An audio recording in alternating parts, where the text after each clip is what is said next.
Welcome to our channel. We hope you enjoy our narrated stories. Book the 3rd, Chapter 4, Allan at Bay.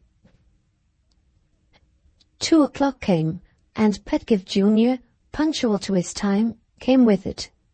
His vivacity of the morning had all sparkled out. He greeted Allan with his customary politeness, but without his customary smile. And when the head waiter came in for orders, his dismissal was instantly pronounced in words never yet heard to issue from the lips of Pedgift in that hotel. Nothing at present. "You seem to be in low spirits," said Allan. "Can't we get our information? Can nobody tell you anything about the house in Pimlico?" "3 different people have told me about it, Mr. Armadale, and they have all 3 said the same thing." Allan eagerly drew his chair nearer to the place occupied by his travelling companion. His reflections in the interval since they had last seen each other had not tended to compose him. That strange connection, so easy to feel, so hard to trace, between the difficulty of approaching Miss Gwilt's family circumstances and the difficulty of approaching Miss Gwilt's reference, which had already established itself in his thoughts, had by this time stealthily taken a firmer and firmer hold on his mind. Doubts troubled him which he could neither understand nor express. Curiosity filled him which he half longed and half dreaded to satisfy. "I'm afraid I must trouble you with a question or 2, sir, before I can come to the point," said Pedgift Jr. "I don't want to force myself into your confidence. I only want to see my way in what looks to me like a very awkward business. Do you mind telling me whether others besides yourself are interested in this inquiry of ours?" "Other people are interested in it," replied Allan. "There's no objection to telling you that." "Is there any other person who is the object of the inquiry besides Mrs. Mandeville herself?"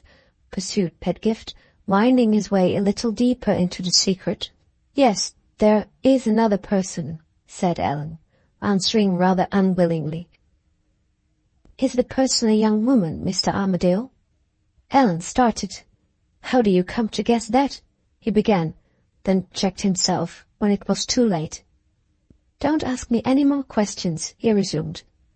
"I'm a bad hand at defending myself against a sharp fellow like you, and I'm bound in honour toward other people to keep the particulars of this business to myself." Pedgift Jr. had apparently heard enough for his purpose. He drew his chair, in his turn, nearer to Allan. He was evidently anxious and embarrassed, but his professional manner began to show itself again from sheer force of habit. "I've done with my question, sir," he said, "and I have something to say now on my side. In my father's absence, perhaps you may be kindly disposed to consider me as your legal adviser. If you will take my advice, you will not stir another step in this inquiry." "What do you mean?" interposed Allan.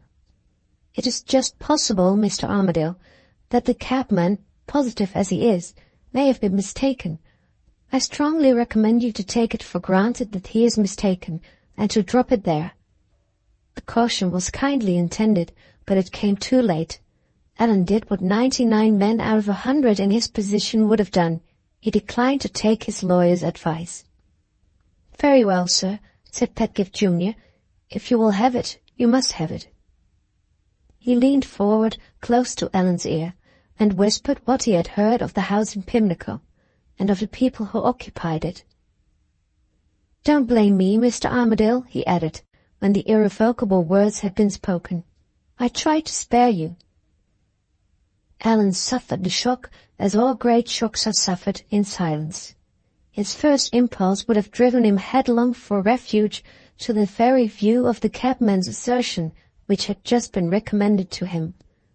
But for one damning circumstance which placed itself inexorably in his way. Miss Gwilt's marked reluctance to approach the story of her past life rose irrepressibly on his memory, in indirect but horrible confirmation of the evidence which connected Miss Gwilt's reference with the house in Pimlico. One conclusion, and one only, the conclusion which any man must have drawn, hearing what he had just heard, and knowing no more than he knew, forced itself into his mind. A miserable fallen woman who had abandoned herself in her extremity to the help of wretches skilled in criminal concealment, who had stolen her way back to decent society and a reputable employment by means of a false character, and whose position now imposed on her the dreadful necessity of perpetual secrecy and perpetual deceit in relation to her past life. Such was the aspect in which the beautiful governess at Thorpe Ambrose now stood revealed to Allan's eyes. Falsely revealed or truly revealed? Had she stolen her way back to decent society and a reputable employment by means of a false character? She had. Did her position impose on her the dreadful necessity of perpetual secrecy and perpetual deceit in relation to her past life? It did. Was she some such pitiable victim to the treachery of a man unknown, as Allan had supposed? She was no such pitiable victim. The conclusion which Allan had drawn, the conclusion literally forced into his mind by the facts before him, was nevertheless the conclusion of all others that was furthest even from touching on the truth. The true story of Miss Gwilt's connection with the house in Pimlico and the people who inhabited it, a house rightly described as filled with wicked secrets and people rightly represented as perpetually in danger of feeling the grasp of the law, was a story which coming events were yet to disclose, a story infinitely less revolting and yet infinitely more terrible than Allan or Allan's companion had either of them supposed. "I tried to spare you, Mr. Armadale," repeated Pedgift. "I was anxious, if I could possibly avoid it, not to distress you." Allan looked up and made an effort to control himself. "You have distressed me dreadfully," he said.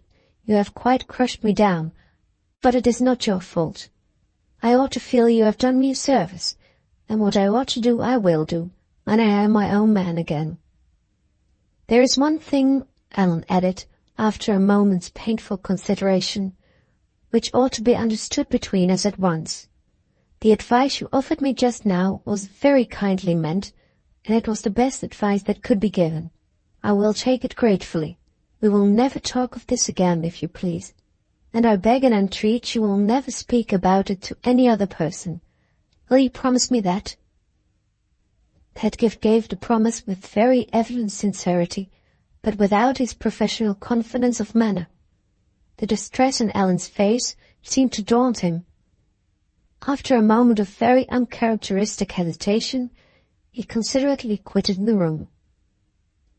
Left by himself, Allan rang for writing materials, and took out of his pocket-book the fatal letter of introduction to Mrs. Mandeville, which he had received from the Major's wife. A man accustomed to consider consequences and to prepare himself for action by previous thought would, in Allan's present circumstances, have felt some difficulty as to the course which it might now be least embarrassing and least dangerous to pursue. Accustomed to let his impulses direct him on all other occasions, Allan acted on impulse in the serious emergency that now confronted him. Though his attachment to Miss Gwilt was nothing like the deeply rooted feeling which he had himself honestly believed it to be, she had taken no common place in his admiration, and she filled him with no common grief when he thought of her now. His one dominant desire, at that critical moment in his life, was a man's merciful desire to protect from exposure and ruin the unhappy woman who had lost her place in his estimation, without losing her claim to the forbearance that could spare and to the compassion that could shield her. "I can't go back to Thorpe Ambrose.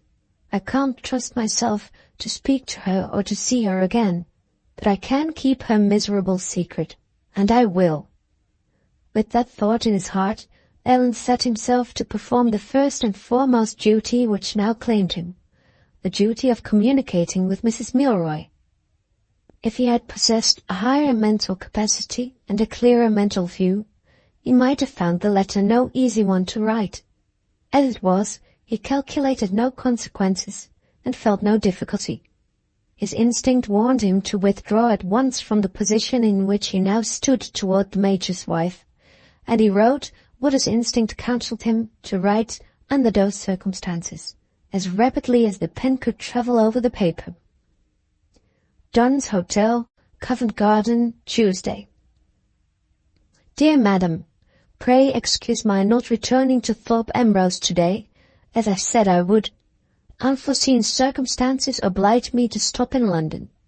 I am sorry to say I have not succeeded in seeing Mrs. Mandeville, for which reason I cannot perform your errand, and I beg, therefore, with many apologies, to return the letter of introduction. I hope you will allow me to conclude by saying that I am very much obliged to you for your kindness, and that I will not venture to trespass on it any further. I remain, dear Madam, yours truly, Allan Armadale. In those artless words, still entirely unsuspicious of the character of the woman he had to deal with, Allan put the weapon she wanted into Miss Milroy's hands. The letter and its enclosure once sealed up and addressed, he was free to think of himself and his future. As he sat idly drawing lines with his pen on the blotting paper, the tears came into his eyes for the first time, tears in which the woman who had deceived him had no share. His heart had gone back to his dead mother. If she had been alive, he thought, I might have trusted her, and she would have comforted me. It was useless to dwell on it. He dashed away the tears and turned his thoughts, with the heartsick resignation that we all know, to living and present things.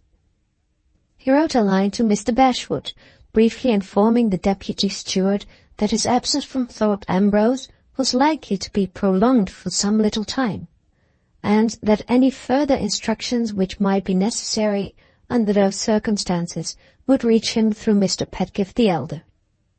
This done, and the letters sent to the post, his thoughts were forced back once more on himself. Again the blank future waited before him to be filled up, and again his heart shrank from it to the refuge of the past. This time other images than the image of his mother filled his mind. The one all-absorbing interest of his earlier days stirred living and eager in him again. He thought of the sea. He thought of his yacht, lying idle in the fishing harbour at his West Country home. The old longing got possession of him to hear the wash of the waves, to see the filling of the sails, to feel the vessel that his own hands had helped to build bounding under him once more. He rose in his impetuous way to call for the timetable, and to start for Somersetshire by the first train, when the dread of the questions which Mr. Brock might ask, the suspicion of the change which Mr. Brock might see in him, drew him back to his chair. I'll write, he thought, to have the yacht rigged and refitted, and I'll wait to go to Somersetshire myself till Midwinter can go with me. He sighed as his memory reverted to his absent friend. Never had he felt the void made in his life by Midwinter's departure so painfully as he felt it now, in the dreariest of all social solitudes, solitude of a stranger in London, left by himself at a hotel. Before long, Pedgift Junior looked in, with an apology for his intrusion. Allan felt too lonely and too friendless not to welcome his companion's reappearance gratefully. I'm not going back to Thorpe Ambrose, he said. I'm going to stay a little while in London. I hope you will be able to stay with me. To do him justice, Pedgift was touched by the solitary position in which the owner of the great Thorpe Ambrose estate now appeared before him. He had never in his relations with Allan so entirely forgotten his business interests as he forgot them now. You are quite right, sir, to stop here. London's the place to divert your mind, said Pedgift cheerfully. All business is more or less elastic in its nature, Mr. Armadale. I'll spin my business out and keep you company with the greatest pleasure. We are both of us on the right side of 30, sir. Let's enjoy ourselves. What do you say to dining early and going to the play, and trying the great exhibition in Hyde Park tomorrow morning after breakfast? If we only live like fighting cocks and go in perpetually for public amusements, we shall arrive in no time at the mens sana in corpore sano of the ancients. Don't be alarmed at the quotation, sir. I dabble a little in Latin after business hours, and enlarge my sympathies by occasional perusal of the pagan writers, assisted by a crib. William, dinner at 5. And as it's particularly important today, I'll see the cook myself. The evening passed, the next day passed. Thursday morning came, and brought with it a letter for Allan. The direction was in Mrs. Milroy's handwriting, and the form of address adopted in the letter warned Allan, the moment he opened it, that something had gone wrong. Private. The Cottage, Thorpe Ambrose, Wednesday. Sir, I have just received your mysterious letter. It has more than surprised me, it has really alarmed me. After having made the friendliest advances to you on my side, I find myself suddenly shut out from your confidence in the most unintelligible, and I must add the most discourteous manner. It is quite impossible that I can allow the matter to rest where you have left it. The only conclusion I can draw from your letter is that my confidence must have been abused in some way, and that you know a great deal more than you are willing to tell me. Speaking in the interest of my daughter's welfare, I request that you will inform me what the circumstances are which have prevented your seeing Mrs. Mandeville, and which have led to the withdrawal of the assistance that you unconditionally promised me in your letter of Monday last. In my state of health, I cannot involve myself in a lengthened correspondence. I must endeavour to anticipate any objections you may make, and I must say all that I have to say in my present letter. In the event, which I am most unwilling to consider possible, of your declining to accede to the request that I have just addressed to you, I beg to say that I shall consider it my duty to my daughter to have this very unpleasant matter cleared up. If I don't hear from you to my full satisfaction by return of post, I shall be obliged to tell my husband that circumstances have happened which justify us in immediately testing the respectability of Miss Gwilt's reference. And when he asks me for my authority, I will refer him to you. Your obedient servant, Anne Milroy. In those terms, the Major's wife threw off the mask and left her victim to survey at his leisure the trap in which she had caught him. Allan's belief in Mrs. Milroy's good faith had been so implicitly sincere that her letter simply bewildered him. He saw vaguely that he had been deceived in some way, and that Mrs. Milroy's neighbourly interest in him was not what it had looked on the surface, and he saw no more. The threat of appealing to the Major, on which, with a woman's ignorance of the natures of men, Mrs. Milroy had relied for producing its effect, was the only part of the letter to which Allan reverted with any satisfaction. It relieved him instead of alarming him.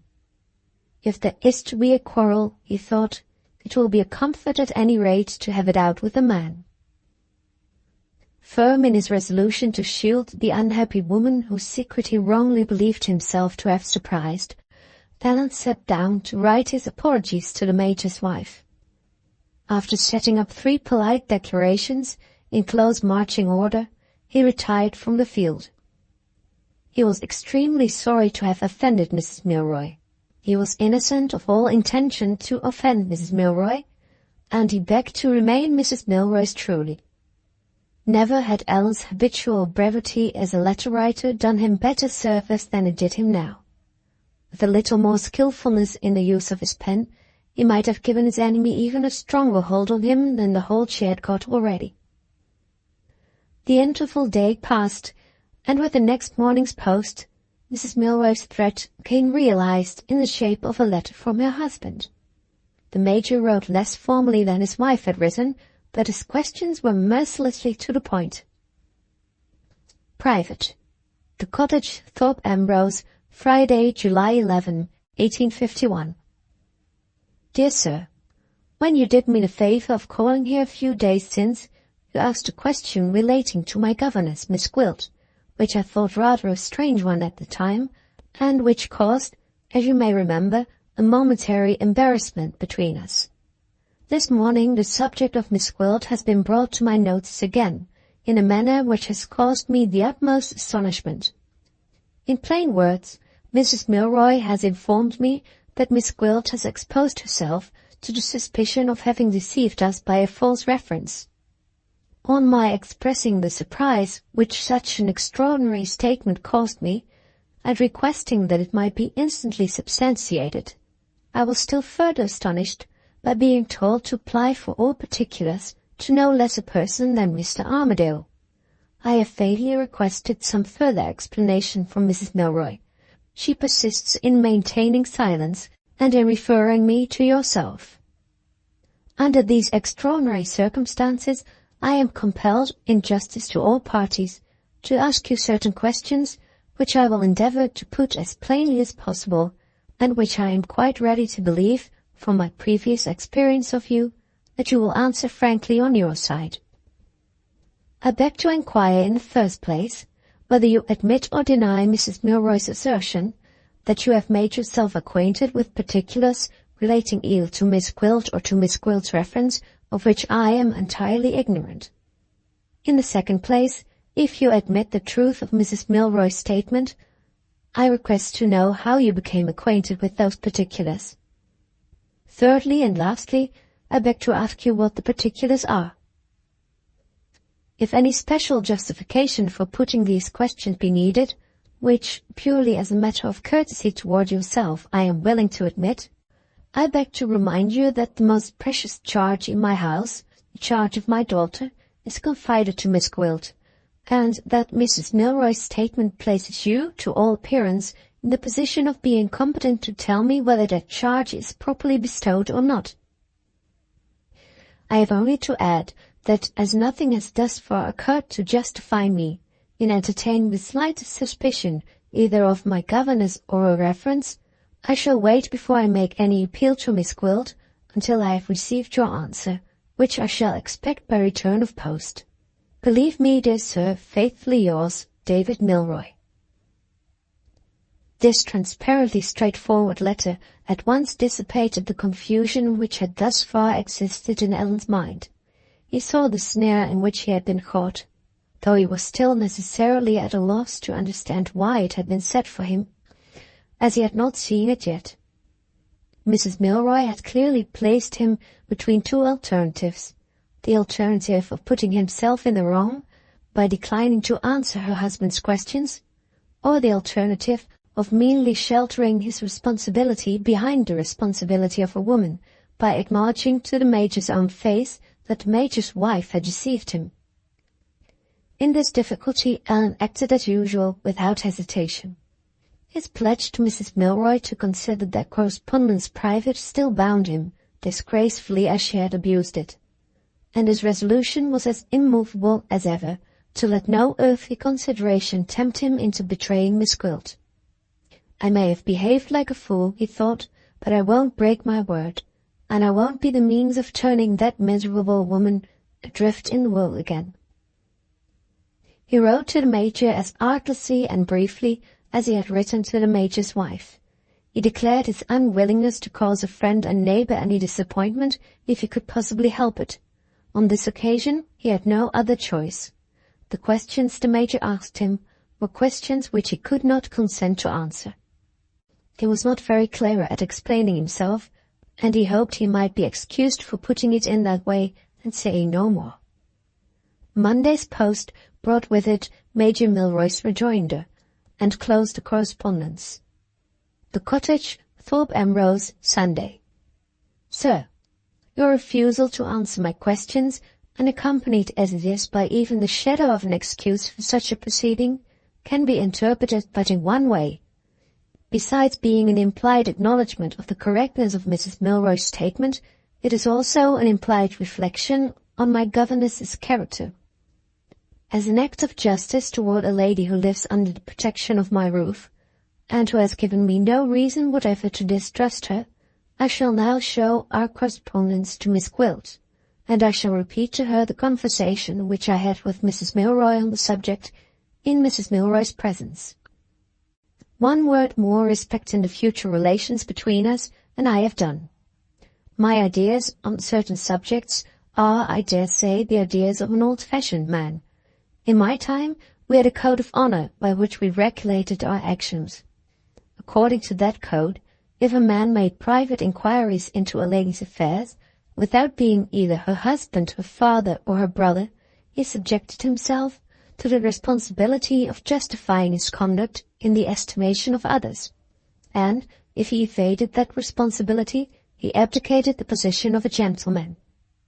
It is quite possible that this antiquated way of thinking exists no longer, but it's too late for me at my time of life to adopt more modern views.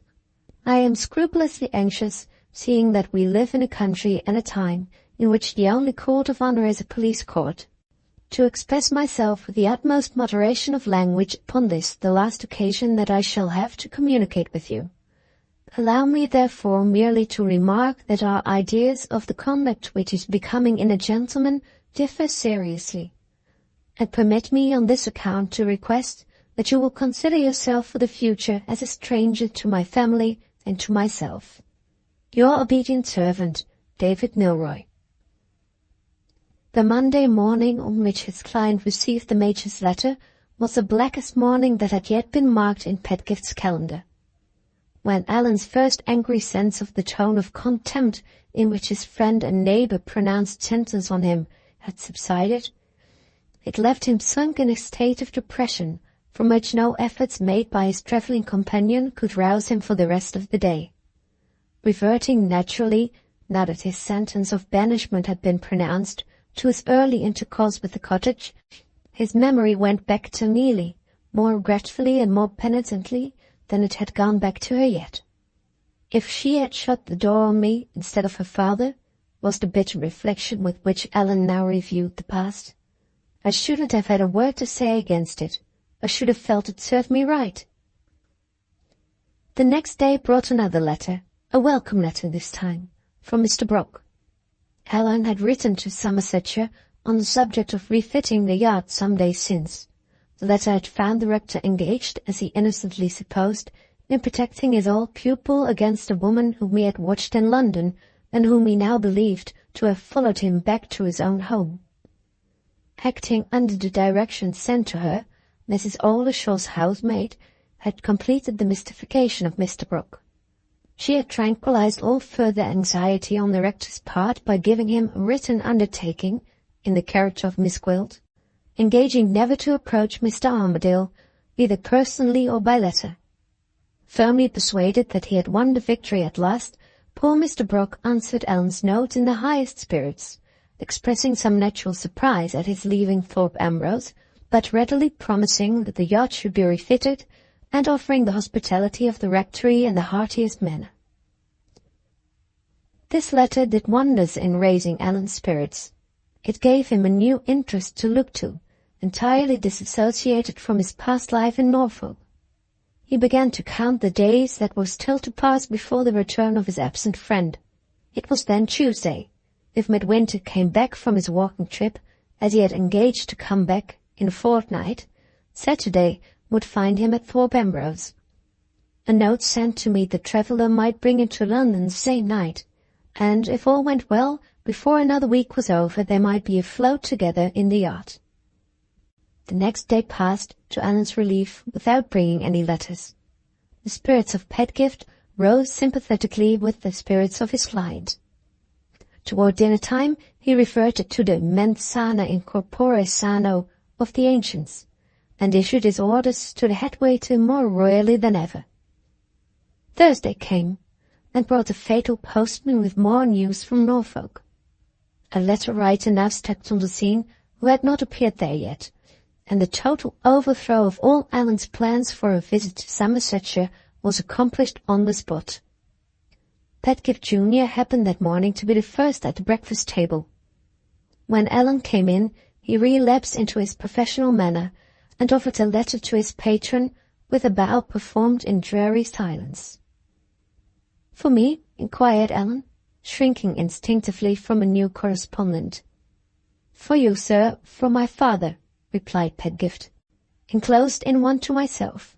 Perhaps you will allow me to suggest, by way of preparing you for something a little unpleasant, that we shall want a particularly good dinner today, and if they're not performing any modern German music tonight, I think we should do well to finish the evening melodiously at the opera." "Something wrong at Thorpe Ambrose?" asked Allan. "Yes, Mr. Armadale," Something wrong at Thorpe Ambrose. Bennett sat down resignedly and opened the letter. Private and confidential. High Street, Thorpe Ambrose, 17th July, 1851. Dear Sir, I cannot reconcile with my sense of duty to your interests to leave you any longer in ignorance of reports current in this town and its neighborhood, which, I regret to say, are reports affecting yourself. The first intimation of anything unpleasant reached me on Monday last. It was widely rumored in the town that something had gone wrong at Major Milroy's with the new governess, and that Mr. Armadale was mixed up in it. I paid no heed to this, believing it to be one of the many trumpery pieces of scandal perpetually set going here, and as necessary as the air they breathe to the comfort of the inhabitants of this highly respectable place. Tuesday, however, put the matter in a new light. The most interesting particulars were circulated on the highest authority. On Wednesday, the gentry in the neighborhood took the matter up, and universally sanctioned the views adopted by the town. Today, the public feeling has reached its climax, and I find myself under the necessity of making you acquainted with what has happened. To begin at the beginning, it is asserted that a correspondence took place last week between Major Milroy and yourself, in which you cast a very serious suspicion on Miss Gwilt's respectability, without defining your accusations, and without, on being applied to, producing your proofs.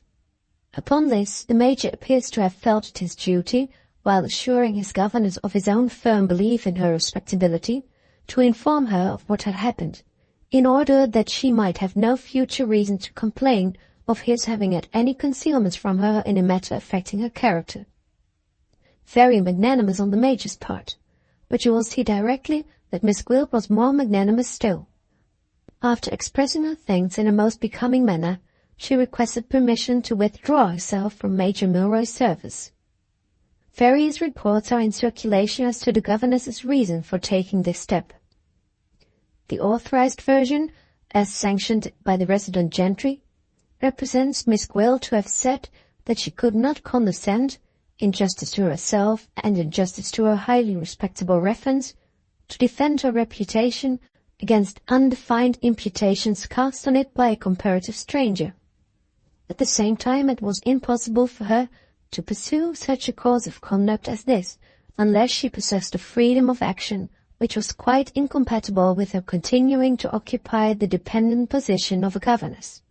For that reason, she felt it incumbent on her to leave her situation. But, while doing this, she was equally determined not to lead to any misinterpretation of her motives by leaving the neighborhood. No matter at what inconvenience to herself, she would remain long enough at Thorpe Ambrose to await any more definitely expressed imputations that might be made on her character, and to repel them publicly the instant they assumed a tangible form. Such is the position which this high-minded lady has taken up, with an excellent effect on the public mind in these parts. It is clearly her interest, for some reason, to leave her situation without leaving the neighborhood. On Monday last she established herself in a cheap lodging on the outskirts of the town, and on the same day she probably wrote to her reference, for yesterday there came a letter from that lady to Major Milroy, full of virtuous indignation and courting the fullest inquiry. The letter has been shown publicly, and has immensely strengthened Miss Gwilt's position. She is now considered to be quite a heroine.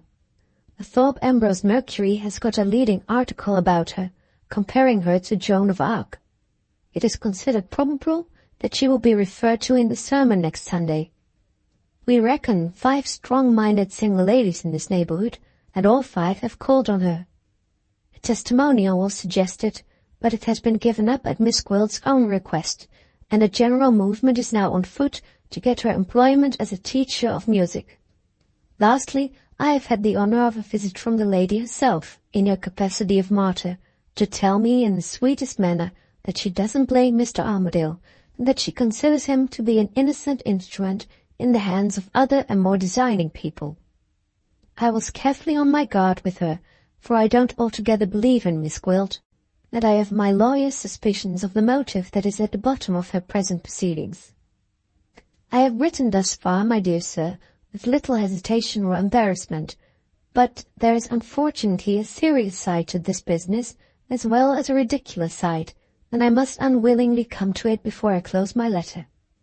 It is, I think, quite impossible that you can permit yourself to be spoken of as you are spoken of now, without stirring personally in the matter. You have unluckily made many enemies here, and foremost among them is my colleague, Mr. Dodge. He has been showing everywhere the somewhat rashly expressed letter you wrote to him on the subject of letting the cottage to Major Milroy instead of to himself, and it has helped to exasperate the feeling against you. It is roundly stated in so many words that you have been prying into Miss Gwilt's family affairs with the most dishonourable motives, that you have tried, for a profligate purpose of your own, to damage her reputation, and to deprive her of the protection of Major Milroy's roof, and that after having been asked to substantiate by proof the suspicions that you have cast on the reputation of a defenceless woman, you have maintained a silence which condemns you in the estimation of all honourable men. I hope it is quite unnecessary for me to say that I don't attach the smallest particle of credit to these infamous reports, but they are too widely spread and too widely believed to be treated with contempt. I strongly urge you to return at once to this place, and to take the necessary measures for defending your character in concert with me as your legal adviser. I have formed, since my interview with Miss Gwilt, a very strong opinion of my own on the subject of that lady, which it is not necessary to commit to paper. Suffice it to say here that I shall have a means to propose to you for silencing the slanderous tongues of your neighbours, on the success of which I stake my professional reputation, if you will only back me by your presence and authority. It may perhaps help to show you the necessity there is for your return, if I mention one other assertion respecting yourself, which is in everybody's mouth. Your absence is, I regret to tell you, attributed to the meanest of all motives. It is said that you are remaining in London because you are afraid to show your face at Thorpe Ambrose. Believe me, dear sir, your faithful servant, A. Pedgift, Senior. Allan was of an age to feel the sting contained in the last sentence of his lawyer's letter.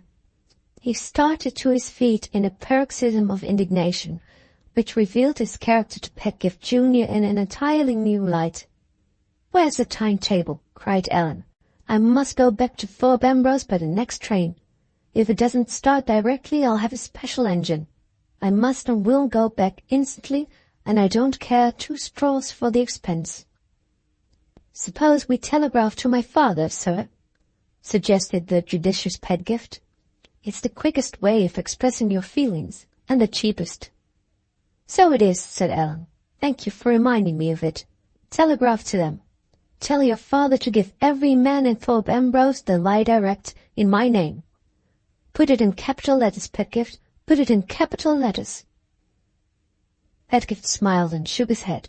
If he was acquainted with no other variety of human nature, he thoroughly knew the variety that exists in country towns. "It won't have the least effect on them, Mr. Armadale," he remarked quietly. "They'll only go on lying harder than ever. If you want to upset the whole town, 1 line will do it. With 5 shillings worth of human labour and electric fluid, sir, I dabble a little in science after business hours, we'll explode a bombshell in Thorpe Ambrose." He produced the bombshell on a slip of paper as he spoke. "A. Pedgift Junior to A. Pedgift Senior. Spread it all over the place that Mr. Armadale is coming down by the next train." "More words," suggested Allan, looking over his shoulder. "Make it stronger." "Leave my father to make it stronger, sir," returned the wary Pedgift. "My father is on the spot, and his command of language is something quite extraordinary." He rang the bell and dispatched the telegram. Now that something had been done, Allan subsided gradually into a state of composure. He looked back again at Mr. Pedgift's letter, and then handed it to Mr. Pedgift's son. "Can you guess your father's plan for setting me right in the neighbourhood?" he asked. Pedgift the younger shook his wise head. "His plan appears to be connected in some way, sir, with his opinion of Miss Gwilt." "I wonder what he thinks of her," said Allan. "I shouldn't be surprised, Mr. Armadale, returned Pedgift Junior, "if his opinion staggers you a little when you come to hear it. My father has had a large legal experience of the shady side of the sex, and he learned his profession at the Old Bailey." Allan made no further inquiries. He seemed to shrink from pursuing the subject after having started it himself. "Let's be doing something to kill the time," he said. "Let's pack up and pay the bill." They packed up and paid the bill. The hour came, and the train left for Norfolk at last. While the travellers were on their way back, a somewhat longer telegraphic message than Allan's was flashing its way past them along the wires, in the reverse direction, from Thorpe Ambrose to London. The message was in cipher, and, the signs being interpreted, it ran thus: "From Lydia Gwilt to Maria Aldershaw. Good news, he is coming back. I mean to have an interview with him. Everything looks well. Now I have left the cottage, I have no women's prying eyes to dread, and I can come and go as I please. Mr. Midwinter is luckily out of the way. I don't despair of becoming Mrs. Armadale yet. Whatever happens, depend on my keeping away from London until I am certain of not taking any spies after me to your place. I am in no hurry to leave Thorpe Ambrose. I mean to be even with Miss Milroy first." Shortly after that message was received in London, Allan was back again in his own house. It was evening. Pedgift Junior had just left him, and Pedgift Senior was expected to call on business in half an hour's time. Chapter 5. Pedgift's Remedy.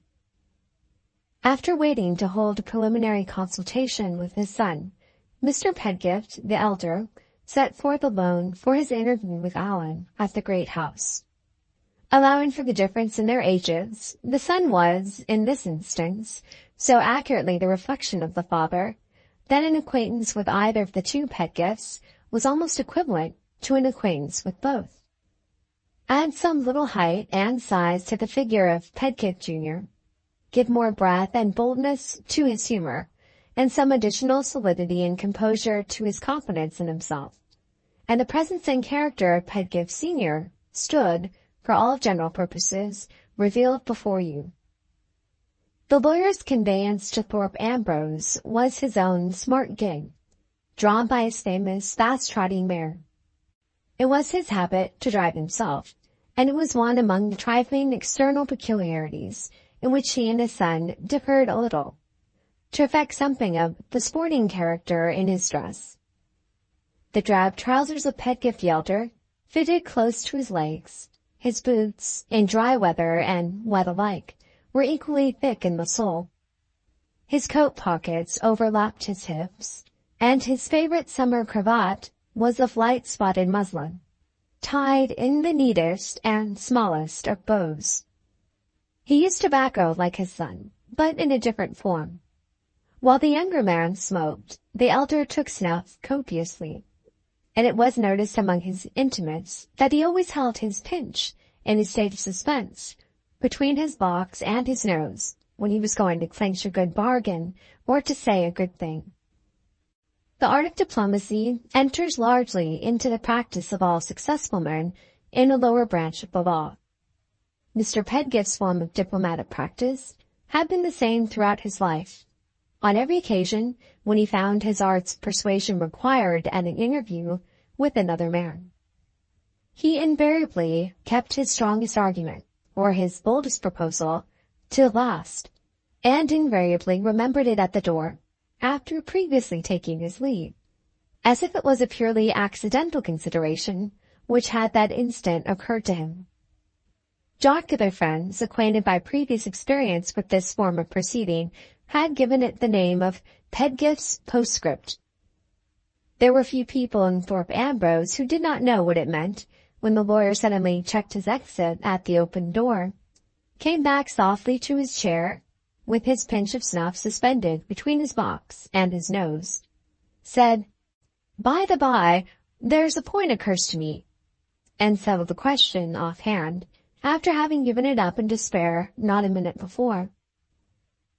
This was the man whom the march of events at Thorpe Ambrose had now thrust, capriciously, into a foremost place.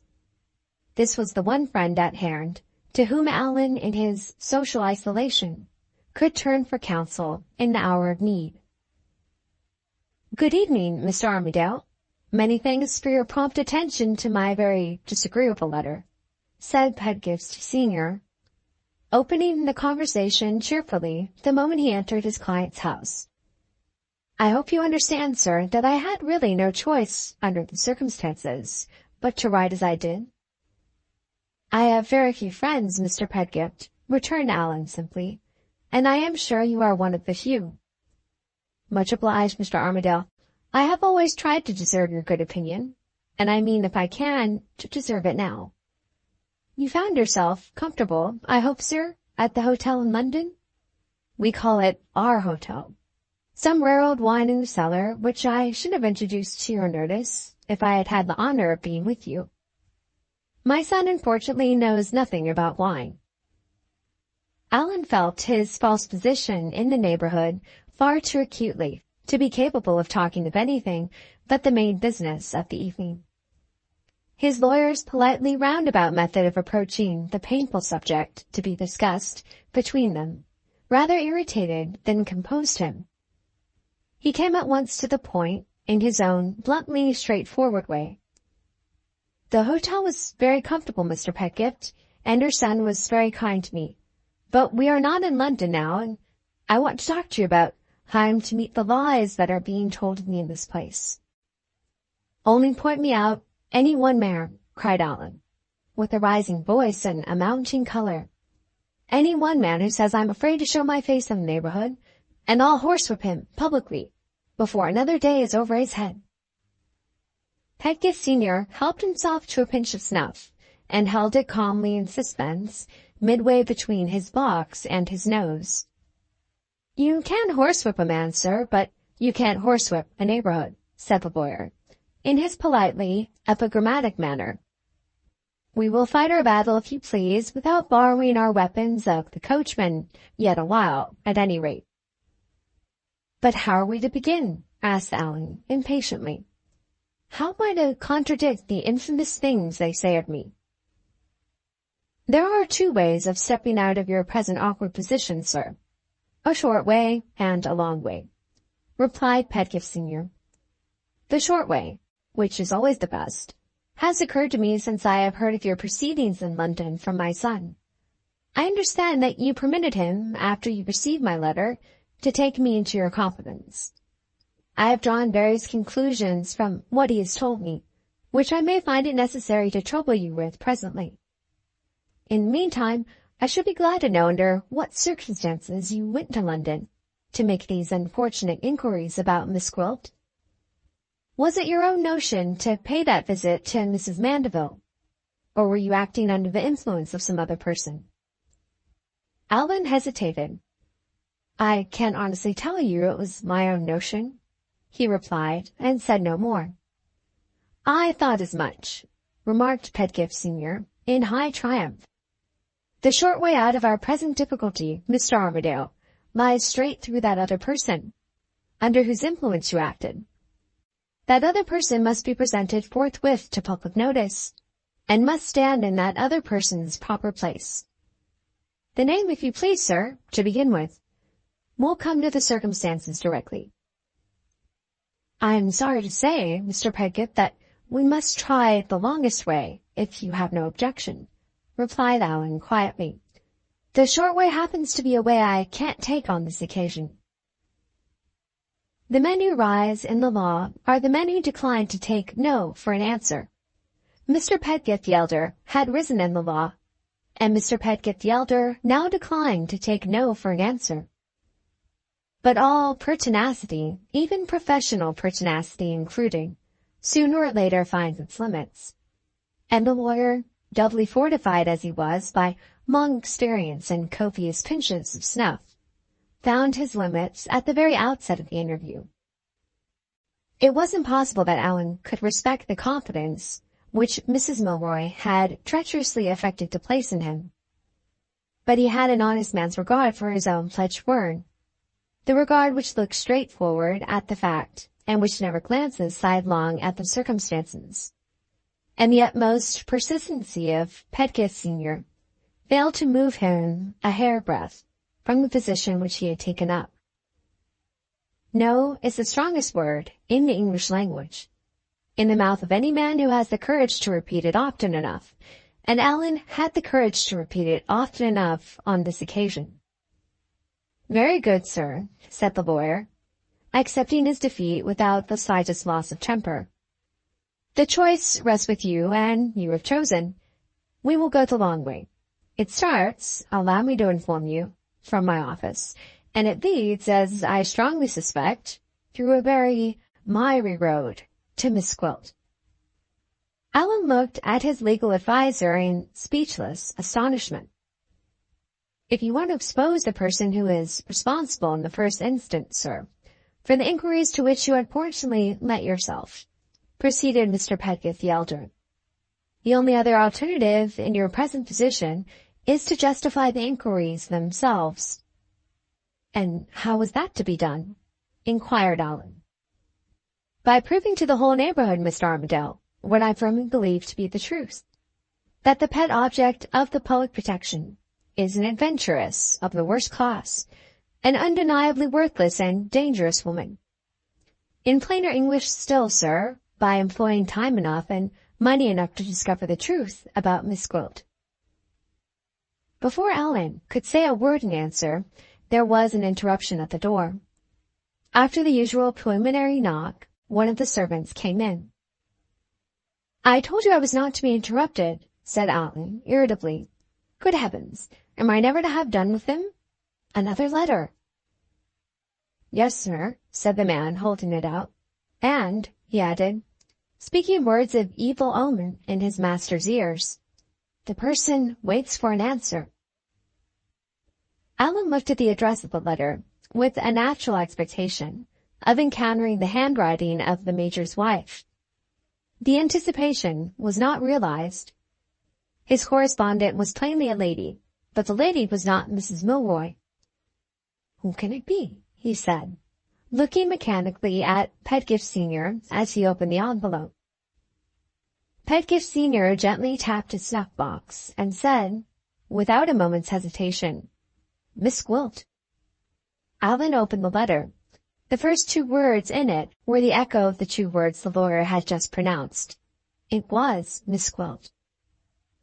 Once more Allan looked at his legal adviser in speechless astonishment. "I have known a good many of them in my time, sir," explained Pedgift Senior, with a modesty equally rare and becoming in a man of his age. "Not as handsome as Miss Gwilt, I admit, but quite as that, I dare say. Read your letter, Mr. Armadale. Read your letter." Allan read these lines.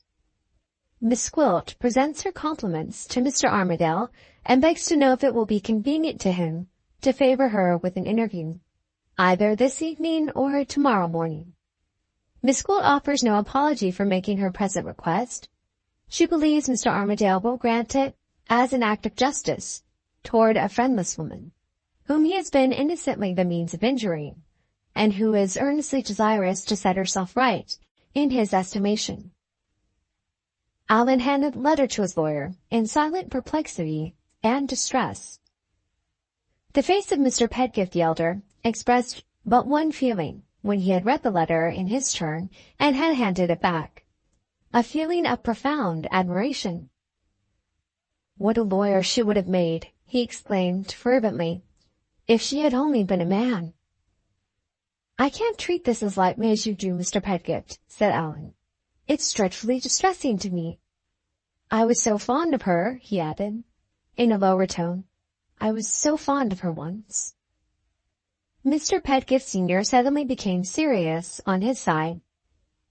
"Do you mean to say, sir, that you actually contemplate seeing Miss Gwilt?" he asked, with an expression of genuine dismay. "I can't treat her cruelly," returned Allan. "I have been the means of injuring her. Without intending it, God knows. I can't treat her cruelly after that." "Mr. Armadale," said the lawyer, "you've did me the honor, a little while since, to say that you considered me your friend. May I presume on that position to ask you a question or two before you go straight to your own ruin?" "Any questions you like," said Allan, looking back at the letter, the only letter he had ever received from Miss Gwilt. "You have had one trap set for you already, sir, and you have fallen into it. Do you want to fall into another?" "You know the answer to that question, Mr. Pedgift, as well as I do." "I'll try again, Mr. Armadale. We lawyers are not easily discouraged. Do you think that any statement Miss Gwilt might make to you, if you do see her, would be a statement to be relied on, after what you and my son discovered in London?" "She might explain what we discovered in London," suggested Allan, still looking at the writing and thinking of the hand that had traced it. "Might explain it. My dear sir, she is quite certain to explain it. I will do her justice. I believe she would make out a case without a single flaw in it from beginning to end." That last answer forced Allan's attention away from the letter. The lawyer's pitiless common sense showed him no mercy. "If you see that woman again, sir," proceeded Pedgift Senior, "you will commit the rashest act of folly I ever heard of in all my experience. She can have but one object in coming here, to practice on your weakness for her. Nobody can say into what false step she may not lead you, if you once give her the opportunity. You admit yourself that you have been fond of her. Your attentions to her have been the subject of general remark. If you haven't actually offered her the chance of becoming Mrs. Armadale, you have done the next thing to it. And knowing all this, you propose to see her, and to let her work on you with her devilish beauty and her devilish cleverness, in the character of your interesting victim. You, who are one of the best matches in England.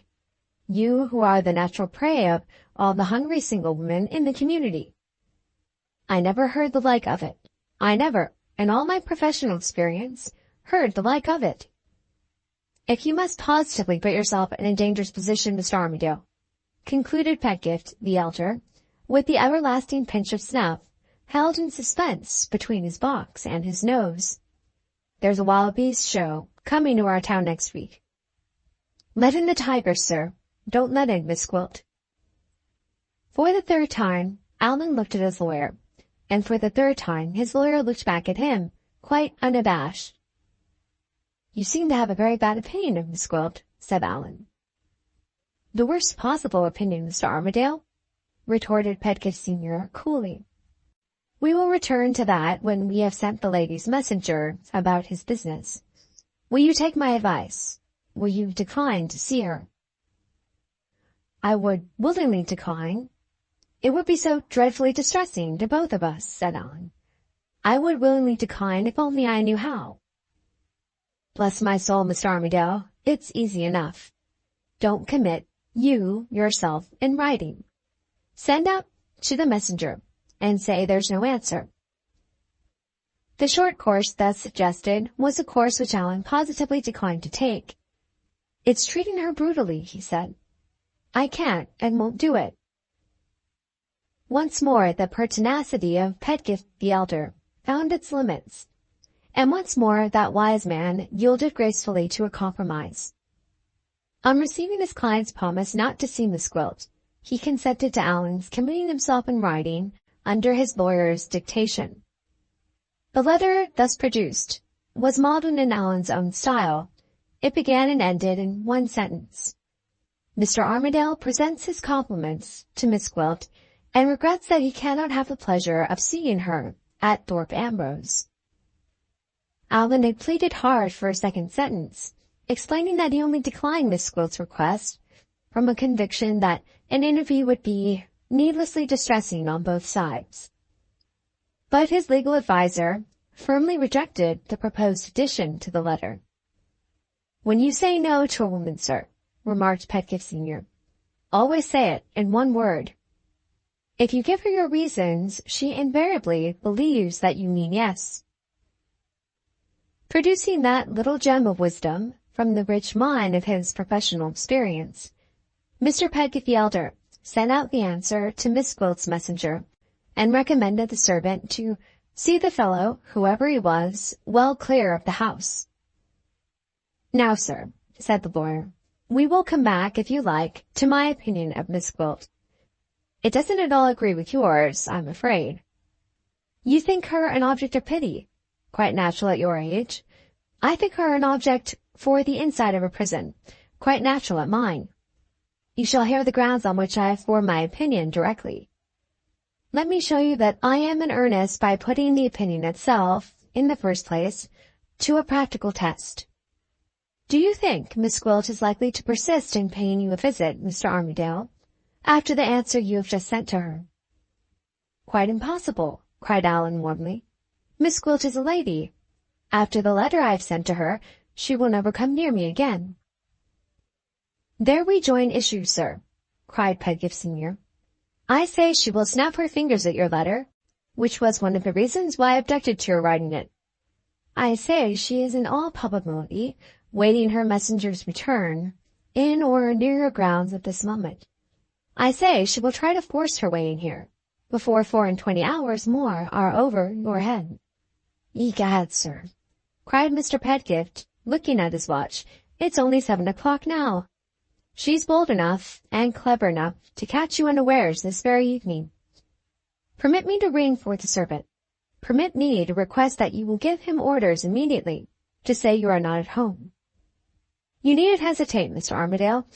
If you're right about Miss Gwilt, it's a mere formality. If I'm right, it's a wise precaution. Back your opinion, sir, said Mr. Pedgift, ringing the bell. I back mine. Allan was sufficiently nettled, when the bell rang, to feel ready to give the order. But when the servant came in, past remembrances got the better of him, and the words stuck in his throat. You give the order, he said to Mr. Pedgift, and walked away abruptly to the window. You're a good fellow, thought the old lawyer, looking after him, and penetrating his motive on the instant. The claws of that she-devil shan't scratch you, if I can help it. The servant waited inexorably for his orders. If Miss Gwilt calls here, either this evening or at any other time, said Pedgift Senior, Mr. Armadale is not at home. Wait. If she asks when Mr. Armadale will be back, you don't know. Wait. If she proposes coming in and sitting down, you have a general order that nobody is to come in and sit down, unless they have a previous appointment with Mr. Armadale. Come, cried old Pedgift, rubbing his hands cheerfully when the servant had left the room. I have stopped her out now, at any rate. The orders are all given, Mr. Armadale. We may go on with our conversation. Allan came back from the window. The conversation is not a very pleasant one, he said. No offense to you, but I wish it was over. We will get it over as soon as possible, sir, said Pedgift Senior, still persisting, as only lawyers and women can persist, in forcing his way, little by little, nearer and nearer to his own object. Let us go back, if you please, to the practical suggestion which I offered you when the servant came in with Miss Gwilt's note. There is, I repeat, only one way left for you, Mr. Armadale, out of your present awkward position. You must pursue your inquiries about this woman to an end, on the chance, which I consider next to a certainty, that the end will justify you in the estimation of the neighborhood. I wish to God I had never made any inquiries at all, said Allan. Nothing will induce me, Mr. Pedgift, to make any more. Why? Asked the lawyer. Can you ask me why? Retorted Allan, hotly. After your son has told you what we found out in London. Even if I had less cause to be sorry for Miss Gwilt than I have, even if it was some other woman, do you think I would inquire any further into the secret of a poor betrayed creature, much less expose it to the neighborhood? I should think myself as great a scoundrel as the man who has cast her out helpless on the world, if I did anything of the kind. I wonder you can ask me the question. Upon my soul, I wonder you can ask me the question. Give me your hand, Mr. Armadale, cried Pedgift Senior warmly. I honor you for being so angry with me. The neighborhood may say what it pleases. You're a gentleman, sir, in the best sense of the word. Now, pursued the lawyer, dropping Allan's hand and lapsing back instantly from sentiment to business, just hear what I have got to say in my own defense. Suppose Miss Gwilt's real position happens to be nothing like what you are generously determined to believe it to be. We have no reason to suppose that, said Allan resolutely. Such is your opinion, sir, persisted Pedgift. Mine, founded on what is publicly known of Miss Gwilt's proceedings here, and on what I have seen of Miss Gwilt herself, is that she is as far as I am from being the sentimental victim you are inclined to make her out. Gently, Mr. Armadale, remember that I have put my opinion to a practical test, and wait to condemn it offhand until events have justified you. Let me put my points, sir.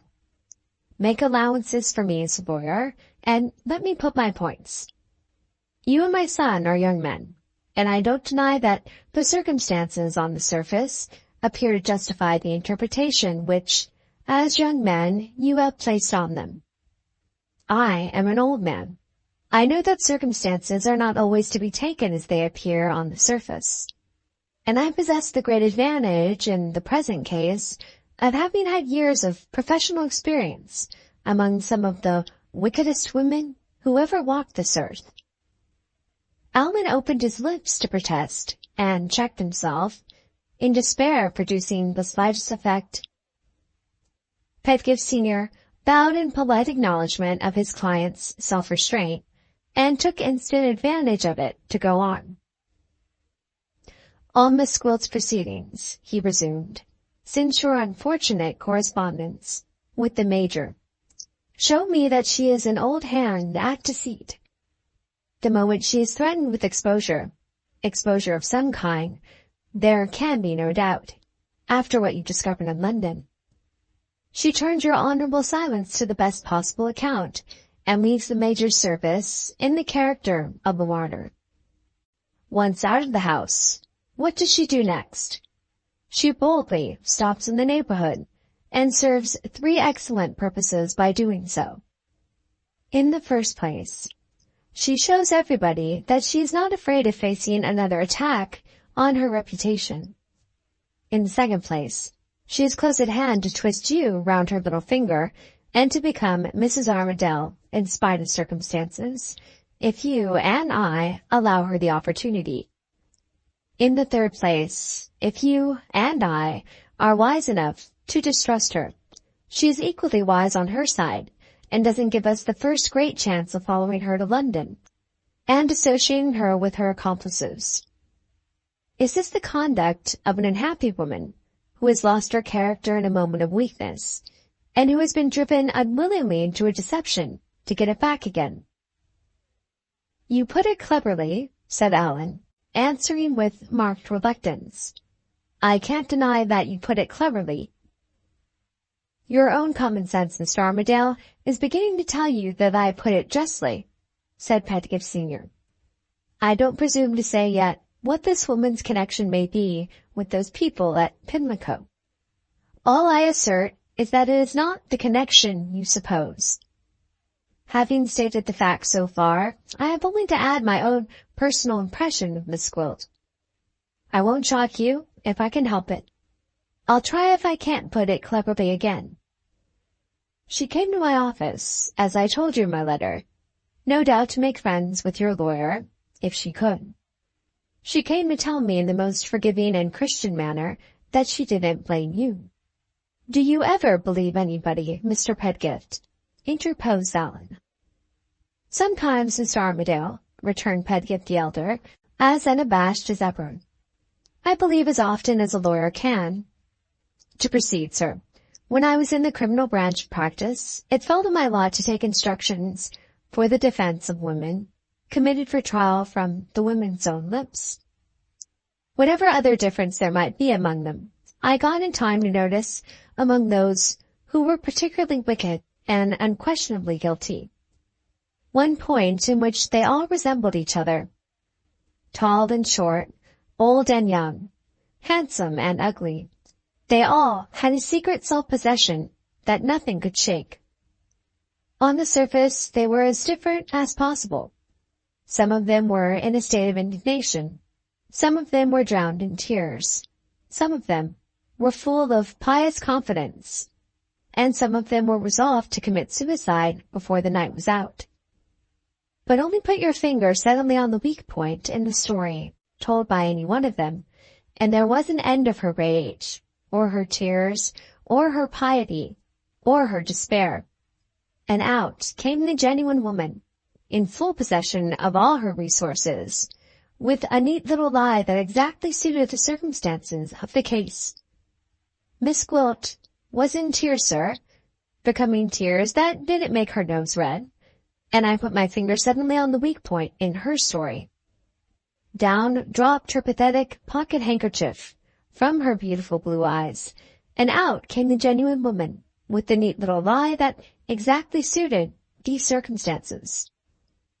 I felt 20 years younger, Mr. Armadale, on the spot. I declare I thought I was in Newgate again, with my notebook in my hand, taking my instructions for the defense. "The next thing you'll say, Mr. Pedgift," cried Allan angrily, "is that Miss Gwilt has been in prison." Pedgift Senior calmly wrapped his snuff-box and had his answer ready at a moment's notice. "She may have richly deserved to see the inside of a prison, Mr. Armadale, but in the age we live in, that is one excellent reason for her never having been near any place of the kind. A prison, in the present tender state of public feeling, for a charming woman like Miss Gwilt. My dear sir, if she had attempted to murder you or me, and if an inhuman judge and jury had decided on sending her to prison, the first object of modern society would be to prevent her going into it. And, if that couldn't be done, the next object would be to let her out again as soon as possible. Read your newspaper, Mr. Armadale, and you'll find we live in piping times for the black sheep of the community, if they are only black enough. I insist on asserting, sir, that we have got one of the blackest of the lot to deal with in this case. I insist on asserting that you have had the rare luck, in these unfortunate inquiries, to pitch on a woman who happens to be a fit object for inquiry, in the interest of the public protection. Differ with me as strongly as you please, but don't make up your mind finally about Miss Gwilt until events have put those two opposite opinions of ours to the test.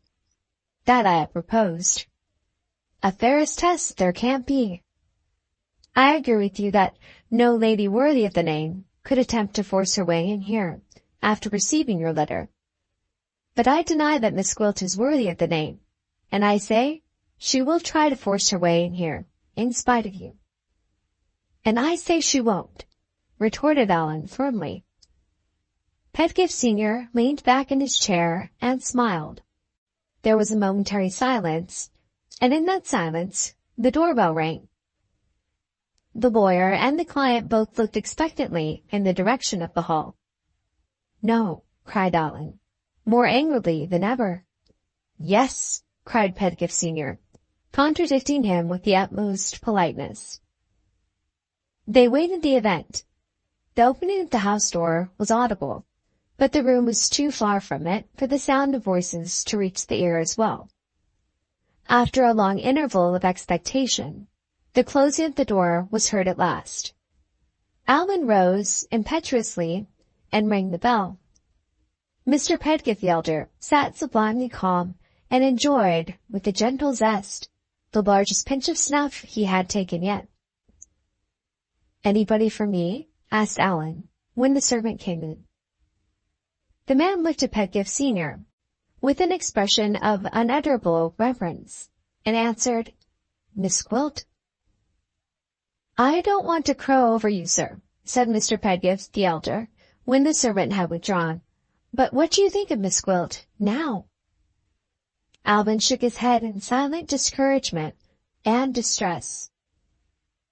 "Time is of importance, Mr. Armadale. After what has just happened, do you still object to taking the course I have had the honor of suggesting to you?" "I can't, Mr. Pedgift," said Allan. "I can't be the means of disgracing her in the neighborhood. I would rather be disgraced myself, as I am. Let me put it in another way, sir. Excuse my persisting. You've been very kind to me and my family, and I have a personal interest, as well as a professional interest, in you. If you can't prevail on yourself to show this woman's character in its true light, will you take common precautions to prevent her doing any more harm? Will you consent to having her privately watched as long as she remains in this neighborhood? For the second time, Allan shook his head. Is that your final resolution, sir? It is, Mr. Pedgift, but I am much obliged to you for your advice, all the same. Pedgift Senior rose in a state of gentle resignation and took up his hat. Good evening, sir, he said, and made sorrowfully for the door. Allan rose on his side, innocently supposing that the interview was at an end. Persons better acquainted with the diplomatic habits of his legal adviser would have recommended him to keep his seat. The time was ripe for Pedgift's postscript, and the lawyer's indicative snuff-box was at that moment in one of his hands, as he opened the door with the other. Good evening, said Allan. Pedgift Senior opened the door, stopped, considered, closed the door again, came back mysteriously with his pinch of snuff, in suspense, between his box and his nose, and repeating his invariable formula, By the by, there's a point occurs to me, quietly resumed possession of his empty chair. Allan, wondering, took the seat, in his turn, which he had just left. Lawyer and client looked at each other once more, and the inexhaustible interview began again. Chapter 6. Pedgift's Postscript. I mentioned that a point had occurred to me, sir, remarked Pedgift Senior. You did, said Allan. Would you like to hear what it is, Mr. Armadale? If you please, said Allan. With all my heart, sir. This is the point. I attach considerable importance, if nothing else can be done, to having Miss Gwilt privately looked after as long as she stops at Thorpe Ambrose. It struck me just now at the door, Mr. Armadale, that what you are not willing to do for your own security, you might be willing to do for the security of another person. What other person? Inquired Allan. A young lady who is a near neighbor of yours, sir. Shall I mention the name in confidence? Miss Milroy. Allan started and changed color.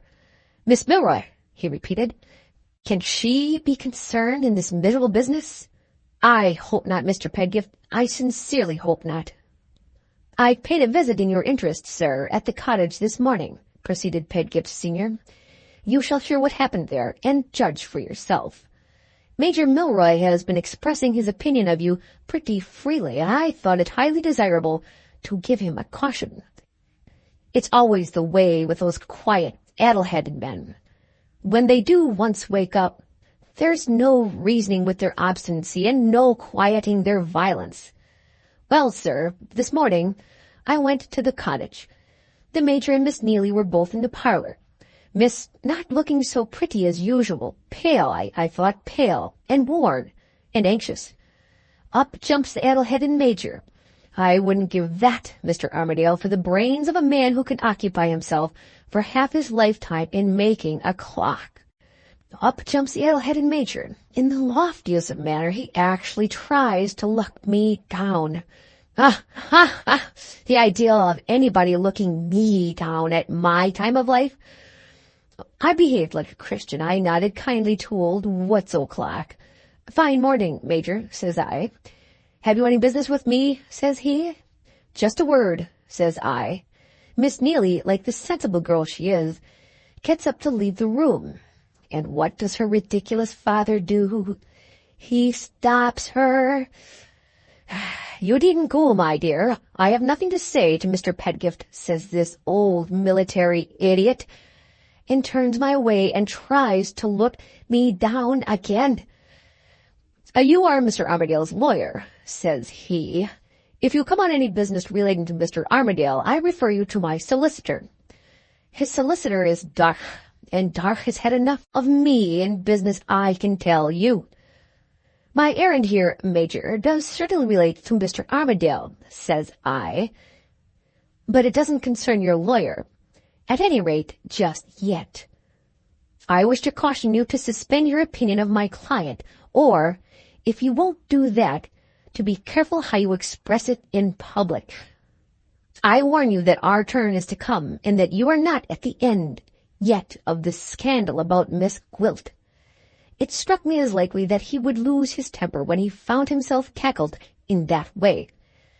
And he amply fulfilled my expectations. He was quite violent in his language, the poor weak creature. Actually violent with me. I behaved like a Christian again. I nodded kindly and wished him good morning. When I looked round to wish Miss Neely good morning, too, she was gone. "You seem restless, Mr. Armadale," remarked Pedgift Senior, as Allan, feeling the sting of old recollection, suddenly started out of his chair and began pacing up and down the room. I won't try your patience much longer, sir. I am coming to the point." "I beg your pardon, Mr. Pedgift," said Allan, returning to his seat and trying to look composedly at the lawyer through the intervening image of Neely which the lawyer had called up. "Well, sir, I left the cottage," resumed Pedgift Senior. "Just as I turned the corner from the garden into the park, whom should I stumble upon but Miss Neely herself, evidently on the lookout for me. "I want to speak to you for one moment, Mr. Pedgift," said she. "Does Mr. Armadale think me mixed up in this matter?" She was violently agitated, tears in her eyes, sir, of the sort which my legal experience has not accustomed me to see. I quite forgot myself. I actually gave her my arm, and led her away gently among the trees. A nice position to find me in if any of the scandal-mongers of the town had happened to be walking in that direction. "My dear Miss Milroy," says I, "why should Mr. Armadale think you mixed up in it?" "You ought to have told her at once that I thought nothing of the kind," exclaimed Allan indignantly. "Why did you leave her a moment in doubt about it?" "Because I am a lawyer, Mr. Armadale," rejoined Pedgift Senior dryly. "Even in moments of sentiment under convenient trees with a pretty girl on my arm, I can't entirely divest myself of my professional caution. Don't look distressed, sir, I pray. I set things right in due course of time. Before I left Miss Milroy, I told her in the plainest terms no such idea had ever entered your head." "Did she seem relieved?" asked Allan. "She was able to dispense with the use of my arm," replied old Pedgift as dryly as ever, "and to pledge me to inviolable secrecy on the subject of our interview. She was particularly desirous that you should hear nothing about it.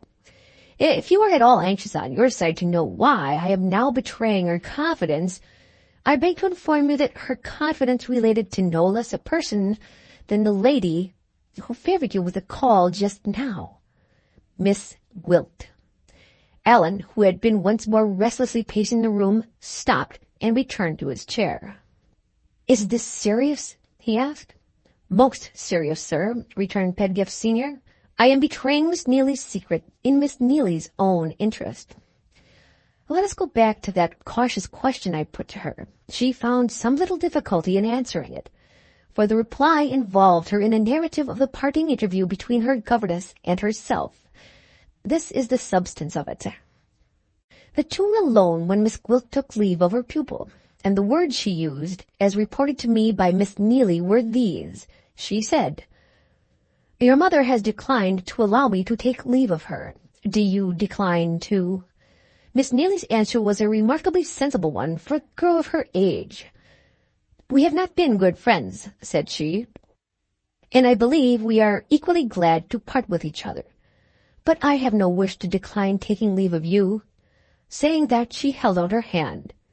Miss Gwilt stood looking at her steadily, without taking it, and addressed her in these words. 'You are not Mrs. Armadale yet.' Gently, sir, keep your temper. It's not at all wonderful that a woman, conscious of having her own mercenary designs on you, should attribute similar designs to a young lady who happens to be your near neighbor. Let me go on, please. Miss Neely, by her own confession, and quite naturally, I think, was excessively indignant. She owns to of having answered, "You shameless creature, how dare you say that to me?" Miss Gwilt's rejoinder was rather a remarkable one.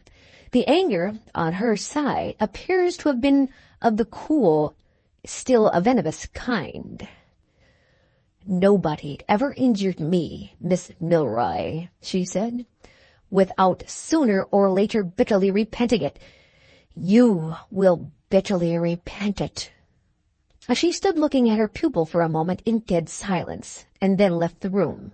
Miss Neely appears to have felt the imputation fastened on her in connection with you far more sensitively than she felt the threat. She had previously known, as everybody had known in the house, that some unacknowledged proceedings of yours in London had led to Miss Gwilt's voluntary withdrawal from her situation, and she now inferred, from the language addressed to her, that she was actually believed by Miss Gwilt to have set those proceedings on foot to advance herself and to injure her governess in your estimation. Gently, sir, gently. I haven't quite done yet. As soon as Miss Neely had recovered herself, she went upstairs to speak to Mrs. Milroy. Miss Gwilt's abominable imputation had taken her by surprise, and she went to her mother first for enlightenment and advice. She got neither the one nor the other. Mrs. Milroy declared she was too ill to enter on the subject, and she has remained too ill to enter on it ever since. Miss Neely applied next to her father. The Major stopped her the moment your name passed her lips. He declared he would never hear you mentioned again by any member of his family. She has been left in the dark from that time to this, not knowing how she might have been misrepresented by Miss Gwilt, or what falsehoods you might have been led to believe of her. At my age and in my profession, I don't profess to have any extraordinary softness of heart, but I do think, Mr. Armadale, that Miss Neely's position deserves our sympathy." "I'll do anything to help her," cried Allan impulsively. "You don't know, Mr. Pedgift, what reason I have." He checked himself and confusedly repeated his first words. I'll do anything," he reiterated earnestly. "Anything in the world to help her." Do you really mean that, Mr. Armadale? Excuse my asking, but you can very materially help Miss Neely, if you choose." "How?" asked Allan. "Only tell me how." "By giving me your authority, sir, to protect her from Miss Gwilt." Having fired that shot point-blank at his client, the wise lawyer waited a little to let it take its effect before he said any more. Allan's face clouded, and he shifted uneasily from side to side of his chair. "Your son is hard enough to deal with, Mr. Pedgift," he said, "and you are harder than your son." "Thank you, sir," rejoined the ready Pedgift, "in my son's name and my own, for a handsome compliment to the firm. If you wish to be of assistance to Miss Neely," he went on more seriously, "I have shown you the way. You can do nothing to quiet her anxiety, which I have not done already. As soon as I assured her that no misconception of her conduct existed in your mind, she went away satisfied. Her governess's parting threat doesn't seem to have dwelt on her memory. I can tell you, Mr. Armadale, it dwells on mine. You know my opinion of Miss Gwilt, and you know what Miss Gwilt herself has done this very evening to justify that opinion even in your eyes.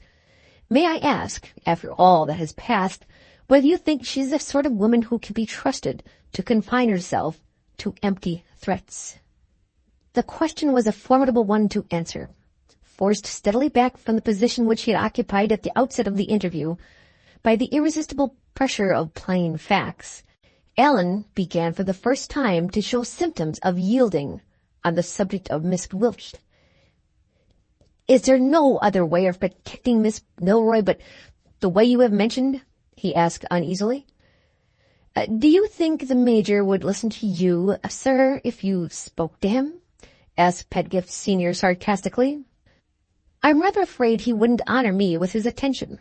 Or perhaps you would prefer alarming Miss Neely by telling her in plain words that we both think her in danger?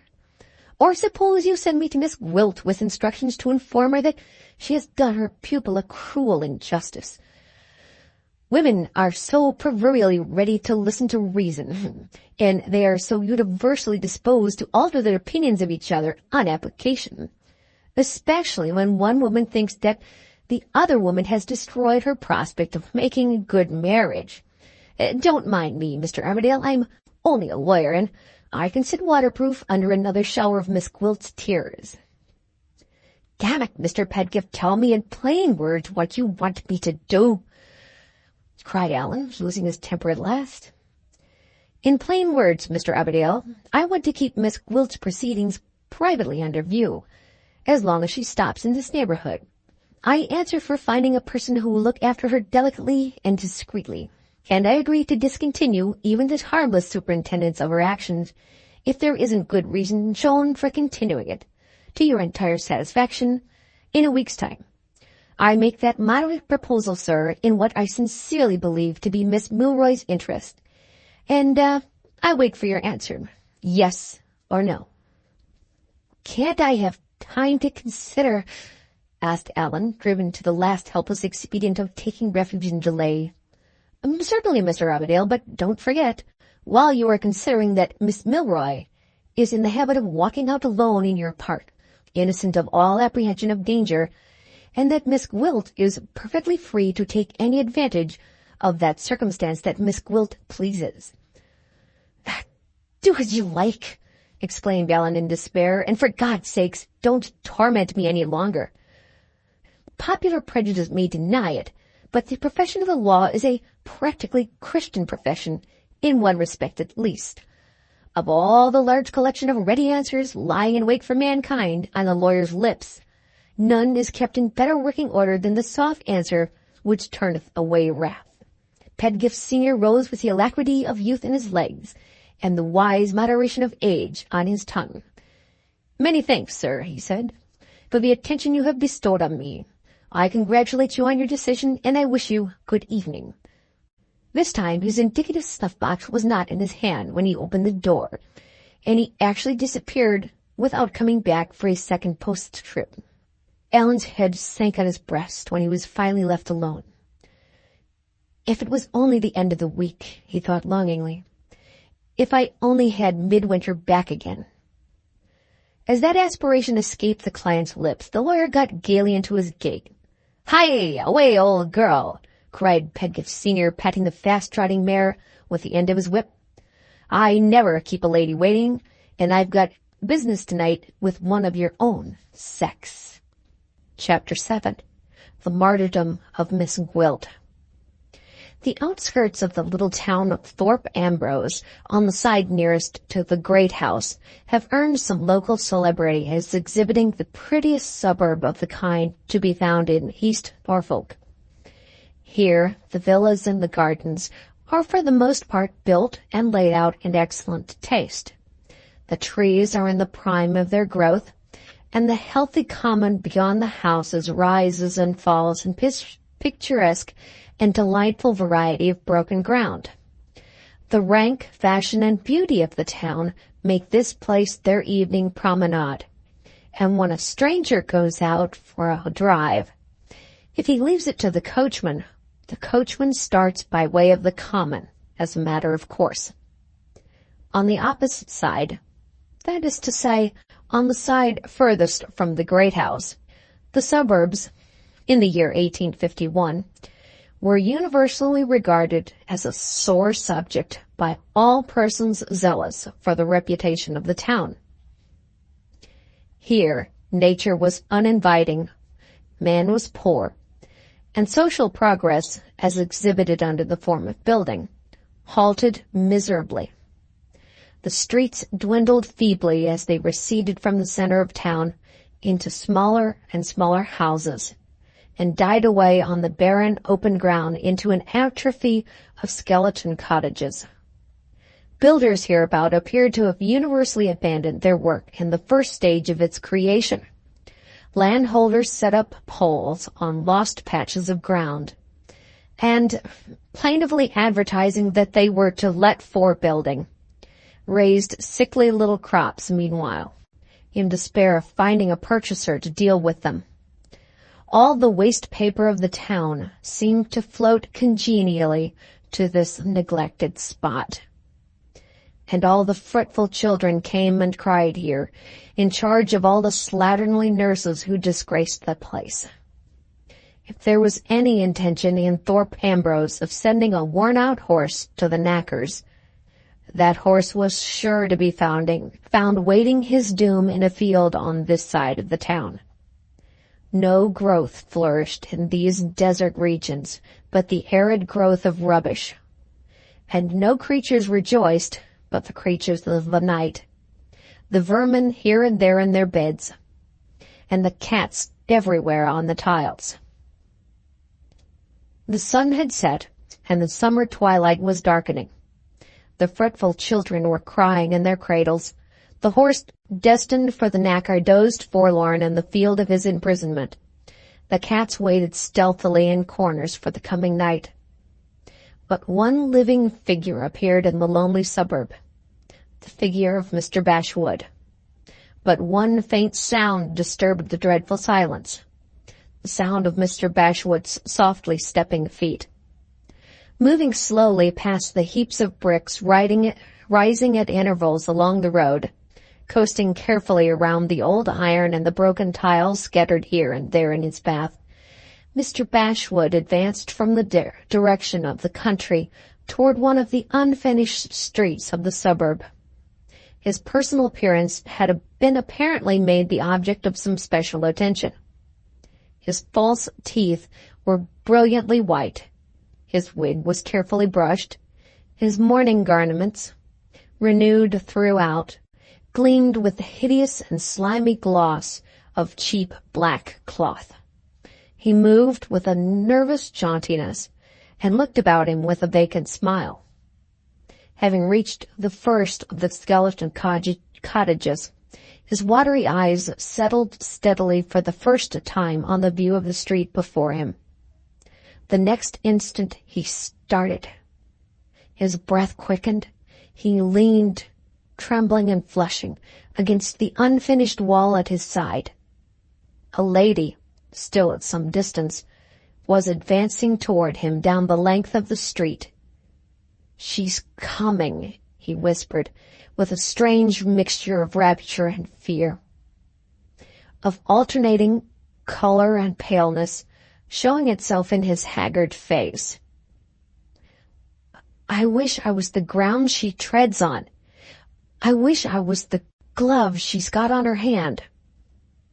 He burst ecstatically into those extravagant words, with a concentrated intensity of delight in uttering them that actually shook his feeble figure from head to foot. Smoothly and gracefully the lady glided nearer and nearer, until she revealed to Mr. Bashwood's eyes what Mr. Bashwood's instincts had recognized in the first instance: the face of Miss Gwilt. She was dressed with an exquisitely expressive economy of outlay.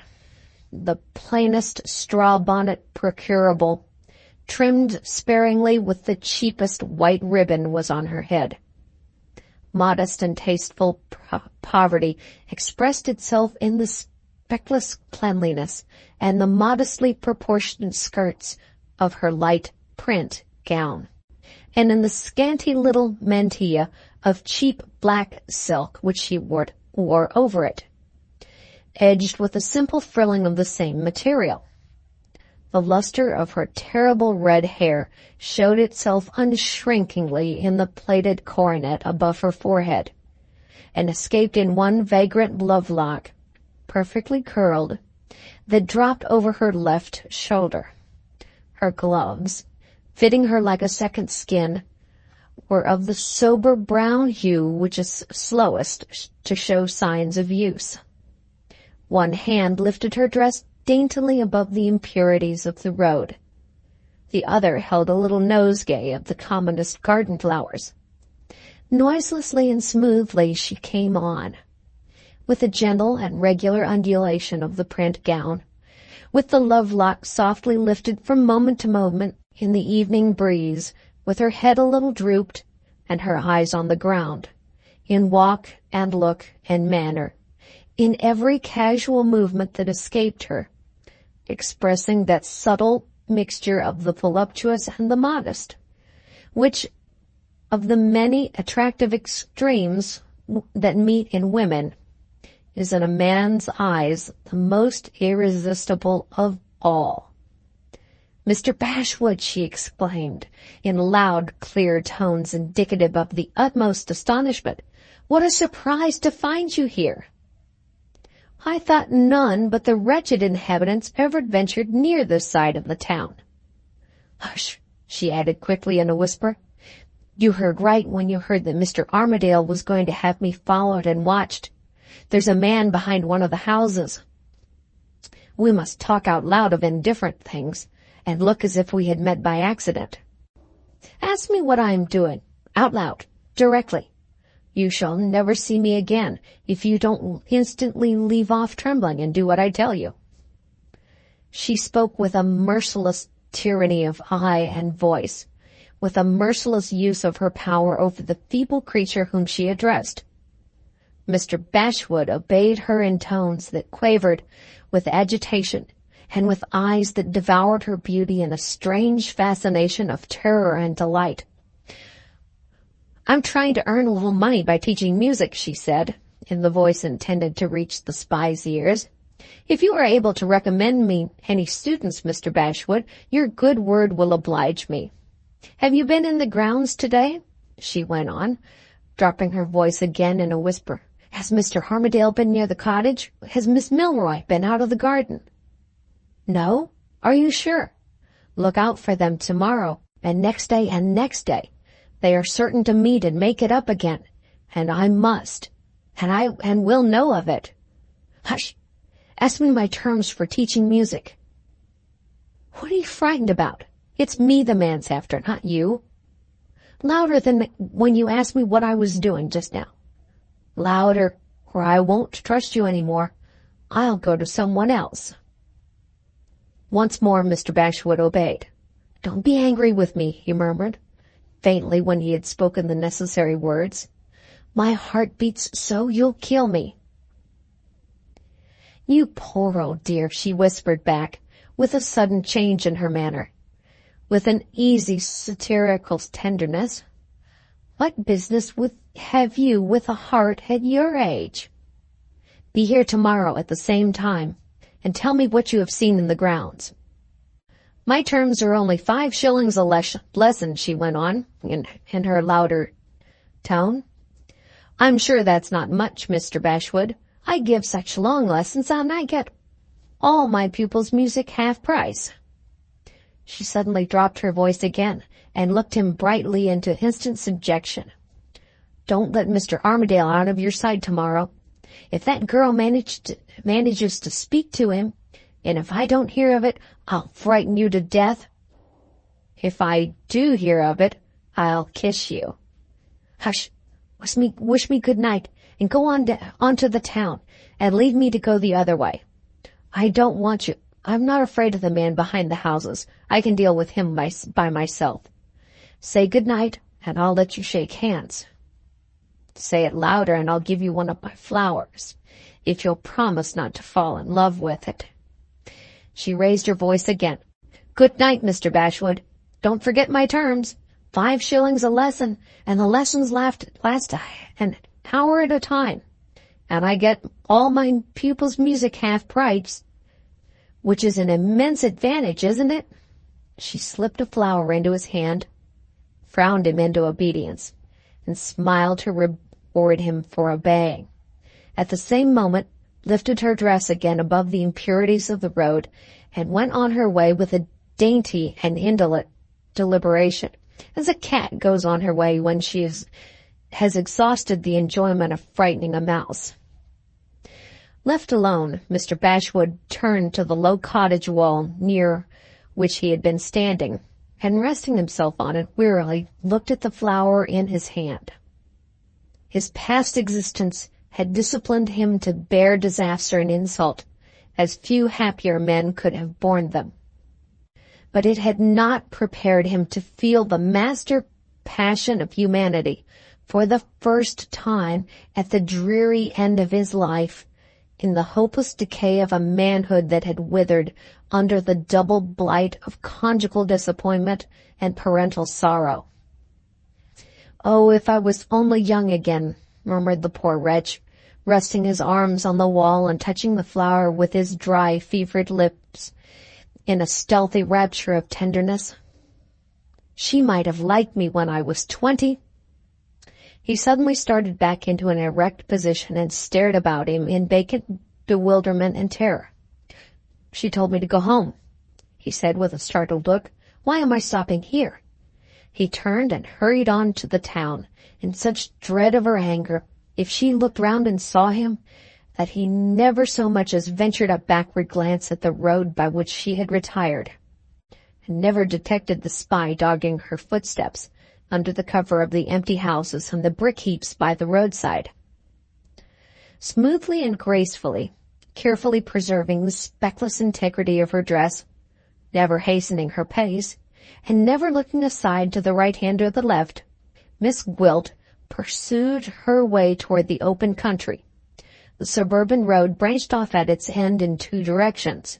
On the left, the path wound through a ragged little coppice to the grazing grounds of a neighboring farm. On the right, it led across a hillock of wasteland to the high road. Stopping a moment to consider, but not showing the spy that she suspected him by glancing behind her while there was a hiding place within his reach, Miss Gwilt took the path across the hillock. "I'll catch him there," she said to herself, looking up quietly at the long straight line of the empty high road. Once on the ground that she had chosen for her purpose, she met the difficulties of the position with perfect tact and self-possession. After walking some 30 yards along the road, she let her nosegay drop, half turned around, in stooping to pick it up, saw the man stopping at the same moment behind her, and instantly went on again, quickening her pace little by little, until she was walking at the top of her speed. The spy fell into the snare laid for him. Seeing the night coming, and fearing that he might lose sight of her in the darkness, he rapidly lessened the distance between them. Miss Gwilt went on faster and faster, till she plainly heard his footstep behind her, then stopped, turned, and met the man face to face the next moment. "My compliments to Mr. Armadale," she said, "and tell him I've caught you watching me." "I'm not watching you, miss," retorted the spy, thrown off his guard by the daring plainness of the language in which she had spoken to him. Miss Gwilt's eyes measured him contemptuously from head to foot. He was a weakly, undersized man. She was the taller, and quite possibly the stronger of the two. "Take off your hat, you blackguard, when you speak to a lady," she said, and tossed his hat in an instant across a ditch by which they were standing, into a pool on the other side. This time the spy was on his guard. He knew, as well as Miss Gwilt knew, the use which might be made of the precious minutes if he turned his back on her and crossed the ditch to recover his hat. "It's well for you you're a woman," he said, standing scowling at her bareheaded in the fast darkening light. Miss Gwilt glanced sidelong down the onward vista of the road, and saw, through the gathering obscurity, the solitary figure of a man rapidly advancing toward her. Some women would have noticed the approach of a stranger at that hour, and in that lonely place with a certain anxiety. Miss Gwilt was too confident in her own powers of persuasion not to count on the man's assistance beforehand, whoever he might be, because he was a man. She looked back at the spy with redoubled confidence in herself, and measured him contemptuously from head to foot for the second time. "I wonder whether I'm strong enough to throw you after your hat," she said. "I'll take a turn and consider it." She sauntered on a few steps toward the figure advancing along the road. The spy followed her close. "Try it," he said brutally. "You're a fine woman. You're welcome to put your arms round me if you like." As the words escaped him, he too saw the stranger for the first time. He drew back a step and waited. Miss Gwilt, on her side, advanced a step and waited too. The stranger came on with the lithe, light step of a practiced walker, swinging a stick in his hand and carrying a knapsack on his shoulders. A few paces nearer, and his face became visible. He was a dark man. His black hair was powdered with dust, and his black eyes were looking steadfastly forward along the road before him. Miss Gwilt advanced with the first signs of agitation she had shown yet. "Is it possible?" she said softly. "Can it really be you?" It was Midwinter, on his way back to Thorpe Ambrose after his fortnight among the Yorkshire moors. He stopped and looked at her in breathless surprise. The image of the woman had been in his thoughts at the moment when the woman herself spoke to him. "Miss Gwilt!" he exclaimed, and mechanically held out his hand. She took it and pressed it gently. "I should have been glad to see you at any time," she said. "You don't know how glad I am to see you now. May I trouble you to speak to that man? He's been following me and annoying me all the way from the town." Midwinter stepped past her without uttering a word. Faint as the light was, the spy saw what was coming in his face, and turned instantly, leaped the ditch by the roadside. Before Midwinter could follow, Miss Gwilt's hand was on his shoulder. "No," she said, "you don't know who his employer is." Midwinter stopped and looked at her.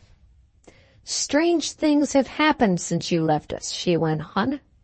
"I have been forced to give up my situation, and I am followed and watched by a paid spy. Don't ask who forced me out of my situation and who pays the spy, at least not just yet. I can't make up my mind to tell you till I am a little more composed. Let the wretch go. Do you mind seeing me safe back to my lodging? It's in your way home.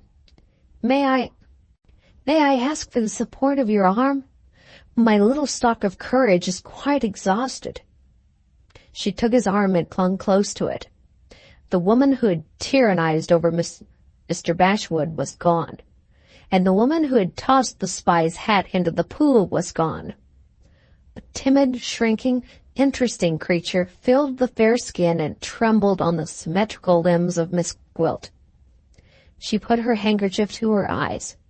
"They say necessity has no law," she murmured faintly. "I'm treating you like an old friend. God knows I want one." They went on toward the town. She recovered herself with a touching fortitude. She put her handkerchief back in her pocket and persisted in turning the conversation on Midwinter's walking tour. "It is bad enough to be a burden on you," she said, gently pressing on his arm as she spoke. "I mustn't distress you as well. Tell me, where have you been, and what have you seen? Interest me in your journey. Help me to escape from myself." They reached the modest little lodging in the miserable little suburb. Miss Gwilt sighed and removed her glove before she took Midwinter's hand. "I have taken refuge here," she said simply. "It is clean and quiet. I am too poor to want or expect more. We must say good-bye, I suppose, unless—" She hesitated modestly and satisfied herself by a quick look around that they were unobserved. "Unless you would like to come in and rest a little. I feel so gratefully toward you, Mr. Midwinter. Is there any harm, do you think, in my offering you a cup of tea?" The magnetic influence of her touch was thrilling through him while she spoke. Change and absence, to which he had trusted to weaken her hold on him, had treacherously strengthened it instead. A man exceptionally sensitive, a man exceptionally pure in his past life, he stood hand in hand in the tempting secrecy of the night with the first woman who had exercised over him the all-absorbing influence of her sex. At his age and in his position, who could have left her? The man, with a man's temperament, doesn't live who could have left her. Midwinter went in. A stupid, sleepy lad opened the house door. Even he, being a male creature, brightened under the influence of Miss Gwilt. "The urn, John," she said kindly, "and another cup and saucer. I'll borrow your candle to light my candles upstairs, then I won't trouble you any more tonight." John was wakeful and active in an instant. "No trouble, miss," he said with an awkward civility. Miss Gwilt took his candle with a smile. "How good people are to me," she whispered innocently to Midwinter, as she led the way upstairs to the little drawing-room on the first floor.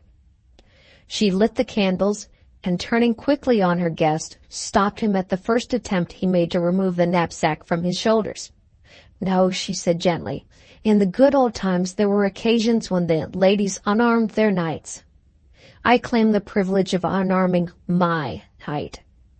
Her dexterous fingers intercepted his at the straps and buckles, and she had the dusty knapsack off before he could protest against her touching it. They sat down at the one little table in the room. It was very poorly furnished, but there was something of the dainty neatness of the woman who inhabited it, in the arrangement of the few poor ornaments on the chimney-piece, in the one or two prettily bound volumes on the chiffonier, in the flowers on the table, and the modest little work-basket in the window. "Women are not all coquettes," she said as she took off her bonnet and mantilla, and laid them carefully on a chair. "I won't go on into my room and look in my glass and make myself smart. You shall take me just as I am." Her hands moved about among the tea things with a smooth, noiseless activity. Her magnificent hair flashed crimson in the candlelight as she turned her head hither and thither, searching with an easy grace for the things she wanted in the tray. Exercise had heightened the brilliancy of her complexion, and had quickened the rapid alternations of expression in her eyes, the delicious languor that stole over them when she was listening or thinking, the bright intelligence that flashed from them softly when she spoke. In the lightest word she said, in the least thing she did, there was something that gently solicited the heart of the man who sat with her. Perfectly modest in her manner, possessed to perfection of all the graceful restraints and refinements of a lady, she had all the allurements that feast the eye, all the siren invitations that seduce the sense, a subtle suggestiveness in her silence, and a sexual sorcery in her smile. "Should I be wrong?" she asked, suddenly suspending the conversation which she had thus far persistently restricted to the subject of Midwinter's walking tour. "If I guessed that you have something on your mind, something which neither my tea nor my talk can charm away." "Are men as curious as women? Is the something me?" Midwinter struggled against the fascination of looking at her and listening to her. "I am very anxious to hear what has happened since I have been away," he said. "But I am still more anxious, Miss Gwilt, not to distress you by speaking of a painful subject." She looked at him gratefully. "It is for your sake that I have avoided the painful subject," she said, toying with her spoon among the dregs in her empty cup. "But you will hear about it from others if you don't hear about it from me. And you ought to know why you found me in that strange situation and why you see me here. Pray remember one thing to begin with. I don't blame your friend Mr. Armadale. I blame the people whose instrument he is." Midwinter started. "Is it possible," he began, "that Allan can be in any way answerable?" He stopped and looked at Miss Gwilt in silent astonishment. She gently laid her hand on his. "Don't be angry with me for only telling the truth," she said. "Your friend is answerable for everything that has happened to me. Innocently answerable, Mr. Midwinter, I firmly believe. We are both victims. He is the victim of his position as the richest single man in the neighborhood, and I am the victim of Miss Milroy's determination to marry him." "Miss Milroy?" repeated Midwinter, more and more astonished. "Why, Allan himself told me—" He stopped again. "He told you that I was the object of his admiration? Poor fellow! He admires everybody. His head is almost as empty as this," said Miss Gwilt, smiling indicatively into the hollow of her cup. She dropped the spoon aside and became serious again.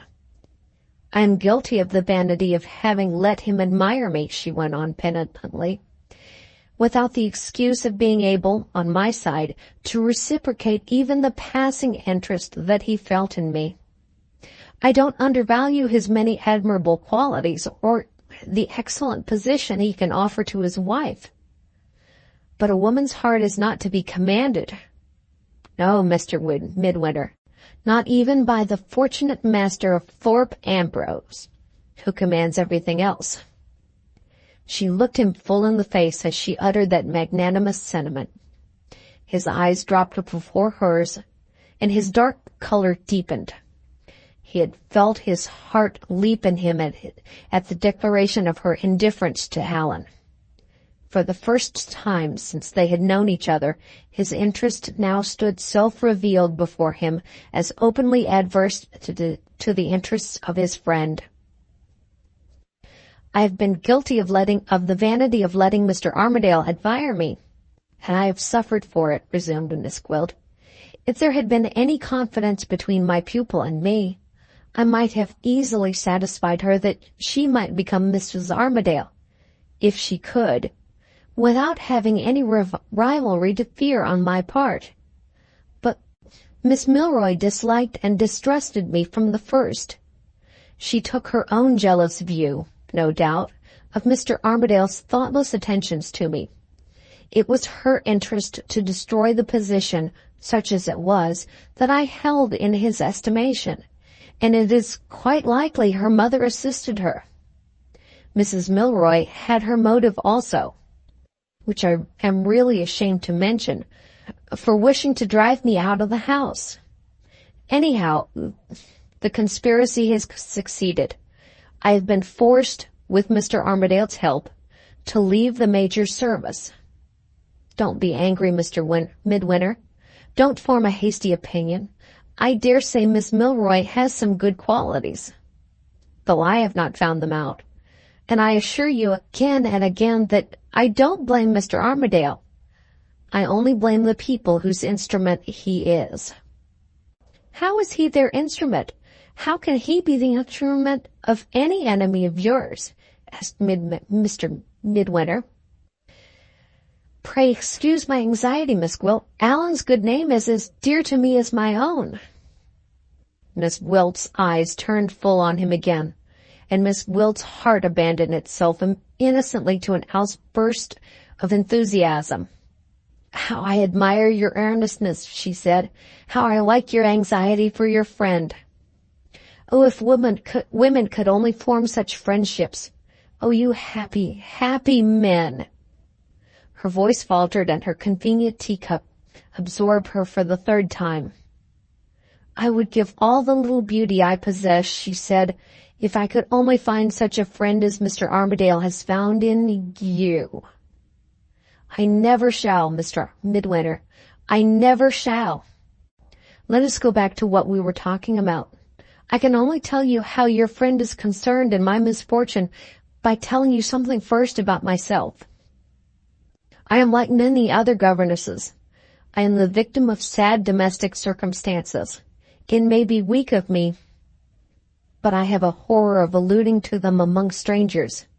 My silence about my family and my friends exposes me to misinterpretation in my dependent position. Does it do me any harm, Mr. Midwinter, in your estimation?" "God forbid," said Midwinter fervently. "There is no man living," he went on, thinking of his own family story, "who has better reason to understand and respect your silence than I have." Miss Gwilt seized his hand impulsively. "Oh," she said, "I knew it. The first moment I saw you, I knew that you too had suffered, that you too had sorrows which you kept sacred. Strange, strange sympathy. I believe in mesmerism. Do you?" She suddenly recollected herself and shuddered. "Oh, what have I done? What must you think of me?" she exclaimed as he yielded to the magnetic fascination of her touch, and forgetting everything but the hand that lay warm in his own, bent over it and kissed it. "Spare me," she said faintly as she felt the burning touch of his lips. "I am so friendless. I am so completely at your mercy." He turned away from her and hid his face in his hands. He was trembling, and she saw it. She looked at him while his face was hidden from her. She looked at him with a furtive interest and surprise. "How that man loves me," she thought. "I wonder whether there was a time when I might have loved him." The silence between them remained unbroken for some minutes.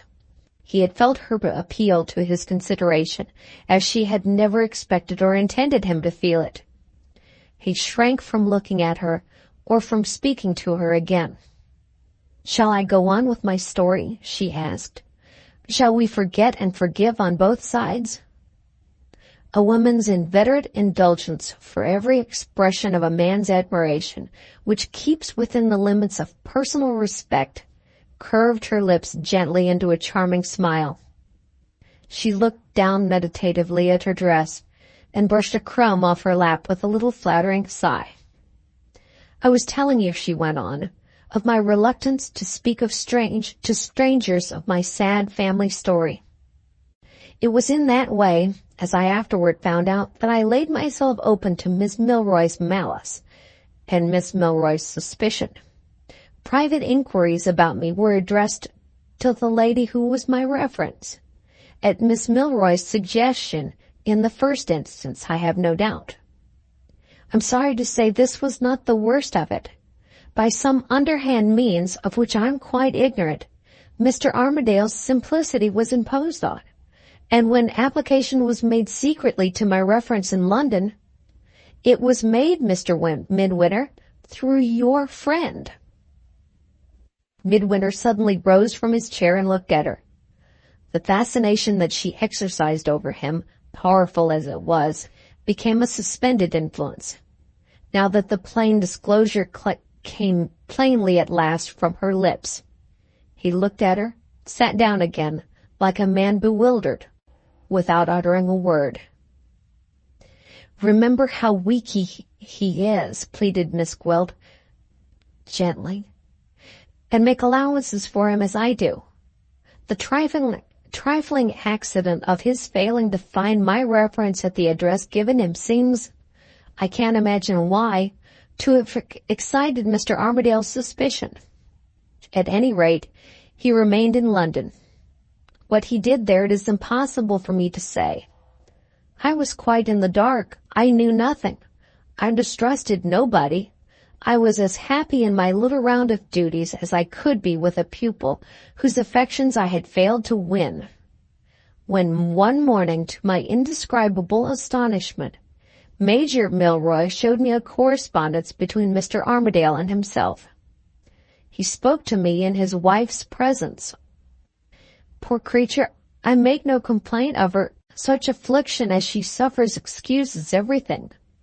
I wish I could give you some idea of the letters between Major Milroy and Mr. Armadale.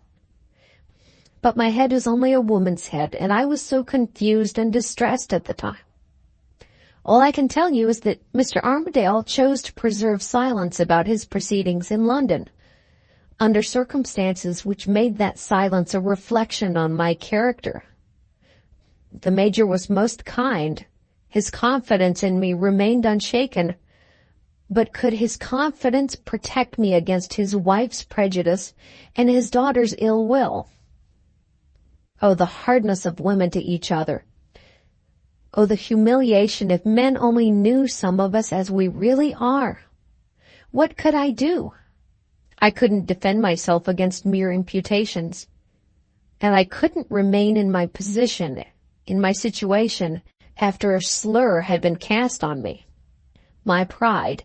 Heaven help me, I was brought up like a gentlewoman, and I have sensibilities that are not blunted even yet.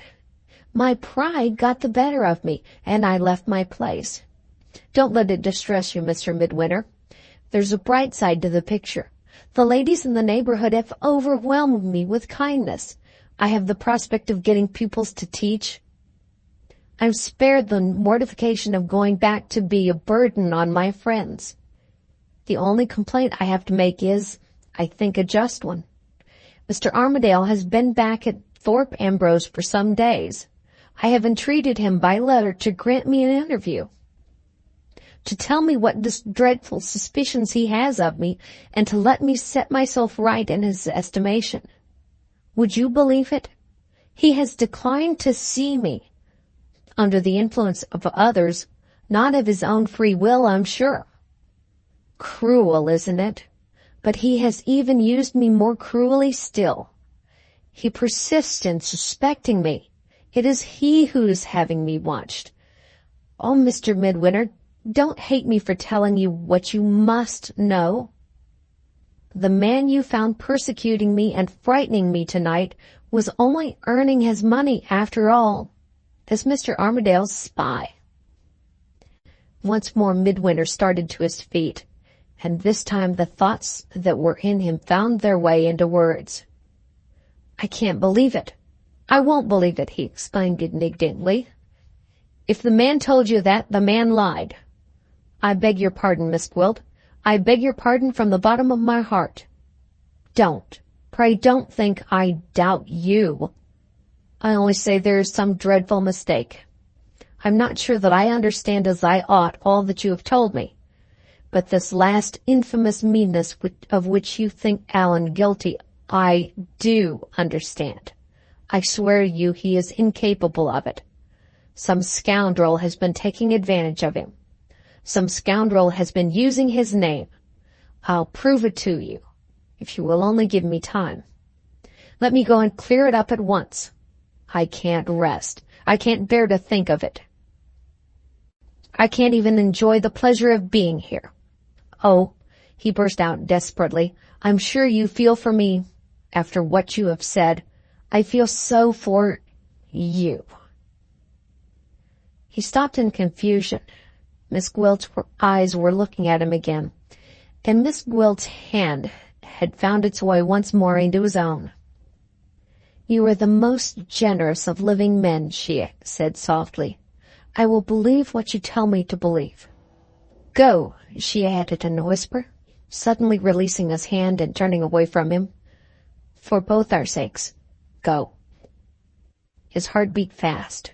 He looked at her as she dropped into a chair and put her handkerchief to her eyes. For one moment he hesitated. The next, he snatched up his knapsack from the floor and left her precipitately, without a backward look or a parting word. She rose when the door closed on him. Change came over the instant she was alone. The color faded out of her cheeks, the beauty died out of her eyes. Her face hardened horribly with a silent despair. It's even baser work than I bargained for, she said, to deceive him. After pacing to and fro in the room for some minutes, she stopped wearily before the glass over the fireplace. You strange creature, she murmured, leaning her elbows on the mantelpiece and languidly addressing the reflection of herself in the glass. Have you got any conscience left? And has that man roused it? The reflection of her face changed slowly. The color returned to her cheeks. The delicious languor began to suffuse her eyes again. Her lips parted gently, and her quickening breath began to dim the surface of the glass. She drew back from it. After a moment's absorption in her own thoughts, with a start of terror, What am I doing? She asked herself in a sudden panic of astonishment. Am I mad enough to be thinking of him in that way? She burst into a mocking laugh and opened her desk on the table recklessly with a bang. It's high time I had some talk with Mother Jezebel. she said, and sat down to write to Mrs. Oldershaw. I have met with Mr. Midwinter, she began, under very lucky circumstances, and I have made the most of my opportunity. He has just left me for his friend Armadale, and one of two good things will happen tomorrow.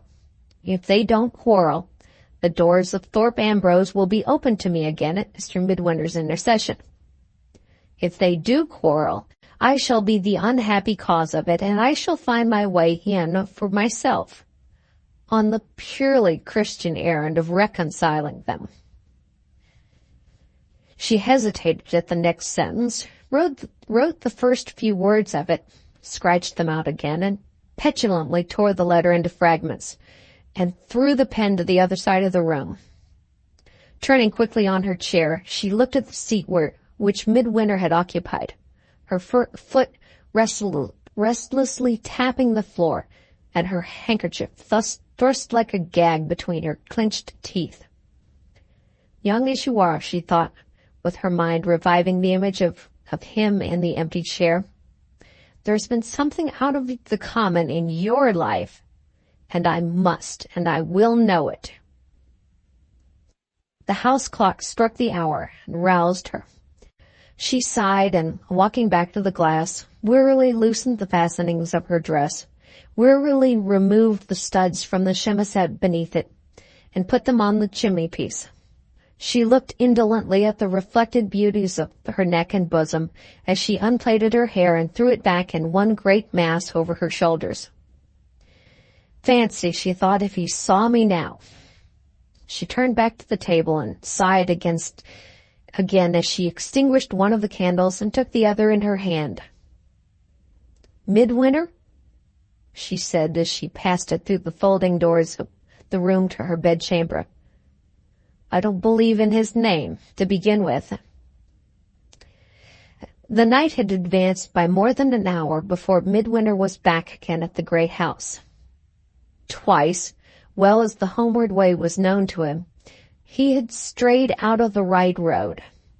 The events of the evening, the interview with Miss Gwilt herself, after his fortnight's solitary thinking of her, the extraordinary change that had taken place in her position since he had seen her last, and the startling assertion of Allan's connection with it, had all conspired to throw his mind into a state of ungovernable confusion. The darkness of the cloudy night added to his bewilderment. Even the familiar gates of Thorpe Ambrose seemed strange to him. When he tried to think of it, it was a mystery to him how he had reached the place. The front of the house was dark and closed for the night. Midwinter went around to the back. The sound of men's voices as he advanced caught his ear. They were soon distinguishable as the voices of the first and second footmen. The subject of the conversation between them was their master. "I'll bet you an even half-crown he's driven out of the neighborhood before the week is over his head," said the first footman. "Done," said the second. "He isn't as easy driven as you think." "Isn't he?" retorted the other. "He'll be mobbed if he stops here. I tell you again, he's not satisfied with the mess he's gotten into already. I know it for certain. He's having the governess watched." At those words, Midwinter mechanically checked himself before he turned the corner of the house. His first doubt of the result of his meditated appeal to Allan ran through him like a sudden chill. The influence exercised by the voice of public scandal is a force which acts in opposition to the ordinary law of mechanics. It is strongest, not by concentration, but by distribution. To the primary sound we may shut our ears, but the reverberation of it in echoes is irresistible. On his way back, Midwinter's one desire had been to find Allan up and to speak with him immediately. His one hope now was to gain time to contend with the new doubts and to silence the new misgivings. His one present anxiety was to hear that Allan had gone to bed. He turned the corner of the house and presented himself before the men smoking their pipes in the back garden. As soon as their astonishment allowed them to speak, they offered to rouse their master. Allan had given his friend up for that night, and had gone to bed about a half an hour since. "It was my master's particular order, sir," said the head footman, "that he was to be told of it if you came back." "It is my particular request," returned Midwinter, "that you won't disturb him." The men looked at each other wonderingly as he took his candle and left them. Chapter 8. She Comes Between Them.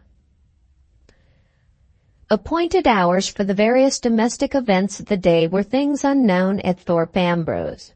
Irregular in all his habits, Allan accommodated himself to no stated times, with the solitary exception of dinner time, at any hour of the day or night. He retired to rest early or late, and he rose early or late exactly as he felt inclined. The servants were forbidden to call him, and Mrs. Gripper was accustomed to improvise the breakfast as she best might, from the time when the kitchen fire was first lighted to the time when the clock stood on the stroke of noon. Toward 9 o'clock on the morning after his return, Midwinter knocked at Allan's door, and on entering the room found it empty. After inquiry among the servants, it appeared that Allan had risen that morning before the man who usually attended on him was up, and that his hot water had been brought to the door by one of the housemaids, who was then still in ignorance of Midwinter's return. Nobody had chanced to see the master either on the stairs or in the hall. Nobody had heard him ring the bell for breakfast as usual. In brief, nobody knew anything about him except what was obviously clear to all, that he was not in the house. Midwinter went out under the great portico. He stood at the head of the flight of steps, considering in which direction he should set forth to look for his friend. Allan's unexpected absence added one more to the disquieting influences which still perplexed his mind. He was in the mood in which trifles irritate a man, and fancies are all-powerful to exalt or depress his spirits. The sky was cloudy, and the wind blew in puffs from the south. There was every prospect to weather-wise eyes of coming rain. While Midwinter was still hesitating, one of the grooms passed him on the drive below. The man proved, on being questioned, to be better informed about his master's movements than the servants indoors. He had seen Allan pass the stables more than an hour since, going out by the back way into the park with a nosegay in his hand. A nosegay in his hand? The nosegay hung incomprehensibly on Midwinter's mind as he walked round on the chance of meeting Allan to the back of the house. "What does the nosegay mean?" he asked himself, with an unintelligible sense of irritation and a petulant kick at a stone that stood in his way. It meant that Allan had been following his impulses as usual. The one pleasant impression left on his mind after his interview with Pedgift Sr. was the impression made by the lawyer's account of his conversation with Neelie in the park. The anxiety that he should not misjudge her, which the Major's daughter had so earnestly expressed, placed her before Allan's eyes in an irresistibly attractive character. The character of the one person among all his neighbors who had some respect still left for his good opinion. Acutely sensible of his social isolation, now that there was no Midwinter to keep him company in the house, hungering and thirsting in his solitude for a kind word and a friendly look, he began to think more and more regretfully and more longingly of the bright young face so pleasantly associated with his first happiest days at Thorpe Ambrose. To be conscious of such a feeling as this was, with a character like Allan's, to act on it headlong, led him where it might. He had gone out on the previous morning to look for Neelie with a peace offering of flowers, but with no very distinct idea of what he should say to her if they met. And failing to find her on the scene of her customary walks, he had characteristically persisted the next morning in making a second attempt with another peace offering on a larger scale. Still ignorant of his friend's return, he was now at some distance from the house, searching the park in a direction which he had not tried yet. After walking out a few hundred yards beyond the stables and failing to discover any signs of Allan, Midwinter retraced his steps and waited for his friend's return, pacing slowly to and fro on the little strip of garden ground at the back of the house. From time to time as he passed it, he looked in absently at the room which had formerly been Mrs. Armadale's, which was now, through his interposition, habitually occupied by her son. the room with the statuette on the bracket and the French windows opening to the ground, which had once recalled to him the second vision of the dream. The shadow of the man which Allan had seen standing opposite to him at the long window, the view over a lawn and flower garden, the pattering of the rain against the glass, the stretching out of the shadow's arm, and the fall of the statue in fragments on the floor. These objects and events of the visionary scene, so vividly present to his memory once, were all superseded by later remembrances now, were all left to fade as they might in the dim background of time. He could pass the room again and again, alone and anxious, and never once think of the boat drifting away in the moonlight, and the night's imprisonment on the wrecked ship. Toward 10 o'clock the well-remembered sound of Allan's voice became suddenly audible in the direction of the stables. In a moment more he was visible from the garden. His second morning's search for Neelie had ended, to all appearance, in a second defeat of his object. The nosegay was still in his hand, and he was resignedly making a present of it to one of the coachman's children. Midwinter impulsively took a step forward toward the stables and abruptly checked his further progress. Conscious that his position toward his friend was altered already in relation to Miss Gwilt, the first sight of Allan filled his mind with a sudden distrust of the governess's influence over him, which was almost a distrust of himself. He knew that he had set forth from the moors on his return to Thorpe Ambrose with the resolution of acknowledging the passion that had mastered him, and of insisting, if necessary, on a second and a longer absence in the interests of the sacrifice which he was bent on making to the happiness of his friend. What had become of that resolution now? The discovery of Miss Gwilt's altered position and the declaration that she had voluntarily made of her indifference to Allan had scattered it to the winds. The first words with which he would have met his friend if nothing had happened to him on the homeward way were words already dismissed from his lips. He drew back as he felt it and struggled with an instinctive loyalty toward Allan, to free himself at the last moment from the influence of Miss Gwilt. Having disposed of his useless nosegay, Allan passed on into the garden, and the instant he entered it recognized Midwinter with a loud cry of surprise and delight. "Am I awake or dreaming?" he exclaimed, seizing his friend excitably by both hands. "You dear old Midwinter, have you sprung up out of the ground, or have you dropped from the clouds?" It was not till Midwinter had explained the mystery of his unexpected appearance in every particular that Allan could be prevailed on to say a word about himself. When he did speak, he shook his head ruefully, and subdued the hearty loudness of his voice with a preliminary look round to see if the servants were within hearing. "I've learned to be cautious since you went away and left me," said Allan. "My dear fellow, you haven't the least notion what things have happened and what an awful scrape I'm in at this very moment." "You are mistaken, Allan. I have heard more of what has happened than you suppose." "What? The dreadful mess I'm in with Miss Gwilt? The row with the Major? The infernal scandal-mongering in the neighborhood? You don't mean to say—" "Yes," interposed Midwinter quietly. "I have heard of it all." "Good heavens! How? Did you stop at Thorpe Ambrose on your way back? Have you been in the coffee-room at the hotel? Have you met Pedgift? Have you dropped into the reading rooms and seen what they call the freedom of the press in the town newspaper?" Midwinter paused before he answered and looked up at the sky. The clouds had been gathering unnoticed over their heads, and the first raindrops were beginning to fall.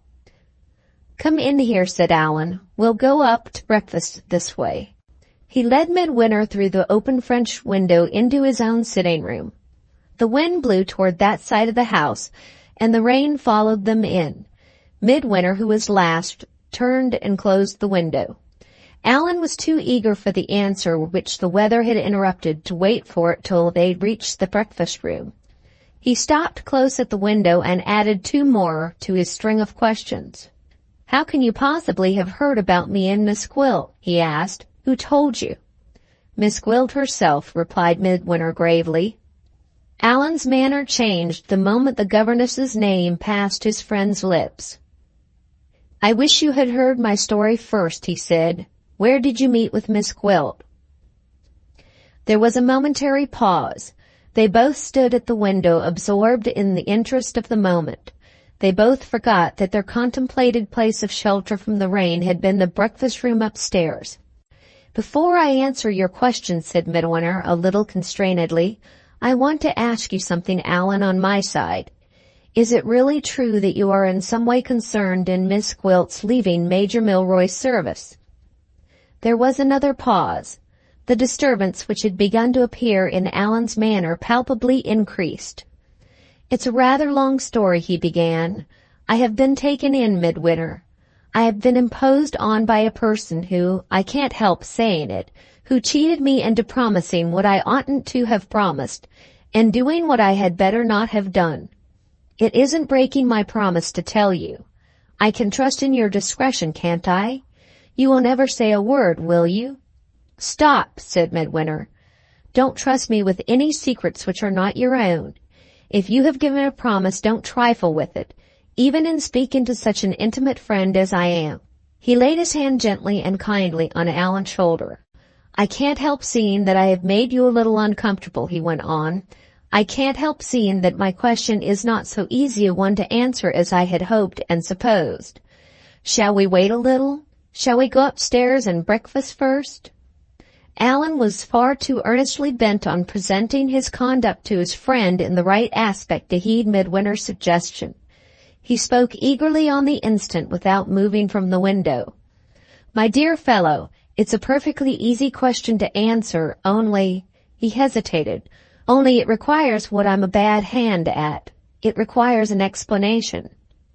"Do you mean," asked Midwinter more seriously but not less gently than before, "that you must first justify yourself and then answer my question?" "That's it," Allan said with an air of relief. "You've hit the right nail on the head, just as usual." Midwinter's face darkened for the first time. "I am sorry to hear it," he said, his voice sinking low and his eyes dropping to the ground as he spoke. The rain was beginning to fall thickly. It swept across the garden straight on the closed windows and pattered heavily against the glass. "Sorry," repeated Allan. "My dear fellow, you haven't heard the particulars yet. Wait till I explain the thing first." "You are a bad hand at explanations," said Midwinter, repeating Allan's own words. "Don't place yourself at a disadvantage. Don't explain it." Allan looked at him in silent perplexity and surprise. "You are my friend, my best and dearest friend," Midwinter went on. "I can't bear to let you justify yourself to me as if I was your judge, or as if I doubted you." He looked up again at Allan frankly and kindly as he said those words. "Besides," he resumed, "I think if I look into my memory I can anticipate your explanation. We had a moment's talk before I went away about some very delicate questions which you proposed putting to Major Milroy. I remember I warned you. I remember I had my misgivings. Should I be guessing right if I guess that those questions have been in some way the means of leading you into a false position? If it is true that you have been concerned in Miss Gwilt's leaving her situation, is it also true, is it only doing you justice to believe that any mischief for which you are responsible has been mischief innocently done?" "Yes," said Allan, speaking for the first time a little constrainedly on his side. "It is only doing me justice to say that." He stopped and began drawing lines absently with his finger on the blurred surface of the window pane. "You're not like other people, Midwinter," he resumed suddenly with an effort, "and I should have liked you to have heard the particulars all the same." "I will hear them if you desire it," returned Midwinter. "But I am satisfied, without another word, that you have not willingly been the means of depriving Miss Gwilt of her situation. If that is understood between you and me, I think we need say no more. Besides, I have another question to ask of much greater importance, a question that has been forced on me by what I saw with my own eyes and heard with my own ears last night." He stopped, recoiling in spite of himself. "Shall we go upstairs first?" he asked abruptly, leading the way to the door and trying to gain time. It was useless. Once again, the room which they were both free to leave, the room which one of them had twice tried to leave already, held them as if they were prisoners. Without answering, without even appearing to have heard Midwinter's proposal to go upstairs, Allan followed him mechanically as far as the opposite side of the window. There he stopped. "Midwinter," he burst out in a sudden panic of astonishment and alarm, "there seems to be something strange between us. You're not like yourself. What is it?" With his hand on the lock of the door, Midwinter turned and looked back into the room. The moment had come. His haunting fear of doing his friend an injustice had shown itself in a restraint of word, look, and action, which had been marked enough to force its way to Allan's notice. The one course left now, in the dearest interests of the friendship that united them, was to speak at once and to speak boldly. "There's something strange between us," reiterated Allan. "For God's sake, what is it?" Midwinter took his hand from the door and came down again to the window, fronting Allan. He occupied the place of necessity which Allan had just left. It was the side of the window on which the statuette stood. The little figure, placed on its projecting bracket, was close by him on his right hand. No signs of change appeared in the stormy sky. The rain still swept slanting across the garden and pattered heavily against the glass. "Give me your hand, Allan." Allan gave it, and Midwinter held it firmly while he spoke. "There is something strange between us," he said. "There is something to be set right which touches you nearly, and it has not been set right yet. You asked me just now where I met with Miss Gwilt. I met with her on my way back here, upon the high road on the further side of the town. She entreated me to protect her from a man who was following and frightening her. I saw the scoundrel with my own eyes, and I should have laid hands on him if Miss Gwilt herself had not stopped me. She gave a very strange reason for stopping me. She said I didn't know who his employer was." Allan's ruddy color suddenly deepened. He looked aside quickly through the window at the pouring rain. At the same moment their hands fell apart, and there was a pause of silence on either side. Midwinter was the first to speak again. "Later in the evening," he went on, "Miss Gwilt explained herself. She told me two things. She declared that the man whom I had seen following her was a hired spy. I was surprised, but I could not dispute it. She told me next, Allan, what I believe with my whole heart and soul to be a falsehood which has been imposed on her as the truth. She told me that the spy was in your employment." Allan turned instantly from the window and looked Midwinter full in the face again. "I must explain myself this time," he said resolutely. The ashy paleness peculiar to him in moments of strong emotion began to show itself on Midwinter's cheeks. "More explanations," he said, and drew back a step with his eyes fixed in a sudden terror of inquiry on Allan's face. "You don't know what I know, Midwinter. You don't know that what I have done has been done with a good reason. And what is more, I have not trusted to myself. I have had good advice." "Did you hear what I said just now?" said Midwinter incredulously. "You can't have been attending to me." "I haven't missed a word," rejoined Allan. "I tell you again, you don't know what I know of Miss Gwilt. She has threatened Miss Milroy. Miss Milroy is in danger while her governess stops in this neighborhood." Midwinter dismissed the Major's daughter from the conversation with a contemptuous gesture of his hand. "I don't want to hear about Miss Milroy," he said. "Don't mix up Miss Milroy. Good God, Allan, am I to understand that the spy set to watch Miss Gwilt was doing his vile work with your approval? Once and for all, my dear fellow, will you or will you not let me explain?" "Explain!" cried Midwinter, his eyes aflame and his hot Creole blood rushing crimson into his face. "Explain the employment of a spy? What, after having driven Miss Gwilt out of her situation by meddling with her private affairs, you meddle again by the vilest of all means, the means of a paid spy? You set a watch on the woman whom you yourself told me you loved, only a fortnight since, the woman you were thinking of as your wife. I don't believe it. I don't believe it. Is my head failing me? Is it Allan Armadale I am speaking to? Is it Allan Armadale's face looking at me? Stop! You are acting under some mistaken scruple. Some low fellow has crept into your confidence and has done this in your name without telling you first." Allan controlled himself with admirable patience and admirable consideration for the temper of his friend. "If you persist in refusing to hear me," he said, "I must wait as well as I can till my turn comes. Tell me you are a stranger to the employment of that man, and I will hear you willingly. Suppose there should be a necessity that you know nothing about for employing him. I acknowledge no necessity for the cowardly persecution of a helpless woman." A momentary flush of irritation, momentary and no more, passed over Allan's face. "You mightn't think her quite so helpless," he said, "if you knew the truth." "Are you the man to tell the truth?" retorted the other. "You who have refused to hear her in her own defense? You who have closed the doors of this house against her?" Allan still controlled himself, but the effort began at last to be visible. "I know your temper is a hot one," he said, "but for all that your violence quite takes me by surprise. I can't account for it unless—" He hesitated for a moment, and then finished the sentence in his usual frank, outspoken way. "Unless you are sweet yourself on Miss Gwilt." Those last words heaped fuel on the fire. They stripped the truth instantly of all concealments and disguises and laid it bare to view. Allan's instinct had guessed, and the guiding influence stood revealed of Midwinter's interest in Miss Gwilt. "What right have you to say that?" he asked, with raised voice and threatening eyes. "I told you," said Allan simply, "when I thought I was sweet on her myself.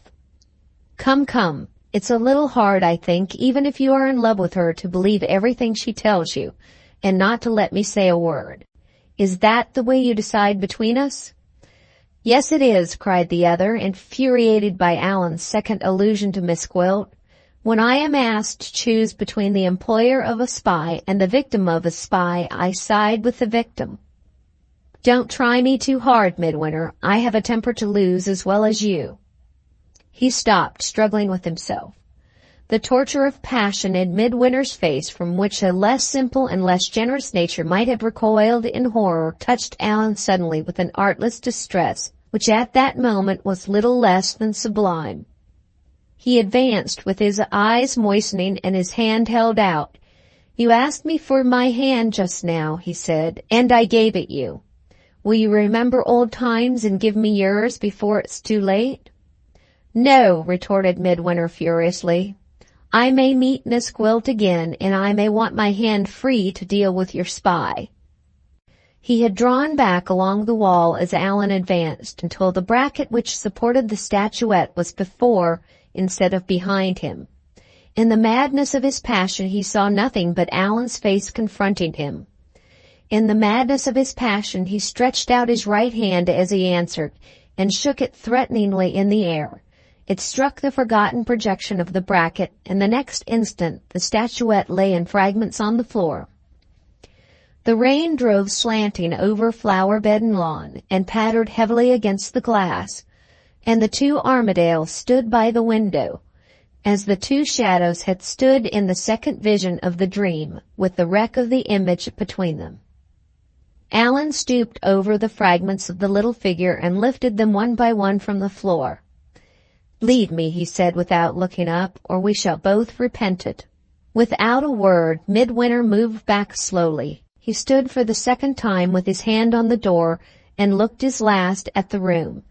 The horror of the night on the wreck had got him once more, and the flame of his passion was quenched in an instant. "The dream," he whispered under his breath. "The dream again." The door was tried from the outside, and a servant appeared with a trivial message about the breakfast. Midwinter looked at the man with a blank, dreadful helplessness in his face. "Show me the way out," he said. "The place is dark, and the room turns round with me." The servant took him by the arm and silently led him out. As the door closed on them, Allan picked up the last fragment of the broken figure. He sat down alone at the table and hid his face in his hands. The self-control which he had bravely preserved under exasperation renewed again and again now failed him at last in the friendless solitude of his room.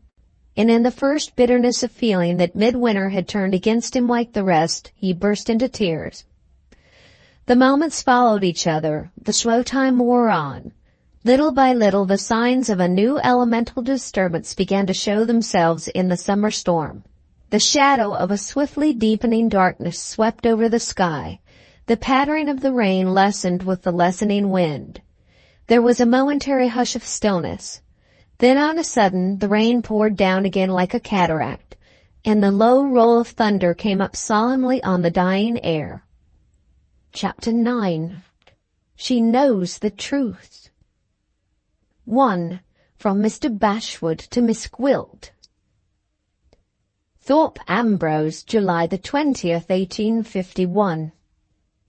Dear Madam, I received yesterday by private messenger your obliging note, in which you direct me to communicate with you through the post only, as long as there is reason to believe that any visitors who may come to you are likely to be observed. May I be permitted to say that I look forward with respectful anxiety to the time when I shall again enjoy the only real happiness I have ever experienced, the happiness of personally addressing you. In compliance with your desire that I should not allow this day, the Sunday, to pass without privately noticing what went on at the great house, I took the keys, and went this morning to the steward's office.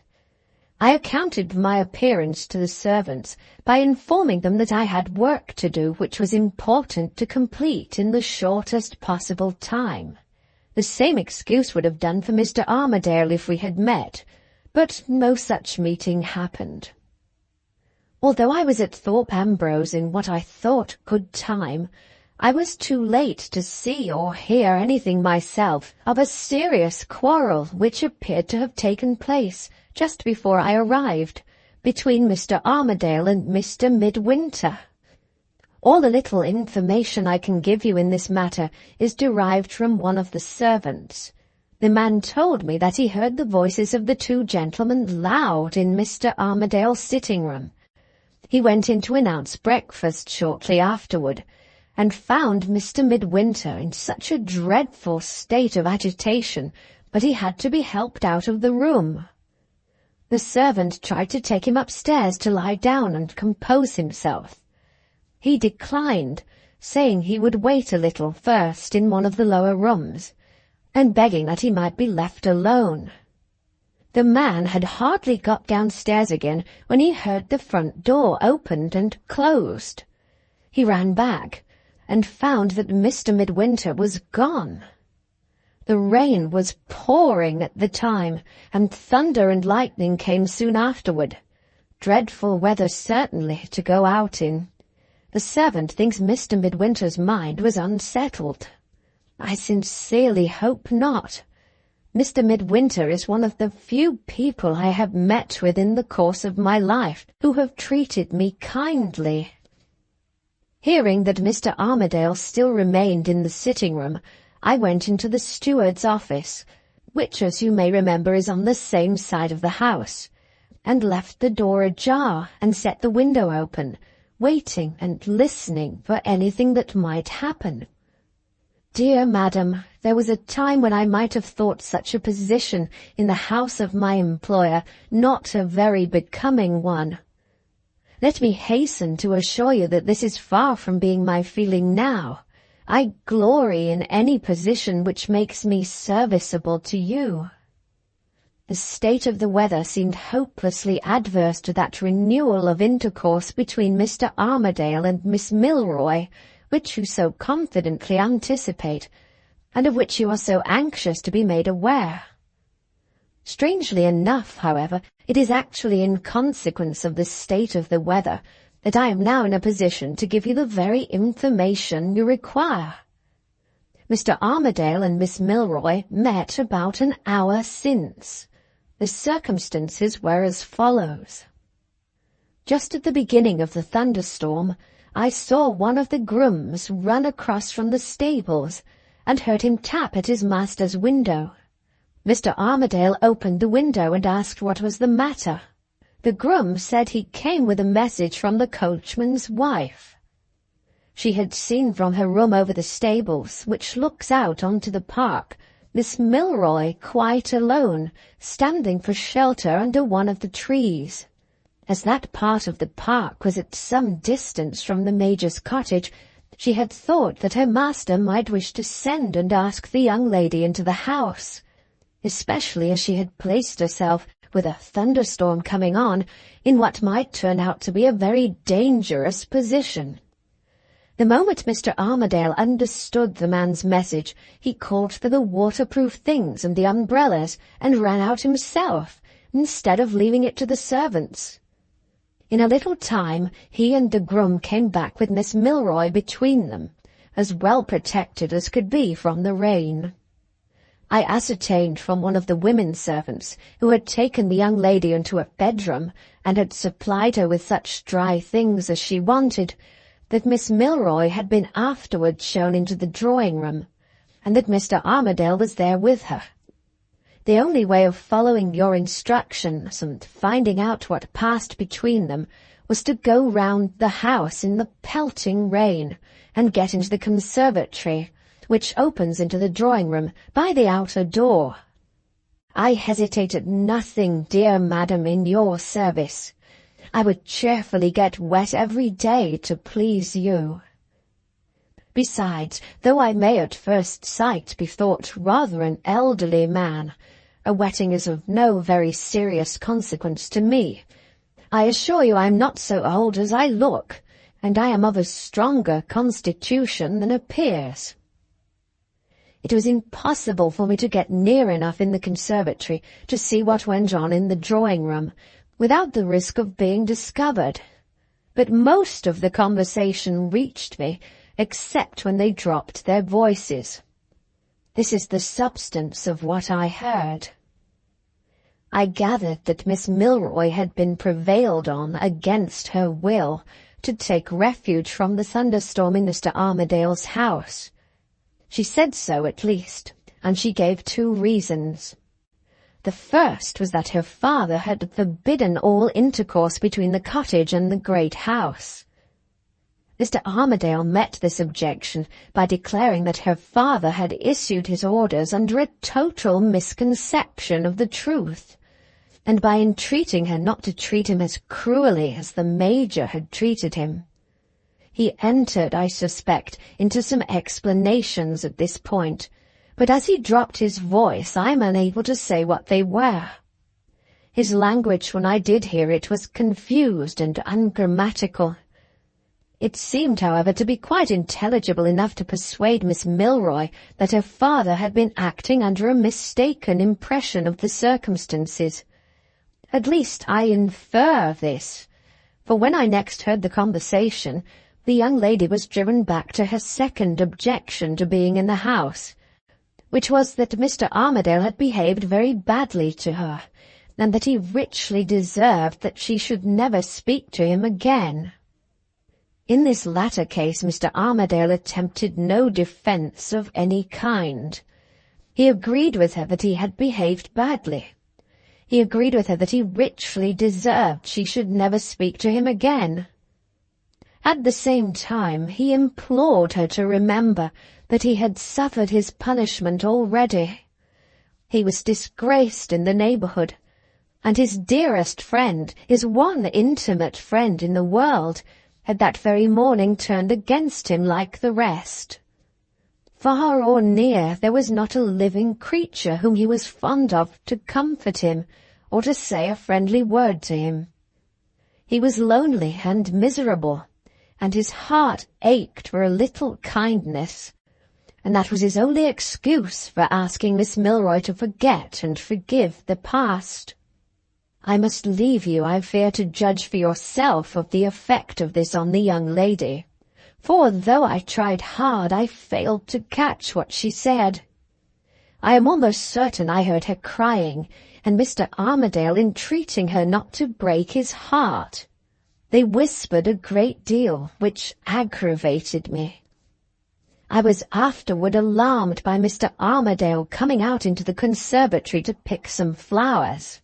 He did not come as far, fortunately, as the place where I was hidden, and he went in again into the drawing-room, and there was more talking, I suspect at close quarters, which to my great regret I again failed to catch. Pray forgive me for having so little to tell you.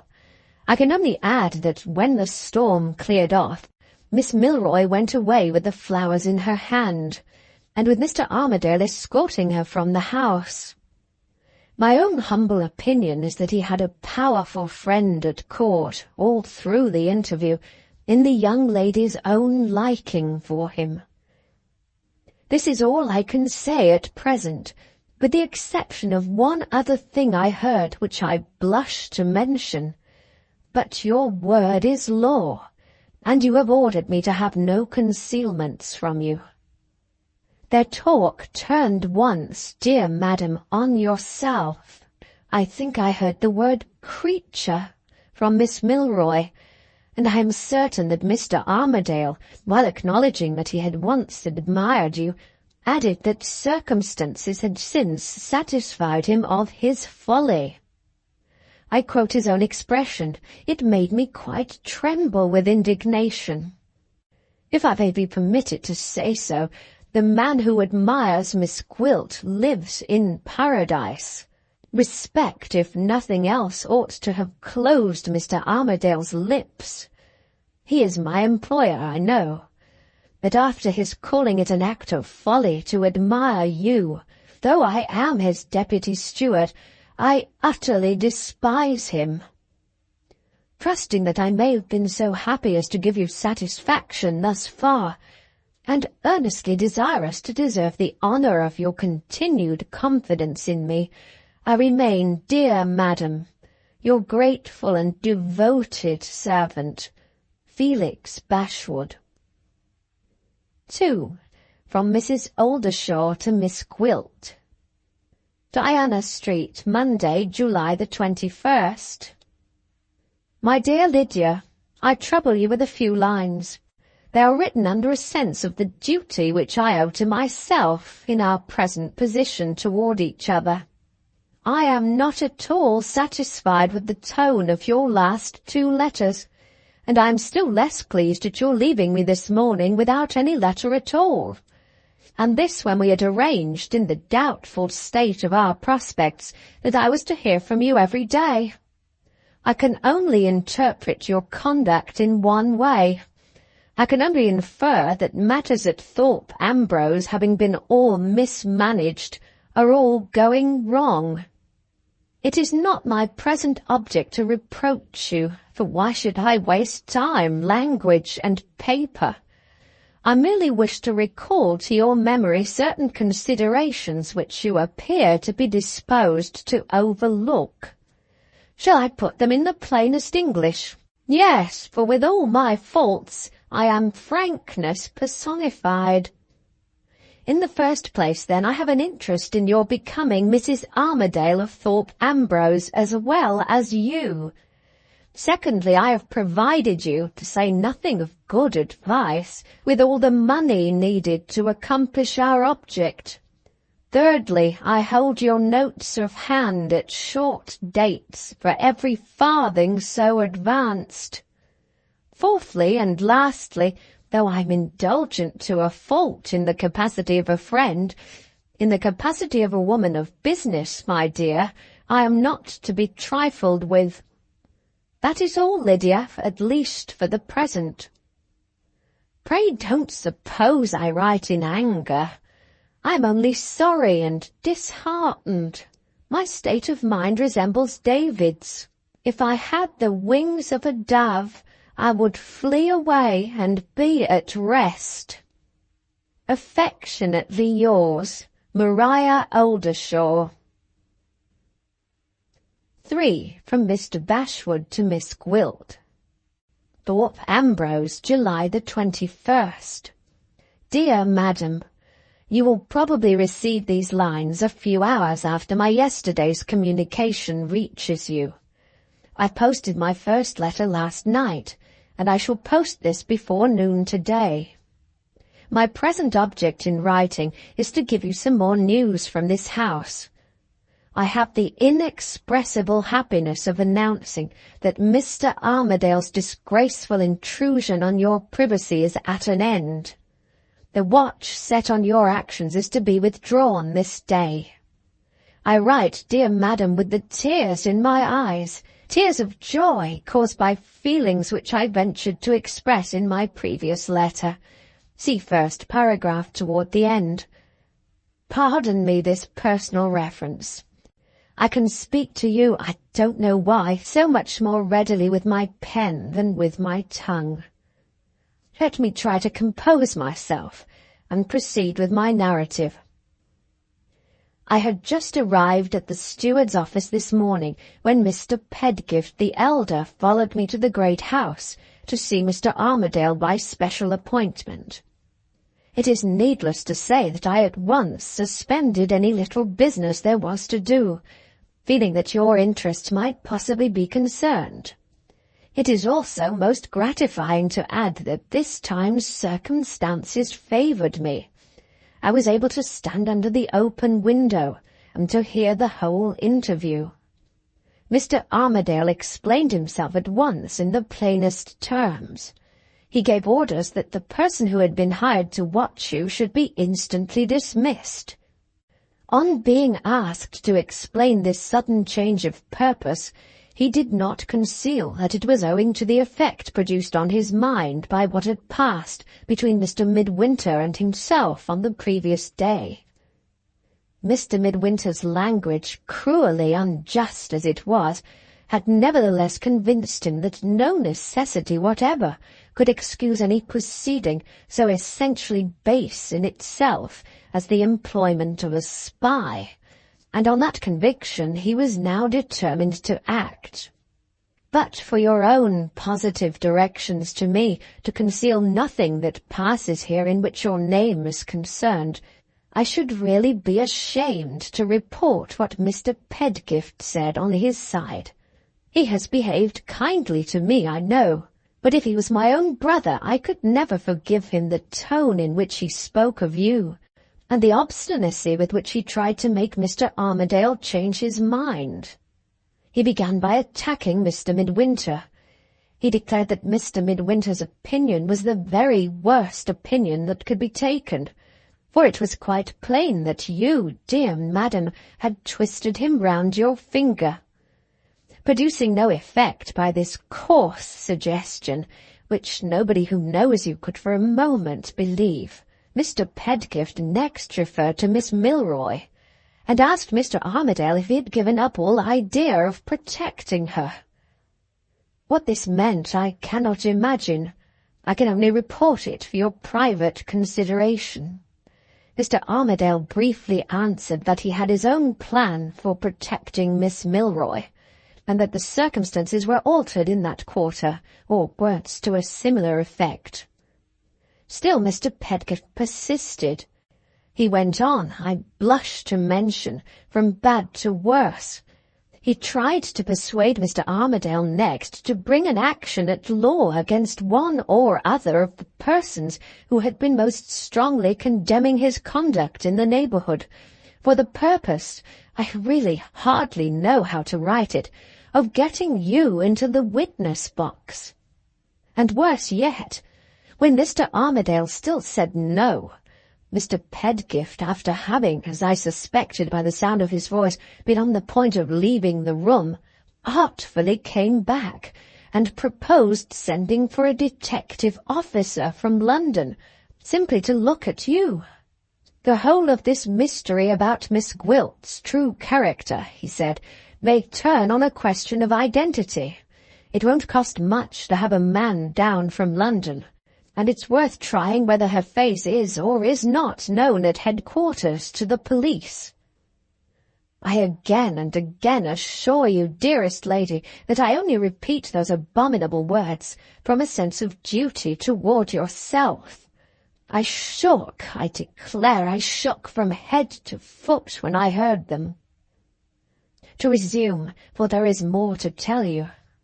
Mr. Armadale, to his credit, I don't deny it, though I don't like him, still said no. He appeared to be getting irritated under Mr. Pedgift's persistence, and he spoke in a somewhat hasty way. You persuaded me on the last occasion when we talked about this, he said, to do something that I have been since heartily ashamed of. You won't succeed in persuading me, Mr. Pedgift, a second time."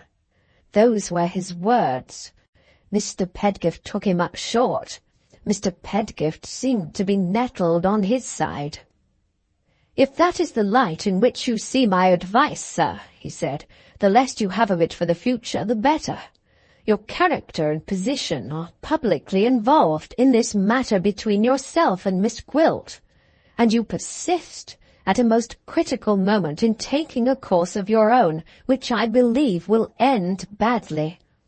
After what I've already said and done in this very serious case, I can't consent to go on with it with both my hands tied, and I can't drop it with credit to myself while I remain publicly known as your solicitor. You leave me no alternative, sir, but to resign the honour of acting as your legal adviser."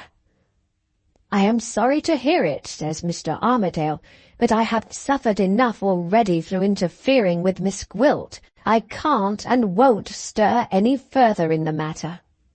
"You may not stir any further in it, sir," said Mr. Pedgift, "and I shall not stir any further in it, for it has ceased to be a question of professional interest to me. But mark my words, Mr. Armadale, you are not at the end of this business yet. Some other person's curiosity may go on from the point where you and I have stopped, and some other person's hand may let the broad daylight in yet on Miss Gwilt.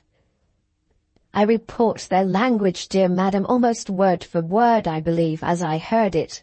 It produced an indescribable impression on me. It filled me, I hardly know why, with quite a panic of alarm. I don't at all understand it, and I understand still less what happened immediately afterward." Mr. Pedgift's voice, when he said those last words, sounded dreadfully close to me. He must have been speaking at the open window, and he must, I fear, have seen me under it. I had time, before he left the house, to get out quietly from among the laurels, but not to get back to the office. Accordingly, I walked away along the drive toward the lodge, as if I was going on some errand connected with the steward's business. Before long, Mr. Pedgift overtook me in his gig, and stopped. "So you feel some curiosity about Miss Gwilt, do you?" he said. "Gratify your curiosity by all means. I don't object to it." I felt naturally nervous, but I managed to ask him what he meant. He didn't answer. He only looked down at me from the gig in a very odd manner, and laughed. "I have known stranger things happen even than that," he said to himself suddenly, and drove off. "I have ventured to trouble you with this last incident, though it may seem of no importance in your eyes, in the hope that your superior ability may be able to explain it. My own poor faculties, I confess, are quite unable to penetrate Mr. Pedgift's meaning. All I know is that he has no right to accuse me of any such impertinent feeling as curiosity in relation to a lady whom I ardently esteem and admire. I dare not put it in warmer words. I have only to add that I am in a position to be of continued service to you here if you wish it. Mr. Armadale has just been into the office, and has told me briefly that in Mr. Midwinter's continued absence I am still to act as steward's deputy till further notice.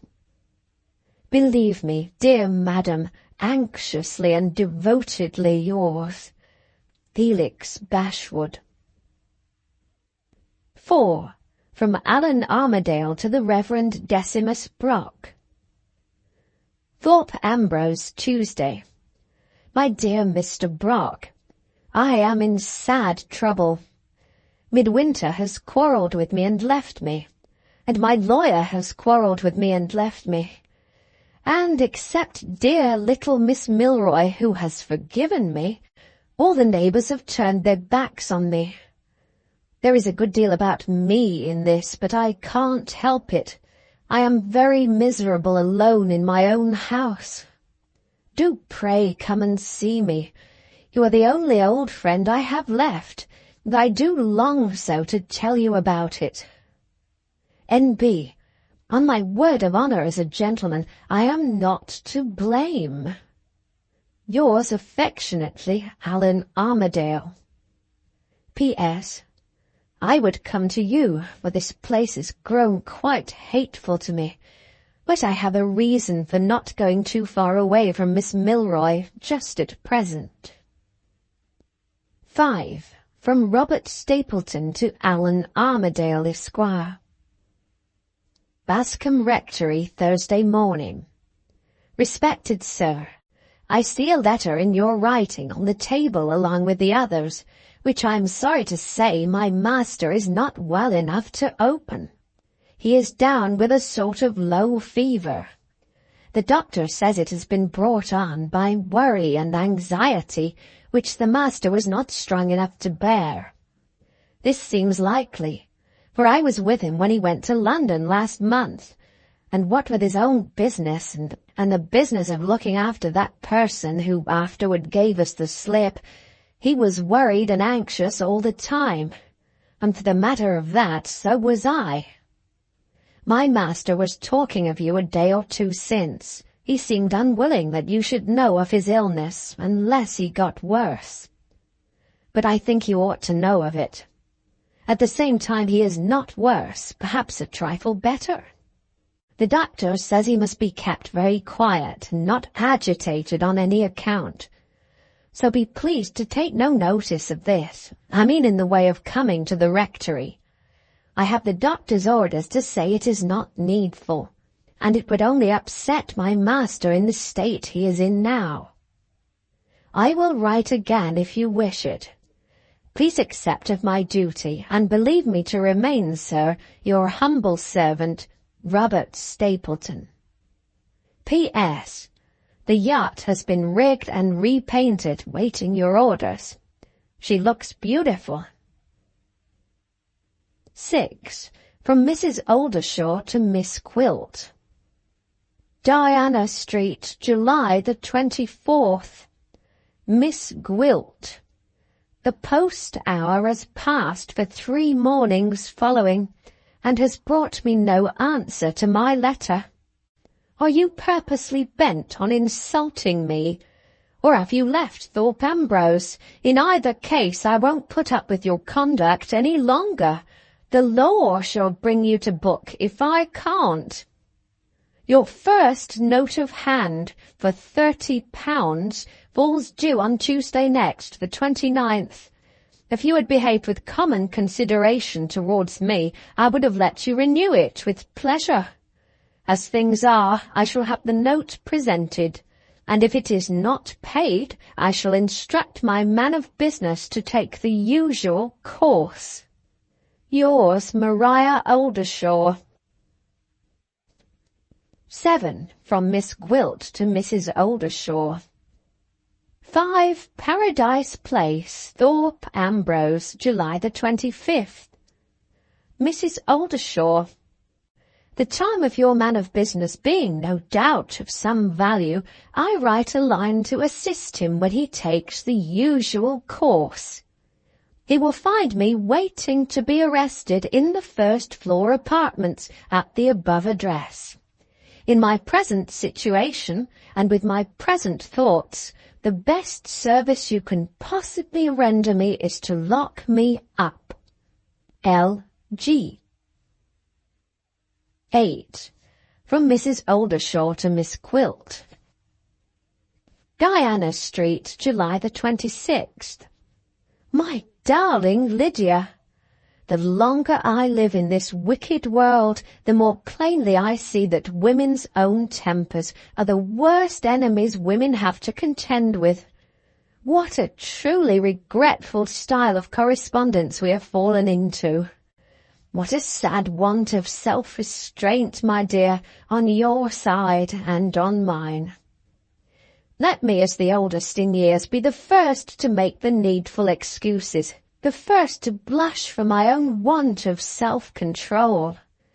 Your cruel neglect, Lydia, stung me into writing as I did, I am so sensitive to ill treatment when it is inflicted on me by a person whom I love and admire. And though turned 60, I am still, unfortunately for myself, so young at heart. Accept my apologies for having made use of my pen, when I ought to have been content to take refuge in my pocket handkerchief. Forgive your attached Maria for being still young at heart. But, oh, my dear, though I own I threatened you, how hard of you to take me at my word! How cruel of you, if your debt had been 10 times what it is, to suppose me capable, whatever I might say, of the odious inhumanity of arresting my bosom friend. Heavens, have I deserved to be taken at my word in this unmercifully exact way, after the years of tender intimacy that have united us? But I don't complain. I only mourn over the frailty of our common human nature. Let us expect as little of each other as possible, my dear. We are both women, and we can't help it. I declare, when I reflect on the origin of our unfortunate sex, when I remember that we were all originally made of no better material than the rib of a man, and that rib of so little importance to its possessor that he never appears to have missed it afterward, I am quite astonished at our virtues, and not in the least surprised at our faults. I am wandering a little. I am losing myself in serious thought, like that sweet character in Shakespeare, who was fancy-free. One last word, dearest, to say that my longing for an answer to this proceeds entirely from my wish to hear from you again in your old friendly tone, and is quite unconnected with any curiosity to know what you are doing at Thorpe Ambrose, except such curiosity as you yourself might approve. Need I add that I beg you as a favour to me to renew, on the customary terms? I refer to the little bill due on Tuesday next, and I venture to suggest that day 6 weeks. Yours with a truly motherly feeling, Maria Oldershaw. 9. From Miss Gwilt to Mrs. Oldershaw. Paradise Place, July the 27th. I have just got your last letter. The brazen impudence of it has roused me. I am to be treated like a child, am I? To be threatened first, and then, if threatening fails, to be coaxed afterward. You shall coax me. You shall know, my motherly friend, the sort of child you have to deal with. I had a reason, Mrs. Oldershaw, for the silence which has so seriously offended you. I was afraid, actually afraid, to let you into the secret of my thoughts. No such fear troubles me now. My only anxiety this morning is to make you my best acknowledgments for the manner in which you have written to me. After carefully considering it, I think the worst turn I can possibly do you is to tell you what you are burning to know. So here I am at my desk, bent on telling it. If you don't bitterly repent when you are at the end of this letter, not having held to your first resolution and locked me up out of harm's way while you had the chance, my name is not Lydia Gwilt. Chapter 9, Part 2. Where did my last letter end? I don't remember, and don't care. Make it out as you can. I'm not going back any further than this day week. That is to say, Sunday last. There was a thunderstorm in the morning. It began to clear off toward noon. I didn't go out. I waited to see Midwinter or to hear from him. Are you surprised at my not writing Mr. before his name? We have got so familiar, my dear, that Mr. would be quite out of place. He had left me the evening before, under very interesting circumstances. I had told him that his friend Armadale was persecuting me by means of a hired spy. He had declined to believe it, and had gone straight to Thorpe Ambrose to clear the thing up. I let him kiss my hand before he went. He promised to come back the next day, the Sunday.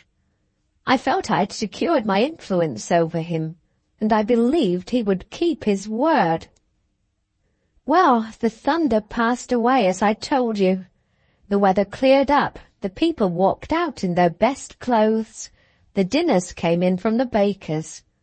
I sat dreaming at my wretched little hired piano, nicely dressed and looking my best, and still no midwinter appeared. It was late in the afternoon, and I was beginning to feel offended when a letter was brought to me. It had been left by a strange messenger who went away again immediately. I looked at the letter. Midwinter at last, in writing instead of in person. I began to feel more offended than ever, for as I told you, I thought I had used my influence over him to better purpose. The letter, when I read it, set my mind off in a new direction. It surprised, it puzzled, it interested me. I thought and thought and thought of him all the rest of the day. He began by asking my pardon for having doubted what I'd told him. Mr. Armadale's own lips had confirmed me. They had quarrelled, as I had anticipated they would, and he and the man who had once been his dearest friend on earth had parted forever. So far I was not surprised. I was amused by his telling me in his extravagant way that he and his friend were parted forever. And I rather wondered what he would think when I carried out my plan, and found my way into the great house on pretence of reconciling them. But the second part of the letter set me thinking. Here it is, in his own words. It is only by struggling against myself, and no language can say how hard the struggle has been, that I have decided on writing instead of speaking to you. A merciless necessity claims my future life. I must leave Thorpe Ambrose. I must leave England, without hesitating, without stopping to look back. There are reasons, terrible reasons, which I have madly trifled with, for my never letting Mr. Armadale set eyes on me, or hear of me again, after what has happened between us. I must go, never more to live under the same roof, never more to breathe the same air with that man. I must hide myself from him under an assumed name. I must put the mountains and the seas between us. I have been warned as no human creature was ever warned before. I believe, I dare not tell you why, I believe that if the fascination you have for me draws me back to you, fatal consequences will come of it to the man whose life has been so strangely mingled with your life and mine, the man who was once your admirer and my friend. And yet, feeling this, seeing it in my mind as plainly as I see the sky above my head, there is a weakness in me that still shrinks from the one imperative sacrifice of never seeing you again. I am fighting with it as a man fights with the strength of his despair. I have been near enough, not an hour since, to see the house where you live, and have forced myself away again out of sight of it. Can I force myself away further still, now that my letter is written? Now, when the useless confession escapes me, and I own to loving you with the first love I have ever known, with the last love I shall ever feel. Let the coming time answer the question. I dare not write of it or think of it more. Those were the last words. In that strange way the letter ended. I felt a perfect fever of curiosity to know what he meant. His loving me, of course, was easy enough to understand. But what did he mean by saying he had been warned? Why was he never to live under the same roof, never to breathe the same air again with young Armadale? What sort of quarrel could it be which obliged one man to hide himself from another under an assumed name, and to put the mountains and the seas between them? Above all, if he came back and let me fascinate him, why should it be fatal to the hateful lout who possesses the noble fortune and lives in the great house? I never longed in my life as I longed to see him again and put these questions to him.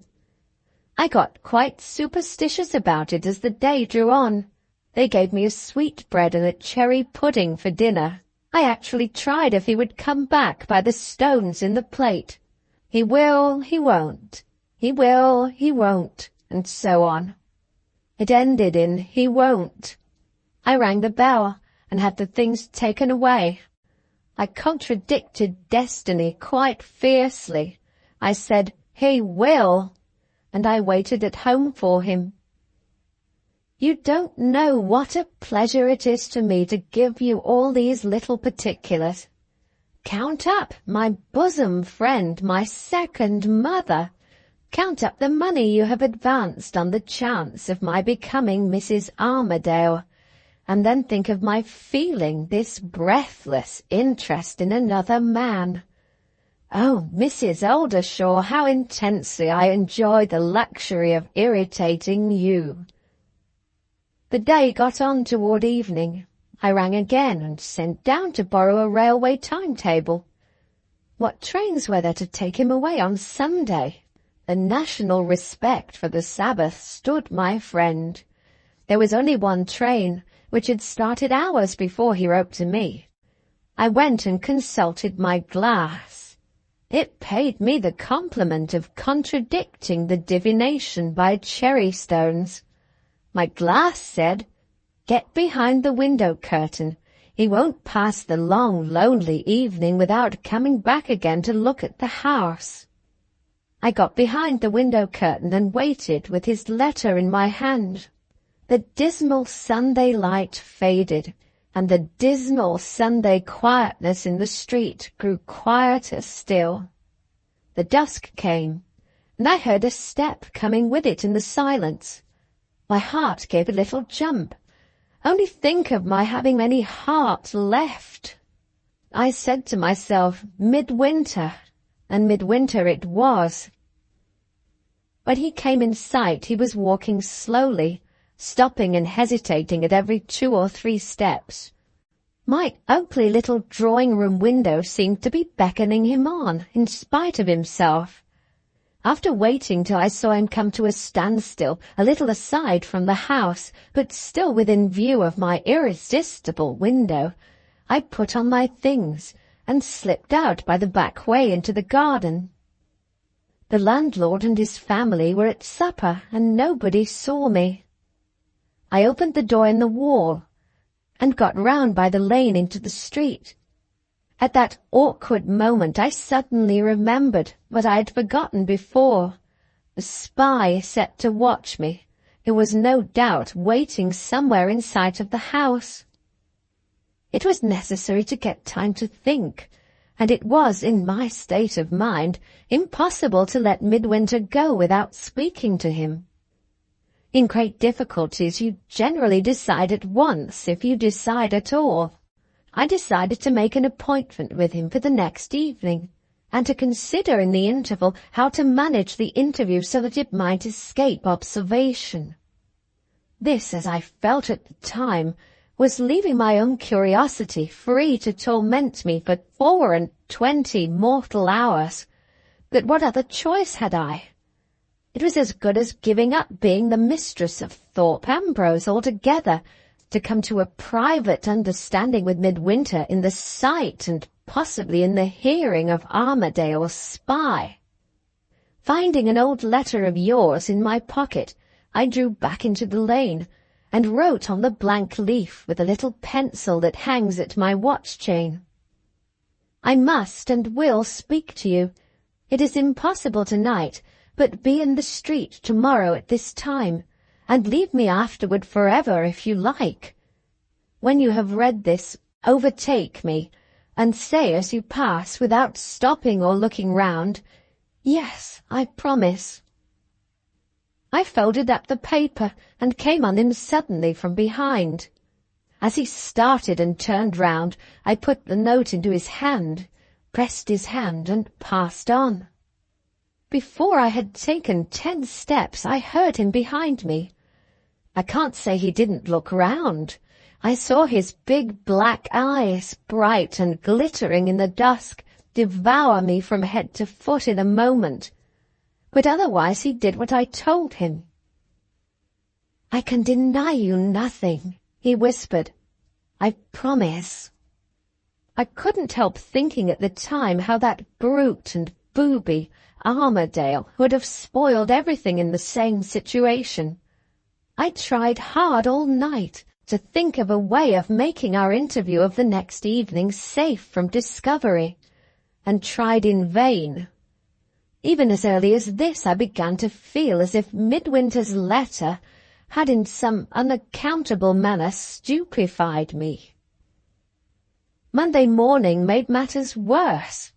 News came from my faithful ally, Mr. Bashwood, that Miss Milroy and Armadale had met and become friends again.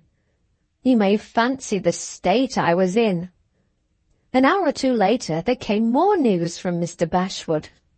Good news this time. The mischievous idiot at Thorpe Ambrose had shown sense enough at last to be ashamed of himself. He had decided on withdrawing the spy that very day, and he and his lawyer had quarrelled in consequence. So here was the obstacle which I was too stupid to remove for myself, obligingly removed for me. No more need to fret about the coming interview with Midwinter, and plenty of time to consider my next proceedings, now that Miss Milroy and her precious swain had come together again. Would you believe it? The letter, or the man himself, I don't know which, had taken such a hold on me that though I tried and tried, I could think of nothing else. And this when I had every reason to fear that Miss Milroy was in a fair way of changing her name to Armadale, and when I knew that my heavy debt of obligation to her was not paid yet. Was there ever such perversity? I can't account for it, can you? The dusk of the evening came at last. I looked out of the window, and there he was. I joined him at once, the people of the house as before being too much absorbed in their eating and drinking to notice anything else. "We mustn't be seen together here," I whispered. "I must go on first, and you must follow me." He said nothing in the way of reply. What was going on in his mind I can't pretend to guess, but after coming to his appointment he actually hung back as if he was half inclined to go away again. "You look as if you were afraid of me," I said. "I am afraid of you," he answered. "Of you and of myself." It was not encouraging. It was not complimentary. But I was in such a frenzy of curiosity by this time that if he had been ruder still, I should have taken no notice of it. I led the way a few steps toward the new buildings, and stopped and looked round after him. "Must I ask it of you as a favour?" I said, "after your giving me your promise, and after such a letter as you have written to me?" Something suddenly changed him. He was at my side in an instant. "I beg your pardon, Miss Gwilt. Lead the way where you please." He dropped back a little after that answer, and I heard him say to himself, "What is to be will be. What have I to do with it, and what has she?" It could hardly have been the words, for I didn't understand them. It must have been the tone he spoke in, I suppose, that made me feel a momentary tremor. I was half inclined, without the ghost of a reason for it, to wish him good night and go in again. Not much like me, you will say. Not much indeed. It didn't last a moment. Your darling Lydia soon came to her senses again. I led the way toward the unfinished cottages and the country beyond. It would have been much more to my taste to have had him into the house and have talked to him in the light of the candles. But I had risked it once already, and in this scandal-mongering place, and in my critical position, I was afraid to risk it again. The garden was not to be thought of either, for the landlord smokes his pipe there after supper. There was no alternative but to take him away from the town. From time to time I looked back as I went on. There he was, always at the same distance, dim and ghost-like in the dusk, silently following me. I must leave off for a little while. The church bells have broken out, and the jangling of them drives me mad. In these days when we have all got watches and clocks, why are bells wanted to remind us when the service begins? We don't require to be rung into the theatre. How excessively discreditable to the clergy to be obliged to ring us into the church. They have rung the congregation in at last, and I can take up my pen and go on again. I was in a little doubt where to lead him to. The high road was on one side of me, but empty as it looked, somebody might be passing when we least expected it. The other way was through the coppice. I led him through the coppice. At the outskirts of the trees, on the other side, there was a dip in the ground with some felled timber lying on it, and a little pool beyond, still and white and shining in the twilight. The long grazing grounds rose over its further shore, with the mist thickening on them, and a dim black line far away of cattle in slow procession going home. There wasn't a living creature near. There wasn't a sound to be heard. I sat down on one of the felled trees and looked back for him. "Come," I said softly. "Come and sit by me here." Why am I so particular about all this? I hardly know. The place made an unaccountably vivid impression on me, and I can't help writing about it. If I end badly, suppose we say on the scaffold, I believe the last thing I shall see before the hangman pulls the drop will be the little shining pool, and the long misty grazing grounds, and the cattle winding dimly home in the thickening night. Don't be alarmed, you worthy creature. My fancies play me strange tricks sometimes, and there is a little of last night's laudanum, I dare say, in this part of my letter. He came in the strangest silent way, like a man walking in his sleep. He came and sat down by me. Either the night was very close, or I was by this time literally in a fever. I couldn't bear my bonnet on. I couldn't bear my gloves. The want to look at him and see what his singular silence meant, and the impossibility of doing it in the darkening light, irritated my nerves, till I thought I should have screamed. I took his hand, to try if that would help me. It was burning hot, and it closed instantly on mine. You know how. Silence after that was not to be thought of. The one safe way was to begin talking to him at once. "Don't despise me," I said. "I am obliged to bring you to this lonely place. I should lose my character if we were seen together." I waited a little. His hand warned me once more not to let the silence continue. I determined to make him speak to me this time. "You have interested me and frightened me," I went on. "You have written me a very strange letter. I must know what it means." "It is too late to ask. You have taken the way, and I have taken the way from which there is no turning back." He made that strange answer in a tone that was quite new to me, a tone that made me even more uneasy than his silence had made me the moment before. "Too late," he repeated. Too late. There is only one question to ask me now. What is it? As I said the words, a sudden trembling passed from his hand to mine, and told me instantly that I had better have held my tongue. Before I could move, before I could think, he had me in his arms. Ask me if I love you, he whispered. At the same moment his head sank on my bosom, and some unutterable torture that was in him burst its way out, as it does with us, in a passion of sobs and tears. My first impulse was the impulse of a fool. I was on the point of making our usual protest and defending myself in our usual way. Luckily or unluckily, I don't know which, I have lost the fine edge of the sensitiveness of youth, and I checked the first movement of my hands and the first word on my lips. Oh dear, how old I felt, while he was sobbing his heart out on my breast. How I thought of the time when he might have possessed himself of my love. All he had possessed himself of now was my waist. I wonder whether I pitied him.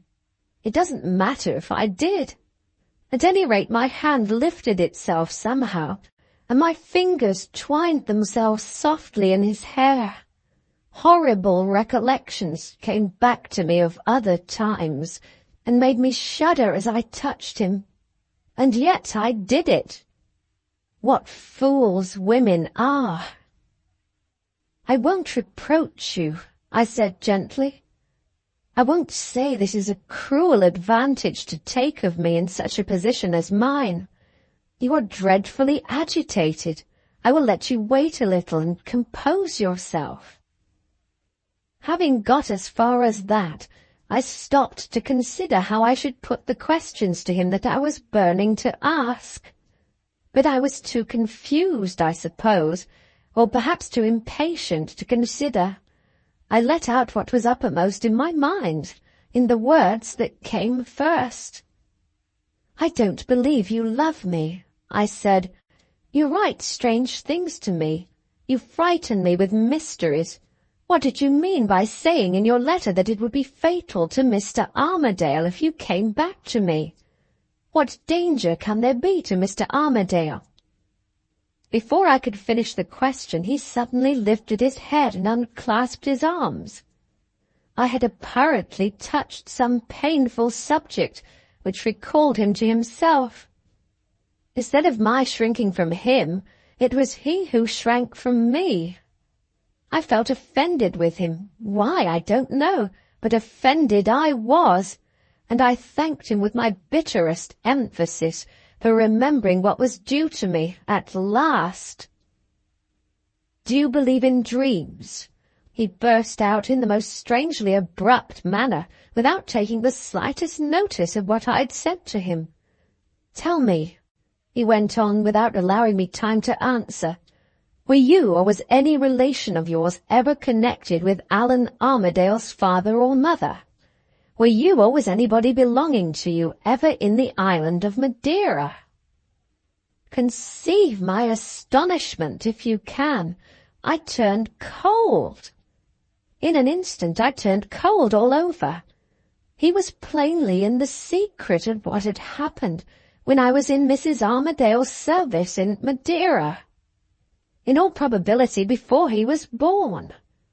That was startling enough of itself, and he had evidently some reason of his own for trying to connect me with those events, which was more startling still. No, I said as soon as I could trust myself to speak, I know nothing of his father or mother. And nothing of the island of Madeira. Nothing of the island of Madeira. He turned his head away and began talking to himself. Strange, he said. As certainly as I was in the shadow's place at the window, she was in the shadow's place at the pool. Under other circumstances, his extraordinary behaviour might have alarmed me. But after his question about Madeira, There was some greater fear in me which kept all common alarm at a distance.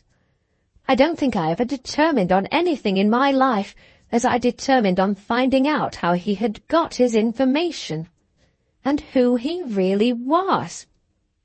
It was quite plain to me that I had roused some hidden feeling in him by my question about Armadale, which was as strong in its way as his feeling for me. What had become of my influence over him? I couldn't imagine what had become of it, but I could and did set to work to make him feel it again. "Don't treat me cruelly," I said. "I didn't treat you cruelly just now. Oh, Mr. Midwinter, it's so lonely. It's so dark. Don't frighten me." "Frighten you?" He was close to me again in a moment. "Frighten you?" He repeated the word with as much astonishment as if I had woke him from a dream, and charged him with something he had said in his sleep. It was on the tip of my tongue, finding how I had surprised him, to take him while he was off his guard, and to ask why my question about Armadale had produced such a change in his behaviour to me. But after what had happened already, I was afraid to risk returning to the subject too soon. Something or other, what they call an instinct, I dare say, warned me to let Armadale alone for the present, and to talk to him first about himself.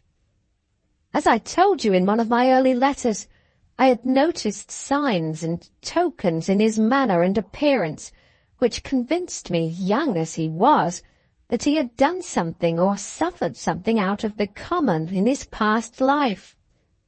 I had asked myself more and more suspiciously every time I saw him whether he was what he appeared to be, and first and foremost among my other doubts was a doubt whether he was passing among us by his real name. Having secrets to keep about my own past life, and having gone myself in other days by more than one assumed name, I suppose I am all the readier to suspect other people when I find something mysterious about them. Anyway, having the suspicion in my mind, I determined to startle him, as he had startled me, by an unexpected question on my side, a question about his name. While I was thinking, he was thinking, and as it soon appeared, of what I had just said to him. "I am so grieved to have frightened you," he whispered with that gentleness and humility which we all so heartily despise in a man when he speaks to other women, and which we all so dearly like when he speaks to ourselves. "I hardly know what I've been saying," he went on. "My mind is miserably disturbed. Pray forgive me if you can. I'm not myself tonight." "I am not angry," I said. "I have nothing to forgive. We are both imprudent. We are both unhappy." I laid my head on his shoulder. "Do you really love me?" I asked him softly in a whisper. His arms stole round me again, and I felt the quick beat of his heart get quicker and quicker. "If you only knew," he whispered back. "If you only knew." He could say no more. I felt his face bending towards mine, and dropped my head lower, and stopped him in the very act of kissing me. "No," I said, "I am only a woman who has taken your fancy. You are treating me as if I was your promised wife." "Be my promised wife," he whispered eagerly, and tried to raise my head. I kept it down. The horror of these old remembrances that you know of came back and made me tremble a little when he asked me to be his wife. I don't think I was actually faint, but something like faintness made me close my eyes. The moment I shut them, the darkness seemed to open as if lightning had split it, and the ghosts of those other men rose in the horrid gap and looked at me. "Speak to me," he whispered tenderly. My darling, my angel, speak to me. His voice helped me to recover myself. I had just sense enough left to remember that the time was passing, and that I had not put my question to him yet about his name. Suppose I felt for you as you feel for me, I said. Suppose I loved you dearly enough to trust you with the happiness of all my life to come. I paused for a moment to get my breath. It was still unbearably still and close. The air seemed to have died when the night came. Would you be marrying me honourably, I went on, if you married me in your present name? His arm dropped from my waist, and I felt him give one great start. After that he sat by me, still and cold and silent, as if my question had struck him dumb. I put my arm round his neck and lifted my head again on his shoulder. Whatever the spell was I had laid on him, my coming closer in that way seemed to break it. Who told you? He stopped. No, he went on. Nobody can have told you. What made you suspect? He stopped again. Nobody told me, I said, and I don't know what made me suspect. Women have strange fancies sometimes. Is Midwinter really your name? I can't deceive you, he answered after another interval of silence. Midwinter is not really my name. I nestled a little closer to him. What is your name? I asked. He hesitated. I lifted my face till my cheek just touched his. I persisted, with my lips close at his ear. What, no confidence in me even yet? No confidence in the woman who has almost confessed she loves you, who has almost consented to be your wife? He turned his face to mine. For the second time he tried to kiss me, and for the second time I stopped him. If I tell you my name, he said, I must tell you more. I let my cheek touch his again. Why not? I said. How can I love a man, much less marry him, if he keeps himself a stranger to me? There was no answering that, as I thought. But he did answer it. It is a dreadful story, he said. It may darken all your life if you know it, as it has darkened mine. I put my other arm around him and persisted. Tell it me. I am not afraid. Tell it me. He began to yield to my other arm. Will you keep it a sacred secret? He said. Never to be breathed, never to be known but to you and me. I promised him it should be a secret. I waited in a perfect frenzy of expectation. Twice he tried to begin, and twice his courage failed him. I can't, he broke out in a wild, helpless way. I can't tell it. My curiosity, or more likely my temper, got beyond control. He had irritated me till I was reckless what I said or what I did. I suddenly clasped him close and pressed my lips to his. I love you, I whispered in a kiss. Now will you tell me? For the moment he was speechless. I don't know whether I did it purposely to drive him wild. I don't know whether I did it involuntarily in a burst of rage. Nothing is certain but that I interpreted his silence the wrong way. I pushed him back from me in a fury the instant after I had kissed him. I hate you, I said. You have maddened me into forgetting myself. Leave me. I don't care for the darkness. Leave me instantly and never see me again. He caught me by the hand and stopped me. He spoke in a new voice. He suddenly commanded, as only men can. "Sit down," he said. "You have given me back my courage. You shall know who I am." In the silence and the darkness all around us, I obeyed him and sat down. In the silence and the darkness all around us, he took me in his arms again and told me who he was. Shall I trust you with his story? Shall I tell you his real name? Shall I show you, as I threatened, the thoughts that have grown out of my interview with him and out of all that has happened to me since that time? Or shall I keep his secret as I promised, and keep my own secret too, by bringing this weary, long letter to an end at the very moment when you are burning to hear more? Those are serious questions, Mrs. Oldershaw, more serious than you suppose. I've had time to calm down, and I begin to see what I failed to see when I first took up my pen to write to you. The wisdom of looking at consequences. Have I frightened myself in trying to frighten you? It is possible. Strange as it may seem, it is really possible. I have been at the window for the last minute or two, thinking. There is plenty of time for thinking before the post leaves. The people are only now coming out of church. I have settled to put my letter on one side and to take a look at my diary.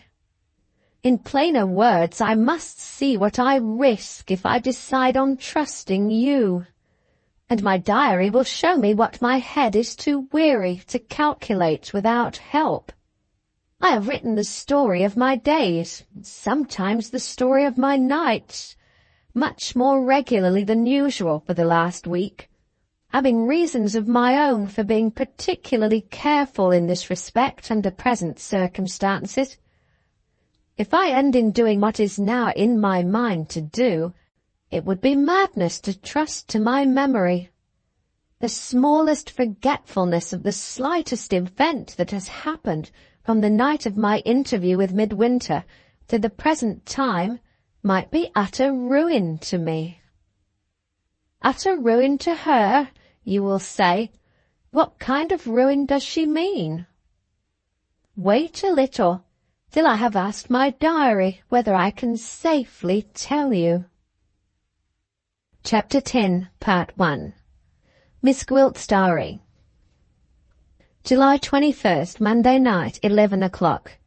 Midwinter has just left me. We parted by my desire at the path out of the coppers. He is going his way to the hotel, and I am going to mine to my lodgings. I have managed to avoid making another appointment with him by arranging to write to him tomorrow morning. This gives me the night's interval to compose myself and to coax my mind back, if I can, to my own affairs. Will the night pass and the morning find me still thinking of the letter that came to him from his father's deathbed, of the night he watched through on the wrecked ship, and more than all, of the first breathless moment when he told me his real name? Would it help me to shake off these impressions, I wonder, if I made the effort of writing them down? There would be no danger in that case of my forgetting anything important. And perhaps, after all, it may be the fear of forgetting something which I ought to remember that keeps this story of Midwinter's weighing as it does on my mind. At any rate, the experiment is worth trying. In my present situation, I must be free to think of other things, or I shall never find my way through all the difficulties at Thorpe Ambrose that are still to come. Let me think. What haunts me, to begin with? The names haunt me. I keep saying and saying to myself, both alike, Christian name and surname both alike. A light-haired Allan Armadale, whom I have long since known of, and who is the son of my old mistress. A dark-haired Allan Armadale, whom I only know of now, and who is only known to others under the name of Ozias Midwinter. Stranger still, it is not relationship, it is not chance, that has made them namesakes. The father of the light Armadale was the man who was born to the family name, and who lost the family inheritance. The father of the dark Armadale was the man who took the name on condition of getting the inheritance, and who got it. So there are two of them. I can't help thinking of it. Both unmarried. The light-haired Armadale who offers to the woman who can secure him 8,000 a year while he lives, who leaves her 1,200 a year when he dies, who must and shall marry me for those two golden reasons, and whom I hate and loathe as I never hated and loathed a man yet. And the dark-haired Armadale, who has a poor little income, which might perhaps pay his wife's milliner if his wife was careful, who has just left me, persuaded that I mean to marry him, and whom I might have loved once before I was the woman I am now.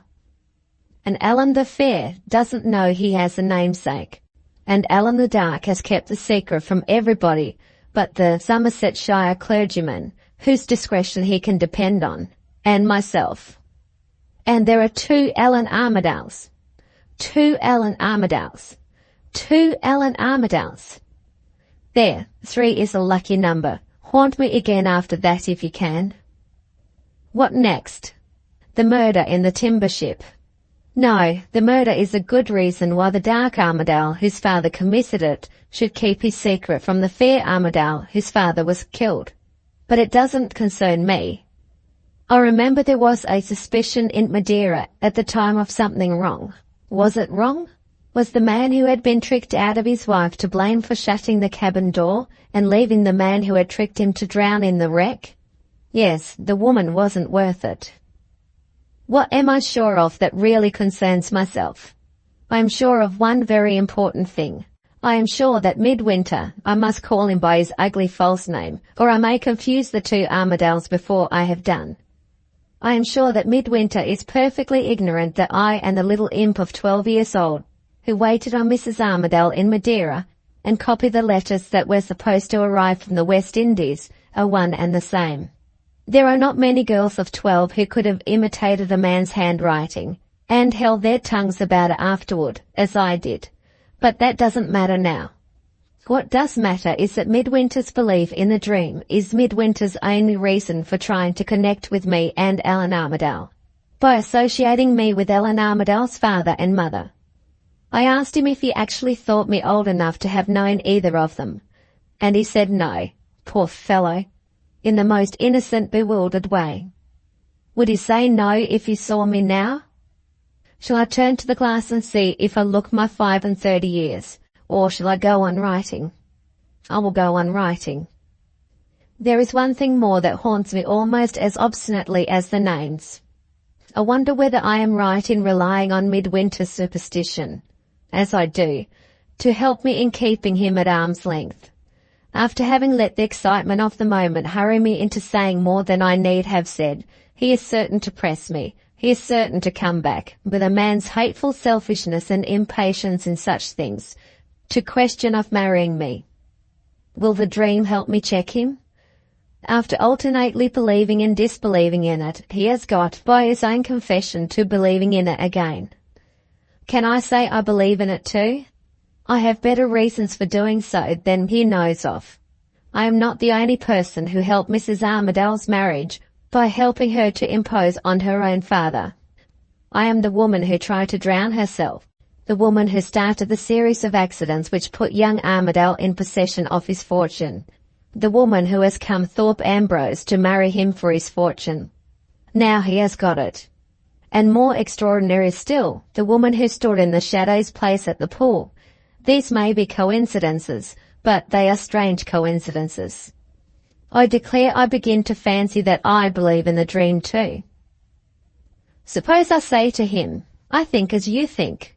I say what you said in your letter to me. Let us part before the harm is done. Leave me before the third vision of the dream comes true. Leave me and put the mountains and the seas between you and the man who bears your name. Suppose on the other side that his love for me makes him reckless of everything else. Suppose he says those desperate words again which I understand now. What is to be, will be. What have I to do with it? And what is she? Suppose... I won't write any more. I hate writing. It doesn't relieve me. It makes me worse. I'm further from being able to think of all that I must think of than I was when I sat down. It is past midnight. Tomorrow has come already, and here I am as helpless as the stupidest woman living. Bed is the only fit place for me.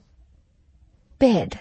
If it was 10 years since instead of today, and if I had married Midwinter for love, I might be going to bed now with nothing heavier on my mind than a visit on tiptoe to the nursery, and a last look at night to see if my children were sleeping quietly in their cribs. I wonder whether I should have loved my children if I had ever had any. Perhaps. Yes, perhaps. No, it doesn't matter. Tuesday morning, 10 o'clock. Who was the man who invented laudanum? I thank him from the bottom of my heart, whoever he is. If all the miserable wretches in pain of body and mind, whose comforter he has been, could meet together to sing his praises, what a chorus it would be. I have had 6 delicious hours of oblivion. I have woke up with my mind composed. I have written a perfect little letter to Midwinter. I have drunk my nice cup of tea with a real relish of it. I have dawdled over my morning toilet with an exquisite sense of relief. And all through the modest little bottle of drops which I see on my bedroom chimney-piece at this moment. Drops, you are a darling. If I love nothing else, I love you. My letter to Midwinter has been sent through the post, and I have told him to reply to me in the same manner. I feel no anxiety about his answer. He can only answer in one way. I have asked for a little time to consider, because my family circumstances require some consideration. In his interest as well as in mine. I have engaged to tell him what those circumstances are. What shall I say, I wonder, when we meet next? And I have requested him in the meantime to keep all that has passed between us a secret for the present. As to what he is to do himself in the interval, well, I am supposed to be considering. I have left it to his own discretion, merely reminding him that his attempting to see me again, while our positions towards each other cannot be openly avowed, might injure my reputation. I have offered to write to him if he wishes it, and I have ended by promising to make the interval of our necessary separation as short as I can. This sort of plain, unaffected letter, which I might have written to him last night, if his story had not been running in my head as it did, has one defect, I know. It certainly keeps him out of the way while I am casting my net and catching my goldfish at the great house for the second time, but it also leaves an awkward day of reckoning to come with Midwinter if I succeed. How am I to manage him? What am I to do? I ought to face those 2 questions as boldly as usual, but somehow my courage seems to fail me, and I don't quite fancy meeting that difficulty till the time comes when it must be met. Shall I confess to my diary that I am sorry for Midwinter, and that I shrink a little from thinking of the day when he hears that I am going to be mistress at the great house?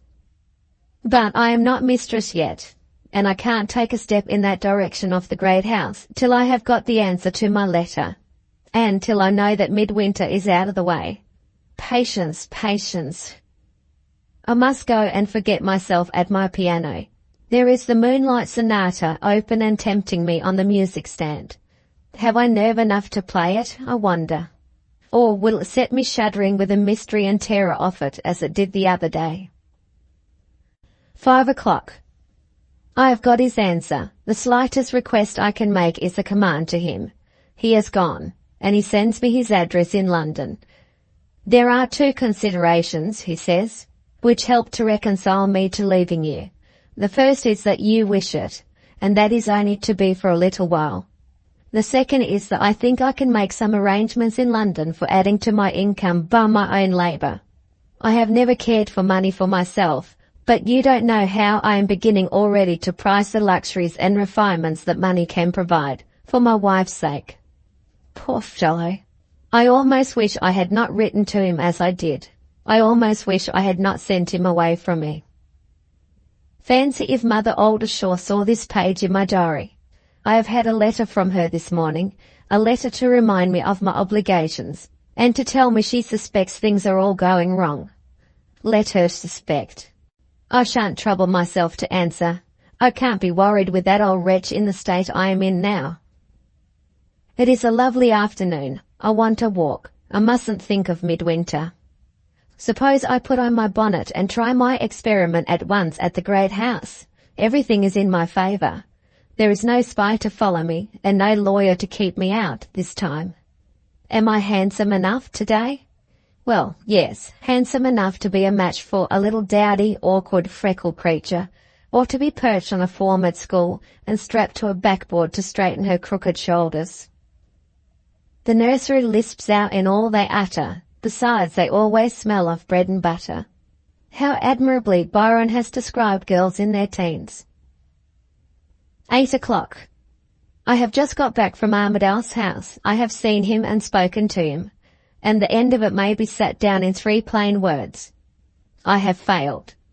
There is no more chance of my being Mrs. Armadale of Thorpe Ambrose than there is of me being Queen of England. Shall I write and tell Aldershaw? Shall I go back to London? Not till I have had time to think a little, not just yet. Let me think. I have failed completely. Failed, with all the circumstances in favour of success. I caught him alone on the drive in front of the house. He was excessively disconcerted, but at the same time quite willing to hear me. I tried him, first quietly, then with tears, and the rest of it. I introduced myself in the character of the poor innocent woman whom he had been the means of injuring. I confused, I interested, I convinced him. I went on the purely Christian part of my errand, and spoke with such feeling of his separation from his friend, for which I was innocently responsible, that I turned his odious rosy face quite pale, and made him beg me at last not to distress him. But whatever other feelings I'd roused in him, I never once roused his old feeling for me. I saw it in his eyes when he looked at me, I felt it in his fingers when we shook hands. We parted friends, and nothing more. It is for this, is it, Miss Milroy, that I resisted temptation, morning after morning, when I knew you were out alone in the park? I have just left you time to slip in and take my place in Armadale's good graces, have I? I never resisted temptation yet without suffering for it in some such way as this. If I had only followed my first thoughts on the day when I took leave of you, my young lady. Well, never mind that now. I have got the future before me. You are not Mrs. Armadale yet. And I can tell you one other thing. Whoever else he marries, he will never marry you. If I am even with you in no other way, trust me, whatever comes of it, to be even with you there. I am not, to my own surprise, in one of my furious passions. The last time I was in this perfectly cool state, under serious provocation, something came of it, which I daren't write down, even in my own private diary. I shouldn't be surprised if something comes of it now. On my way back I called at Mr. Bashwood's lodgings in the town. He was not at home, and I left a message telling him to come here tonight and speak to me. I mean to relieve him at once of the duty of looking after Armadale and Miss Milroy. I may not see my way yet to ruining her prospects at Thorpe Ambrose as completely as she has ruined mine, but when the time comes, and I do see it, I don't know to what lengths my sense of injury may take me, and there may be inconvenience, and possibly danger, in having such a chicken-hearted creature as Mr. Bashwood in my confidence. I suspect I am more upset by all this than I supposed. Midwinter's story is beginning to haunt me again, without rhyme or reason. A soft, quick, trembling knock at the street door. I know who it is. No hand but old Bashwood's could knock in that way. 9 o'clock.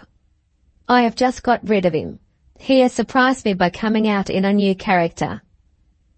It seems, though I didn't detect him, he was at the great house while I was in company with Armadale. He saw us talking on the drive, and he afterward heard what the servants said, who saw us too. The wise opinion below stairs is that we have made it up, and that the master is likely to marry me after all. He's sweet on her red hair, was the elegant expression they used in the kitchen. Little Missy can't match her there, and little Missy will get the worst of it. How I hate the coarse ways of the lower orders. While old Bashwood was telling me this, I thought he looked even more confused and nervous than usual. But I failed to see what was really the matter until after I had told him that he was to leave all further observation of Mr. Armadale and Miss Milroy to me. Every drop of the little blood there is in the feeble old creature's body seemed to fly up into his face. He made quite an overpowering effort, He really looked as if he would drop down dead of fright at his own boldness. But he forced out the question for all that, stammering and stuttering and kneading desperately with both hands at the brim of his hideous great hat. "I beg your pardon, Miss Gwilt. You are not really going to marry Mr. Armadale, are you?" Jealous if I ever saw it in a man's face yet. I saw it in his. Actually jealous of Armadale at his age. If I had been in the humour for it, I should have burst out laughing in his face. As it was, I was angry and lost all patience with him. I told him he was an old fool and ordered him to go on quietly with his usual business until I sent word that he was wanted again. He submitted as usual, but there was an indescribable something in his watery old eyes when he took leave of me, which I have never noticed in them before. Love has the credit of working all sorts of strange transformations. Can it be really possible that love has made Mr. Bashwood man enough to be angry with me? Wednesday. My experience of Miss Milroy's habits suggested a suspicion to me last night which I thought it desirable to clear up this morning. It was always her way, when I was at the cottage, to take a walk early in the morning before breakfast. Considering that I used often to choose that very time for my private meetings with Armadale, it struck me as likely that my former pupil might be taking a leaf out of my book, and that I might make some desirable discoveries if I turned my steps in the direction of the Major's garden at the right hour. I deprived myself of my drops to make sure of waking, passed a miserable night in consequence, and was ready enough to get up at 6 o'clock and walk the distance from my lodgings to the cottage in the fresh morning air. I had not been 5 minutes on the park side of the garden enclosure before I said her come out. She seemed to have had a bad night too. Her eyes were heavy and red, and her lips and cheeks looked swollen as if she had been crying. There was something on her mind evidently, something, as it soon appeared, to take her out of the garden into the park. She walked, if one can call it walking with such legs as hers, straight to the summer house and opened the door and crossed the bridge, and went on quicker and quicker toward the low ground in the park, where the trees are thickest. I followed her over the open space with perfect impunity in the preoccupied state she was in, and, when she began to slacken her pace among the trees, I was among the trees too, and was not afraid of her seeing me. Before long there was a crackling and trampling of heavy feet coming up towards us through the underwood in a deep dip of the ground. I knew that step as well as she knew it. "Here I am," she said in a faint little voice. I kept behind the trees a few yards off in some doubt on which side Armadale would come out of the underwood to join her. He came out up the side of the dell, opposite to the tree behind which I was standing. They sat down together on the bank. I sat down behind the tree and looked at them through the underwood, and heard without the slightest difficulty every word that they said. The talk began by his noticing that she looked out of spirits, and asking if anything had gone wrong at the cottage. The artful little minx lost no time in making the necessary impression on him. She began to cry. He took her hand, of course, and tried in his brutishly straightforward way to comfort her. No, she was not to be comforted. A miserable prospect was before her. She had not slept the whole night for thinking of it. Her father had called her into his room the previous evening, had spoken about the state of her education, and had told her in so many words that she was to go to school. The place had been found and the terms had been settled, and as soon as her clothes could be got ready, Miss was to go. "While that hateful Miss Gwilt was in my house," says this model young person, "I would have gone to school willingly. I wanted to go. But it's all different now. I don't think of it in the same way. I feel too old for school. I'm quite heartbroken, Mr. Armadale." There she stopped as if she had meant to say more, and gave him a look which finished the sentence plainly. "I'm quite heartbroken, Mr. Armadale, now we are friendly again, at going away from you. For downright brazen impudence, which a grown woman would be ashamed of.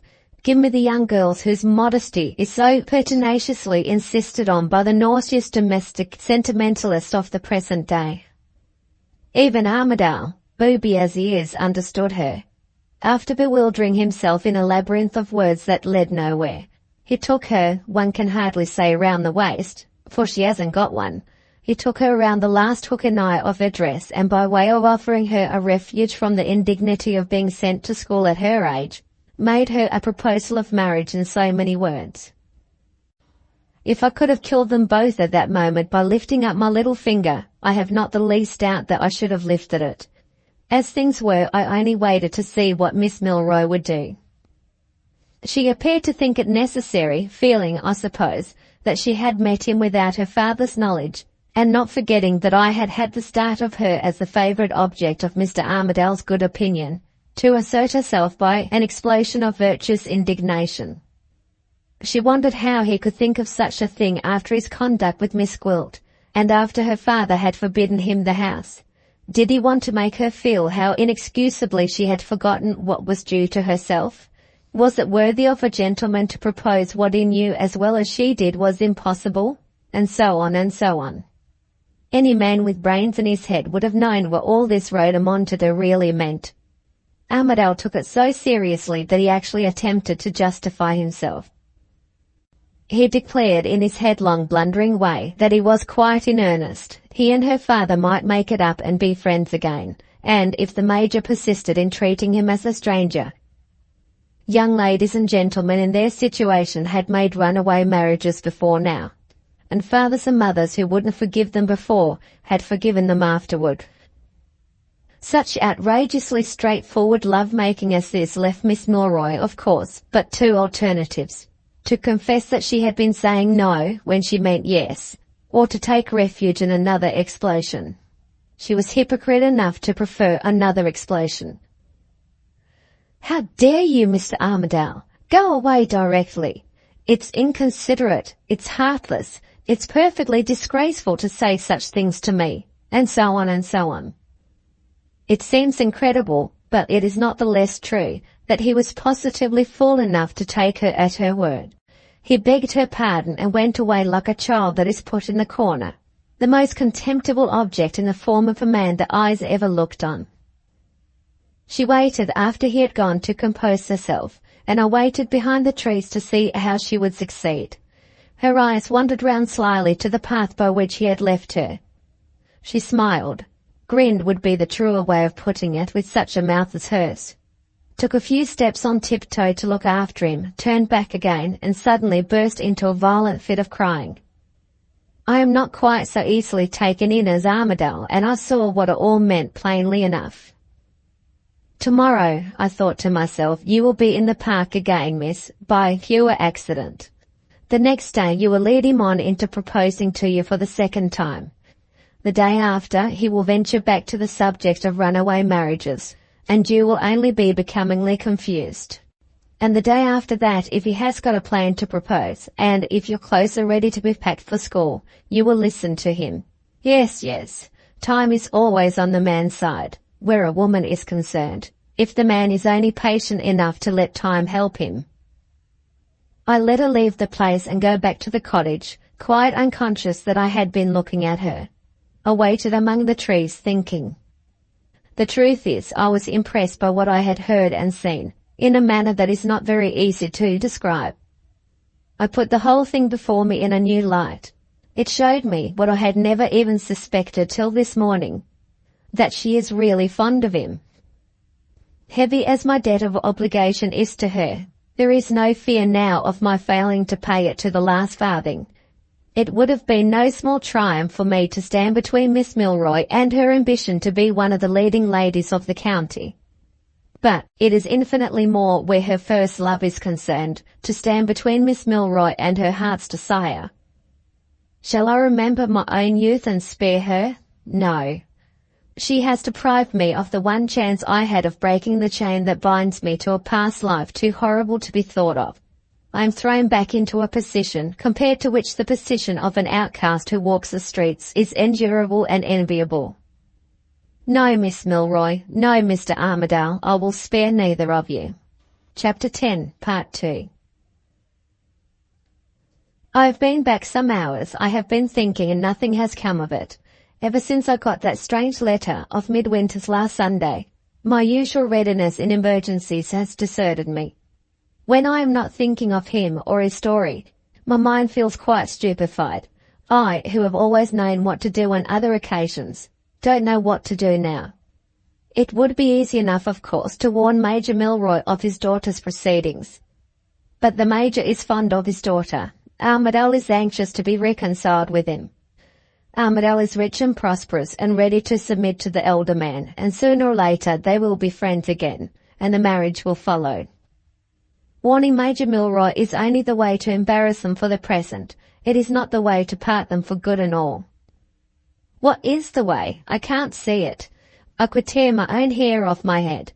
I could burn the house down.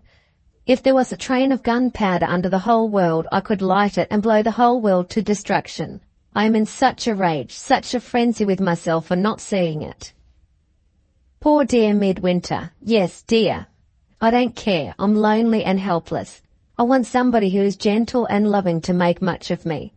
I wish I had his head on my bosom again. I have a good mind to go to London and marry him. Am I mad? Yes, all people who are as miserable as I am are mad. I must go to the window and get some air. Shall I jump out? No, it disfigures one so. And the coroner's inquest lets so many people see it. The air has revived me. I begin to remember that I have time on my side, at any rate. Nobody knows but me of their secret meetings in the park the first thing in the morning.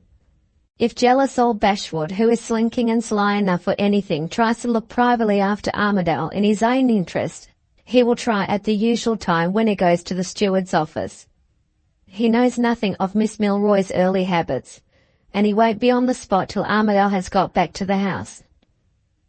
For another week to come I may wait and watch them, and choose my own time and way of interfering, the moment I see a chance of his getting the better of her hesitation, and making her say yes. So here I wait, without knowing how things will end with Midwinter in London, with my purse getting emptier and emptier, and no appearance so far of any new pupils to fill it. With Mother Oldershaw certain to insist on having her money back the moment she knows I have failed. Without prospects, friends, or hopes of any kind, a lost woman if ever there was a lost woman yet. Well, I say it again and again and again, I don't care. Here I stop. If I sell the clothes off my back, if I hire myself at the public house to play the brutes in the tap room, here I stop till the time comes, and I see the way to parting Armadale and Miss Milroy forever. 7 o'clock. Any signs that the time is coming yet? I hardly know. There are signs of a change, at any rate, in my position in the neighbourhood.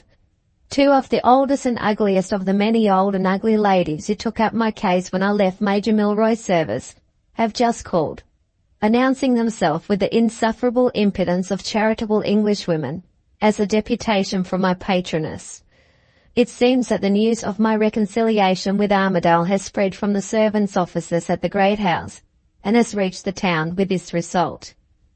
It is the unanimous opinion of my patroness, and the opinion of Major Milroy also, who has been consulted, that I have acted with the most inexcusable imprudence in going to Armadale's house, and in there speaking on friendly terms with a man whose conduct toward myself has made his name a byword in the neighbourhood.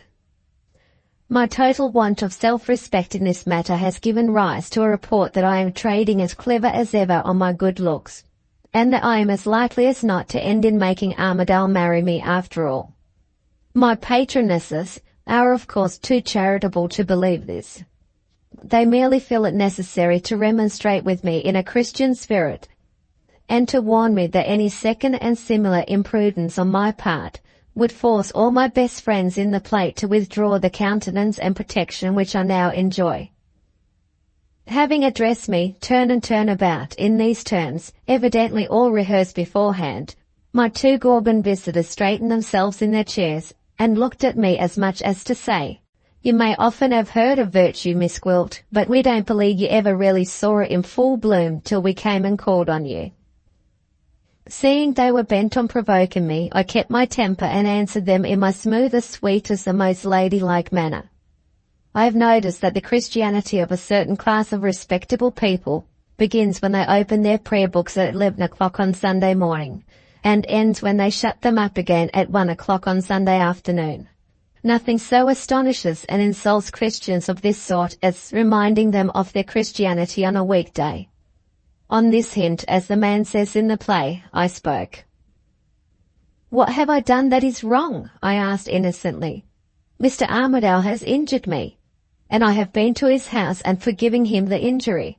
Surely there must be some mistake, ladies.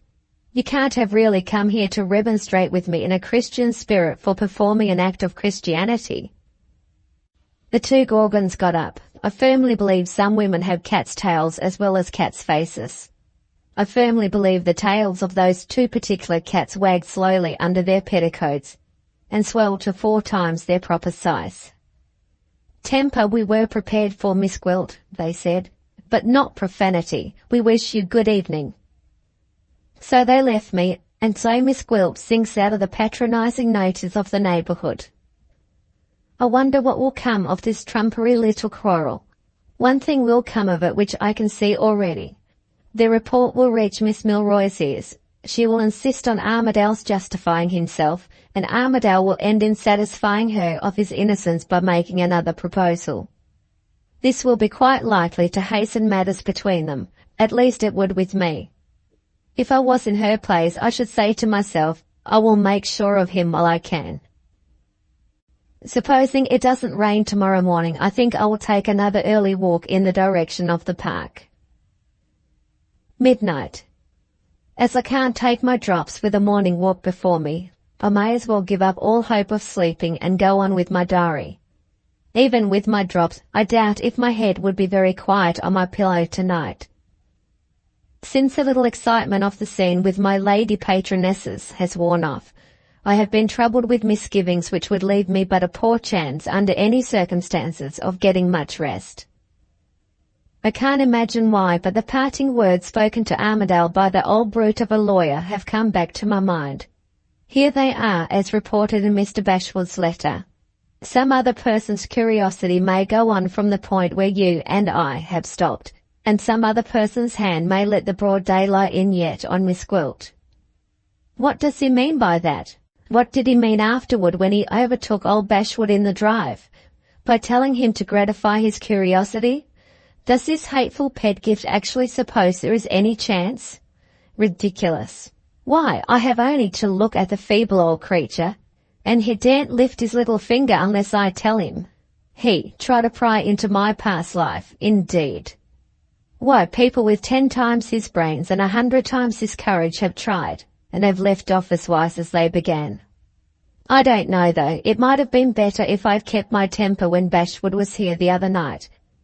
And it might be better still if I saw him tomorrow and took him back into my good graces by giving him something to do for me. Suppose I tell him to look after the two Pedgifts, and to discover whether there is any chance of their attempting to renew their connection with Armadale.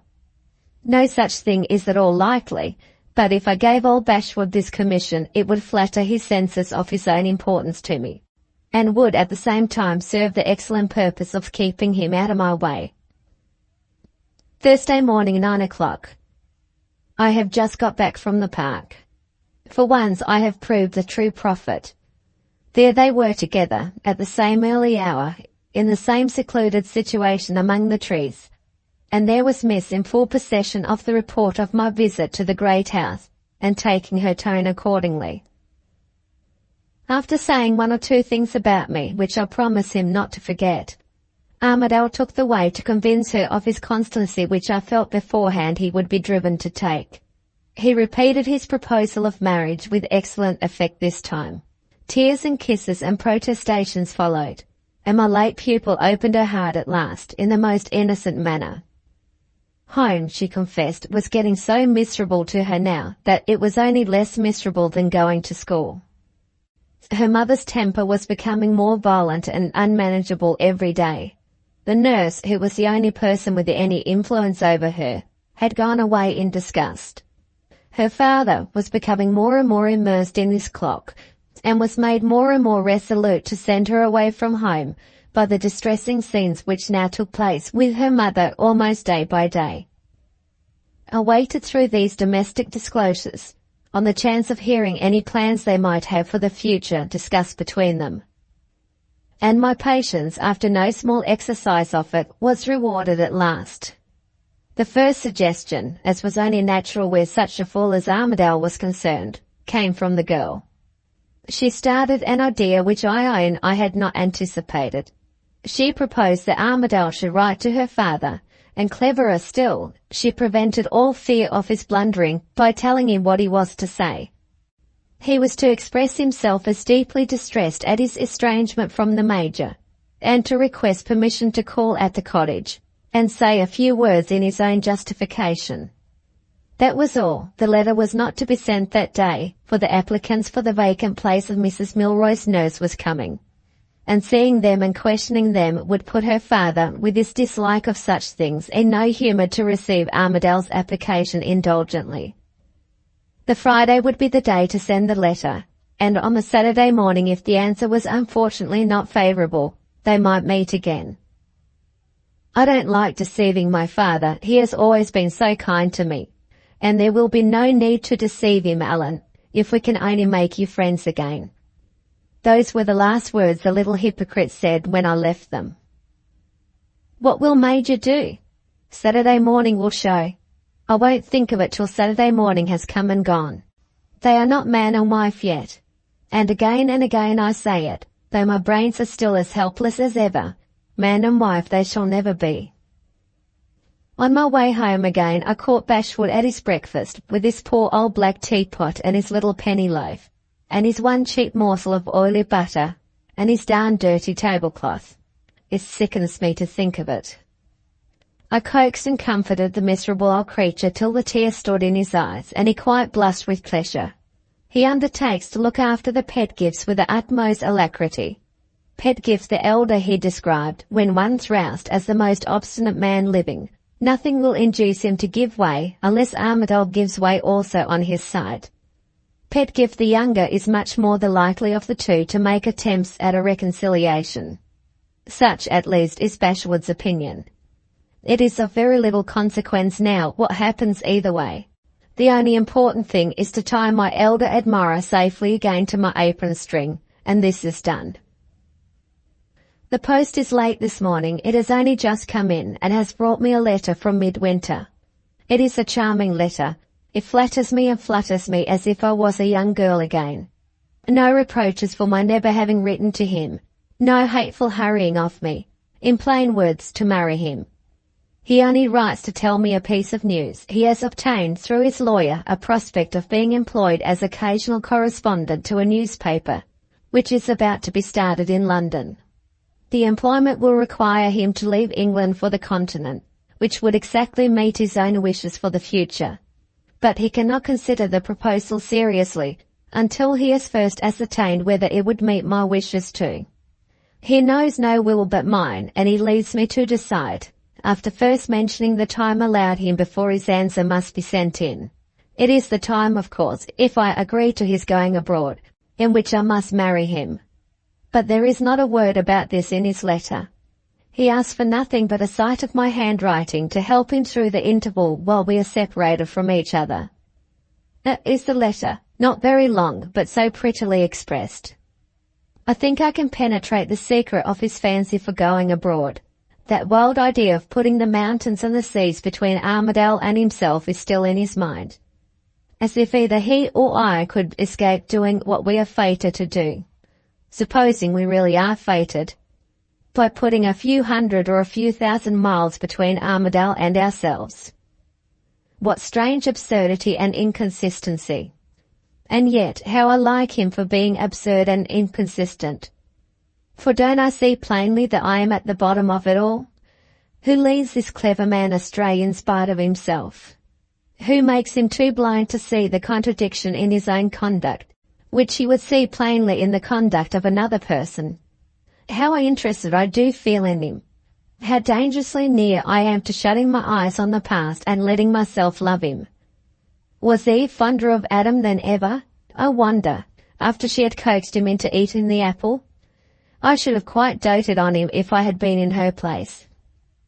Memorandum, to write Midwinter a charming little letter on my side, with a kiss in it, and as time is allowed him before he sends in his answer, to ask for time too. before I tell him whether I will or will not go abroad. 5 o'clock. A tiresome visit from my landlady, eager for a little gossip and full of news which she thinks will interest me. She is acquainted, I find, with Mrs. Milroy's late nurse, and she has been seeing her friend off at the station this afternoon. They talked, of course, of affairs at the cottage, and my name found its way into the conversation. I am quite wrong, it seems, if the nurse's authority is to be trusted, in believing Miss Milroy to be responsible for sending Mr. Armadale to my reference in London. Miss Milroy really knew nothing about it, and it all originated in her mother's mad jealousy of me. The present wretched state of things at the cottage is due entirely to the same cause. Mrs. Milroy is firmly persuaded that my remaining at Thorpe Ambrose is referable to my having some private means of communicating with the Major, which it is impossible for her to discover. With this conviction in her mind, she has become so unmanageable that no person with any chance of bettering herself could possibly remain in attending her, and sooner or later the Major, object to her as he may, will be obliged to place her under proper medical care. That is the sum and substance of what the wearisome lady had to tell me. Unnecessary to say that I was not in the least interested by it. Even if the nurse's assertion is to be depended on, which I persist in doubting, it is of no importance now.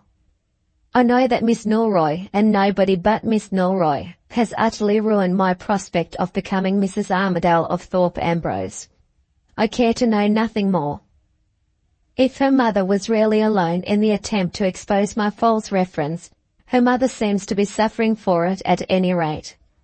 And so goodbye to Mrs. Milroy, and heaven defend me from any more last glimpses at the cottage seen through the medium of my landlady's spectacles. 9 o'clock. Bashwood has just left me, having come with news from the great house. Pedgift the younger has made his attempt at bringing about a reconciliation this very day, and has failed. I am the sole cause of the failure. Armadale is quite willing to be reconciled if Pedgift the elder will avoid all future occasion of disagreement between them, by never recurring to the subject of Miss Gwilt. This, however, happens to be exactly the condition which Pedgift's father, with his opinion of me and my doings, should consider it his duty to Armadale not to accept. So lawyer and client remain as far apart as ever, and the obstacle of the Pedgifts is cleared out of my way. It might have been a very awkward obstacle, so far as Pedgift the elder is concerned, if one of his suggestions had been carried out. I mean, if an officer of the London police had been brought down here to look at me. It is a question even now whether I had better not take to the thick veil again, which I always wear in London and other large places. The only difficulty is that it would excite remark in this inquisitive little town to see me wearing a thick veil, for the first time in summer weather. It is close on 10 o'clock. I have been dawdling over my diary longer than I supposed. No words can describe how weary and languid I feel. Why don't I take my sleeping drops and go to bed? There is no meeting between Armadale and Miss Milroy to force me into early rising tomorrow morning. Am I trying for the 100th time to see my way clearly into the future? Trying, in my present state of fatigue, to be the quick-witted woman I once was, before all these anxieties came together and overpowered me? Or am I perversely afraid of my bed when I want it most? I don't know. I am tired and miserable. I am looking wretchedly haggard and old. With a little encouragement, I might be fool enough to burst out crying. Luckily, there is no one to encourage me. What sort of a night is it, I wonder? A cloudy night with the moon showing at intervals and the wind rising. I can just hear it moaning the ins and outs of the unfinished cottages at the end of the street. My nerves must be a little shaken, I think. I was startled just now by a shadow on the wall. It was only after a moment or two that I mustered sense enough to notice where the candle was, and to see that the shadow was my own. Shadows remind me of midwinter, or, if the shadows don't, something else does. I must have another look at his letter, and then I will positively go to bed. I shall end in getting fond of him, if I remain much longer in this lonely, uncertain state. So irresolute, so unlike my usual self, I shall end in getting fond of him. What madness! As if I could ever be really fond of a man again. Suppose I took one of my sudden resolutions and married him. Poor as he is, he would give me a name and a position if I became his wife. Let me see how the name, his own name, would look if I really did consent to it for mine. Mrs. Armadale. Pretty. Mrs. Allan Armadale. Prettier still. My nerves must be shaken. Here is my own handwriting startling me now. It is so strange, it is enough to startle anybody. The similarity in the two names never struck me in this light before. Marry which of the two I might. My name would, of course, be the same. I should have been Mrs. Armadale if I had married the light-haired Allan at the great house. And I can be Mrs. Armadale still if I marry the dark-haired Allan in London. It's almost maddening to write it down, to feel that something ought to come of it, and to find nothing come. How can anything come of it? If I did go to London and marry him, as of course I must marry him under his real name, would he let me be known by it afterward? With all his reasons for concealing his real name, he would insist. No, he is too fond of me to do that. He would entreat me to take the name which he has assumed. Mrs. Midwinter. Hideous. Osious too, when I wanted to address him familiarly, as his wife should. Worse than hideous.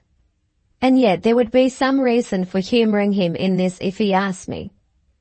Suppose the brute at the great house happened to leave this neighbourhood as a single man, and suppose in his absence any of the people who know him heard of a Mrs. Allan Armadale. They would set her down at once as his wife, even if they actually saw me, if I actually came among them with that name, and if he was not present to contradict it, his own servants would be the first to say, "We knew she would marry him after all." And my lady patronesses, who will be ready to believe anything of me now we have quarrelled, would join the chorus, sotto voce. Only think, my dear, the report that so shocked us actually turns out to be true. No, if I marry Midwinter, I must either be perpetually putting my husband and myself in a false position, or I must leave his real name, his pretty romantic name, behind me at the church door. My husband, as if I was really going to marry him. I am not going to marry him, and there's an end of it. 10:30. Oh dear, how my temples throb, and how hot my weary eyes feel. There is the moon looking at me through the window.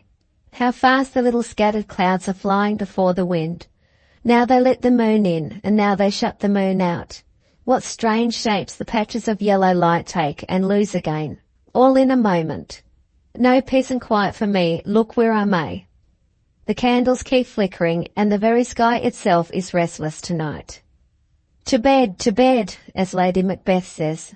I wonder, by the by, what Lady Macbeth would have done in my position. She would have killed somebody when her difficulties first began. Probably Armadale. Friday morning. A night's rest, thanks again to my drops. I went to breakfast in better spirits, and received a morning welcome in the shape of a letter from Mrs. Oldershaw. My silence has produced its effect on Mother Jezebel. She attributes it to the right cause, and she shows her claws at last.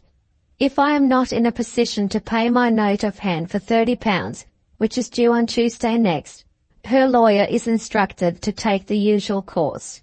If I am not in a position to pay it, why, when I have settled today with my landlord, I shall have barely £5 left. There is not the shadow of a prospect between now and Tuesday of my earning any money, and I don't possess a friend in this place who would trust me with sixpence. The difficulties that are swarming round me wanted but one more to complete them, and that one has come. Midwinter would assist me, of course, if I could bring myself to ask him for assistance, but that means marrying him. Am I really desperate enough and helpless enough to end it in that way? No, not yet. My head feels heavy. I must get out into the fresh air and think about it. 2:00. I believe I have caught the infection of midwinter superstition. I begin to think that events are forcing me nearer and nearer to some end which I don't see yet, but which I am firmly persuaded is now not far off. I have been insulted, deliberately insulted before witness, by Miss Milroy. After walking as usual in the most unfrequented place I could pick out, and after trying, not very successfully, to think to some good purpose of what I am to do next, I remembered that I needed some notepaper and pens, and went back to town to the stationer's shop. It might have been wiser to have sent for what I wanted, but I was weary of myself and weary of my lonely rooms, and I did not own errand, for no better reason than that it was something to do. I had just got into the shop and was asking for what I wanted, when another customer came in. We both looked up and recognized each other at the same moment. Miss Milroy. Chapter 10, Part 3. A woman and a lad were behind the counter, besides the man who was serving me. The woman civilly addressed the new customer. "What can we have the pleasure of doing for you, miss?" After pointing at first by looking me straight in the face, she answered, "Nothing, thank you, at present. I'll come back when the shop is empty." She went out. The three people in the shop looked at me in silence. In silence on my side, I paid for my purchases and left the place. I don't know how I might have felt if I had been in my usual spirits. In the anxious, unsettled state I am in now, I can't deny it, the girl stung me. In the weakness of the moment, for it was nothing else, I was on the point of matching her petty spitefulness by spitefulness quite as petty on my side. I had actually got as far as the whole length of the street, on my way to the Major's cottage, that on telling him the secret of his daughter's morning walks, before my better sense came back to me. When I did cool down, I turned round at once and took the way home.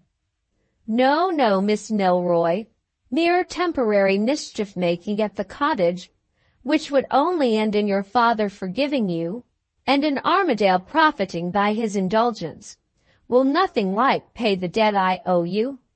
I don't forget that your heart is set on Armadale, and that the Major, however he may talk, has always ended hitherto in giving you your own way.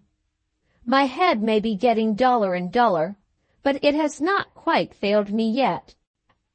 In the meantime, there is Mother Oldershaw's letter waiting obstinately to be answered, and here am I not knowing what to do about it yet. Shall I answer it or not? It doesn't matter for the present. There are some hours still to spare before the post goes out. Suppose I asked Armadale to lend me the money. I should enjoy getting something out of him, and I believe in his present situation with Miss Milroy, he would do anything to be rid of me. Mean enough, this, on my part. Who, when you hate and despise a man as I hate and despise Armadale, who cares for looking mean in his eyes? And yet my pride, or something else, I don't know what, shrinks from it. 2:30. Only 2:30. Oh, the dreadful weariness of these long summer days. I can't keep thinking and thinking any longer. I must do something to relieve my mind. Can I go to my piano? No, I'm not fit for it. Work? No, I shall get thinking again if I take to my needle. A man in my place would find refuge in drink. I am not a man, and I can't drink. I'll dawdle over my dresses and put my things tidy.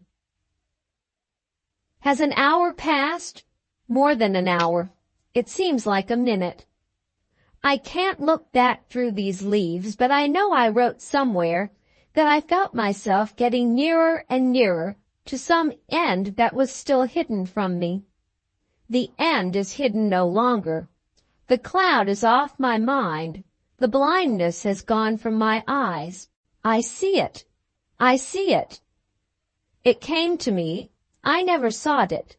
If I was lying on my deathbed, I could swear with a safe conscience I never sought it. I was only looking over my things.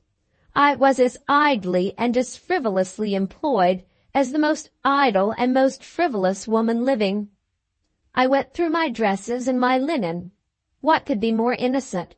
Children go through their dresses and their linen. It was such a long summer day, and I was so tired of myself. I went to my boxes next. I looked over the large box first, which I usually leave open, and then I tried the small box, which I always keep locked. From one thing to the other, I came at last to the bundle of letters at the bottom, the letters of the man for whom I once sacrificed and suffered everything, the man who has made me what I am. 100 times I had determined to burn his letters, but I have never burned them. This time, all I said was, I won't read his letters, and I did read them. The villain, the false, cowardly, heartless villain. What have I to do with his letters now? Oh, the misery of being a woman. Oh, the meanness that our memory of a man can tempt us to, when our love for him is dead and gone. I read the letters. I was so lonely and so miserable. I read the letters. I came to the last, the letter he wrote to encourage me when I hesitated as the terrible time came nearer and nearer. The letter that revived me when my resolution failed at the 11th hour. I read on line after line till I came to these words. I really have no patience with such absurdities as you have written to me.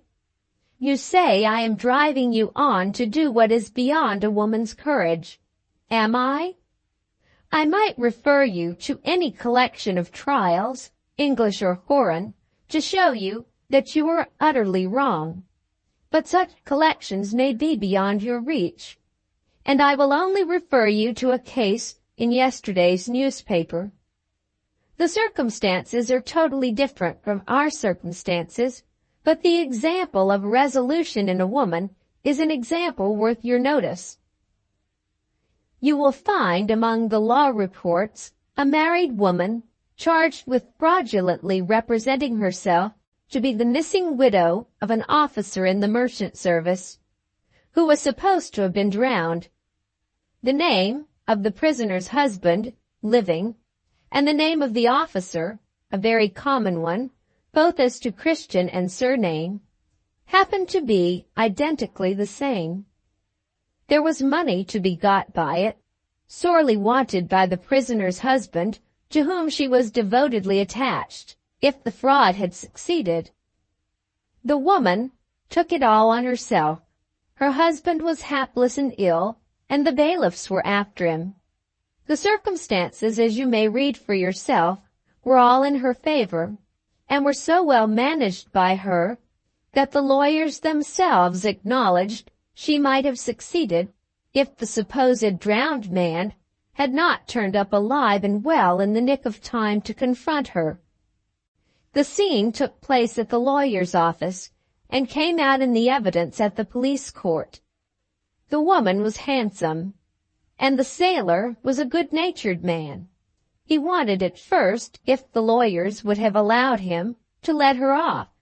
He said to her, among other things, "You didn't count on the drowned man coming back, alive and hearty, did you, ma'am?" "It was lucky for you," she said. "I didn't count on it. You escaped the sea, but you wouldn't have escaped me." "Why, what would you have done if you had known I was coming back?" says the sailor. She looked him steadily in the face and answered, "I would have killed you." There. Do you think such a woman as that would have written to tell me I was pressing her further than she had courage to go? A handsome woman, too, like yourself. You would drive some men in my position to wish they had her now in your place. I read no further. When I had got on, line by line, to those words, it burst on me like a flash of lightning. In an instant I saw it as plainly as I see it now. It is horrible. It is unheard of. It outdares all daring. But, If I can only nerve myself to face one terrible necessity, it is to be done. I may personate the richly provided widow of Allan Armadale of Thorpe Ambrose, if I can count on Allan Armadale's death in a given time. There, in plain words, is the frightful temptation under which I now feel myself sinking. It is frightful in more ways than one, for it has come straight out of that other temptation to which I yielded in the bygone time. Yes, there the letter has been waiting for me in my box, to serve a purpose never thought of by the villain who wrote it. There is the case, as he called it, only quoted to taunt me, utterly unlike my own case at the time. There it has been, waiting and lurking for me through all the changes in my life, till it has come to be like my case at last.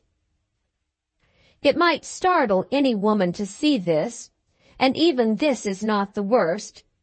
The whole thing has been in my diary for days past without my knowing it.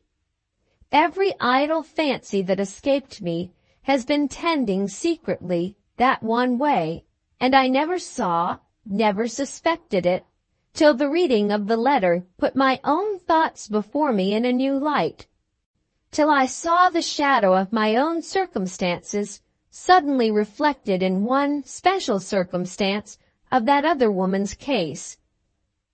It is to be done, if I can but look the necessity in the face. It is to be done, if I can count on Allan Armadale's death in a given time. All but his death is easy. The whole series of events under which I have been blindly chafing and fretting for more than a week past have been, one and all, though I was too stupid to see it, events in my favor, events paving the way smoothly and more smoothly straight to the end. In 3 bold steps, only 3, that end might be reached. Let Midwinter marry me privately, under his real name. Step the first. Let Armadale leave Thorpe Ambrose a single man, and die in some distant place among strangers. Step the second. Why am I hesitating? Why not go on to step the third and last? I will go on. Step the third and last is my appearance after the announcement of Armadale's death has reached this neighborhood in the character of Armadale's widow, with my marriage certificate in my hand to prove my claim. It is as clear as the sun at noonday, thanks to the exact similarity between the 2 names, and thanks to the careful manner in which the secret of that similarity has been kept. I may be the wife of the dark Allan Armadale, known as such to nobody but my husband and myself, and I may, out of that very position, claim the character of widow of the light Allan Armadale, with proof to support me, in the shape of my marriage certificate, which would be proof in the estimation of the most incredulous person living. To think of my having put all this in my diary, to think of my having actually contemplated this very situation, and having seen nothing more in it at the time than a reason, if I married Midwinter, for consenting to appear in the world under my husband's assumed name. What is it daunts me? The dread of obstacles? The fear of discovery? Where are the obstacles? Where is the fear of discovery? I am actually suspected all over the neighborhood of intriguing to be mistress of Thorpe Ambrose. I am the only person who knows the real turn that Armadale's inclinations have taken. Not a creature but myself is as yet aware of his early morning meetings with Miss Milroy.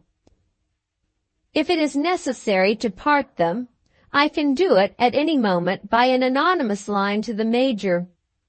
If it is necessary to remove Armadale from Thorpe Ambrose, I can get him away at 3 days' notice.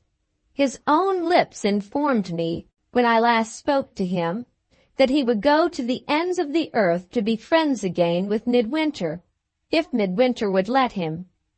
I have only to tell Midwinter to write from London and ask to be reconciled, and Midwinter would obey me, and to London Armadale would go. Every difficulty at starting is smoothed over ready to my hand. Every after difficulty I could manage for myself. In the whole venture, desperate as it looks, to pass myself off for the widow of one man, while I am all the while the wife of the other, there is absolutely no necessity that wants twice considering, but the one terrible necessity of Armadale's death. His death. It might be a terrible necessity to any other woman, but ought it to be terrible to me? I hate him for his mother's sake. I hate him for his own sake. I hate him for going to London behind my back and making inquiries about me. I hate him for forcing me out of my situation before I wanted to go. I hate him for destroying all my hopes of marrying him and throwing me back helpless on my own miserable life. But oh, after what I have done already in the past time, how can I? The girl, too. The girl who has come between us, who has taken him away from me, who has openly insulted me this very day. How the girl whose heart is set on him would feel if he died. What a vengeance on her if I did it. And when I was received as Armadale's widow, what a triumph for me. Triumph. It is more than triumph. It is the salvation of me. A name that can't be assailed, a station that can't be assailed, to hide myself in from my past life. Comfort, luxury, wealth, an income of $1,200 a year, secured to me, secured by a will which has been looked at by a lawyer, secured independently of anything Armadale can say or do himself. I never had $1,200 a year. At my luckiest time I never had half as much, really my own. What have I got now? Just £5 left in the world, and the prospect next week of a debtor's prison. But oh, after what I have done already in the past time, how can I? Some women in my place, and with my recollections to look back on, would feel differently. Some women would say, it's easier the second time than the first. Why can't I? Oh, you devil tempting me, is there no angel near to raise some timely obstacle between this and tomorrow, which might help me give it up? I shall sink under it. I shall sink if I write or think of it any more. I'll shut up these leaves and go out again. I'll get some common person to come with me, and we will talk of common things. I'll take out the woman of the house and her children. We will go and see something. There is a show of some kind in the town. I'll treat them to it. I'm not such an ill-natured woman when I try, and the landlady has really been kind to me. Surely I might occupy my mind a little in seeing her and her children enjoying themselves.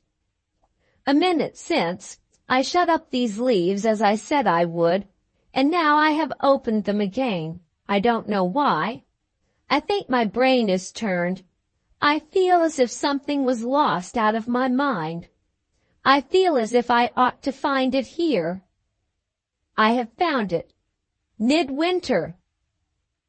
Is it possible that I can have been thinking of the reasons for and against for an hour past, writing Midwinter's name over and over again, speculating seriously on marrying him, and all the time not once remembering that even with every other impediment removed, he alone, when the time came, would be an insurmountable obstacle in the way? Has the effort to face the consideration of Armadale's death absorbed me to that degree? I suppose it has. I can't account for such extraordinary forgetfulness on my part in any other way. Shall I stop and think it out as I have thought out all the rest? Shall I ask myself if the obstacle of midwinter would, after all, when the time came, be the unmanageable obstacle that it looks at present? No, what need is there to think of it? I have made up my mind to get the better of the temptation. I have made up my mind to give my landlady and her children a treat. I have made up my mind to close my diary, and closed it shall be. 6 o'clock. The landlady's gossip is unendurable. The landlady's children distract me. I have left them to run back here before post time and write a line to Mrs. Oldershaw. The dread that I shall sink under the temptation has grown stronger and stronger on me. I have determined to put it beyond my power to have my own way and follow my own will. Mother Oldershaw shall be the salvation of me for the first time since I have known her. If I can't pay my note of hand, she threatens me with an arrest. Well, she shall arrest me. In the state my mind is in now, the best thing that can happen to me is to be taken away from Thorpe Ambrose, whether I like it or not. I will write and say that I am to be found here. I will write and tell her in so many words that the best service she can render me is to lock me up. 7 o'clock. The letter has gone to the post. I had begun to feel a little easier when the children came in to thank me for taking them to the show. One of them is a girl, and the girl upset me. She is a forward child, and her hair is nearly the color of mine. She said, "I shall be like you when I have grown bigger, shan't I?" Her idiot of a mother said, "Please excuse her, miss," and took her out of the room laughing. Like me? I don't pretend to be fond of the child, but think of her being like me. Saturday morning. I have done well for once in acting on impulse and writing as I did to Mrs. Oldershaw. The only new circumstance that has happened is another circumstance in my favor. Major Milroy has answered Armadale's letter, entreating permission to call at the cottage and justify himself. His daughter read it in silence when Armadale handed it to her at their meeting this morning in the park. But they talked about it afterward loud enough for me to hear them. The Major persists in the course he has taken. He says his opinion of Armadale's conduct has been formed, not on common report, but on Armadale's own letters, and he sees no reason to alter the conclusion at which he arrived when the correspondence between them was closed. This little matter had, I confessed, slipped out of my memory. It might have ended awkward for me if Major Milroy had been less obstinately wedded to his own opinion. Armadale might have justified himself, the marriage engagement might have been acknowledged, and all my power of influencing the matter might have been at an end. As it is, they must continue to keep the engagement strictly secret, and Miss Milroy, who has never ventured herself near the great house since the thunderstorm forced her into it for shelter, will be less likely than ever to venture there now. I can part them when I please, with an anonymous line to the Major. I can part them when I please. After having discussed the letter, the talk between them turned on what they were to do next. Major Milroy's severity, as it soon appeared, produced the usual results. Armadale returned to the subject of the elopement, and this time she listened to him. There is everything to drive her to it. Her outfit of clothes is nearly ready, and the summer holidays at the school which has been chosen for her end at the end of next week.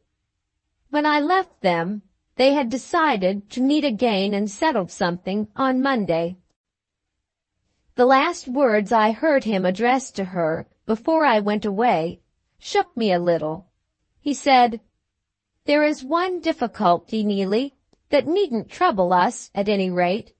I have got plenty of money." And then he kissed her. The way to his life began to look an easier way to me when he talked of his money and kissed her. Some hours have passed, and the more I think of it, the more I fear the blank's interval between this time and the time when Mrs. Oldershaw calls in the law and protects me against myself. It might have been better if I had stopped at home this morning. But how could I? After the insult she offered me yesterday, I tingled all over to go and look at her. Today, Sunday, Monday, Tuesday. They can't arrest me for the money before Wednesday, and my miserable £5 are dwindling to 4. And he told her he had plenty of money, and she blushed and trembled when he kissed her. It might have been better for him, better for her, and better for me, if my debt had fallen due yesterday, and if the bailiffs had their hands on me at this moment. Suppose I had the means of leaving Thorpe Ambrose by the next train, and going somewhere abroad and absorbing myself in some new interest among new people. Could I do it, rather than look again at that easy way to his life, which would smooth the way to everything else? Perhaps I might, but where is the money to come from? Surely some way of getting it struck me a day or two since. Yes, that mean idea of asking Armadale to help me. Well, I will be mean for once. I'll give him the chance of making a generous use of that well-filled purse which it is such a comfort to him to reflect on in his present circumstances. It would soften my heart toward any man if he lent me money in my present extremity, and if Armadale lends me money, it might soften my heart toward him. When shall I go? At once? I won't give myself time to feel the degradation of it and to change my mind. 3 o'clock. I mark the hour. He has sealed his own doom. He has insulted me. Yes, I have suffered it once from Miss Milroy, and I have now suffered it a second time from Armadale himself. An insult, a marked, merciless, deliberate insult, in the open day. I had got through the town, and had advanced a few hundred yards along the road that leads to the great house, when I saw Armadale at a little distance coming toward me. He was walking fast, evidently with some errand of his own to take him to the town. The instant he caught sight of me, he stopped, colored up, took off his hat, hesitated, and turned aside down a lane behind him, which I happened to know would take him exactly in the contrary direction to the direction in which he was walking when he first saw me. His conduct said in so many words, "Miss Milroy may hear of it. I daren't run the risk of being seen speaking to you." Men have used me heartlessly. Men have done and said hard things to me, but no man living ever yet treated me as if I was plague-struck, and as if the very air about me was infected by my presence. I say no more. When he walked away from me down that lane, he walked to his death. I have written to Midwinter to expect me in London next week, and to be ready for our marriage soon afterward. 4 o'clock. Half an hour since, I put on my bonnet to go out and post the letter to Midwinter myself. And here I am, still in my room, with my mind torn by doubts, and my letter on the table. Armadale counts for nothing in the perplexities that are now torturing me. It is Midwinter that makes me hesitate. Can I take the first of those 3 steps that lead to the end without the common caution of looking at consequences? Can I marry Midwinter without knowing beforehand how to meet the obstacle of my husband, when the time comes which transforms me from the living Armadale's wife to the dead Armadale's widow. Why can't I think of it when I know I must think of it? Why can't I look at it steadily as I have looked at all the rest? I feel his kisses on my lips. I feel his tears on my bosom. I feel his arms around me again. He is far away in London, and yet he is here and won't let me think of it. Why can't I wait a little? Why can't I let time help me? Time, it's Saturday. What need is there to think of it unless I like? There is no post to London today. I must wait. If I posted the letter, it wouldn't go. Besides, tomorrow I may hear from Mrs. Oldershaw. I ought to wait to hear from Mrs. Oldershaw. I can't consider myself a free woman till I know what Mrs. Oldershaw means to do. There is a necessity for waiting till tomorrow.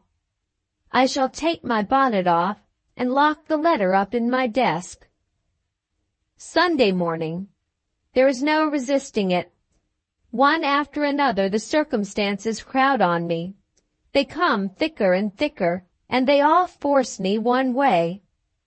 I have got Mother Oldershaw's answer. The wretch fawns on me and cringes to me. I can see, as plainly as if she had acknowledged it, that she suspects me of seeing my own way to success at Thorpe Ambrose without her assistance. Having found threatening me useless, she tries coaxing me now. I am her darling Lydia again. She is quite shocked that I could imagine that she ever really intended to arrest her bosom friend, and she has only to entreat me as a favor to herself to renew the bill. I say once more, no mortal creature could resist it. Time after time I have tried to escape the temptation, and time after time the circumstances drive me back again. I can struggle no longer. The post that takes the letters tonight shall take my letter to Midwinter among the rest. Tonight, if I give myself till tonight, something else may happen. If I give myself till tonight, I may hesitate again. I'm weary of the torture of hesitating. I must and will have relief in the present, cost what it may in the future. My letter to Midwinter will drive me mad if I see it staring and staring at me in my desk any longer. I can post it in 10 minutes' time, and I will. It is done. The first of the 3 steps that leads me to the end is a step taken. My mind is quieter. The letter is in the post. By tomorrow Midwinter will receive it. Before the end of the week, Armadale must be publicly seen to leave Thorpe Ambrose, and I must be publicly seen to leave with him. Have I looked at the consequences of my marriage to Midwinter? No. Do I know how to meet the obstacle of my husband when the time comes which transforms me from the living Armadale's wife to the dead Armadale's widow? No. When the time comes, I must meet the obstacle as best I may. I am going blindfold, then, so far as Midwinter is concerned, into this frightful risk? Yes, blindfold. Am I out of my senses? Very likely. Or am I a little too fond of him to look the thing in the face? I dare say. Who cares? I won't think of it. Haven't I a will of my own, and can't I think, if I like, of something else? Here is Mother Jezebel's cringing letter. That is something else to think of. I'll answer it. I am in a fine humor for writing to Mother Jezebel. Conclusion of Miss Gwilt's letter to Mrs. Oldershaw. I told you, when I broke off, that I would wait before I finished this, and asked my diary if I could safely tell you what I have now got it in my mind to do. Well, I have asked, and my diary says, don't tell her. Under these circumstances, I close my letter with my best excuses for leaving you in the dark. I shall probably be in London before long, and I may tell you by word of mouth what I don't think it safe to write here.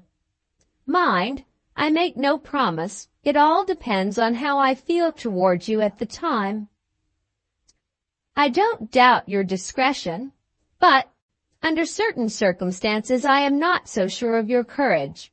L.G. P.S. My best thanks for your permission to renew the bill. I decline profiting by the proposal. The money will be ready when the money is due. I have a friend now in London who will pay it if I ask him. Do you wonder who the friend is? You will wonder at one or two other things, Mrs. Oldershaw, before many weeks more are over your head and mine. Chapter 11. Love and Law.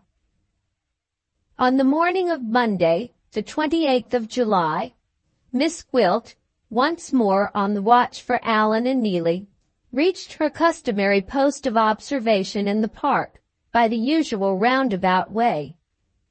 She was a little surprised to find Neelie alone at the place of meeting.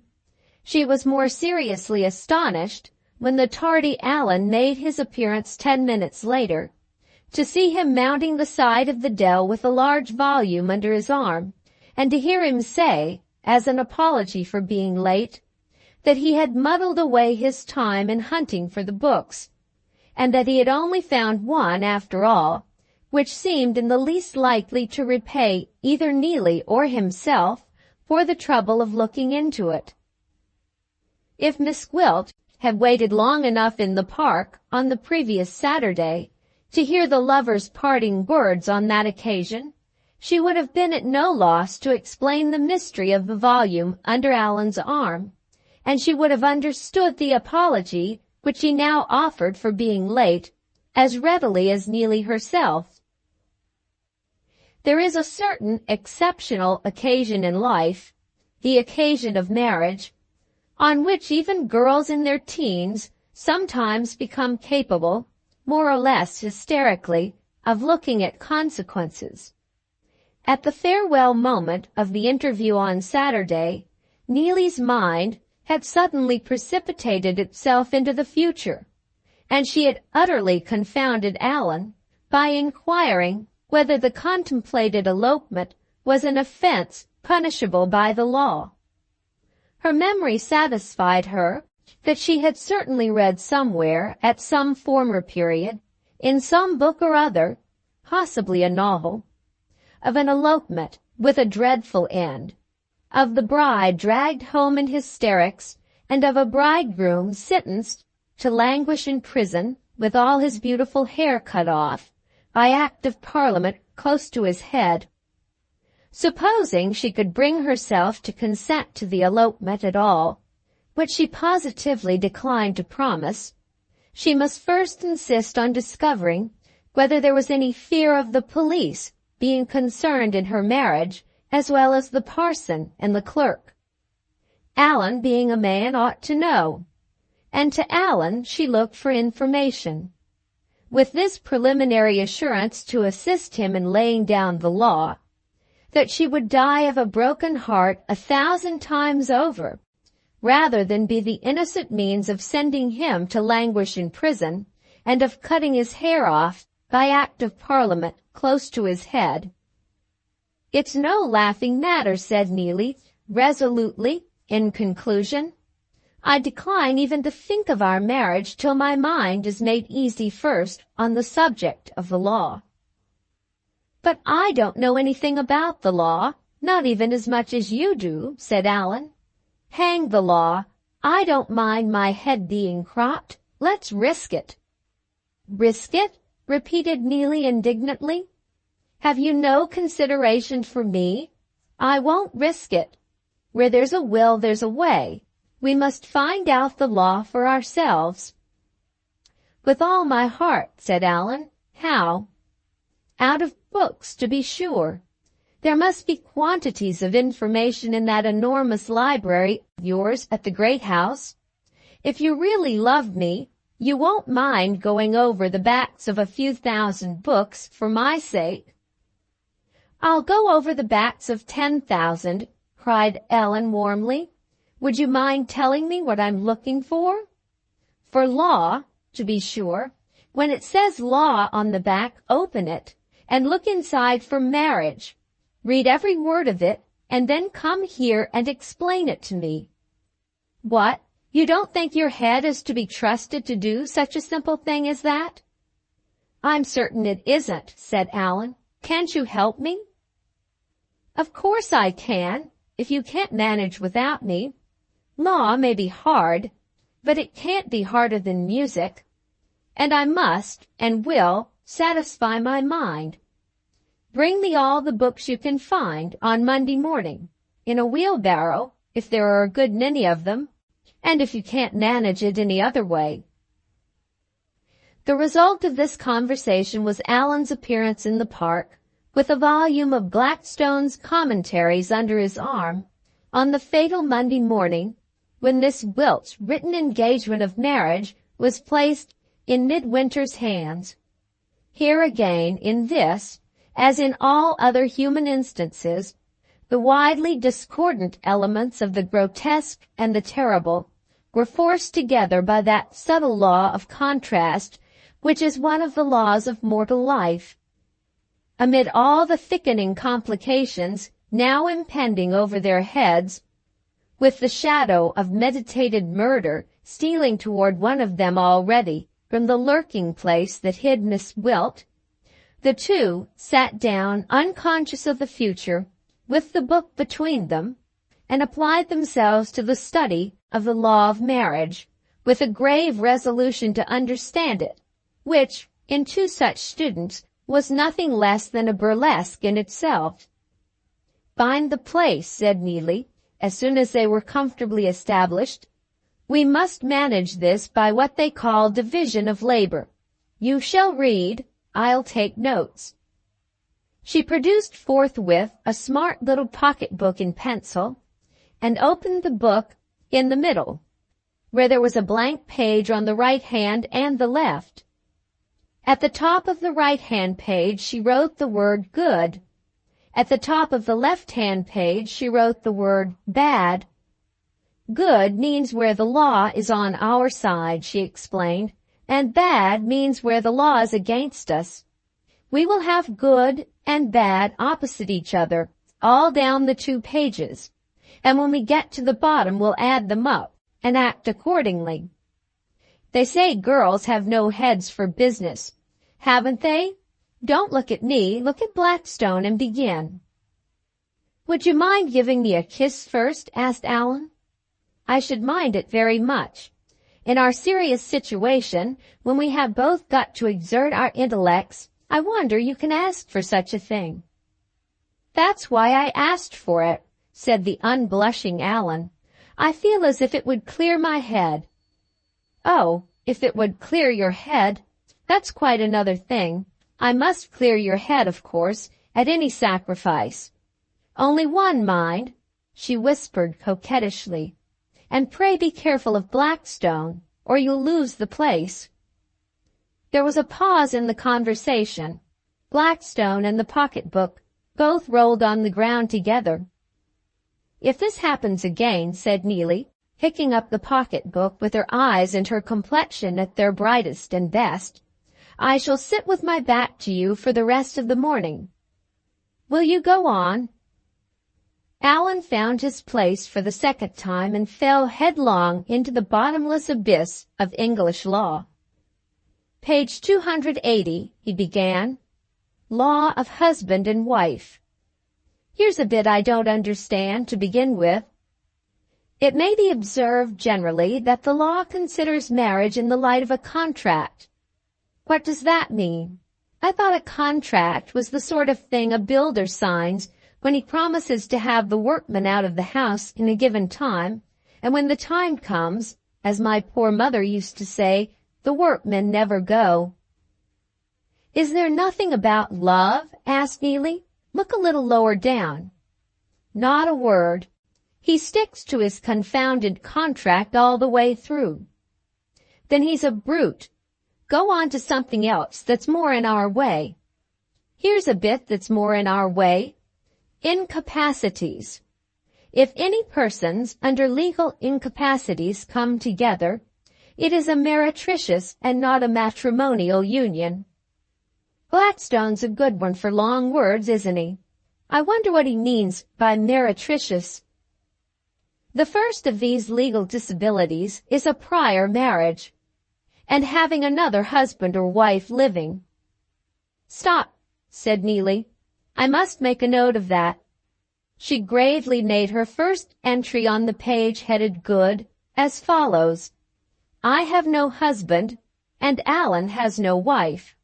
We are both entirely unmarried at the present time. All right, so far, remarked Allan, looking over her shoulder. Go on, said Neelie. What next? The next disability, proceeded Allan, is want of age. The age for consent to matrimony is 14 in males and 12 in females. Come, cried Allan cheerfully. Blackstone begins early enough at any rate.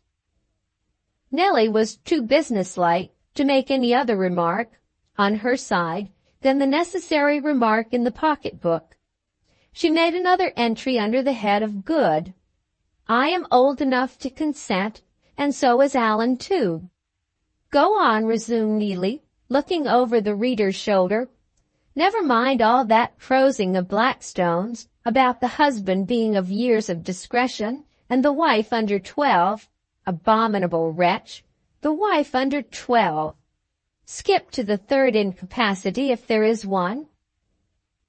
The third incapacity, Allan went on, is want of reason. Neelie immediately made a third entry on the side of Good. Allan and I are both perfectly reasonable. Skip to the next page. Allan skipped. A fourth incapacity is in respect of proximity of relationship. A fourth entry followed instantly on the cheering side of the pocketbook. He loves me and I love him, without our being in the slightest degree related to each other. Any more? Asked Neelie, tapping her chin impatiently with the end of the pencil. Plenty more, rejoined Allan, all in hieroglyphics. Look here. Marriage Acts 4, GO 4, C6 76, and 6 and 7 Will 4, C 85 Q. Blackstone's intellect seems to be wandering here. Shall we take another skip and see if he picks himself up again on the next page? Wait a little, said Neelie. What's that I see in the middle? She read for a minute in silence over Allan's shoulder and suddenly clasped her hands in despair. I knew I was right, she exclaimed. Oh, heavens, here it is. Where? Asked Allan. I see nothing about languishing in prison and cropping a fellow's hair close to his head, unless it's in the hieroglyphics. Is 4GO4 short for lock him up? And does C85Q mean send for the hair cutter? Pray be serious, remonstrated Neelie. We are both sitting on a volcano. There, she said, pointing to the place, read it. If anything can bring you to a proper sense of our situation, that will. Allan cleared his throat, and Neelie held the point of her pencil ready on the depressing side of the account, otherwise the bad page of the pocketbook.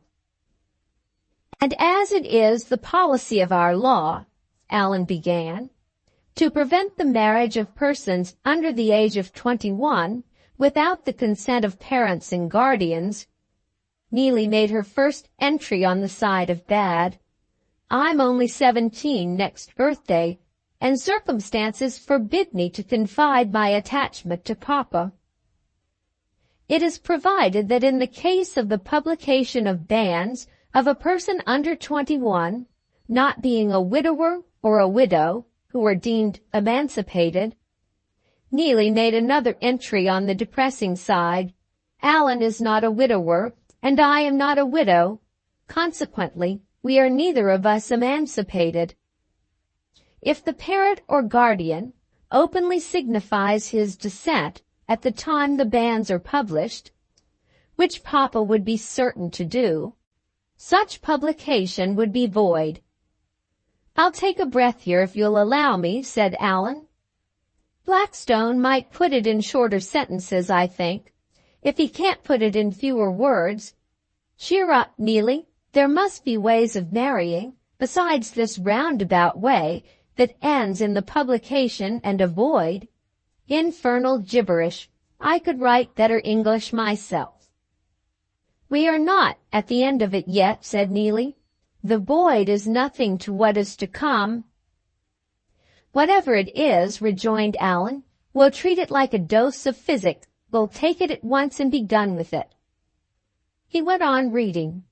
And no license to marry without banns shall be granted unless oath shall first be made by one of the parties that he or she believes that there is no impediment of kindred or alliance. Well, I can take my oath on that with a safe conscience. What's next? And one of said parties must, for the space of 15 days immediately preceding such license, have had his or her usual place of abode within the parish or chapelry within which such marriage is to be solemnized. Chapelry. I'd live 15 days in a dog kennel with the greatest pleasure. I say, Neelie, all this seems like plain sailing enough.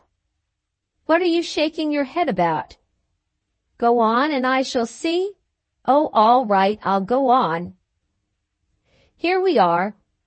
And where one of said parties, not being a widower or widow, shall be under the age of 21 years, oath must first be made that the consent of the person or persons whose consent is required has been obtained, or that there is no person having authority to give such consent. The consent required by this act is that of the father. At those last formidable words, Allan came to a full stop. The consent of the father, he repeated, with all needful seriousness of look and manner. I couldn't exactly swear to that, could I? Neelie answered in expressive silence. She handed in the pocketbook, with the final entry completed on the side of bad. In these terms, our marriage is impossible unless Allan commits perjury. The lovers looked at each other across the insuperable obstacle of Blackstone in speechless dismay.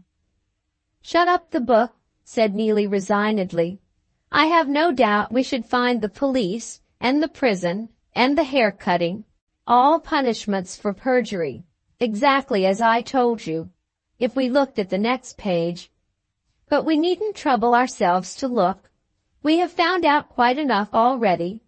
It's all over with us. I must go to school on Saturday, and you must manage to forget me as soon as you can.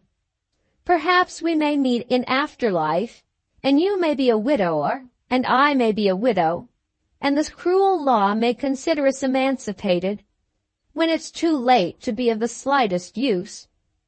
By that time, no doubt, I shall be old and ugly, and you will naturally have ceased to care about me, and it will all end in the grave, and the sooner the better. Goodbye, concluded Neelie, rising mournfully with the tears in her eyes. It's only prolonging our misery to stop here, unless you have anything to propose. I've got something to propose, cried the headlong Allan. It's an entirely new idea. Would you mind trying the blacksmith at Gretna Green? No earthly consideration, answered Neelie indignantly, would induce me to be married by a blacksmith. Don't be offended, pleaded Allan. I meant it for the best. Lots of people in our situation have tried the blacksmith and found him quite as good as a clergyman, and a most amiable man, I believe, into the bargain. Never mind. We must try another string in our bow. We haven't got another to try, said Neelie. Take my word for it, persisted Allan stoutly. There must be ways and means of circumventing Blackstone without perjury, if we only knew of them. It's a matter of law, and we must consult somebody in the profession. I dare say it's a risk, but nothing venture, nothing have. What do you say to young Pedgift? He's a thorough good fellow. I'm sure we could trust young Pedgift to keep our secret. Not for worlds, exclaimed Neelie. You may be willing to trust your secrets to the vulgar little wretch. I won't have him trusted with mine. I hate him. No, she concluded, with a mounting color and a peremptory stamp of her foot on the grass, I positively forbid you to take any of the Thorpe Ambrose people into your confidence. They would instantly suspect me, and it would be all over the place in a moment. My attachment may be an unhappy one, remarked Neelie, with her handkerchief to her eyes, and Papa may nip it in the bud, but I won't have it profaned by town gossip. Hush, hush, said Allan. I won't say a word at Thorpe Ambrose. I won't indeed. He paused and considered for a moment. There's another way, he burst out, brightening up on the instant. We've got a whole week before us. I'll tell you what I'll do. I'll go to London. There was a sudden rustling, heard by neither one nor the other, among the trees behind them that screened Miss Gwilt. One more of the difficulties in her way, the difficulty of getting Allan to London, now promised to be removed by an act of Allan's own will. To London, repeated Neelie, looking up in astonishment. To London, reiterated Allan. That's far enough away from Thorpe Ambrose, surely. Wait a minute, and don't forget that this is a question of law. Very well, I know some lawyers in London who managed all my business for me when I first came in for this property. They are just the men to consult, and if they decline to be mixed up in it, there's their head clerk, who is one of the best fellows I ever met with in my life. I asked him to go yachting with me, I remember, and though he couldn't go, he said he felt the obligation all the same. That's the man to help us. Blackstone's a mere infant to him. Don't say it's absurd. Don't say it's exactly like me. Do pray hear me out. I won't breathe your name or your father's. I'll describe you as a young lady to whom I am devotedly attached. And if my friend the clerk asks where you live, I'll say the north of Scotland, or the west of Ireland, or the Channel Islands, or anywhere else you like. My friend the clerk is a total stranger to Thorpe Ambrose and everybody in it, which is one recommendation, and in 5 minutes' time he'd put me up to what to do, which is another. If you only knew him, he's one of those extraordinary men who appear once or twice in a century, the sort of man who won't allow you to make a mistake if you try. All I have got to say to him, putting it short, is, My dear fellow, I want to be privately married without perjury. All he has got to say to me, putting it short, is, you must do so and so, and so and so, and you must be careful to avoid this, that, and the other.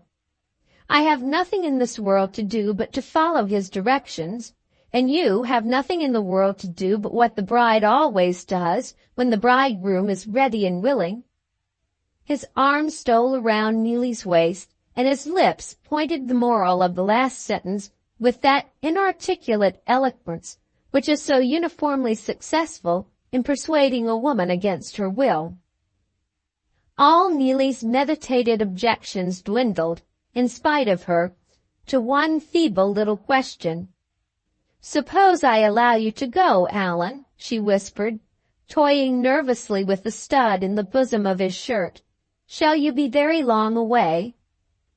"I'll be off today," said Allan, "by the 11 o'clock train, and I'll be back tomorrow, if I and my friend the clerk can settle it all in time. If not, Wednesday at the latest." "You'll write to me every day?" pleaded Neelie, clinging a little closer to him. "I shall sink under the suspense if you don't promise to write to me every day." Allan promised to write twice a day if she liked. Letter writing, which was such an effort for other men, was no effort to him. "And mind, whatever those people may say to you in London," proceeded Neelie, "I insist on your coming back for me. I positively decline to run away, unless you promise to fetch me." Allan promised for the second time, on his sacred word of honor, and at the full compass of his voice. But Neelie was not satisfied even yet. She reverted to first principles, and insisted on knowing whether Allan was quite sure he loved her. Allan called heaven to witness how sure he was, and got another question directly for his pains. Could he solemnly declare that he would never regret taking Neelie away from home? Allan called heaven to witness again, louder than ever, all to no purpose. The ravenous female appetite for tender protestations still hungered for more. "I know what will happen one of these days," persisted Neelie. "You will see some other girl who is prettier than I am, and you will wish you had married her instead of me." As Allan opened his lips for a final outburst of asseveration, the stable clock at the great house was faintly audible in the distance, striking the hour. Neelie started guiltily. It was breakfast time at the cottage. In other words, time to take her leave. At the last moment her heart went back to her father, and her head sank on Allan's bosom as she tried to say goodbye. "Papa has always been so kind to me, Allan," she whispered, holding him back tremulously as he turned to leave her. "It seems so guilty and so heartless to go away from him and be married in secret. Oh, do think before you really go to London. Is there a way of making him a little kinder and juster to you?" The question was useless. The Major's resolutely unfavorable reception of Allan's letter rose in Neelie's memory and answered her as the words passed her lips. With a girl's impulsiveness, she pushed Allan away before he could speak and signed to him impatiently to go. The conflict of contending emotions, which she had mastered thus far, burst its way outward in spite of her after he had waved his hand for the last time and had disappeared in the depths of the dell. When she turned from the place on her side, her long-restrained tears fell freely at last, and made the lonely way back to the cottage the dimmest prospect that Neelie had seen for many a long day past. As she hurried homeward, the leaves parted behind her, and Miss Gwilt stepped softly into the open space. She stood there in triumph, tall, beautiful, and resolute. Her lovely color brightened while she watched Neelie's retreating figure hastening lightly away from her over the grass. "Cry, you little fool," she said, in her quiet, clear tones and her steady smile of contempt. "Cry as you have never cried yet. You have seen the last of your sweetheart." Book 3, Chapter 12. An hour later, the landlady at Miss Gwilt's lodgings was lost in astonishment, and the clamorous tongues of children were in a state of ungovernable revolt. Unforeseen circumstances had suddenly obliged tenants of the first floor to terminate the occupation of her apartments and to go to London that day by the 11 o'clock train. "Please to have a fly at the door at 10:30, said Miss Gwilt, as the amazed landlady followed her upstairs. "And excuse me, you good creature, if I beg and pray not to be disturbed till the fly comes." Once inside the room, she locked the door and then opened her writing desk. "Now for my letter to the Major," she said. "How shall I word it?" A moment's consideration apparently decided her. Searching through her collection of pens, she carefully selected the worst that could be found, and began the letter by writing the date of the day on a soiled sheet of notepaper, in crooked, clumsy characters which ended in a blot made purposely with the feather of the pen.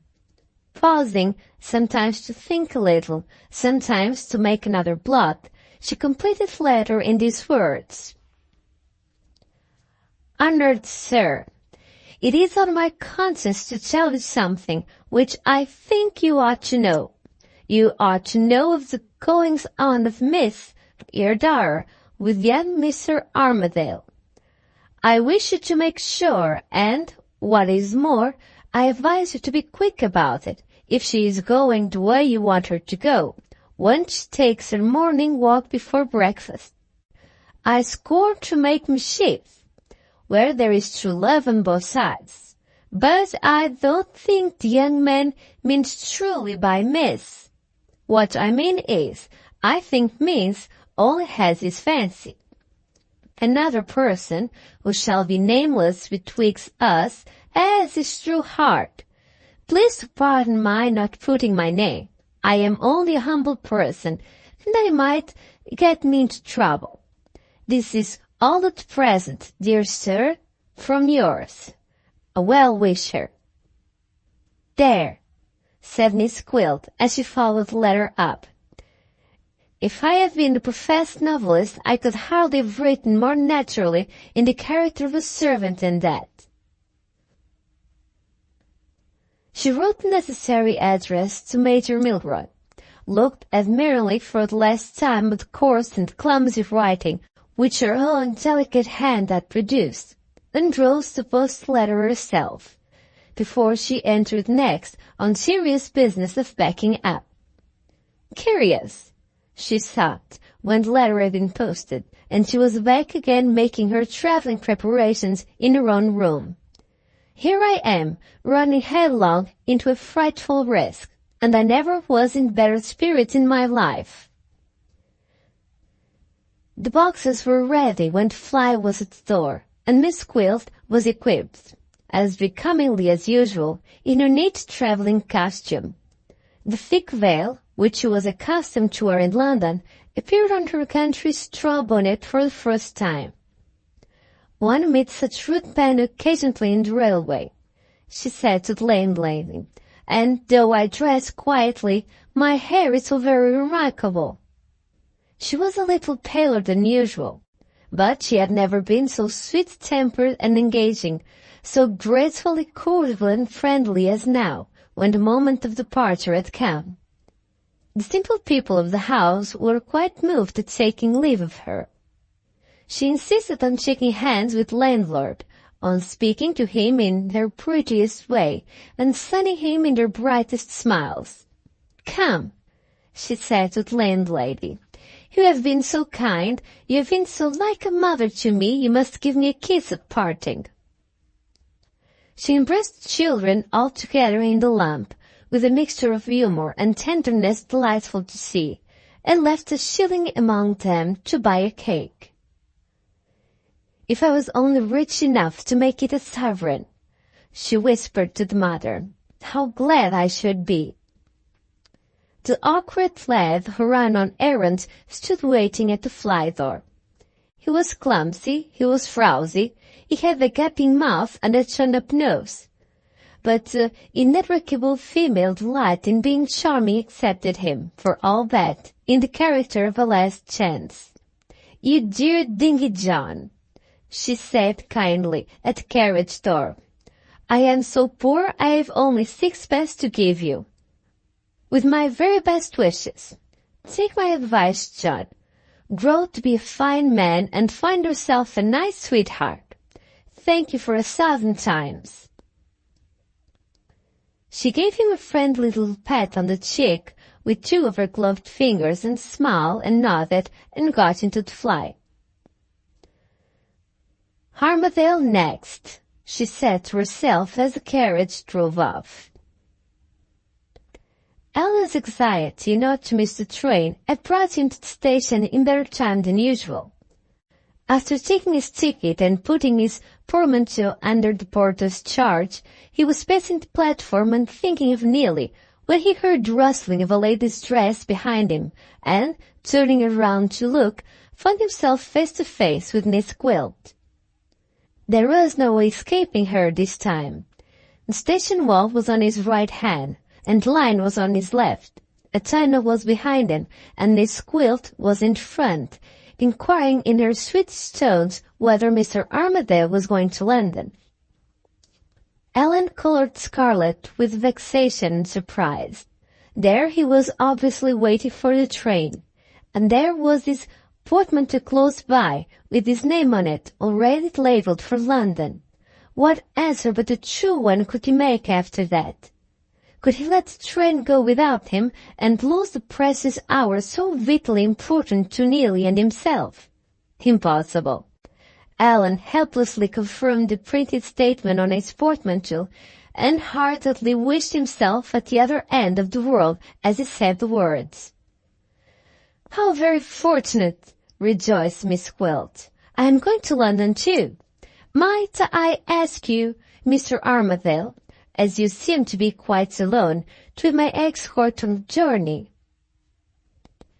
Allan looked at the little assembly of travellers and travellers' friends collected on the platform near the booking-office door. They were all Thorpe Ambrose people. He was probably known by sight, and Miss Gwilt was probably known by sight to every one of them. In sheer desperation, hesitating more awkwardly than ever, he produced his cigar case. "I should be delighted," he said, with an embarrassment which was almost an insult under the circumstances. "But I'm what people who get sick over a cigar call a slave to smoking."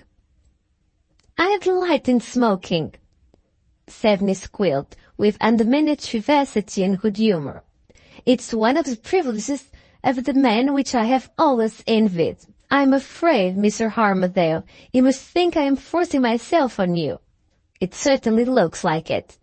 The real truth is, I want particularly to say a word to you in private about Mr. Midwinter." The train came up at the same moment. Setting Midwinter out of the question, the common decencies of politeness left Allan no alternative but to submit. After having been the cause of her leaving her situation at Major Milroy's, after having pointedly avoided her only a few days since on the high road, to have declined going to London in the same carriage with Miss Gwilt would have been an act of downright brutality, which it was simply impossible to commit. "Damn her," said Allan internally, as he handed his travelling companion into an empty carriage, officiously placed at his disposal, before all the people at the station by the guard. "You shan't be disturbed, sir," the man whispered confidentially, with a smile and a touch of his hat. Allan could have knocked him down with the utmost pleasure. "Stop," he said from the window. "I don't want a carriage." It was useless. The guard was out of hearing. The whistle blew, and the train started for London. The select assembly of travellers' friends, left behind on the platform, congregated in a circle on the spot, with the station-master in the centre. The station-master, otherwise Mr. Mac, was a popular character in the neighbourhood. He possessed two social qualifications which invariably impressed the average English mind. He was an old soldier, and he was a man of few words. The conclave on the platform insisted on checking its opinion before it committed itself positively to an opinion of its own. A brisk fire of remarks exploded, as a matter of course, on all sides, but everybody's view of the subject ended interrogatively in a question aimed point-blank at the station-master's ears. "She's got him, hasn't she?" "She'll come back, Mrs. Armadale, won't she?" "He'd better have stuck to Miss Milroy, hadn't he?" "Miss Milroy stuck to him? She paid him a visit at the great house, didn't she?" "Nothing of the sort. It's a shame to take the girl's character away. She was caught in a thunderstorm close by. He was obliged to give her shelter, and she's never been near the place since. Miss Gwilt's been there, if you like, with no thunderstorm to force her in. and Miss Gwilt's off with him to London in the carriage all to themselves, eh, Mr. Mac? Ah, he's a soft one, that Armadale. With all his money, to take up with a red-haired woman, a good 8 or 9 years older than he is. She's 30 if she's a day. That's what I say, Mr. Mac. What do you say? Older or younger, she'll rule the roast of Thorpe Ambrose. And I say, for the sake of the place, and for the sake of trade, let's make the best of it. And Mr. Mac, the man of the world, sees it in the same light as I do, don't you, sir? Gentlemen, said station master, with his abrupt military accent and his impenetrable military manner. She's a devilish fine woman, and when I was Mr. Armadale's age, it's my opinion, if her fancy had laid that way, she might have married me. With that expression of opinion, the station master wheeled to the right, and entranced himself impregnably in the stronghold of his own office. The citizens of Thorpe Ambrose looked at the closed door, and gravely shook their heads. Mr. Mac had disappointed them. No opinion which openly recognizes the frailty of human nature is ever a popular opinion with mankind. It's as good as saying that any of us might have married her if we had been Mr. Armadale's age. Such was the general impression on the minds of the conclave, when the meeting had been adjourned and the members were leaving the station. The last of the party to go was a slow old gentleman, with a habit of deliberately looking about him. Pausing at the door, this observant person stared up the platform and down the platform, and discovered in the latter direction, standing behind an angle of the wall, an elderly man in black, who had escaped notice of everybody up to that time. "Why, bless my soul," said the old gentleman, advancing inquisitively by a step at a time. "It can't be Mr. Bashwood." It was Mr. Bashwood.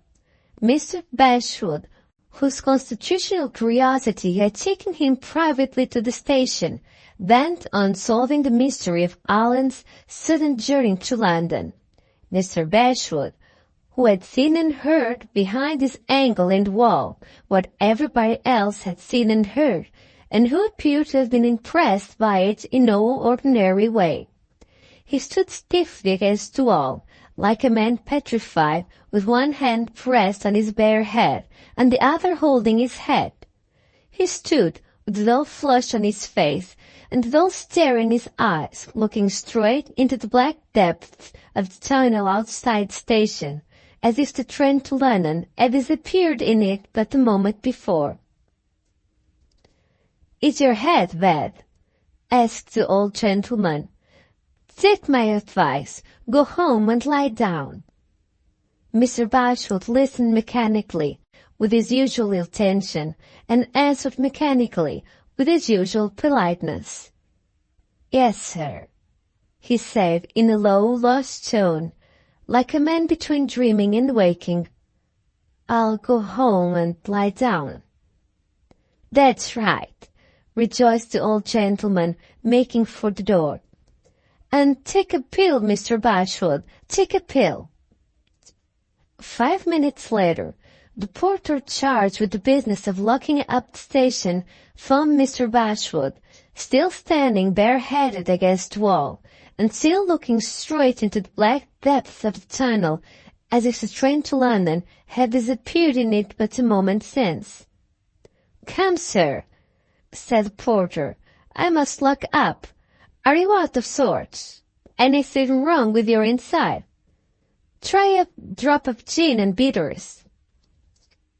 "Yes," said Mr. Bashwood, answering the porter exactly as he had answered the old gentleman.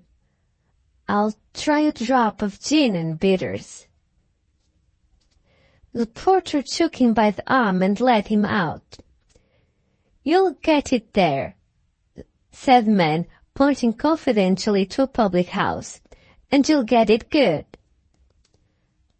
"I shall get it there," echoed Mr. Bashwood, still mechanically repeating what was said to him. "And I shall get it good." His will seemed to be paralyzed, his action depended absolutely on what other people told him to do. He took a few steps in the direction of the public house, hesitated, staggered, and caught at the pillar of one of the station lamps near him. The portrait followed, and took him by the arm once more. "Why, you've been drinking already!" exclaimed the man, with a suddenly quickened interest in Mr. Bashwood's case. "What was it? Beer?" Mr. Bashwood, in his low, lost tones, echoed the last word.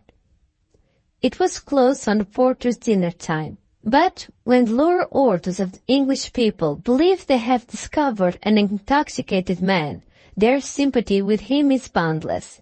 The porter let his dinner take its chance, and carefully insisted Mr. Bashwood to reach the public house. "Gin and bitters will put you on your legs again," whispered this Samaritan, set right of the alcoholic disasters of mankind. If Mr. Bashwood had really been intoxicated, the effect of the porter's remedy would have been marvelous indeed. Almost as soon as the glass was emptied, the stimulant did its work. The long-weakened nervous system of the deputy steward, prostrated for the moment by the shock that had fallen on it, rallied again like a weary horse under the spur. The dull flush on his cheeks, the dull stare in his eyes, disappeared simultaneously. After a momentary effort, he recovered memory enough of what had passed, thanked the porter, and asked whether he would take something himself. The rosy creature instantly accepted a dose of his own remedy, in the capacity of a preventive, and went home to dinner as only those men can go home who are physically harmed by gin and bitters and morally elevated by the performance of a good action. Still strangely abstracted, but conscious now of the way by which he went, Mr. Bashwood left the public house a few minutes later, in his turn. He walked on mechanically in his dreary black garment, moving like a block on the white surface of the sun-brightened road, as midwinter had seen him move in the early days of Thorpe Ambrose, when they had first met. Arrived at the point where he had to choose between the way that led into the town and the way that led to the great house, he stopped, incapable of deciding, and careless, apparently, even of making the attempt. "I'll be revenged on her," he whispered to himself, still absorbed in his jealous frenzy of rage against the woman who had deceived him.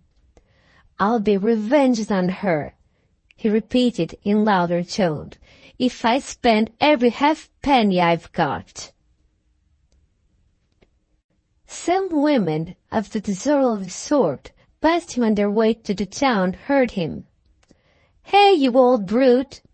they called out with the measureless license of their class. "Whatever she did, she served you right." The coarseness of the voice startled him, whether he comprehended the words or not. He shrank away from more interruption and more insult, into the quieter road that led to the great house. At the solitary place by the wayside he stopped and sat down. He took off his hat and lifted his youthful wig a little from his bald old head, and tried desperately to get beyond the one immovable conviction which lay on his mind like lead. The conviction that Miss Gwilt had been purposely deceiving him from the first. It was useless. No effort would free him from that one dominant impression, and from the one answering idea that it had evoked, the idea of revenge. He got up again, and put on his hat and walked rapidly forward a little way. Then turned without knowing why, and slowly walked back again. "If I have only dressed a little smarter," said the poor wretch helplessly.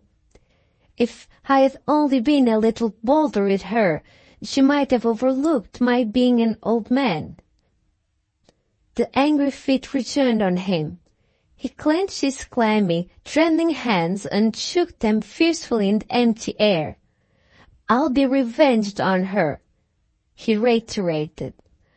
"I'll be revenged on her if I spend every halfpenny I've got." It was terribly suggestive of the hold she had taken on him that his vindictive sense of injury could not get far enough away from her to reach the man whom he believed to be his rival even yet. In his rage, as in his love, he was absorbed, body and soul, by Miss Gwilt. In a moment more, the noise of running wheels approaching from behind startled him. He turned and looked round. There was Mr. Pedgift, the elder, rapidly overtaking him in the gig, just as Mr. Pedgift had overtaken him once already, on that former occasion when he had listened under the window at the great house, and when the lawyer had bluntly charged him with feeling a curiosity about Miss Gwilt. In an instant, the inevitable connection of ideas burst on his mind. The opinion of Miss Gwilt, which he had heard the lawyer express to Allan at parting, flashed back into his memory, side by side with Mr. Pedgift's sarcastic approval of anything in the way of inquiry which his own curiosity might attend. "I may be even there yet," he thought, "if Mr. Pedgift will help me." "Stop, sir!" he called out desperately as the gig came up with him. "If you please, sir, I want to speak with you." Pedgift Senior slackened the pace of his fast-trotting mare without pulling up. "Come to the office in half an hour," he said. "I'm busy now." Without waiting for an answer, without noticing Mr. Bashwood's bow, he gave the mare the rein again, and was out of sight in another minute. Mr. Bashwood sat down once more in a shady place by the roadside. He appeared to be incapable of feeling any slight but one unpardonable slight put upon him by Miss Gwilt. He not only declined to resent, he even made the best of Mr. Pedgift's unceremonious treatment of him. "Half an hour," he said resignedly. "Time enough to compose myself. And I want time. Very kind of Mr. Pedgift, though he mightn't have meant it." The sense of oppression in his head forced him once again to remove his hat. He sat with it on his lap, deep in thought, his face bent low, and the wavering fingers of one hand drumming absently on the crown of the hat. If Mr. Pedgift the elder, seeing him as he sat now, could only have looked a little way into the future, the monotonously drumming hand of the deputy steward might have been strong enough, feeble as it was, to stop the lawyer by the roadside. It was the worn, weary, miserable old hand of a worn, weary, miserable old man. But it was, for all that, to use the language of Mr. Pedgift's own parting prediction to Allan, the hand that was now destined to let the light in on Miss Gwilt. Chapter 13. An Old Man's Heart. Punctual to the moment, when the half-hour's interval had expired, Mr. Bashwood was announced at the office as waiting to see Mr. Pedgift by special appointment. The lawyer looked up from his papers with an air of annoyance. He had totally forgotten the meeting by the roadside. "See what he wants," said Pedgift Senior to Pedgift Junior, working in the same room with him. "And if it's nothing of importance, put it off to some other time." Pedgift Junior swiftly disappeared and swiftly returned. "Well?" asked the father. "Well," answered the son, "he is rather more shaky and unintelligible than usual. I can make nothing out of him, except that he persists in wanting to see you. My own idea pursued Pedgift Jr., with his usual sardonic gravity, is that he is going to have a fit, and that he wishes to acknowledge your uniform kindness to him by obliging you with a private view of the whole proceeding.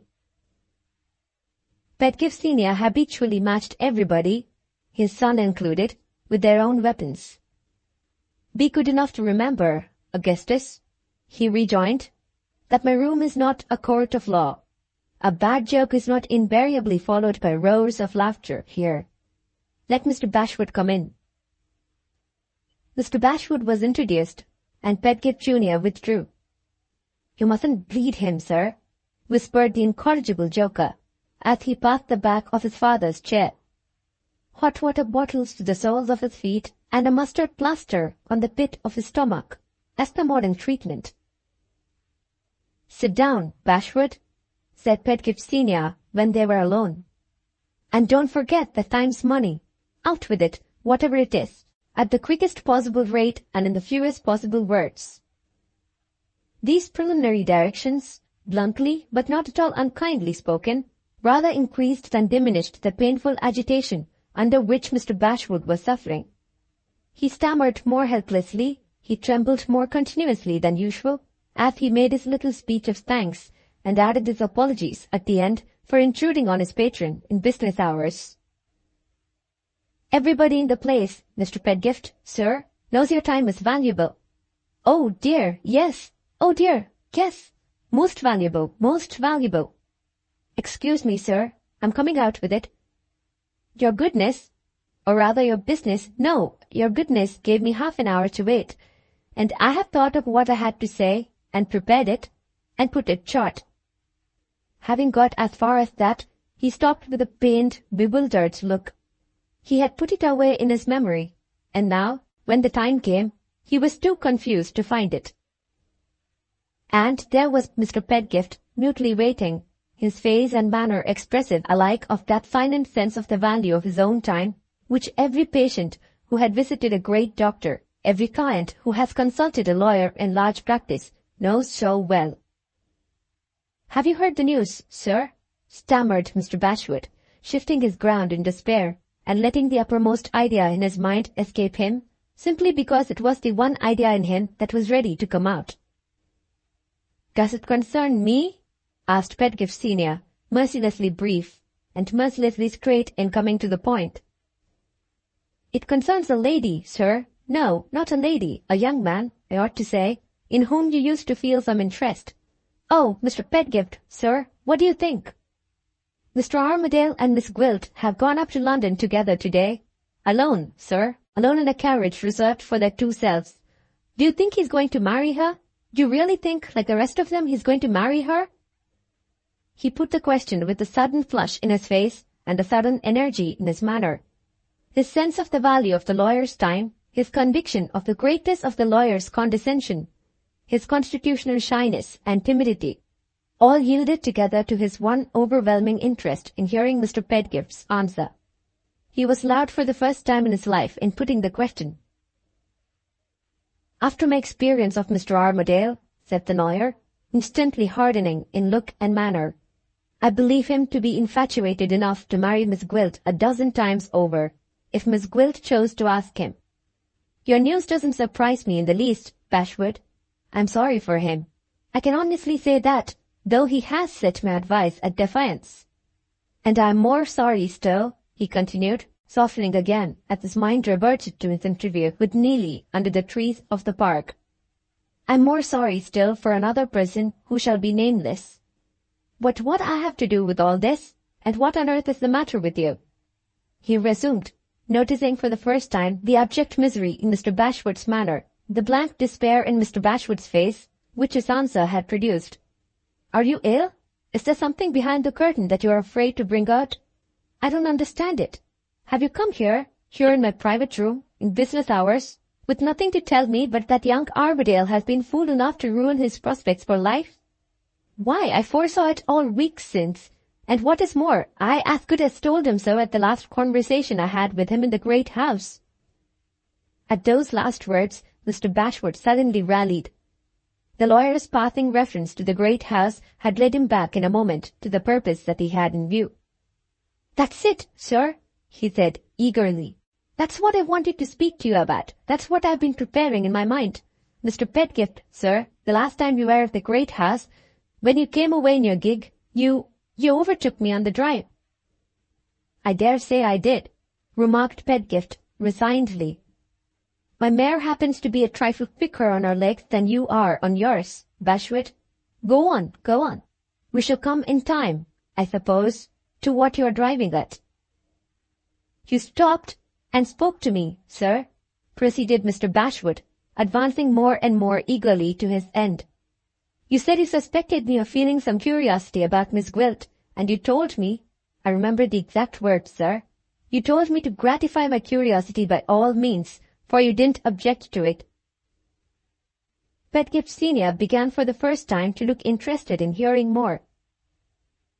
I remember something of the sort, he replied, and I also remember thinking it rather remarkable that you should happen, we won't put it in any more offensive way, to be exactly under Mr. Armadale's open window while I was talking to him. It might have been accident, of course, but it looked rather more like curiosity.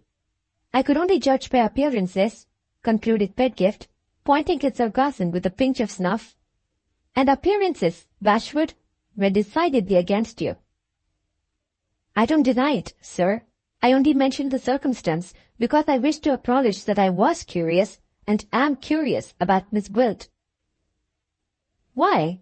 Asked Pedgift Senior, seeing something under the surface in Mr. Bashwood's face and manner, but utterly in the dark thus far as to what that something might be. There was silence for a moment. The moment passed. Mr. Bashwood took the refuge usually taken by nervous, unready men, placed in circumstances when they were at a loss for an answer. He simply reiterated the assertion that he had just made. I feel some curiosity, sir, he said with a strange mixture of doggedness and timidity. About Miss Gwilt. There was another moment of silence. In spite of his practiced acuteness and knowledge of the world, the lawyer was more puzzled than ever. The case of Mr. Bashwood presented the one human riddle of all others which he was least qualified to solve. Though year after year, witnesses in thousands and thousands of cases, the remorseless disinheriting of nearest and nearest relations, the unnatural breaking up of sacred family ties, the deplorable severance of old and firm friendships, due entirely to the intense self-absorption which the sexual passion can produce when it enters the heart of an old man, the association of love with affirmity and grey hairs arouses, nevertheless, all the world over, no other idea than the idea of extravagant improbability or extravagant absurdity in the general mind. If the interview now taking place in Mr. Pedgift's consulting room had taken place at his dinner table instead, when wine had opened his mind to humorous influences, it is possible that he might, by this time, have suspected the truth. But in his business hours, Pedgift Senior was in the habit of investigating men's motives seriously from the business point of view, and he was, on that very account, simply incapable of conceiving any improbability so startling, any absurdity so enormous, as the absurdity and improbability of Mr. Bashwood's being in love. Some men, in the lawyer's position, would have tried to force their way to enlightenment by obstinately repeating the unanswered question. Pedgift Senior wisely postponed the question until he had moved the conversation on another step. Well, he resumed, let us say you feel a curiosity about Miss Gwilt. What next? The palms of Mr. Bashwood's hands began to moisten under the influence of his agitation, as they had moistened the past days when he had told the story of his domestic sorrows to Midwinter at the great house. Once more he rolled his handkerchief into a ball and dabbed it softly to and fro from one hand to the other. May I ask if I'm right, sir, he began, in believing that you have a very unfavorable opinion of Miss Gwilt? You're quite convinced, I think. My good fellow, interrupted Pedgift Senior, why need you be in any doubt about it? You were under Mr. Armadale's open window all the while I was talking to him. And your ears, I presume, were not absolutely shut. Mr. Bashwood showed no sense of the interruption. The little sting of the lawyer's sarcasm was lost in the nobler pain that wrung him from the wound inflicted by Miss Gwilt. "You are quite convinced, I think, sir," he resumed, "that there are circumstances in this lady's past life which would be highly discreditable to her if they were discovered at the present time?" "The window was open at the great house, Bashwood, and your ears, I presume, were not absolutely shut." Still impenetrable to the sting, Mr. Bashwood persisted more obstinately than ever. "Unless I am greatly mistaken," he said, "your long experience in such things has even suggested to you, sir, that Miss Gwilt might turn out to be known by the police?" Pedgift Senior's patience gave way. "You've been over 10 minutes in this room," he broke out. "Can you or can you not tell me in plain English what you want?" In plain English, with the passion that had transformed him, the passion which, in Miss Gwilt's own words, had made a man of him, burning in his haggard cheeks, Mr. Bashwood met the challenge and faced the lawyer, as the worried sheep faces the dog, on his own ground. "I wish to say, sir," he answered, "that your opinion in this matter is my opinion too. I believe there is something wrong in Miss Gwilt's past life which she keeps concealed from everybody, and I want to be the man who knows it." Pedgift Senior saw his chance, and instantly reverted to the question that he had postponed. "Why?" he asked for the second time. For the second time, Mr. Bashwood hesitated. Could he acknowledge that he had been mad enough to love her, and mean enough to be a spy for her? Could he say, "She has deceived me from the first, and she has deserted me. Now her object is served.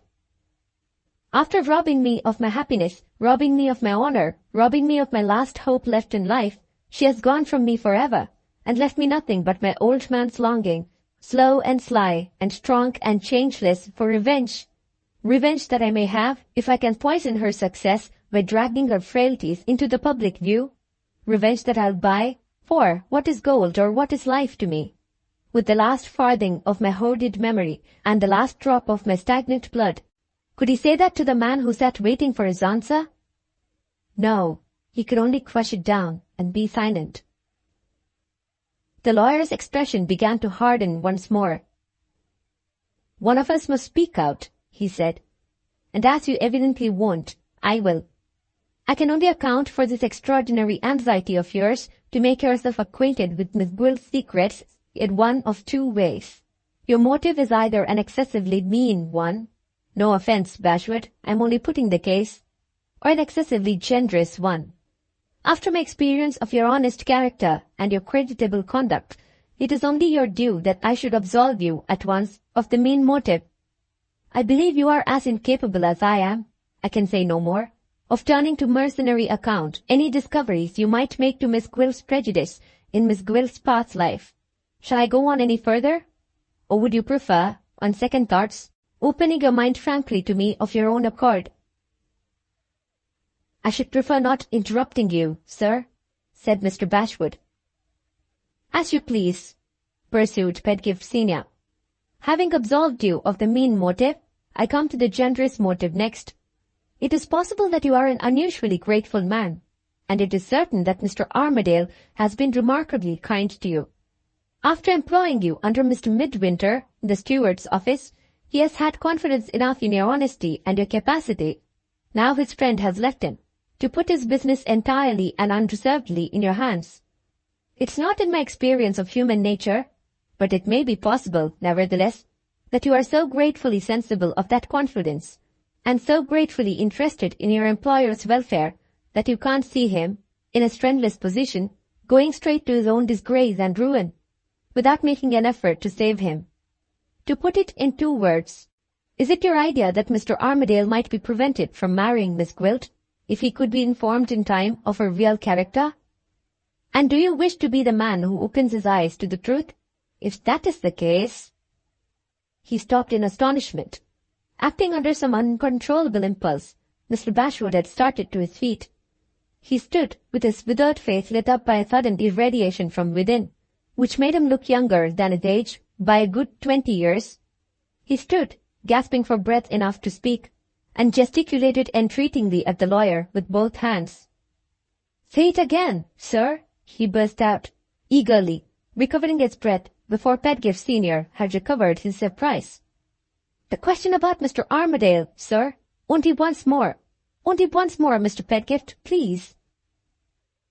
With his practised observation closely and distrustfully at work on Mr. Bashwood's face, Pedgift Senior motioned to him to sit down again, and put the question for the second time.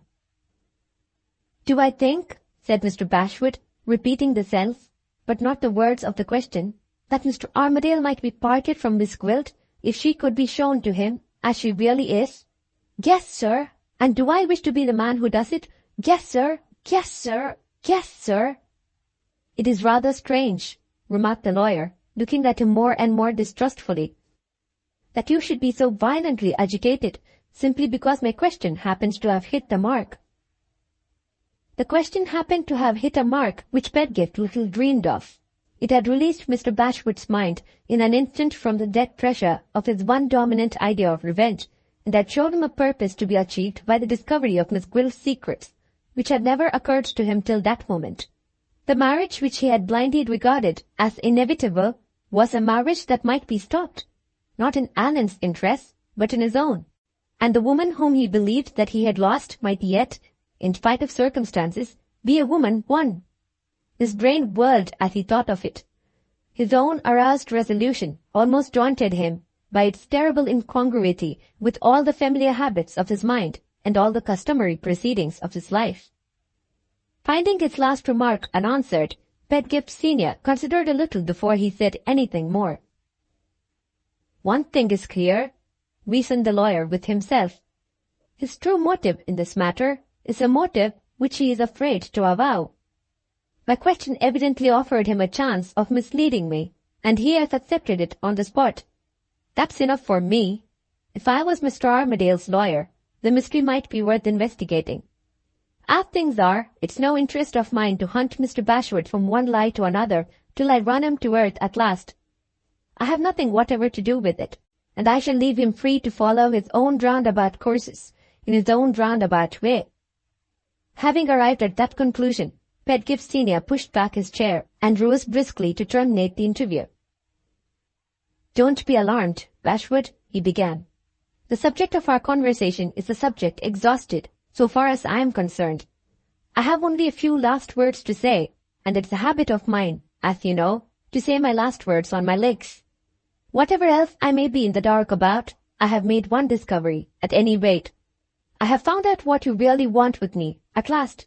You want me to help you." "If you would be so very, very kind, sir," stammered Mr. Bashwood. "If you would only give me the great advantage of your opinion and advice." "Wait a bit, Bashwood. We will separate those two things, if you please. A lawyer may offer an opinion like any other man, but when a lawyer gives his advice, by the Lord Harry, sir, it's professional. You're welcome to my opinion in this matter. I have disguised it from nobody. I believe there have been events in Miss Gwilt's career which, if they could be discovered, would even make Mr. Armadale, infatuated as he is, afraid to marry her. Supposing, of course, that he really is going to marry her. For, though the appearances are in favor of it so far, it is only an assumption after all. As to the mode of proceeding by which the blots on this woman's character might or might not be brought to light in time, she may be married by license in a fortnight if she likes. That is a branch of the question on which I positively decline to enter. It implies speaking in my character as a lawyer, and giving you, what I decline positively to give you, my professional advice." "Oh, sir, don't say that," pleaded Mr. Bashwood. "Don't deny me the great favor, the inestimable advantage of your advice. I have such a poor head, Mr. Pedgift. I'm so old and so slow, sir, and I get so sadly startled and worried when I'm thrown out of my ordinary ways. It's quite natural you should be a little impatient with me for taking up your time. I know that time is money, to a clever man like you. Would you please excuse me if I venture to say that I have saved a little something, a few pounds, sir, and being quite lonely with nobody dependent on me, I'm sure I may spend my savings as I please." Blind to every consideration but the one consideration of propitiating Mr. Pedgift, he took out a dingy, ragged old pocket-book and tried, with trembling fingers, to open it on the lawyer's table. "Put your pocket-book back directly," said Pedgift Senior. Richer men than you have tried that argument with me, and have found that there is such a thing, off the stage, as a lawyer who is not to be bribed. I will have nothing to do with the case, under existing circumstances. If you want to know why, I beg to inform you that Miss Gwilt ceased to be professionally interesting to me on the day when I ceased to be Mr. Armadale's lawyer. I may have other reasons besides, which I don't think it necessary to mention. The reason already given is explicit enough. Go your own way, and take your responsibility on your own shoulders. You may venture within reach of Miss Gwilt's claws and come out again without being scratched. Time will show. In the meanwhile, I wish you good morning, and I own, to my shame, that I never knew till today what a hero you were. This time Mr. Bashwood felt the sting. Without another word of expostulation or entreaty, without even saying good morning on his side, he walked to the door, opened it softly, and left the room. Chapter 8, Part 2. The parting look in his face, and the sudden silence that had fallen on him, were not lost on Pedgift Senior. "Bashwood will end badly," said the lawyer, shuffling his papers and returning impenetrably to his interrupted work. The change in Mr. Bashwood's face and manner to something dogged and self-contained was so startlingly uncharacteristic of him that it even forced itself on the notice of Pedgift Junior and the clerks as he passed through the outer office. Accustomed to make the old man their butt, they took a boisterously comic view of the marked alteration in him. Deaf to the merciless raillery with which he was assailed on all sides, he stopped opposite young Pedgift and, looking him attentively in the face, said in a quiet, absent manner, like a man thinking aloud, "I wonder whether you would help me." "Open an account, instantly," said Pedgift Junior to the clerks, "in the name of Mr. Bashwood. Place a chair for Mr. Bashwood with a footstool close by, in case he wants it. Supply me with a quire of extra double-wove satin paper, and a gross of picked quills, to take notes of Mr. Bashwood's case, and inform my father instantly that I am going to leave him and set up in business for myself, on the strength of Mr. Bashwood's patronage. Take a seat, sir, pray take a seat, and express your feelings freely." Still impenetrably deaf to the raillery, of which he was the object, Mr. Bashwood waited until Pedgift Junior had exhausted himself, and then turned quietly away.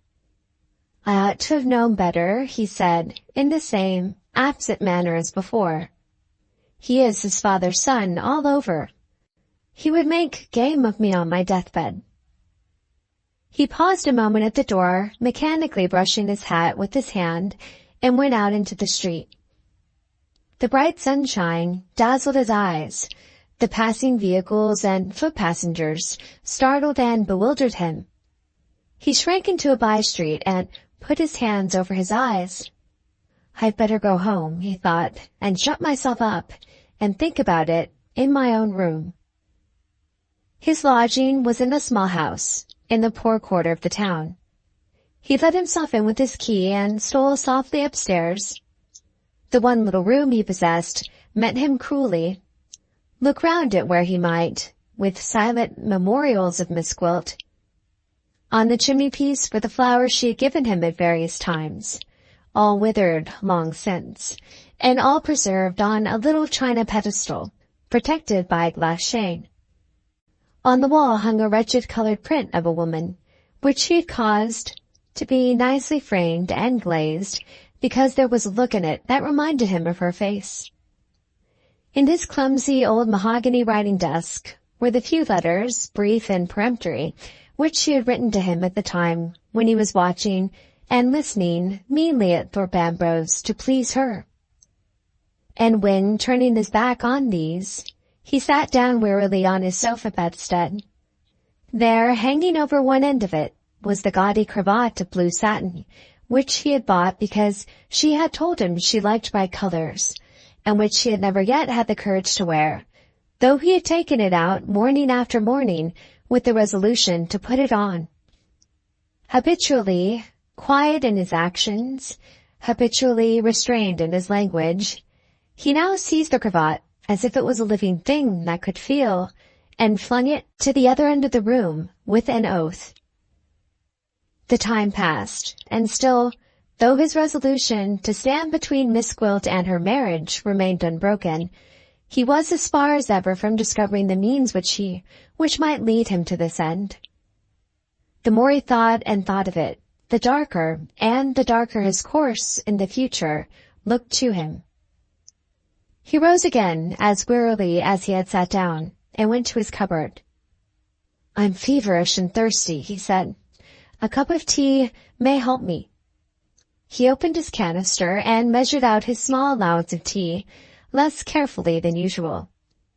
"Even my own hands won't serve me today," he thought, as he scraped together the few grains of tea that he had spilled and put them carefully back in the canister. In that fine summer weather, the one fire in the house was the kitchen fire. He went downstairs for the boiling water with his teapot in his hand.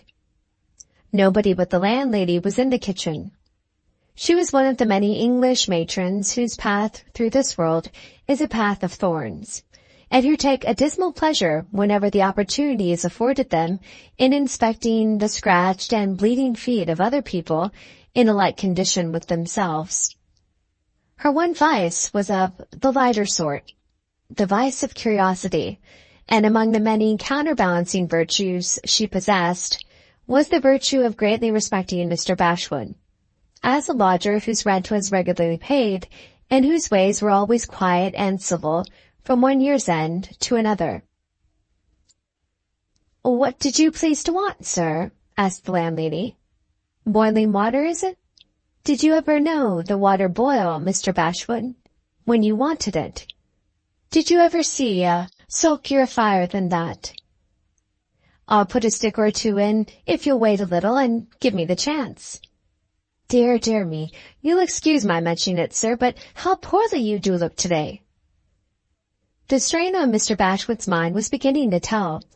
Something of the helplessness which he had shown at the station appeared again in his face and manner as he put his teapot on the kitchen table and sat down.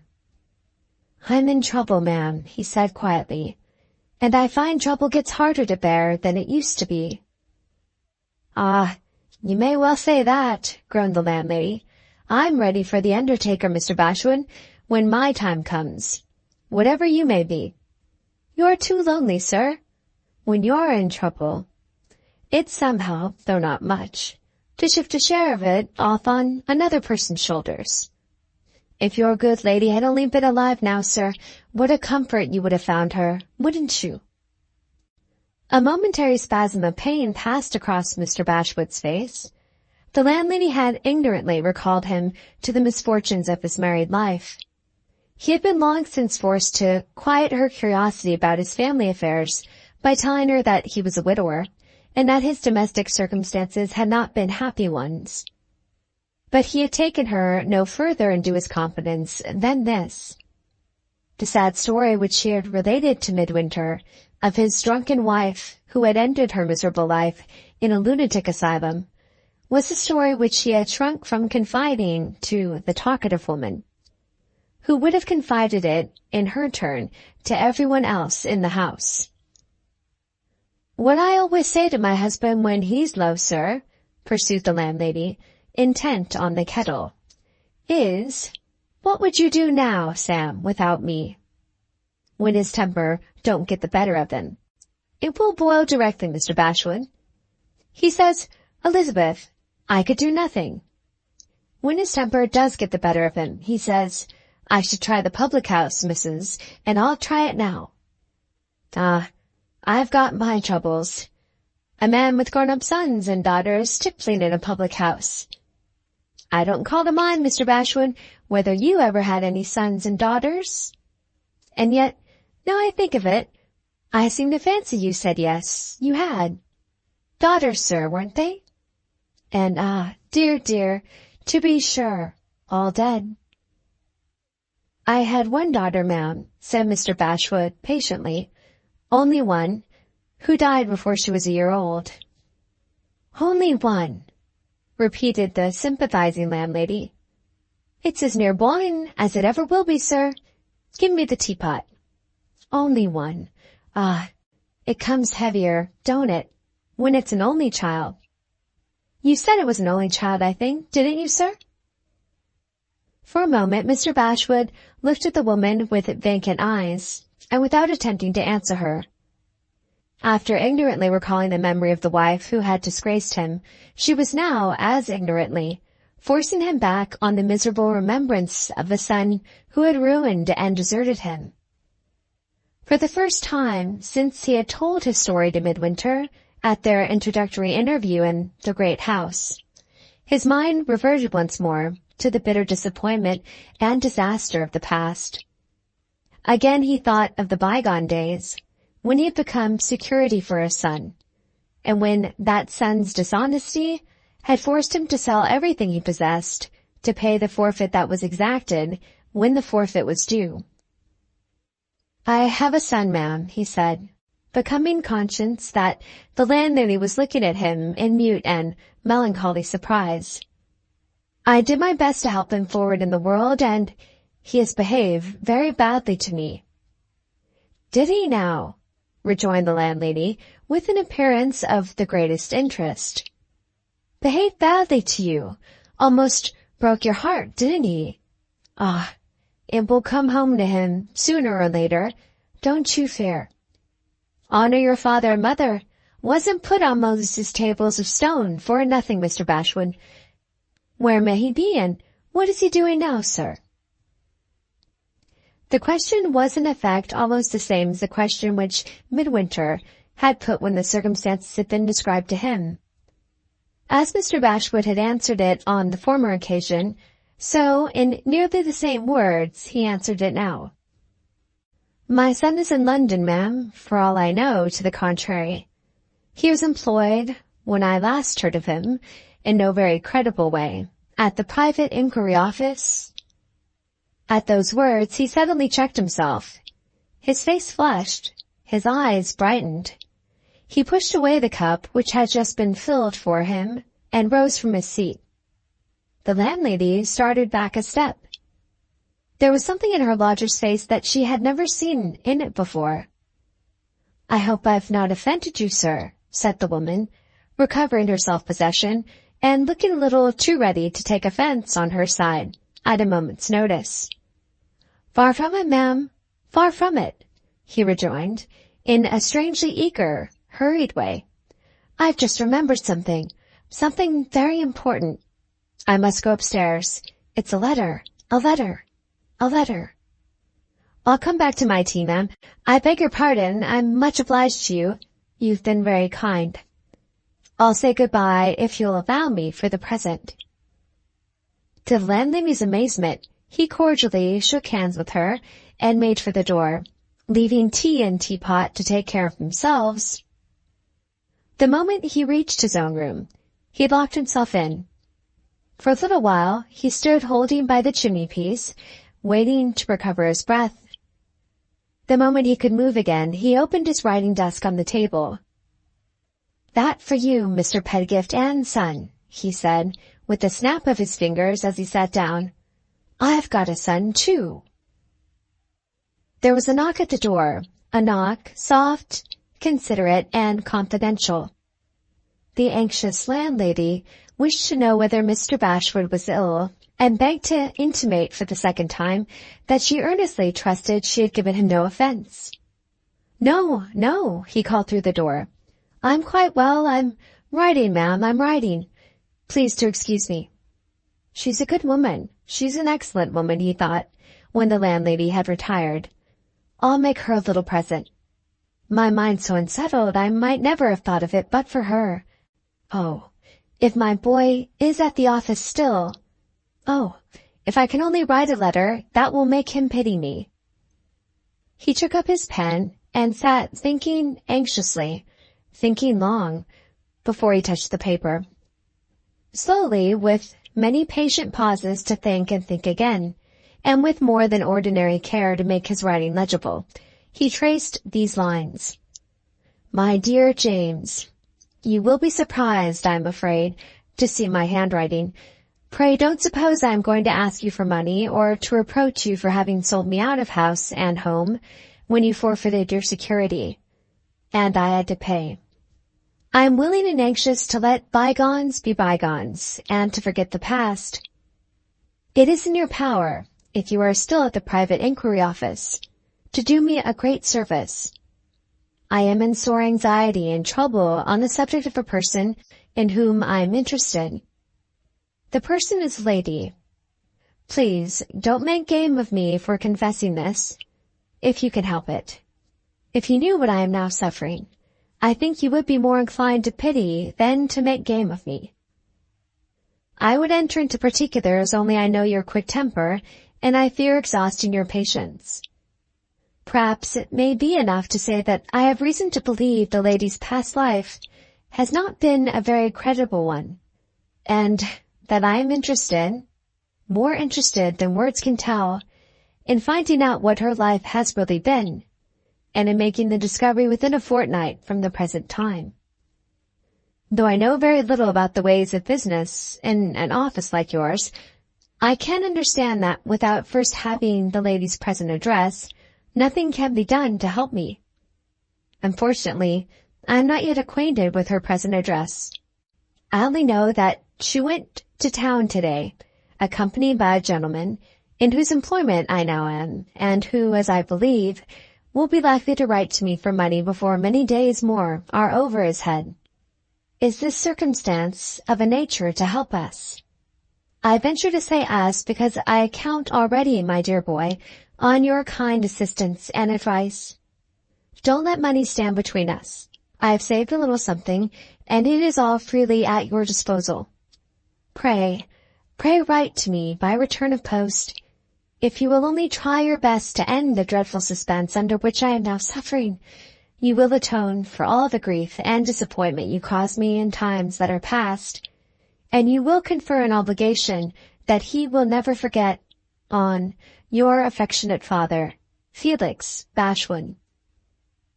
After waiting a little while to dry his eyes, Mr. Bashwood added the date and address and directed the letter to his son at the private inquiry office, Shadyside Place, London. That done, he went out at once and posted his letter with his own hands. It was then Monday, and if the answer was sent by return of post, the answer would be received on Wednesday morning. The interval day, the Tuesday, was passed by Mr. Bashwood in the steward's office at the great house. He had a double motive for absorbing himself as deeply as might be in the various occupations connected with the management of the estate. In the first place, employment helped him to control the devouring impatience with which he looked for the coming of the next day. In the second place, the more forward he was with the business of the office, the more free he would be to join his son in London without attracting suspicion to himself, by openly neglecting the interest placed under his charge. Toward the Tuesday afternoon, vague rumors of something wrong at the cottage found their way, through Major Milroy's servants, to the servants at the great house, and attempted ineffectually, through this latter channel, to engage the attention of Mr. Bashwood, impenetrably fixed on other things. The Major and Miss Neelie had been shut up together in mysterious conference, and Miss Neelie's appearance after the close of the interview plainly showed that she had been crying. This had happened on the Monday afternoon, and on the next day, that present Tuesday, the Major had startled the household by announcing briefly that his daughter wanted a change to the air of the seaside, and that he proposed taking her himself, by the next train, to Lowestoft. The two had gone away together, but very serious and silent, but both apparently very good friends, for all that.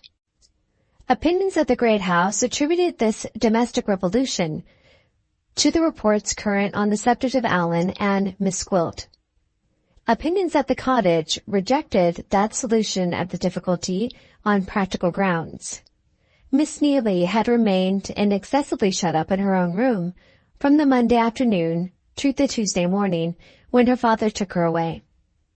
The Major, during the same interval, had not been outside the door, and had spoken to nobody, and Mrs. Milroy, at the first attempt of her new attendant to inform her of the prevailing scandal in the town, had sealed the servant's lips by flying into one of her terrible passions the instant Miss Gwilt's name was mentioned.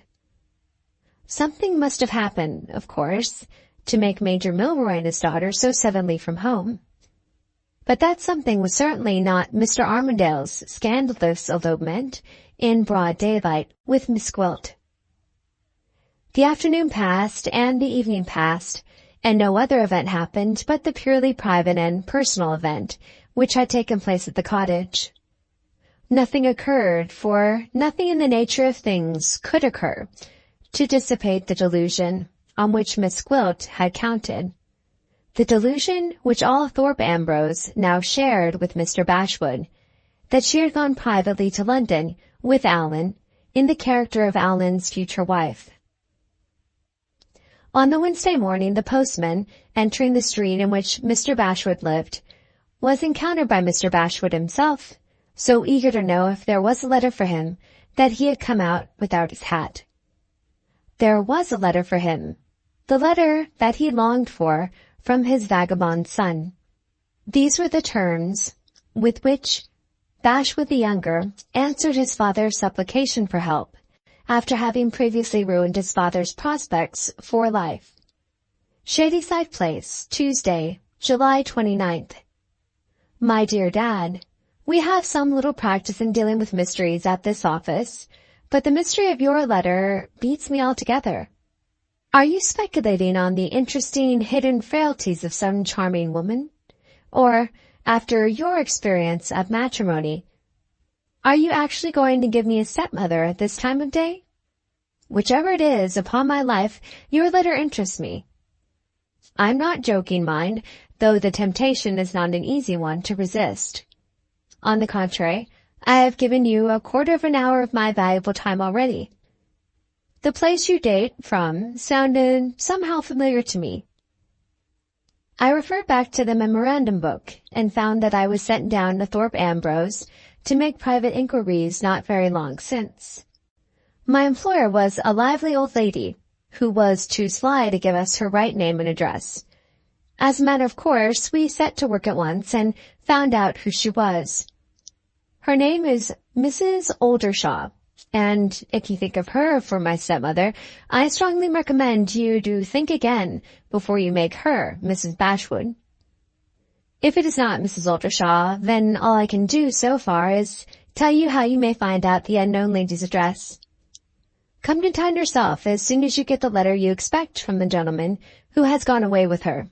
I hope he is not a handsome young man for your sake, and call here. I will send somebody to help you in watching his hotel or lodgings, and if he communicates with the lady, or the lady with him, you may consider her address discovered from that moment. Once let me identify her and know where she is, and you shall see all her charming little secrets as plainly as you see the paper on which your affectionate son is now writing to you. A word more about the terms. I am as willing as you are to be friends again, but though I own you were out of pocket by me once, I can't afford to be out of pocket by you. It must be understood that you are answerable for all the expenses of the inquiry. We may have to employ some of the women attached to this office, if your lady is too wide awake or too nice-looking to be dealt with by a man. There will be cab hire and postage stamps, admissions to public amusements, if she's inclined that way, shillings for pew openers, if she is serious, and takes our people into churches to hear popular preachers, and so on. My own professional services you shall have gratis, but I can't lose by you as well. Only remember that, and you shall have your way. Bygones shall be bygones, and we will forget the past. Your affectionate son, James Bashwood. In the ecstasy of seeing help placed at last within his reach, the father put his son's atrocious letter to his lips. "My good boy," he murmured tenderly, "my dear good boy." He put the letter down and fell into a new train of thought. The next question to face was the serious question of time. Mr. Pedgift had told him Miss Gwilt might be married in a fortnight. One day of the 14 had passed already, and another was passing. He beat his hand impatiently on the table at his side, wondering how soon the want of money would force Allan to write to him from London. Tomorrow, he asked himself, or next day? The morrow passed, and nothing happened. The next day came, and the letter arrived, and it was on business, as he had anticipated. It asked for money, as he had anticipated, and there at the end of it, in a postscript, was the address added, concluding with the words, "You may count on my staying here till further notice." He gave one deep gasp of relief, and instantly busied himself. Though there were nearly 2 hours to spare before the train started for London, in packing his bag, the last thing he put in was his blue satin cravat. "She likes bright colors," he said, "and she may see me in it yet." 14. Miss Gwilt's Diary. All Saints' Terrace, New Road, London, July 28th, Monday night. I can hardly hold my head up, I am so tired. But in my situation, I dare not trust anything to memory. Before I go to bed, I must write my customary record of the events of the day. So far, the turn of luck in my favor, it was long enough before it took the turn, seems likely to continue. I succeeded in forcing Armadale, the brute required nothing short of forcing, to leave Thorpe Ambrose for London, alone in the same carriage with me, before all the people in the station. There was a full attendance of dealers in small scandal, all staring hard at us, and all evidently drawing their own conclusions. Either I know nothing of Thorpe Ambrose, or the town gossip is busy enough by this time with Mr. Armadale and Miss Gwilt. I had some difficulty with him for the first half-hour after we left the station. The guard, delightful man, I felt so grateful to him, had shut us up together in expectation of half a crown at the end of the journey. Armadale was suspicious of me, and he showed it plainly.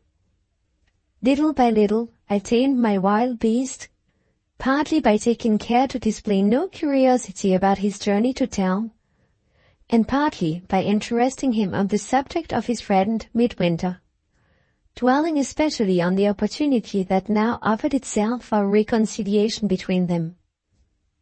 I kept harping on this string till I set his tongue going, and made him amuse me as a gentleman is bound to do when he has the honor of escorting a lady on a long railway journey.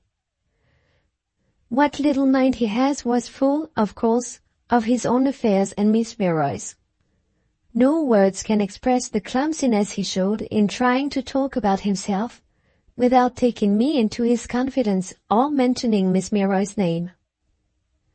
He was going to London, he gravely informed me, on a matter of indescribable interest to him. It was a secret for the present, but he hoped to tell it me soon. It had made a great difference already in the way in which he looked at the slanders spoken of him in Thorpe Ambrose. He was too happy to care what the scandal-mongers thought of him now, and he should soon stop their mouth by appearing in a new character that would surprise them all. So he blundered on, with the firm persuasion that he was keeping me quite in the dark. It was hard not to laugh when I thought of my anonymous letter on its way to the Major, but I managed to control myself, though, I must own, with some difficulty. As the time wore on, I began to feel a terrible excitement. The position was, I think, a little too much for me. There I was, alone with him, talking in the most innocent, easy, familiar manner, and having it in my mind all the time to brush his life out of my way when the moment comes, as I might brush a stain off my gown. It made my blood leap and my cheeks flush. I caught myself laughing once or twice much louder than I ought, and long before we got to London, I thought it desirable to put my face in hiding by pulling down my veil. There was no difficulty on reaching the terminus in getting him to come in the cab with me to the hotel where Midwinter is staying. He was all eagerness to be reconciled with his dear friend. Principally, I have no doubt, because he wants the dear friend to lend a helping hand to the elopement. The real difficulty lay, of course, with Midwinter. My sudden journey to London had allowed me no opportunity of writing to combat his superstitious conviction that he and his former friend are better apart. I thought it wise to leave Armadale in the cab at the door, and to go into the hotel by myself to pave the way for him. Fortunately, Midwinter had not gone out. His delight at seeing me some days sooner than he had hoped had something infectious in it, I suppose. Pooh! I may own the truth to my own diary. There was a moment when I forgot everything in the world but our two selves as completely as he did. I felt as if I was back in my teens, until I remembered the loud in the cab at the door. And then I was 35 again in an instant. His face altered when he heard who was below, and what it was I wanted of him. He looked not angry, but distressed. He yielded, however, before long, not to my reasons, for I gave him none, but to my entreaties. His old fondness for his friend might possibly have had some share in persuading him against his will. But my own opinion is that he acted entirely under the influence of his fondness for me. I waited in the sitting room while he went down to the door, so I knew nothing of what passed between them when they first saw each other again. But oh, the difference between the two men when the interval had passed, and they came upstairs together and joined me. They were both agitated, but in such different ways. The hateful Armadale, so loud and red and clumsy. The dear, lovable Midwinter, so pale and quiet, with such a gentleness in his voice when he spoke, and such tenderness in his eyes every time they turned my way. Armadale overlooked me as completely as if I had not been in the room. He referred to me over and over again in the conversation. He constantly looked at me to see what I thought, while I sat in my corner silently watching them. He wanted to go with me and see me safe to my lodgings, and spare me all trouble with the cabman and the luggage. When I thanked him and declined, Armadale looked unaffectedly relieved at the prospect of seeing my back turned, and of having his friend all to himself. I left him, with his awkward elbows half over the table, scrawling a letter, no doubt to Miss Milroy, and shouting to the waiter that he wanted a bed at the hotel. I had calculated on his staying, as a matter of course, where he found his friend staying. It was pleasant to find my anticipations realized, and to know that I have as good as got him now under my own eye. After promising to let Midwinter know where he could see me tomorrow, I went away in the cab to hunt for lodgings for myself. With some difficulty I have succeeded in getting an endurable sitting-room and bedroom in this house, where the people are perfect strangers to me. Having paid a week's rent in advance, for I naturally preferred dispensing with a reference, I find myself with exactly 3 shillings and 9 pence left in my purse. It is impossible to ask Midwinter for money after he has already paid Mrs. Oldershaw's note of hand. I must borrow something tomorrow on my watch and chain at the pawnbroker's. Enough to keep me going for a fortnight is all, and more than all, that I want. In that time, or in less than that time, Midwinter will have married me. July 29th, 2 o'clock. Early in the morning, I sent a line to Midwinter, telling him that he would find me here at 3 this afternoon. That done, I devoted the morning to 2 errands of my own. One is hardly worth mentioning. It was only to raise money on my watch and chain. I got more than I expected, and more, even supposing I buy myself 1 or 2 little things in the way of cheap summer dress, than I am at all likely to spend before the wedding day. The other errand was of a far more serious kind. It led me into an attorney's office. I was well aware last night, though I was too wary to put it down in my diary, that I could not possibly see Midwinter this morning, in the position he now occupies toward me, without at least appearing to take him into my confidence on the subject of myself and my circumstances. Excepting one necessary consideration which I must be careful not to overlook, there is not the least difficulty in my drawing on my invention and telling him any story I please, for thus far I have told no story to anybody. Midwinter went away to London before it was possible to approach the subject. As to the Milroys, having provided them with the customary reference, I could fortunately keep them at arm's length on all questions relating purely to myself. And lastly, when I effected my reconciliation with Armadale on the drive in front of the house, he was fool enough to be too generous to let me defend my character. When I had expressed my regret for having lost my temper and threatened Miss Milroy, and when I had accepted his assurance that my pupil had never done or meant to do me any injury, he was too magnanimous to hear a word on the subject of my private affairs. Thus I am quite unfettered by any former assertions of my own, and I may tell any story I please, with the one drawback hinted at already in the shape of restraint. Whatever I may invent in the way of pure fiction, I must preserve the character in which I have appeared at Thorpe Ambrose. For, with the notoriety that is attached to my other name, I have no other choice but to marry Midwinter in my maiden name as Miss Gwilt. This was the consideration that took me into the lawyer's office. I felt that I must inform myself, before I saw Midwinter later in the day, of any awkward consequences that may follow the marriage of a widow if she conceals her widow's name.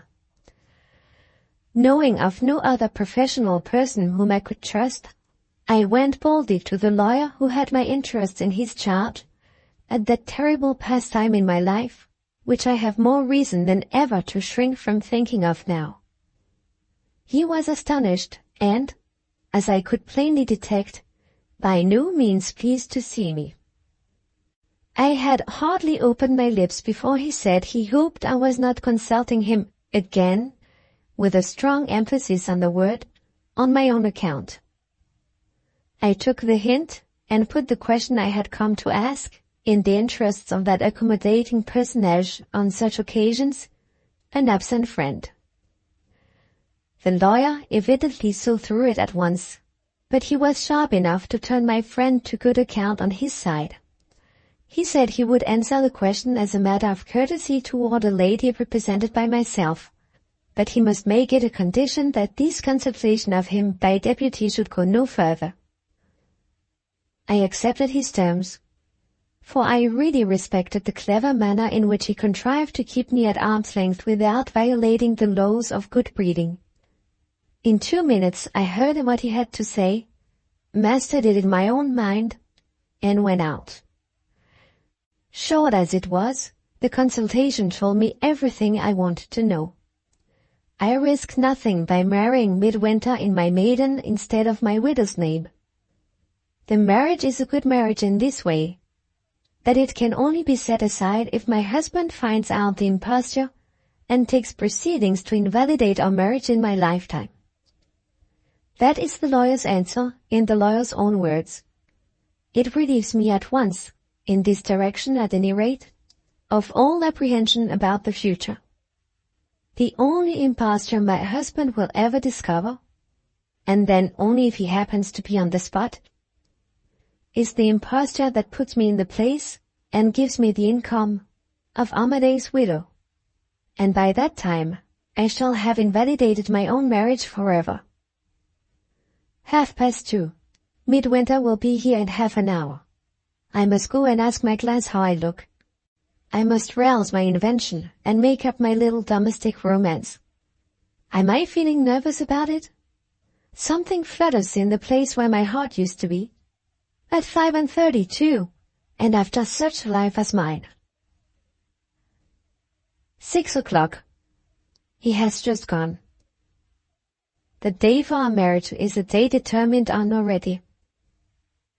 I have tried to rest and recover myself. I can't rest. I have come back to these leaves.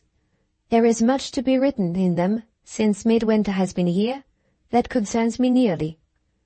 Let me begin with what I hate most to remember, and so be the sooner done with it. Let me begin with the paltry string of falsehoods which I told him about my family troubles. What can be the secret of this man's hold on me? How is it that he alters me so that I hardly know myself again? I was like myself in the railway carriage yesterday with Armadale. It was surely frightful to be talking to the living man, through the whole of that long journey, with the knowledge in me all the while that I meant to be his widow. And yet I was only excited and fevered. Hour after hour I never shrunk once from speaking to Armadale. But the first trumpery falsehood I told Midwinter turned me cold when I saw that he believed it. I felt a dreadful hysterical choking in the throat when he entreated me not to reveal my troubles. And once, I am horrified when I think of it, once when he said, "If I could love you more dearly, I should love you more dearly now," I was within a hairbreadth of turning traitor to myself. I was on the very point of crying out to him, "Lies, all lies!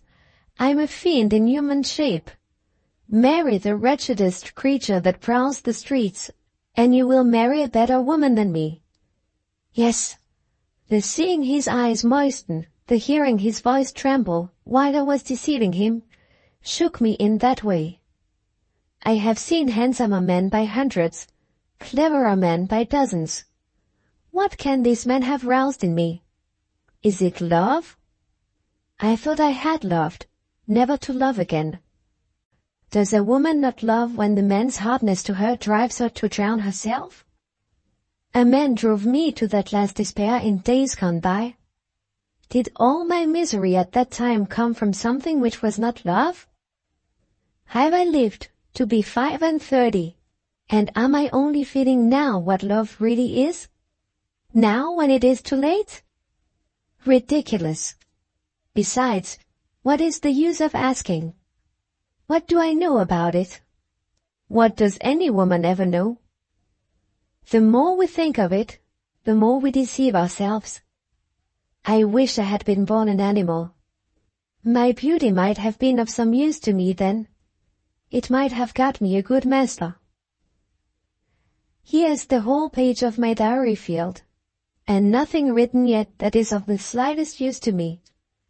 My miserable made-up story must be told over again here, while the incidents are fresh in my memory. Or how am I to refer to it consistently on after occasions when I may be obliged to speak of it again? There was nothing new in what I told him. It was the commonplace rubbish of the circulating libraries. A dead father, a lost fortune, vagabond brothers whom I dread ever seeing again, a bedridden mother dependent on my exertions. No, I can't write it down. I hate myself, I despise myself when I remember that he believed it because I said it, that he was distressed by it because it was my story. I will face the chances of contradicting myself. I will risk discovery and ruin. Anything rather than dwell on that contemptible deception of him a moment longer. My lies came to an end at last. And then he talked to me of himself and of his prospects. Oh, what a relief it was to turn to that at the time. What a relief it is to come to it now. He has accepted the offer about which he wrote to me at Thorpe Ambrose, and he is now engaged as occasional foreign correspondent to the new newspaper. His first destination is Naples.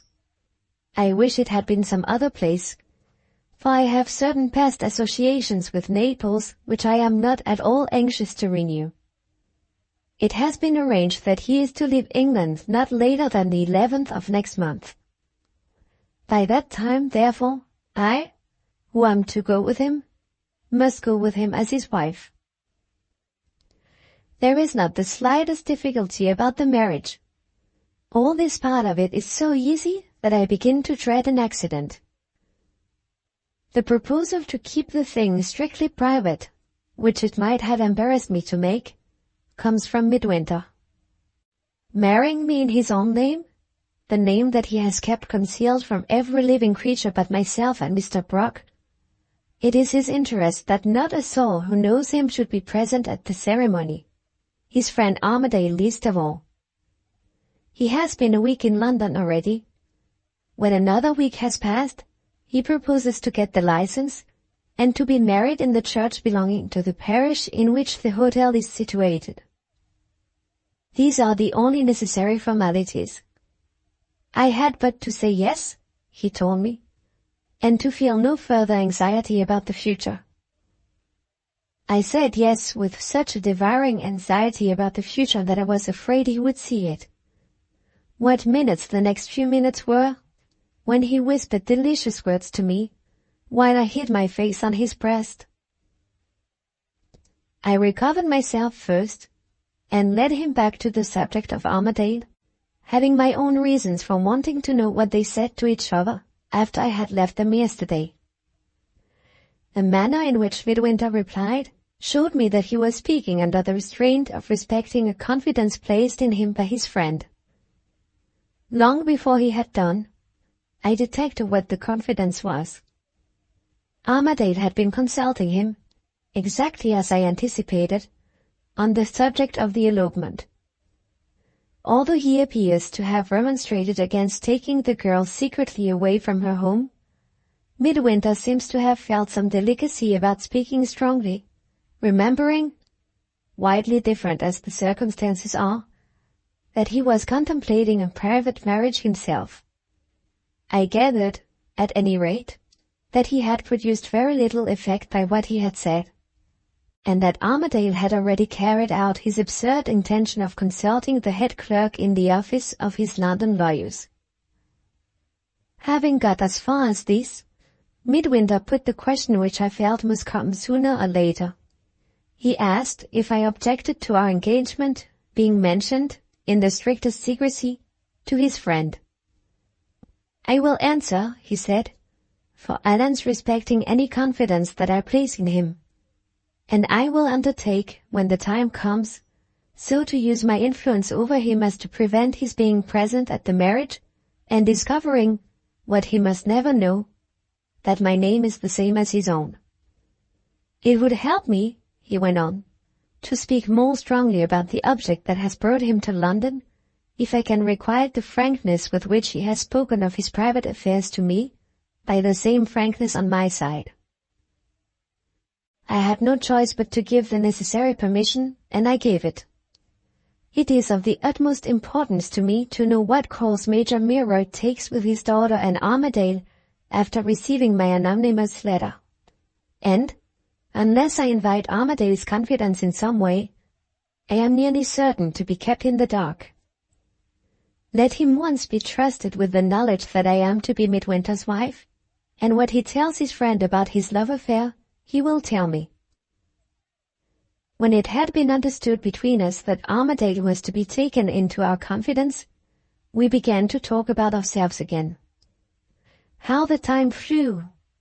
What a sweet enchantment it was to forget everything in his arms. How he loves me! Oh, poor fellow, how he loves me!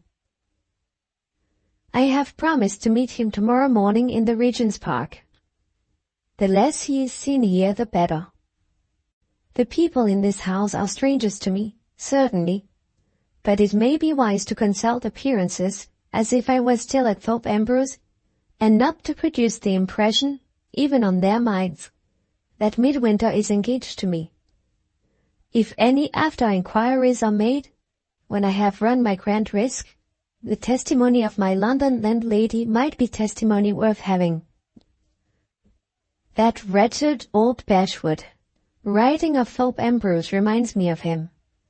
What will he say when the town gossip tells him that Armadale has taken me to London in a carriage reserved for ourselves? It really is too absurd in a man of Bashwood's age and appearance to presume to be in love. July 30th. News at last. Armadale has heard from Miss Milroy. My anonymous letter has produced its effect. The girl is removed from Thorpe Ambrose already, and the whole project of the elopement is blown to the winds at once and forever. This was the substance of what Midwinter had to tell me when I met him in the park. I affected to be excessively astonished, and to feel the necessary feminine longing to know all the particulars. Not that I expect to have my curiosity satisfied, I added, for Mr. Armadale and I are little better than mere acquaintances after all. You are far more than a mere acquaintance in Allan's eyes, said Midwinter. Having your permission to trust him, I have already told him how near and dear you are to me. Hearing this, I thought it desirable, before I put any questions about Miss Milroy, to attend to my own interests first, and to find out what effect the announcement of my coming marriage had produced on Armadale. It was possible that he might be still suspicious of me, and that the inquiries he made in London, at Mrs. Milroy's instigation, might be still hanging on his mind. Did Mr. Armadale seem surprised, I asked, when you told him of our engagement, and when you said it was to be kept a secret from everybody? He seemed greatly surprised, said Midwinter, to hear that we were going to be married. All he said when I told him it must be kept a secret was that he supposed there were reasons on your side for making the marriage a private one. What did you say, I inquired, when he made that remark? I said the reasons were on my side, answered Midwinter, and I thought it right to add, considering that Allan had allowed himself to be misled by the ignorant distrust of you at Thorpe Ambrose, that you had confided to me the whole of your sad family story, and that you had amply justified your unwillingness under any ordinary circumstances to speak of your private affairs. I breathed freely again. He had said just what was wanted, just in the right way. Thank you, I said, for putting me right in your friend's estimation. Does he wish to see me? I added, by way of getting back to the other subject of Miss Milroy and the elopement. He is longing to see you, returned Midwinter. He is in great distress, poor fellow. Distress which I have done my best to soothe, but which, I believe, would yield far more readily to a woman's sympathy than to mine. Where is he now? I asked. He was at the hotel, and to the hotel I instantly proposed that we should go. It is a busy, crowded place, and, with my veil down, I have less fear of compromising myself there than at my quiet lodgings. Besides, it is vitally important to me to know what Armadale does next, under this total change of circumstances, for I must so control his proceedings as to get him away from England if I can. We took a cab. Such was my eagerness to sympathize with the heartbroken lover that we took a cab. Book the Third, Chapter 14, Part 2. Anything so ridiculous as Armadale's behavior under the double shock of discovering that his young lady has been taken away from him, and that I am to be married to Midwinter, I never before witnessed in all my experience. To say that he was like a child is a libel on all children who are not born idiots. He congratulated me on my coming marriage, and execrated the unknown wretch who had written the anonymous letter, little thinking that he was speaking of one and the same person in one and the same breath. Now he submissively acknowledged that Major Milroy had his rights as a father, and now he reviled the Major as having no feeling for anything but his mechanics and his clock. At one moment he started up, with the tears in his eyes, and declared that his darling Needy was an angel on earth. At another, he sat down sulkily, and thought that a girl of her spirit might have run away on the spot and joined him in London. After a good half-hour of this absurd exhibition, I succeeded in quieting him, and then a few words of tender inquiry produced what I had expressly come to the hotel to see, Miss Milroy's letter. It was outrageously long and rambling and confused. In short, the letter of a fool. I had to wade through plenty of vulgar sentiment and lamentation, and to lose time and patience over muddling outbursts of affection and nauseous kisses enclosed in circles of ink. However, I contrived to extract the information I wanted at last, and here it is. The Major, on receipt of my anonymous warning, appears to have sent at once for his daughter, and to have shown her the letter. You know what a hard life I lead with your mother. Don't make it harder still, Neelie, by deceiving me. That was all the poor old gentleman said. I always did like the Major, and, though he was afraid to show it, I know he always liked me. His appeal to his daughter, if her account of it is to be believed, cut her to the heart. She burst out crying, let her alone for crying at the right moment, and confessed everything. After giving her time to recover herself, if he had given her a good box on the ears it would have been more to the purpose. The Major seems to have put certain questions and to have become convinced, as I was convinced myself, that his daughter's heart, or fancy, or whatever she calls it, was really and truly set on Armadale. The discovery evidently distressed as well as surprised him. He appears to have hesitated and to have maintained his own unfavorable opinion of Miss Neelie's lover for some little time. But his daughter's tears and entreaties, so like the weakness of the dear old gentleman, shook him at last. Though he firmly refused to allow of any marriage engagement at present, he consented to overlook the clandestine meetings in the park and to put Armadale's fitness to become his son-in-law to the test on certain conditions. These conditions are that for the next 6 months to come, all communication is to be broken off, both personally and by writing, between Armadale and Miss Milroy. That space of time is to be occupied by the young gentleman as he himself thinks best, and by the young lady in completing her education at school. If, when the 6 months have passed, they are both still of the same mind, and if Armadale's conduct in the interval has been such as to improve the Major's opinion of him, he will be allowed to present himself in the character of Miss Milroy's suitor. And, in 6 months more, if all goes well, the marriage may take place. I declare I could kiss the dear old Major if I was only within reach of him. If I had been at his elbow and had dictated the conditions myself, I could have asked for nothing better than this. 6 months of total separation between Armadale and Miss Milroy.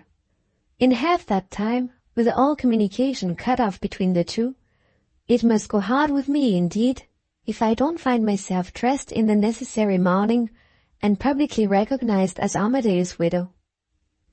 That I am forgetting the girl's letter. She gives her father's reasons for making his conditions, in her father's own words. The Major seems to have spoken so sensibly and so feelingly that he left his daughter no decent alternative, and he leaves Armadale no decent alternative, but to submit. As well as I can remember, he seems to have expressed himself to Miss Neelie in these, or nearly in these terms. Don't think I am behaving cruelly to you, my dear.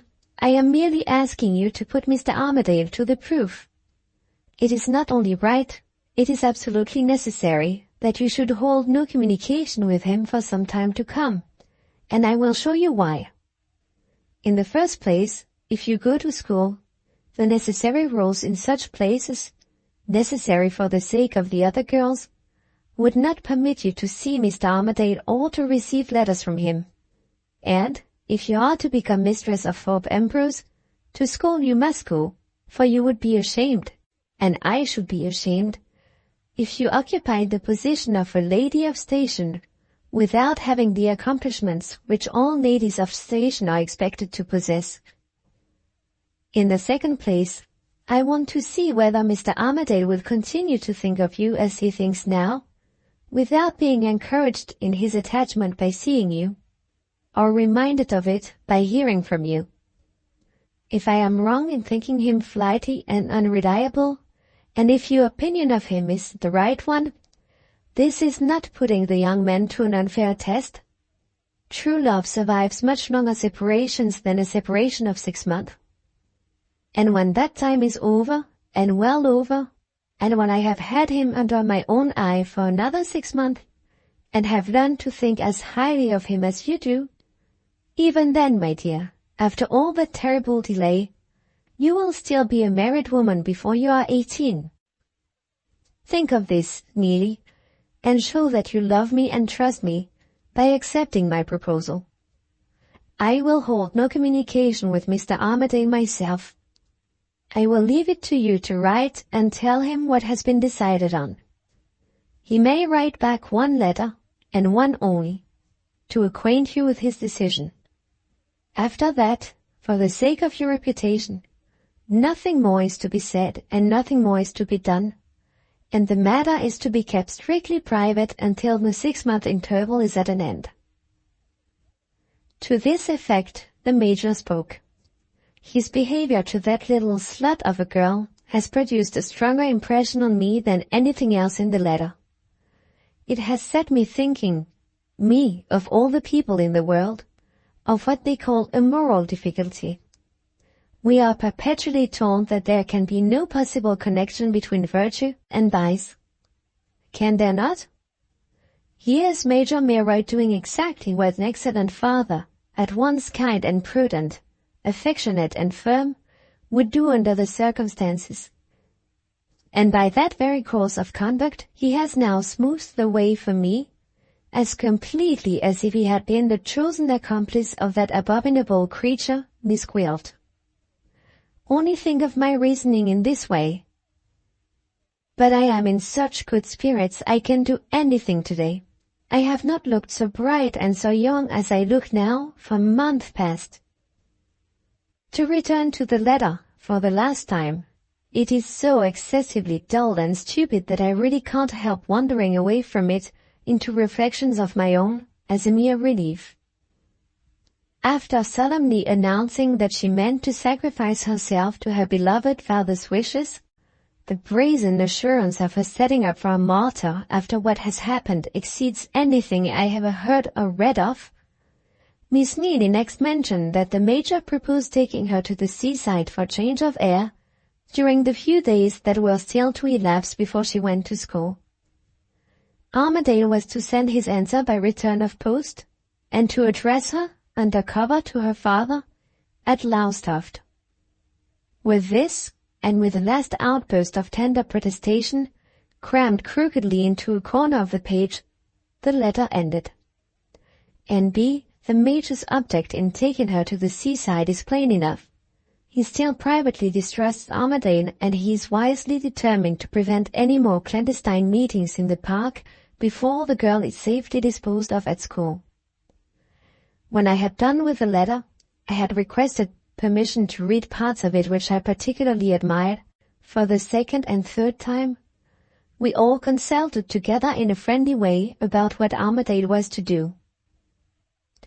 He was fool enough at the outset to protest against submitting to Major Milroy's conditions.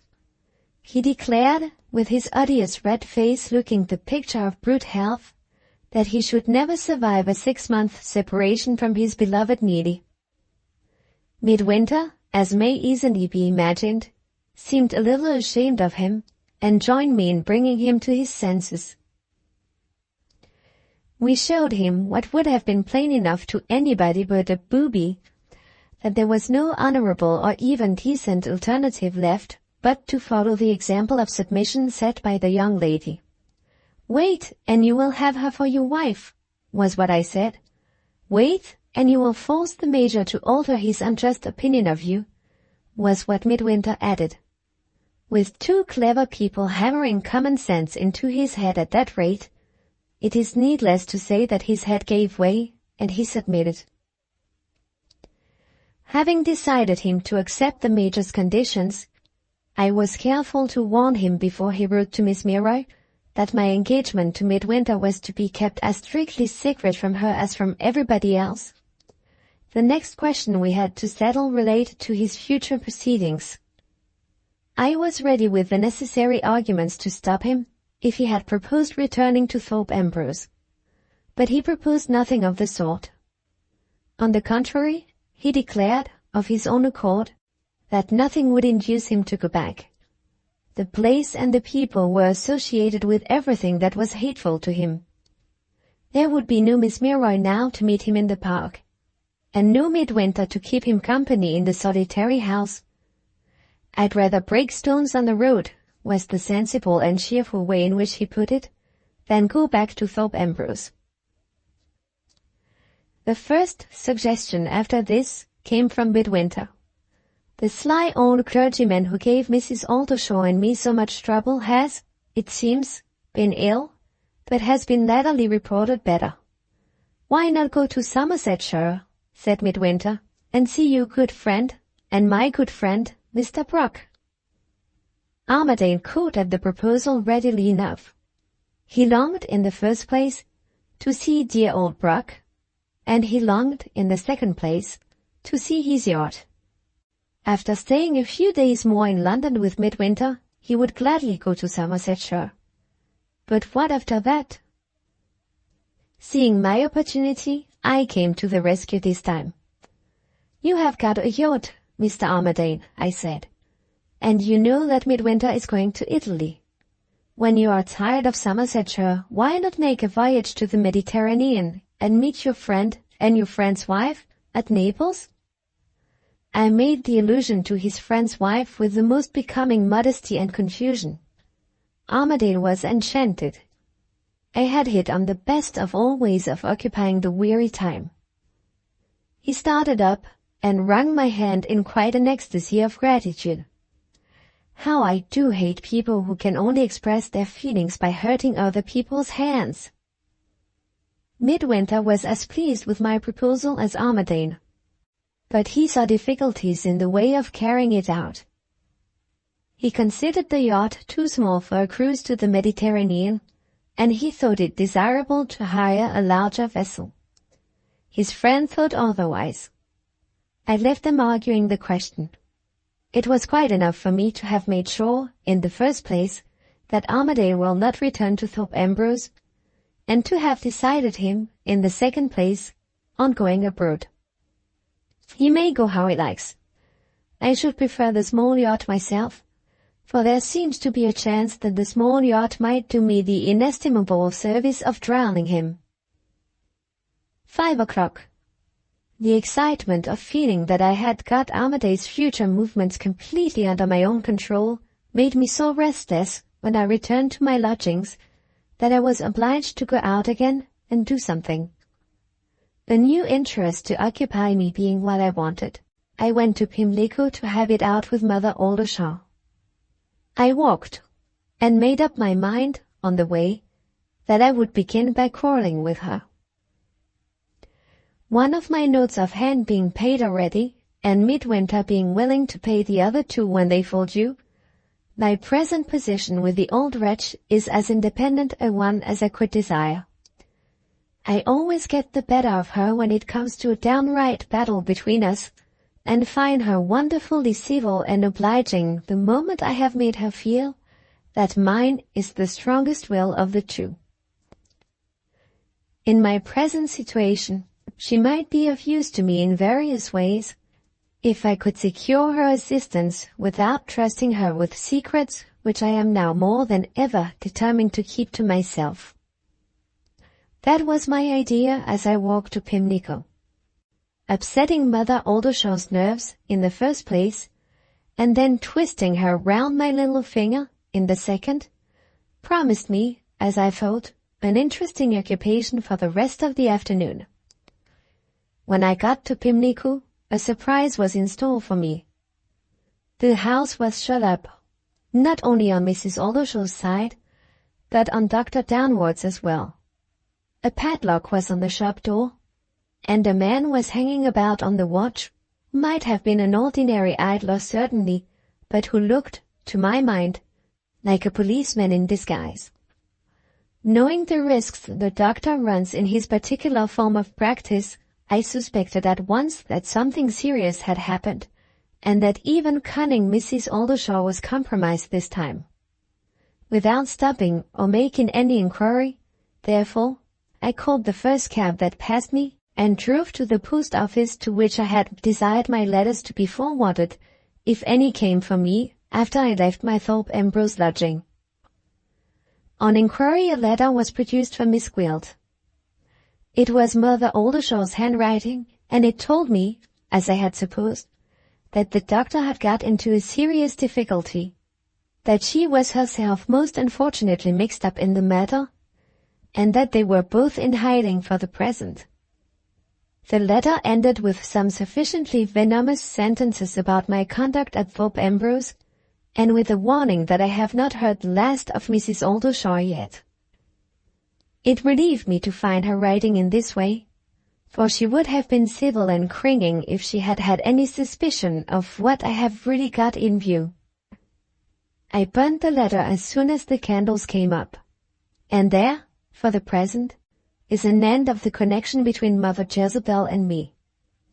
I must do all my own dirty work now, and I shall be all the safer, perhaps, for trusting nobody's hands to do it but my own.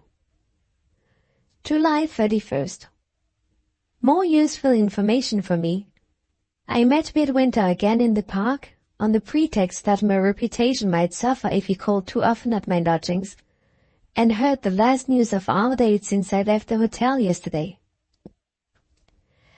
After he had written to Mr. Milroy, Midwinter took the opportunity of speaking to him about the necessary business arrangements during his absence from the great house. It was decided that the servants should be put on board wages, and that Mr. Bashwood should be left in charge.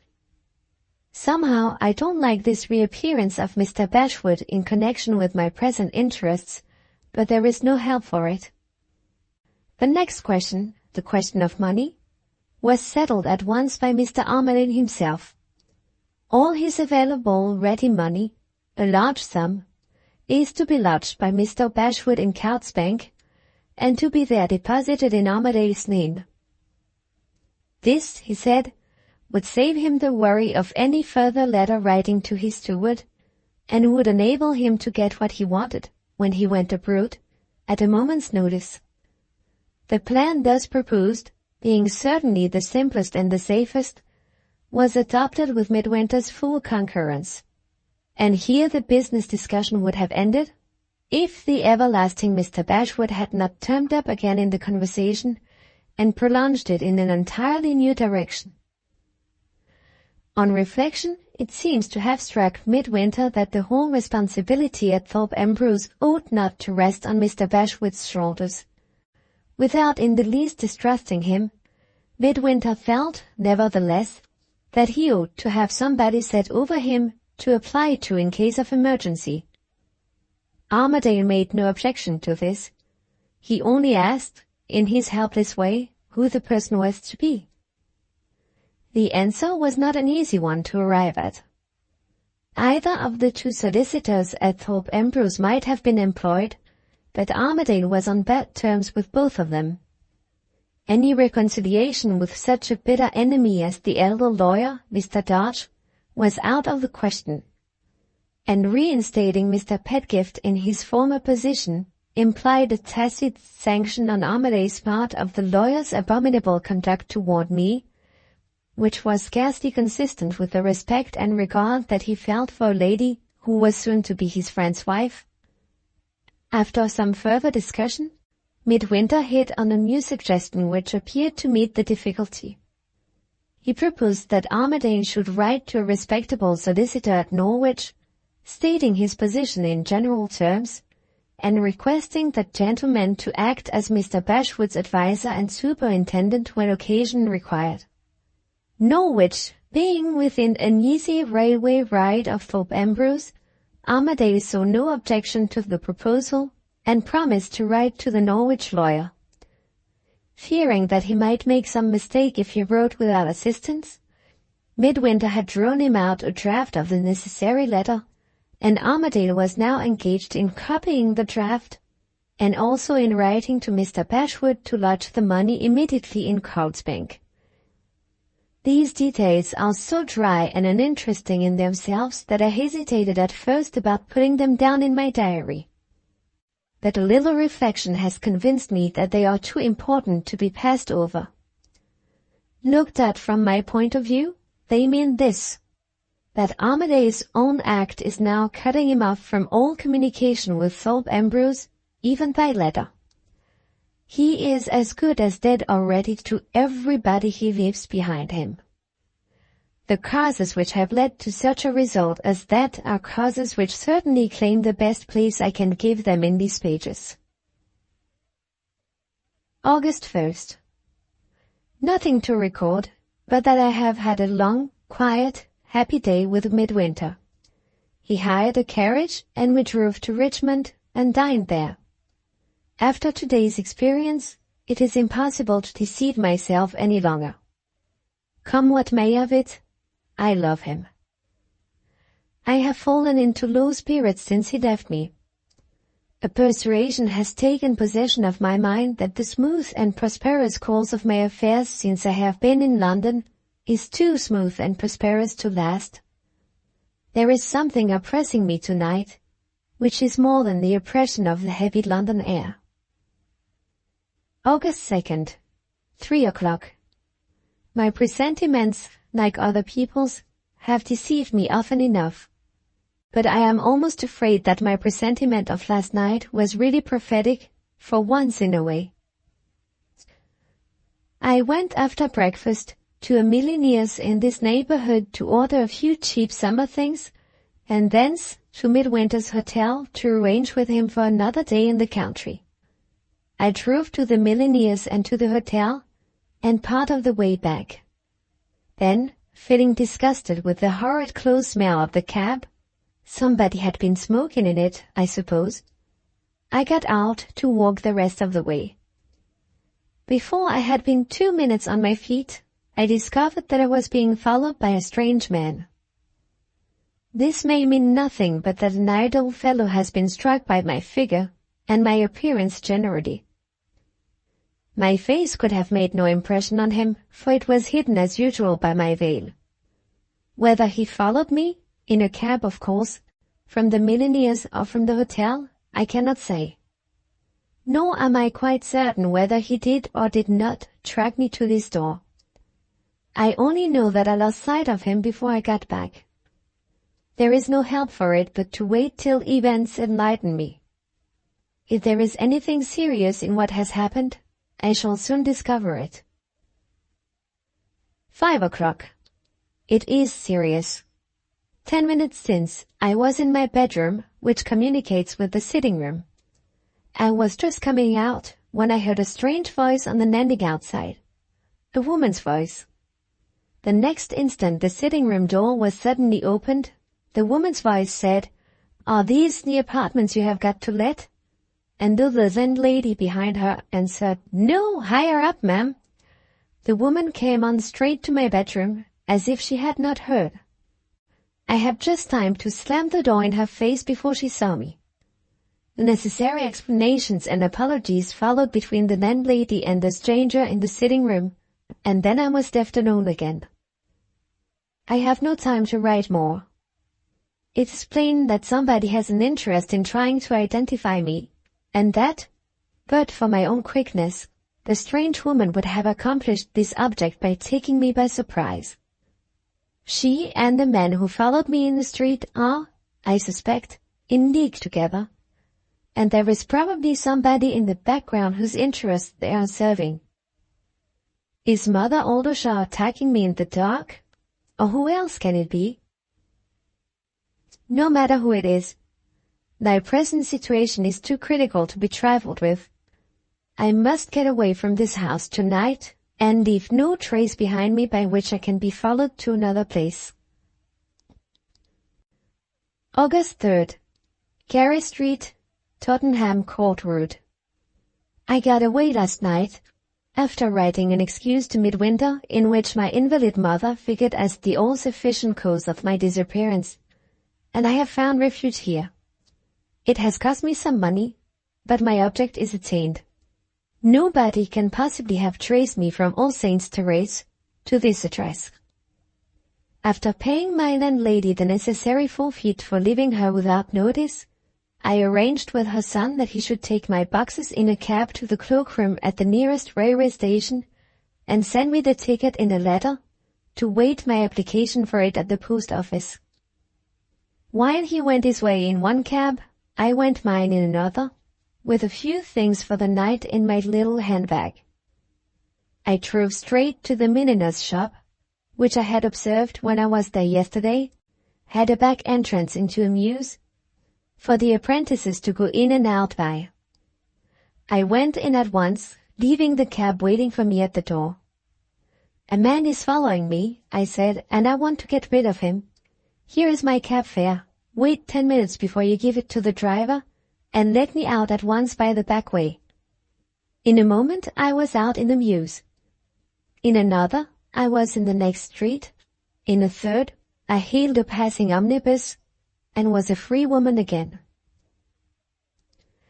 Having now cut off all communication between me and my last lodgings, the next precaution, in case Midwinter or Armadale are watched, is to cut off all communication, for some days to come at least, between me and the hotel.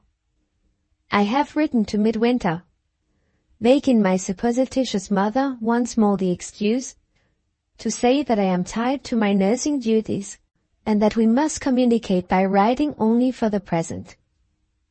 Doubtful as I still am of who my hidden enemy really is, I can do no more to defend myself than I have done now. August 4th. The two friends at the hotel had both written to me. Midwinter expresses his regret at our separation in the tenderest terms. Armadale writes an entreaty for help under very awkward circumstances.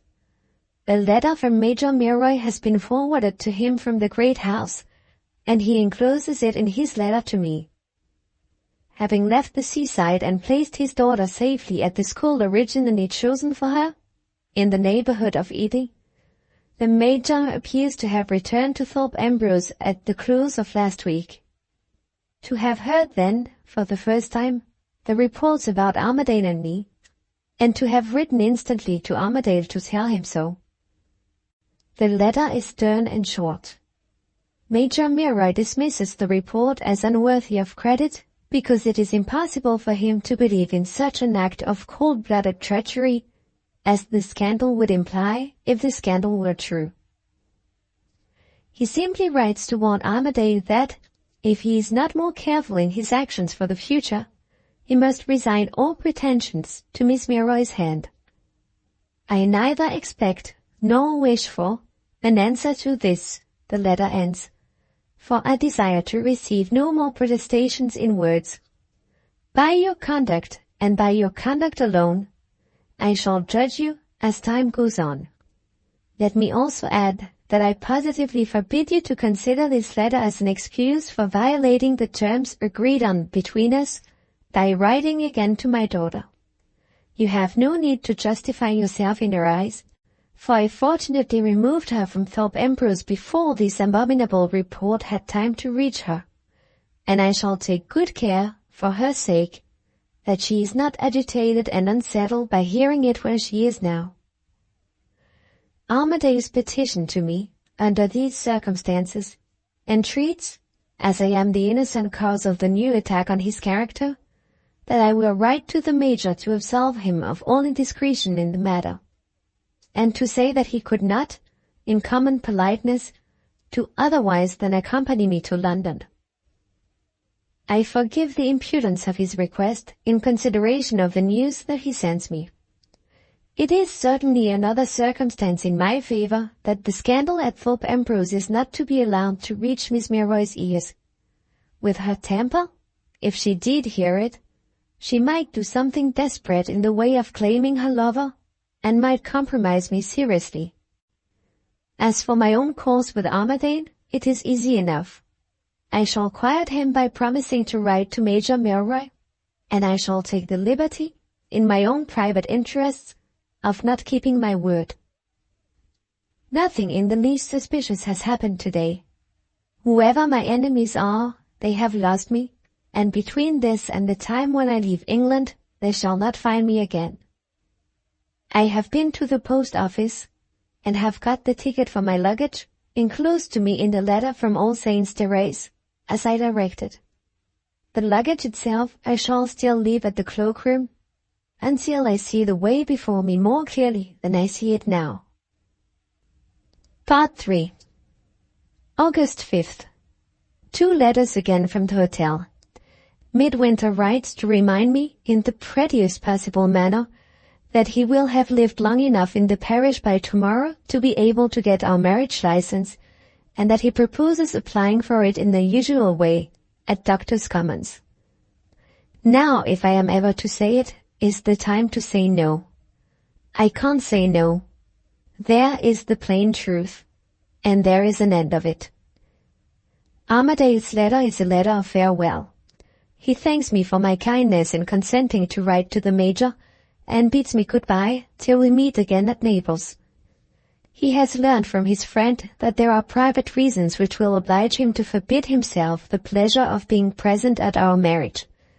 Under these circumstances, there is nothing to keep him in London. He has made all his business arrangements. He goes to Somersetshire by tonight's train, and, after staying some time with Mr. Brock, he will sail for the Mediterranean from the Bristol Channel, in spite of Midwinter's objections, in his own yacht. The letter encloses a jeweller's box with a ring in it, Armadale's present to me on my marriage. It is a ruby, but rather a small one, and set in the worst possible taste.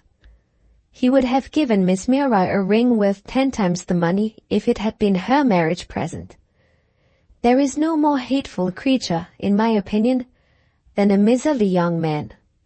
I wonder whether his trumpery little yacht will drown him. I am so excited and fluttered, I hardly know what I am writing. Not that I shrink from what is coming. I only feel as if I was being hurried on faster than I quite like to go. At this rate, if nothing happens, Midwinter will have married me by the end of the week. And then... August 6th. If anything could startle me now, I should feel startled by the news that has reached me today. On his return to the hotel this morning, after getting the marriage license, Midwinter found a telegram waiting for him.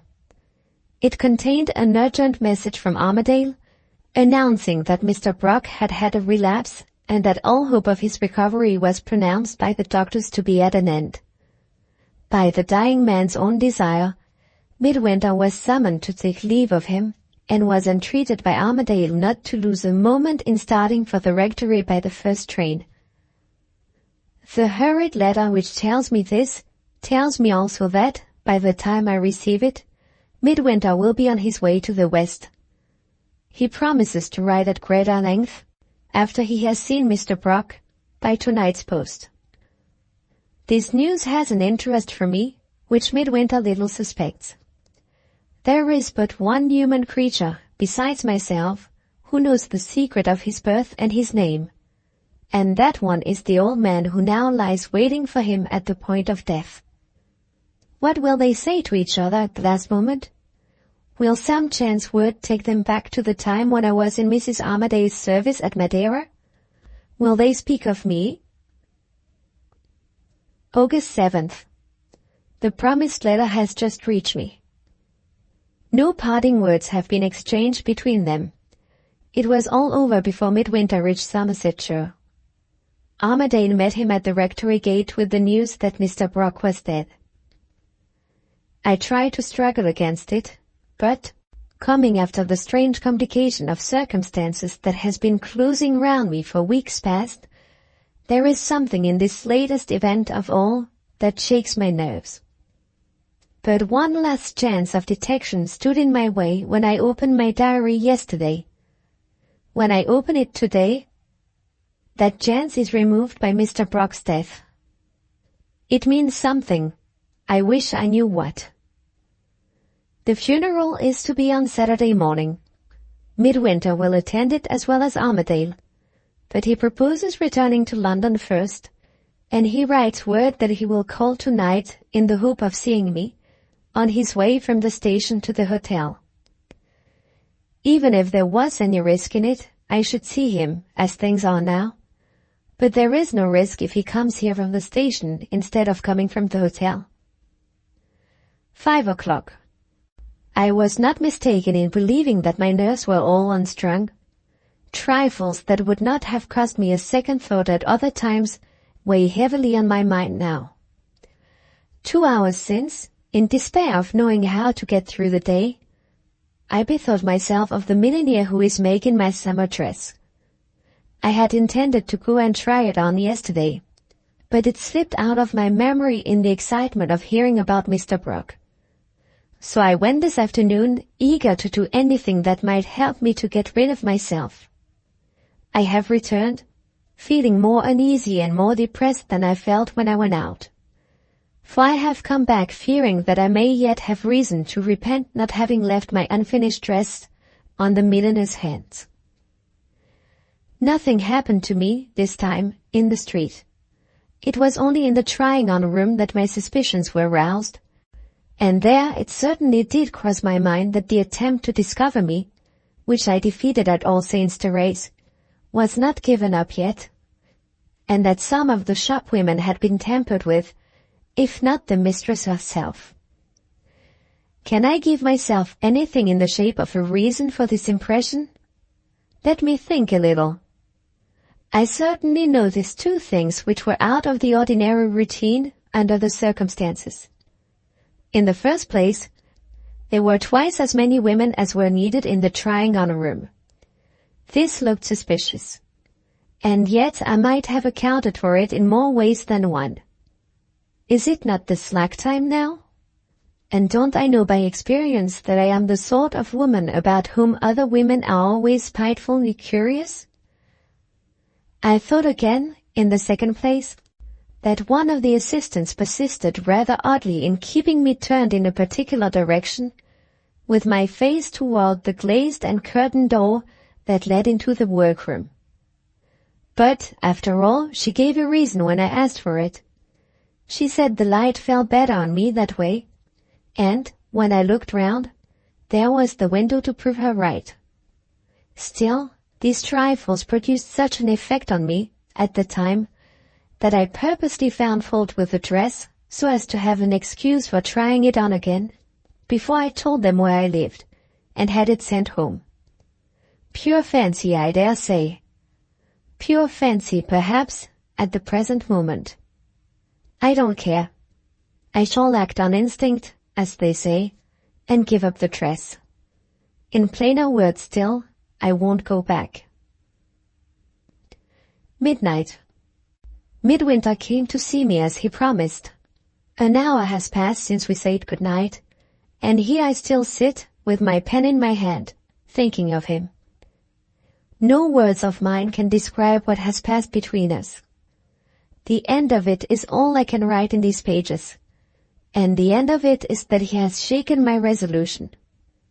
For the first time since I saw the easy way to Armadale's life at Thorpe Ambrose, I feel as if the man whom I have doomed in my own thoughts had a chance of escaping me. Is it my love for Midwinter that has altered me? Or is it his love for me that has taken possession not only of all I wish to give him, but of all I wish to keep from him as well? I feel as if I had lost myself. Lost myself, I mean, in him, all through the evening. He was in great agitation about what had happened in Somersetshire, and he made me feel as disheartened and as wretched about it as he did. Though he never confessed it in words, I know that Mr. Brooke's death has startled him as an ill omen for our marriage. I know it, because I feel Mr. Brooke's death as an ill omen too. The superstition, his superstition, took so strong a hold on me, that when we grew calmer and he spoke of time future, when he told me that he must either break his engagement with his new employers or go abroad, as he is pledged to go on Monday next, I actually shrank at the thought of our marriage following close on Mr. Brooke's funeral. I actually said to him, in the impulse of the moment, go and begin your new life alone. Go and leave me here to wait for happier times. He took me in his arms. He sighed and kissed me with an angelic tenderness. He said, oh, so softly and so sadly, I have no life now apart from you. As those words passed his lips, the thought seemed to rise in my mind like an echo. Why not live out all the days that are left to me, happy and harmless in a love like this? I can't explain it. I can't realize it. That was the thought in me at the time, and that is the thought in me still. I see my own hand while I write the words, and I ask myself whether it is really the hand of Lydia Gwilt. Armadale? No, I will never write, I will never think of Armadale again. Yes, let me write once more, let me think once more of him, because it quiets me to know that he is going away, and that the sea will have parted us before I am married. His old home is home to him no longer, now that the loss of his mother has been followed by the loss of his best and earliest friend. When the funeral is over, he has decided to sail the same day for the foreign seas. We may, or we may not, meet at Naples. Shall I be an altered woman if we do? I wonder. August 8th. A line from Midwinter. He has gone back to Somersetshire to be in readiness for the funeral tomorrow, and he will return here, after bidding Armadale goodbye, tomorrow evening. The last forms and ceremonies preliminary to our marriage have been complied with. I am to be his wife on Monday next. The hour must not be later than 10:30, which will give us just time, when the service is over, to get from the church door to the railway, and to start on our journey to Naples the same day. Today, Saturday, Sunday. I am not afraid of the time will pass. I am not afraid of myself if I can only keep all thoughts but one out of my mind. I love him. Day and night, till Monday comes, I will think of nothing but that. I love him. 4 o'clock. Other thoughts are forced into my mind in spite of me. My suspicions of yesterday were no mere fancies. The milliner has been tampered with. My folly in going back to her house has led to my being traced here. I am absolutely certain that I never gave the woman my address, and yet my new gown was sent home to me at 2 o'clock today. A man brought it with a bill and a civil message to say that, as I had not called at the appointed time to try it on again, the dress had been finished and sent to me. He called me in the passage. I had no choice but to pay the bill and dismiss him. Any other proceeding, as events have now turned out, would have been pure folly. The messenger, not the man who followed me in the street, but another spy sent to look at me beyond all doubt, would have declared he knew nothing about it if I had spoken to him. The milliner would tell me to my face, if I went to her, that I had given her my address.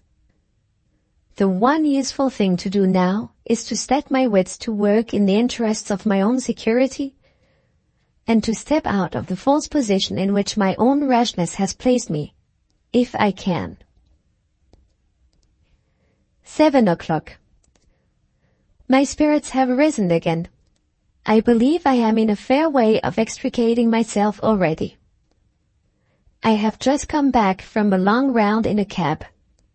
First, to the cloakroom of the Great Western, to get the luggage which I sent there from All Saints' Terrace. Next, to the cloakroom of the Southeastern, to leave my luggage, labeled in Midwinter's name, to wait for me till the starting of the tidal train on Monday. Next, to the General Post Office, to post a letter to Midwinter at the Rectory, which he will receive tomorrow morning. Lastly, back again to this house, from which I shall move no more till Monday comes. My letter to Midwinter will, I have little doubt, lead to his seconding, quite innocently, the precautions that I am taking for my own safety. The shortness of the time at our disposal on Monday will oblige him to pay his bill at the hotel and to remove his luggage before the marriage ceremony takes place. All I ask him to do beyond this is to take the luggage himself to the southeastern, so as to make any inquiries useless which may address themselves to the servants at the hotel, and, that done, to meet me at the church door, instead of calling for me here. The rest concerns nobody but myself. When Sunday night or Monday morning comes, it will be hard indeed, freed as I am now from all encumbrances, if I can't give the people who are watching me the slip for the second time. It seems needless enough to have written to Midwinter today, when he's coming back to me tomorrow night. But it was impossible to ask what I have been obliged to ask of him, without making my false family circumstances once more the excuse. And having this to do, I must own the truth. I wrote to him because, after what I suffered on the last occasion, I can never again deceive him to his face. August 9th, 2 o'clock. I rose early this morning, more depressed in spirits than usual. The re-beginning of one's life, at the re-beginning of every day, has already been something weary and hopeless to me for years past. I dreamed, too, all through the night, not of Midwinter and of my married life, as I had hoped to dream, but of the wretched conspiracy to discover me, by which I have been driven from one place to another like a hunted animal. Nothing in the shape of a nearer relation enlightened me in my sleep. All I could guess dreaming was what I had guessed waking, that Mother Oldershaw is the enemy who is attacking me in the dark. My restless night has, however, produced one satisfactory result. It has led to my winning the good graces of the servant here, and securing all the assistance she can give me when the time comes for making my escape. The girl noticed this morning that I looked pale and anxious. I took her into my confidence, to the extent of telling her that I was privately engaged to be married, and that I had enemies who were trying to part me from my sweetheart. This instantly roused her sympathy, and a present of a 10-shilling piece for her kind services to me did the rest. In the intervals of her housework she has been with me nearly the whole morning, and I found out, among other things, that her sweetheart is a private soldier in the Guards, and that she expects to see him tomorrow.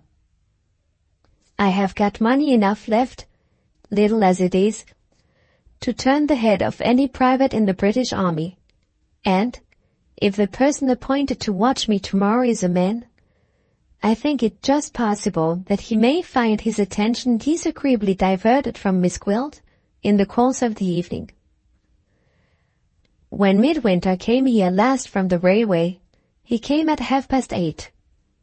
How am I to get through the weary hours between this and the evening?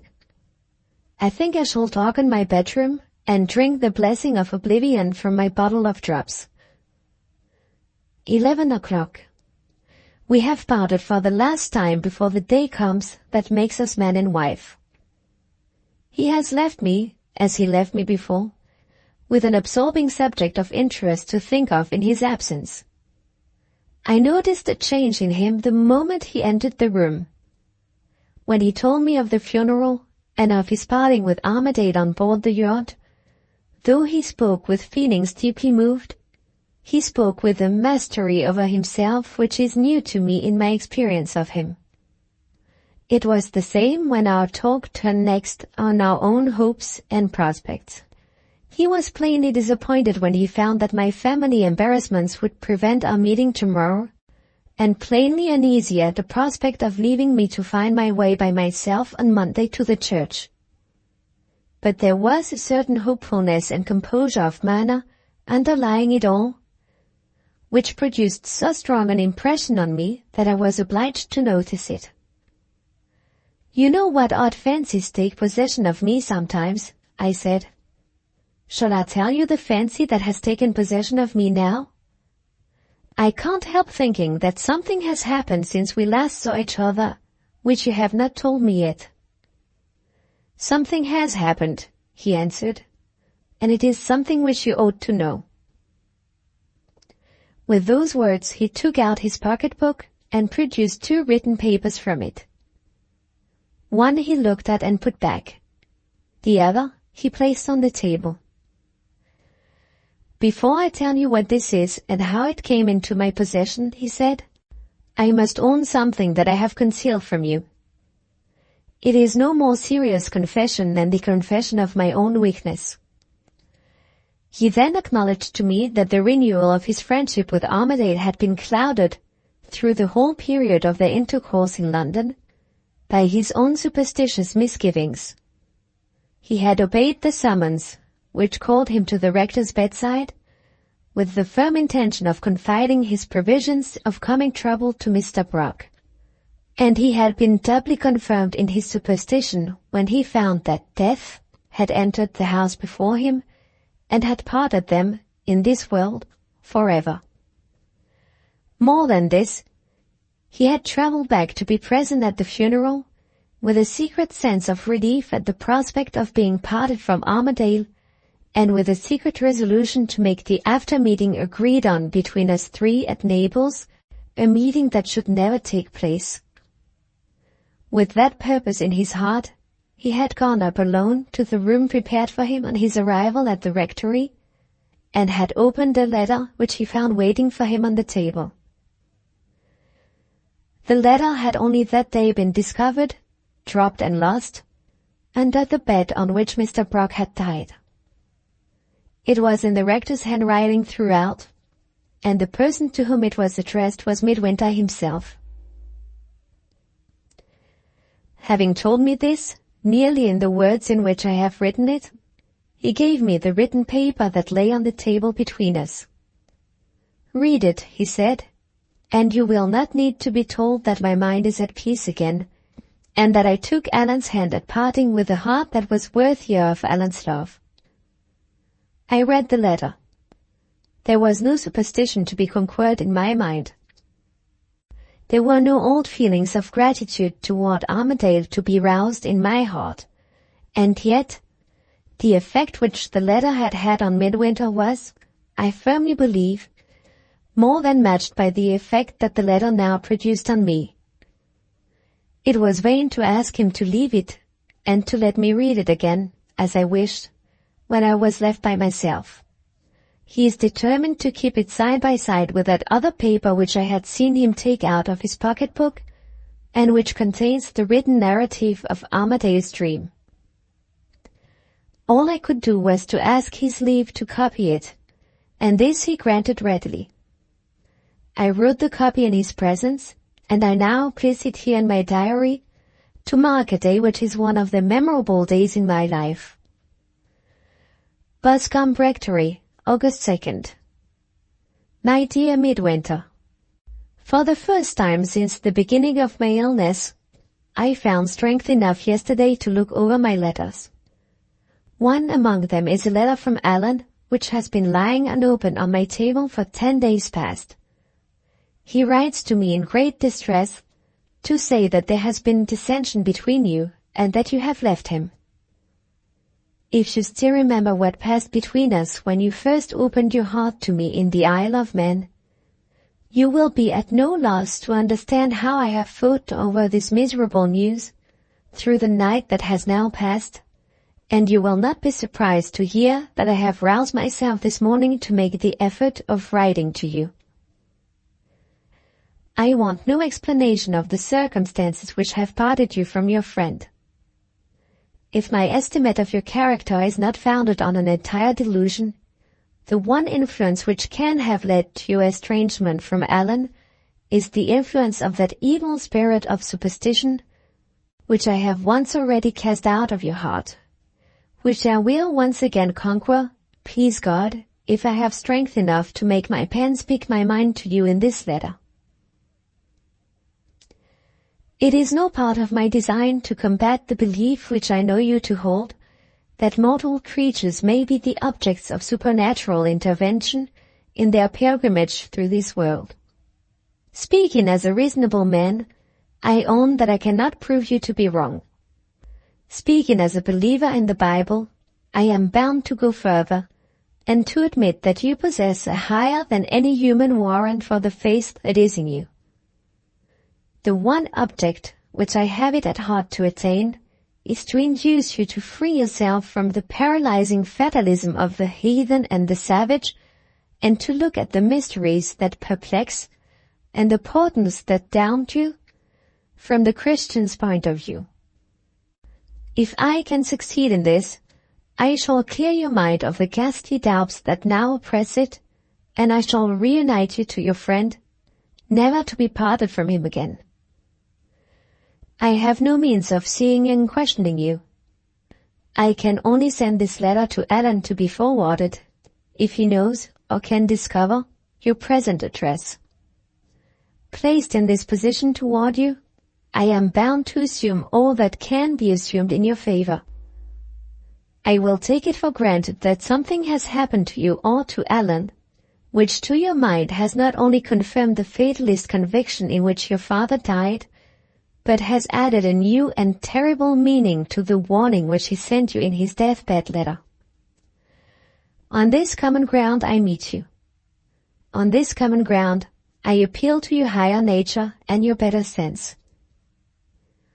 Preserve your present conviction that the events which have happened, be they what they may, are not to be reconciled with ordinary mortal coincidences and ordinary mortal laws, and view your own position by the best and clearest light that your superstition can throw on it. What are you? You are a helpless instrument in the hands of fate. You are doomed, beyond all human capacity of resistance, to bring misery and destruction blindfold on a man to whom you have harmlessly and gratefully united yourself in the bonds of a brother's love. All that is morally firmest in your will and morally purest in your aspirations avails nothing against the hereditary impulsion of you toward evil, caused by a crime which your father committed before you were born. In what does that belief end?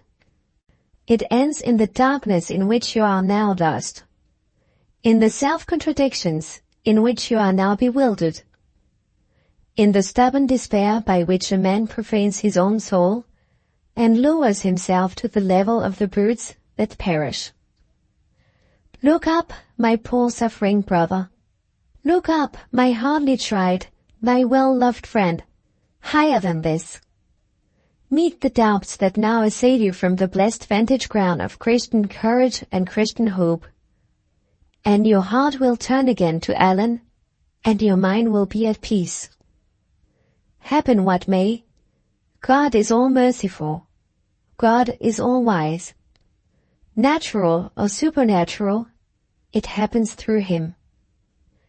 The mystery of evil that perplexes our feeble minds, the sorrow and the suffering that torture us in this little life, leave the one great truth unshaken, that the destiny of man is in the hands of his Creator, and that God's blessed Son died to make us worthy of it. Nothing that is done in unquestioning submission to the wisdom of the Almighty is done wrong. No evil exists out of which, in obedience to his laws, good may not come. Be true to what Christ tells you is true. Encouraging yourself, be the circumstances what they may, all that is loving, all that is grateful, all that is patient, all that is forgiving toward your fellow men, and humbly and trustfully leave the rest to the God who made you, and to the Savior who loved you better than his own life. This is the faith in which I have lived, by the divine help and mercy, from my youth upward. I ask you earnestly, I ask you confidently, to make it your faith too. It is the mainspring of all the good I have ever done, of all the happiness I have ever known. It lightens my darkness, it sustains my hope, it comforts and quiets me, lying here, to live or die, I know not which. Let it sustain, comfort, and enlighten you. It will help you in your sorest need, as it has helped me in mine. It will show you another purpose in the events which brought you and Allan together than the purpose which your guilty father foresaw. Strange things, I do not deny it, have happened to you already. Stranger things still may happen before long, which I may not live to see. Remember, if that time comes, that I died firmly disbelieving in your influence over Allan being other than an influence for good. The great sacrifice of the atonement, I say it reverently, has its mortal reflections, even in this world. If danger ever threatens Allan, you, whose father took his father's life, you, and no other, may be the man whom the providence of God has appointed to save him. Come to me if I live. Go back to the friend who loves you, whether I live or die. Yours affectionately to the last, Decimus Brock. You and no other may be the man whom the providence of God has appointed to save him. Those are the words which have shaken me to the soul. Those are the words which make me feel as if the dead man had left his grave and had put his hand on the place in my heart where my terrible secret lies hidden from every living creature but myself. One part of the letter has come true already. The danger that it foresees threatens Armadale at this moment, and threatens his from me. If the favoring circumstances which have driven me thus far drive me on to the end, and if that old man's last earthly conviction is prophetic of the truth, Armadale will escape me, do what I may. And Midwinter will be the victim who is sacrificed to save his life. It is horrible. It is impossible. It shall never be. At the thinking of it only, my hand trembles and my heart sinks. I bless the trembling that unnerves me. I bless the sinking that turns me faint. I bless those words in the letter which have revived the relenting thoughts that first came to me 2 days since. Is it hard, now that events are taking me, smoothly and safely, nearer and nearer to the end? Is it hard to conquer the temptation to go on? No.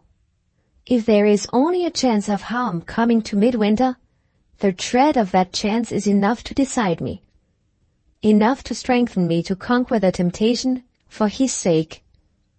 I have never loved him yet, never, never, never as I love him now. Sunday, August 10th. The eve of my wedding day. I close and lock this book, never to write in it, never to open it again. I have won the great victory. I have trampled my own wickedness underfoot. I am innocent. I am happy again. My love, my angel, when tomorrow gives me to you, I will not have a thought in my heart which is not your thought, as well as mine. Chapter 15, Part 1. The Wedding Day. The time was 9 o'clock in the morning. The place was a private room in one of the old-fashioned inns, which still remain on the Borough side of the Thames. The date was Monday, the 11th of August, and the person was Mr. Bashwood, who had travelled to London on a summons from his son, and had taken up his abode at the inn on the previous day. He had never yet looked so pitiably old and helpless as he looked now. The fever and chill of alternating hope and despair had dried and withered and wasted him. The angles of his figure had sharpened. The outline of his face had shrunk. His dress pointed the melancholy change in him with a merciless and shocking emphasis. Never, even in his youth, had he worn such clothes as he wore now. With the desperate resolution to leave no chance untried of producing an impression on Miss Gwilt, he had cast aside his dreary black garments. He'd even mustered the courage to wear his blue satin cravat. His coat was a riding coat of light gray. He had ordered it, with a vindictive subtlety of purpose, to be made on the pattern of a coat that he had seen Allan wear. His waistcoat was white. His trousers were of the gayest summer pattern in the largest check. His wig was oiled and scented, and brushed round on either side to hide the wrinkles on his temples. He was an object to laugh at. He was an object to weep over. His enemies, if a creature so wretched could have had enemies, would have forgiven him on seeing him in his new dress. His friends, had any of his friends been left, would have been less distressed if they had looked at him in his coffin than if they had looked at him as he was now. Incessantly restless, he paced the room from end to end. Now he looked at his watch. Now he looked out of the window. Now he looked at the well-furnished breakfast table, always with the same wistful, uneasy inquiry in his eyes. The waiter coming in with the urn of boiling water was addressed for the 50th time, in the one form of words which the miserable creature seemed to be capable of uttering that morning. "My son is coming to breakfast. My son is very particular. I want everything of the best, hot things and cold things, and tea and coffee, and all the rest of it, waiter, all the rest of it." For the 50th time, he now reiterated those anxious words. For the 50th time, the impenetrable waiter had just returned his one pacifying answer. "All right, sir, you may leave it to me," when the sound of leisurely footsteps was heard on the stairs. The door opened, and the long-expected son sauntered indolently into the room, with a neat little black leather bag in his hand. "Well done, old gentleman," said Bashwood the younger, surveying his father's dress with a smile of sardonic encouragement. "You are ready to be married to Miss Gwilt at a moment's notice." The father took the son's hand and tried to echo the son's laugh. "You have such good spirits, Jemmy," he said, using the name in its familiar form, as he had been accustomed to use it in happier days. "You always had good spirits, my dear, from a child. Come and sit down. I've ordered you a nice breakfast. Everything of the best, everything of the best. What a relief it is to see you. Oh, dear, dear, what a relief it is to see you." He stopped and sat down at the table, his face flushed, with the effort to control the impatience that was devouring him. "Tell me about her," he burst out, giving up the effort with a sudden self-abandonment. "I shall die, Jemmy, if I wait for it any longer. Tell me, tell me, tell me." "One thing at a time," said Bashwood the younger, perfectly unmoved by his father's impatience. "We'll try the breakfast first, and come to the lady afterward. Gently does it, old gentleman, gently does it."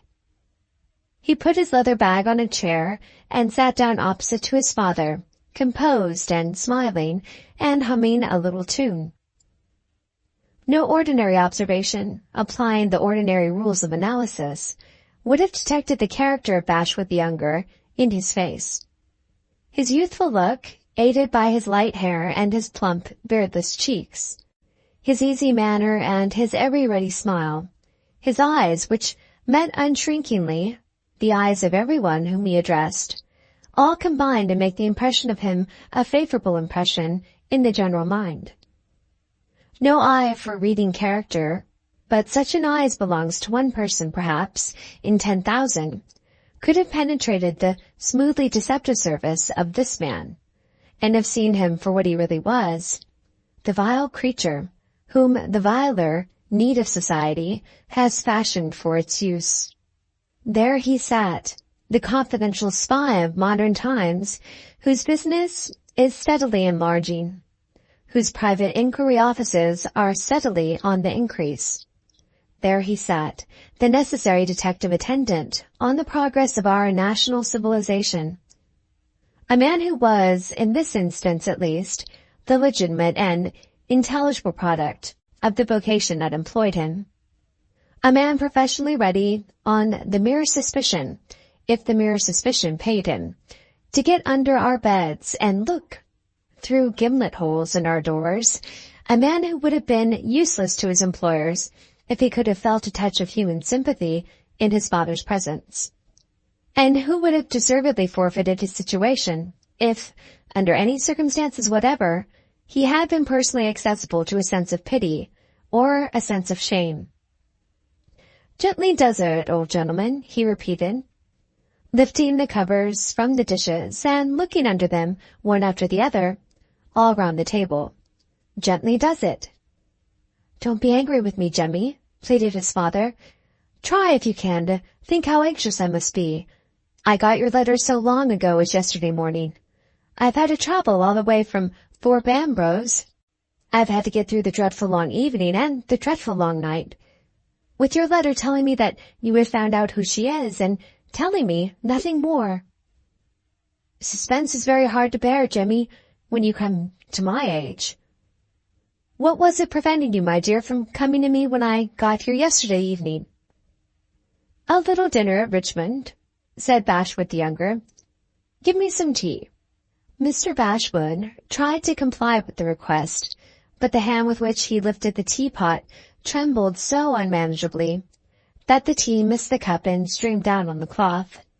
"I'm very sorry. I can't help trembling when I'm anxious," said the old man, as his son took the teapot out of his hand. "I'm afraid you bear me malice, Jemmy, for what happened when I was last in town. I own I was obstinate and unreasonable about going back to Thorpe Ambrose. I'm more sensible now. You were quite right in taking it all on yourself, as soon as I showed you the veiled lady when we saw her come out of the hotel. And you were quite right to send me back the same day to my business in the steward's office at the great house." He watched the effect of these concessions on his son, and ventured doubtfully on another entreaty. "If you won't tell me anything else just yet," he said faintly, "will you tell me how you found her out? Do, Jemmy, do." Bashwood the younger looked up from his plate. "I'll tell you that," he said. "The reckoning up of Miss Gwilt has cost more money and taken more time than I expected, and the sooner we come to a settlement about it, the sooner we shall get to what you want to know." Without a word of expostulation, the father laid his dingy old pocket-book and his purse on the table before the son. Bashwood the younger looked into the purse, observed with a contemptuous elevation of the eyebrows that it held no more than a sovereign and some silver, and returned it intact. The pocket-book, on being opened next, proved to contain 4 5-pound notes. Bashwood the younger transferred 3 of the notes to his own keeping, and handed the pocket-book back to his father, with a bow expressive of mock gratitude and sarcastic respect. "1,000 thanks," he said. "Some of it is for the people at our office, and the balance for myself.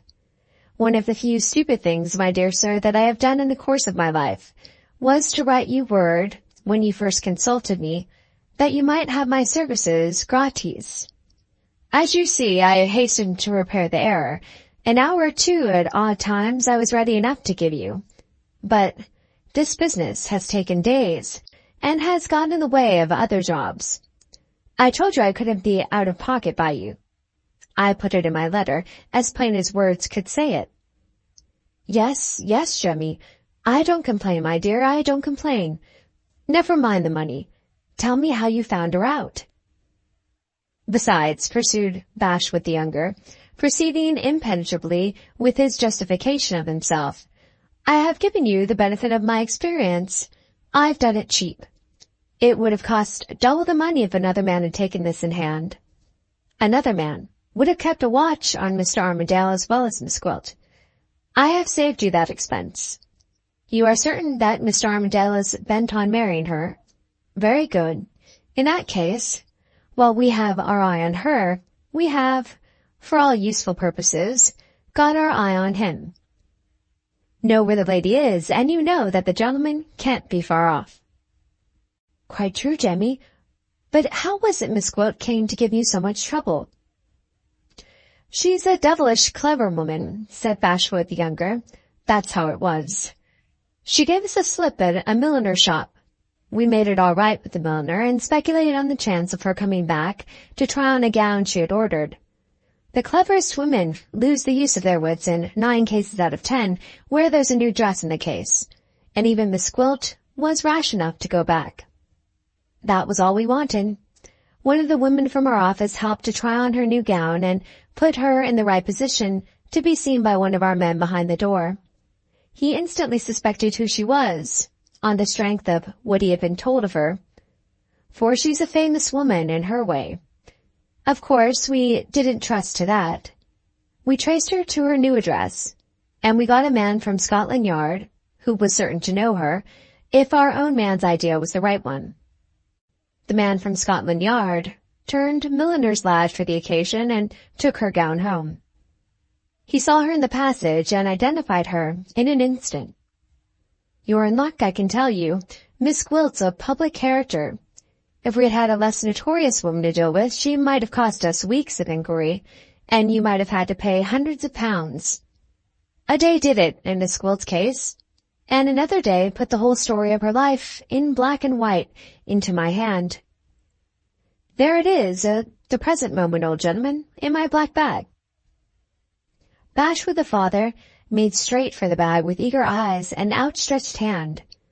Bashwood the son took a little key out of his waistcoat pocket, winked, shook his head, and put the key back again. "I haven't done breakfast yet," he said. "Gently does it, my dear sir. Gently does it." "I can't wait," cried the old man, struggling vainly to preserve his self-control. "It's past 9. It's a fortnight today since she went to London with Mr. Armadale. She may be married to him in a fortnight. She may be married to him this morning. I can't wait. I can't wait." "There's no knowing what you can do till you try," rejoined Bashwood the younger. "Try, and you'll find you can wait. What has become of your curiosity?" he went on, feeding the fire ingenuously with a stick at a time. "Why don't you ask me what I mean by calling Miss Gwilt a public character? Why don't you wonder how I came to lay my hand on the story of her life in black and white? If you'll sit down again, I'll tell you. If you won't, I shall confine myself to my breakfast." Mr. Bashwood sighed heavily and went back to his chair. "I wish you were not so fond of your joke, Jemmy," he said. "I wish, my dear, you were not quite so fond of your joke." "Joke?" repeated his son. "It would be serious enough in some people's eyes, I can tell you. Miss Gwilt has been tried for her life, and the papers in that black bag are the lawyer's instructions for the defense. Do you call that a joke?" The father started to his feet and looked straight across the table at the son with a smile of exultation that was terrible to see. "She's been tried for her life," he burst out, with a deep gasp of satisfaction. "She's been tried for her life."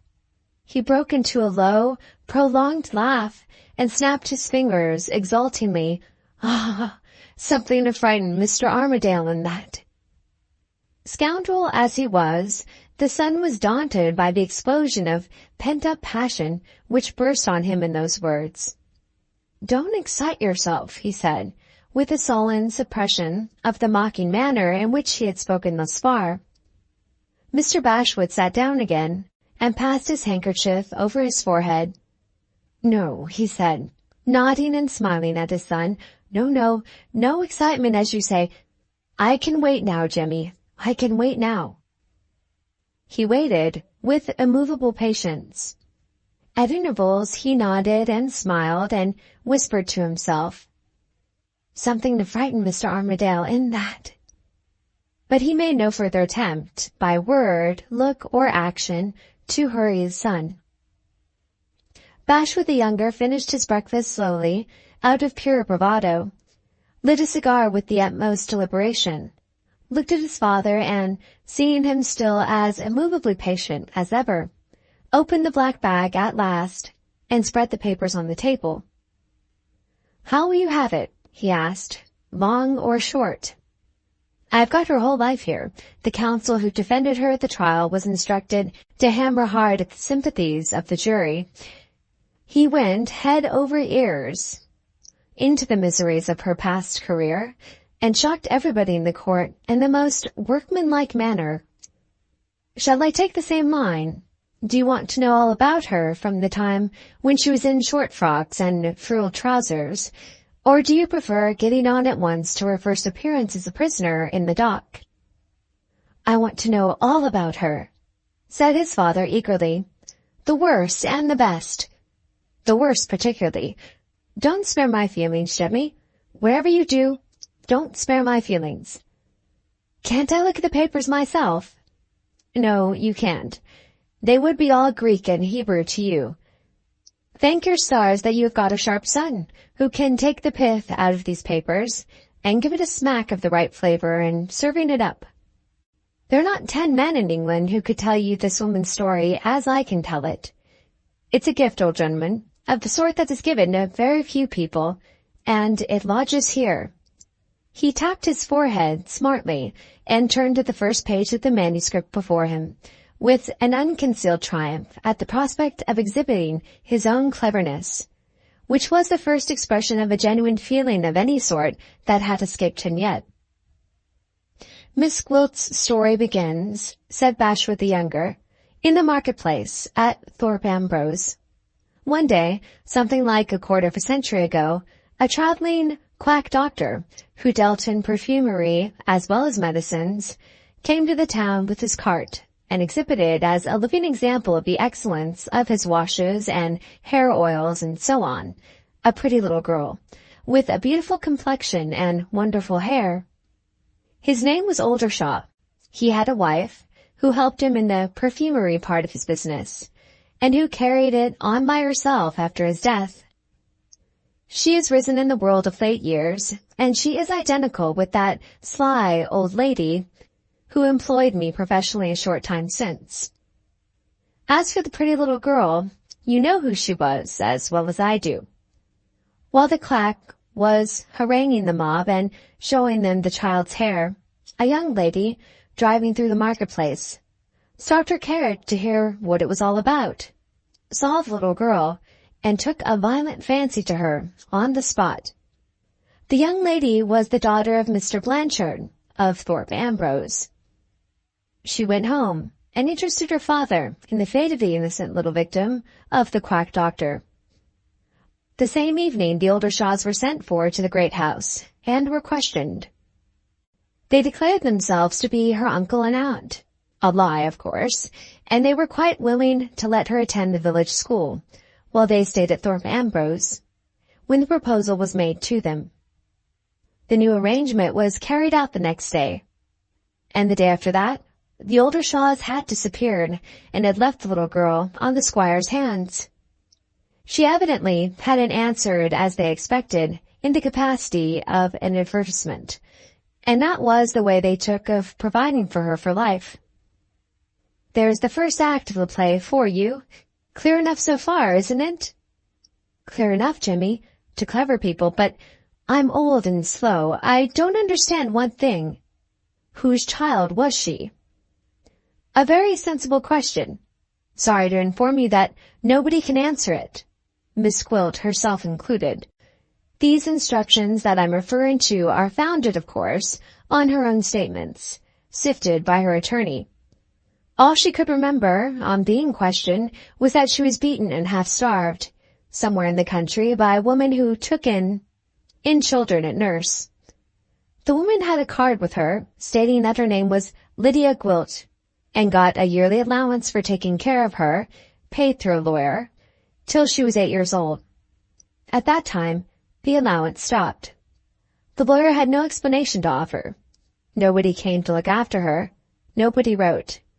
The Oldershaws saw her, and thought she might answer to exhibit. And the woman parted with her for a trifle to the Oldershaws, and the Oldershaws parted with her for good and all to the Blanchards. That's the story of her birth, parentage, and education. She may be the daughter of a duke, or the daughter of a costermonger. The circumstances may be highly romantic or utterly commonplace. Fancy anything you like. There's nothing to stop you. When you've had your fancy out, say the word and I'll turn over the leaves and go on. Please to go on, Jimmy. Please to go on. The next glimpse of Miss Gwilt, resumed Bashwood the younger, turning over the papers, is a glimpse at a family mystery. The deserted child was in luck's way at last. She'd taken the fancy of an amiable young lady with a rich father, and she was petted and made much of at the great house, in the character of Miss Blanchard's last new plaything. Not long afterward, Mr. Blanchard and his daughter went abroad, and took the girl with them in the capacity of Miss Blanchard's little maid. When they came back, the daughter had married, and become a widow in the interval. And the pretty little maid, instead of returning with them to Thorpe Ambrose, turns up suddenly, all alone, as a pupil at a school in France. There she was, at a first-rate establishment, with her maintenance and education secured until she married and settled in life, on this understanding that she never returned to England. Those were all the particulars she could be prevailed on to give the lawyer who drew up these instructions. She declined to say what had happened abroad. She declined even, after all the years that had passed, to mention her mistress's married name. It's quite clear, of course, that she was in possession of some family secret, and that the Blanchards paid for her schooling on the continent to keep her out of the way. And it's equally plain that she would never have kept her secret as she did if she had not seen her way to trading on it for her own advantage at some future time. A clever woman, as I've told you already. A devilish clever woman, who hasn't been knocked about in the world and seen the ups and downs of life abroad and at home for nothing. Yes, Jimmy, quite true. How long did she stop, please, at the school in France? Bashwood the younger referred to the papers. She stopped at the French school, he replied, till she was 17. At that time, something happened at the school which I find mildly described in these papers as something unpleasant. The plain fact was that the music master attached to the establishment fell in love with Miss Gwilt. He was a respectable middle-aged man with a wife and family, and, finding the circumstances entirely hopeless, he took a pistol, and, rashly assuming that he had brains in his head, tried to blow them out. The doctor saved his life, but not his reason. He ended where he had better begun, in an asylum. Miss Gwilt's beauty having been at the bottom of the scandal, it was, of course, impossible, though she was proved to have been otherwise quite blameless in the matter, for her to remain at the school after what had happened. Her friends, the Blanchards, were communicated with, and her friends transferred her to another school, at Brussels this time. What are you sighing about? What's wrong now? I can't help feeling a little for the poor music master, Jemmy. Go on. According to her own account of it, Dad, Miss Gwilt seems to have felt for him too. She took a serious turn and was converted, as they call it, by the lady who had charge of her in the interval before she went to Brussels. The priest at the Belgium school appears to have been a man of some discretion, and to have seen that the girl's sensibilities were getting into a dangerously excited state. Before he could quiet her down, he fell ill, and was succeeded by another priest, who was a fanatic. You will understand that sort of interest he took in the girl, and the way in which he worked on her feelings, when I tell you that she announced it as her decision, after having been nearly 2 years at the school, to end her days in a convent. You may well stare. Miss Gwilt, in the character of a nun, is the sort of female phenomenon you don't often set eyes on. Did she go into the convent? Asked Mr. Bashwood.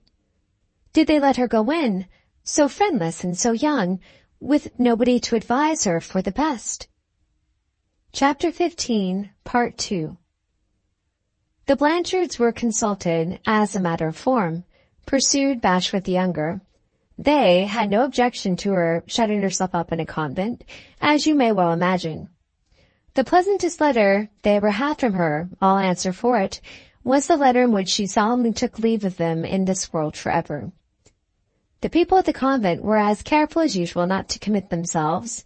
Their rules wouldn't allow her to take the veil till she had tried the life for a year first, and then, if she had any doubt, for another year after that. She tried the life for a year, accordingly, and doubted. She tried it for the second year, and was wise enough by that time to give it up without further hesitation. Her position was rather an awkward one when she found herself at liberty again. The sisters at the convent had lost their interest in her. The mistress at the school declined to take her back as teacher, on the ground that she was too nice-looking for the place. The priest considered her to be possessed by the devil. There was nothing for it but to write to the Blanchards again and ask them to start her in life as a teacher of music on her own account. She wrote to her former mistress accordingly. Her former mistress had evidently doubted the genuineness of the girl's resolution to be a nun, and had seized the opportunity offered by her entry into the convent to cut off all further communication between her ex-waiting maid and herself. Miss Gwilt's letter was returned by the post office. She caused inquiries to be made, and found that Mr. Blanchard was dead, and that his daughter had left the great house for some place of retirement unknown. The next thing she did upon this was to write to the heir in possession of the estate. The letter was unanswered by his solicitors, who were instructed to put the law in force at the first attempt she made to extort money from any member of the family at Thorpe Ambrose. The last chance was to get at the address of her mistress's place of retirement. The family bankers, to whom she wrote back to say that they were instructed not to give a lady's address to anyone applying for it, without being previously empowered to do so by the lady herself. The last letter settled the question. Miss Gwilt could do nothing more. With money at her command, she might have gone to England and made the Blanchards think twice before they carried things with too high a hand. Not having a halfpenny at command, she was helpless.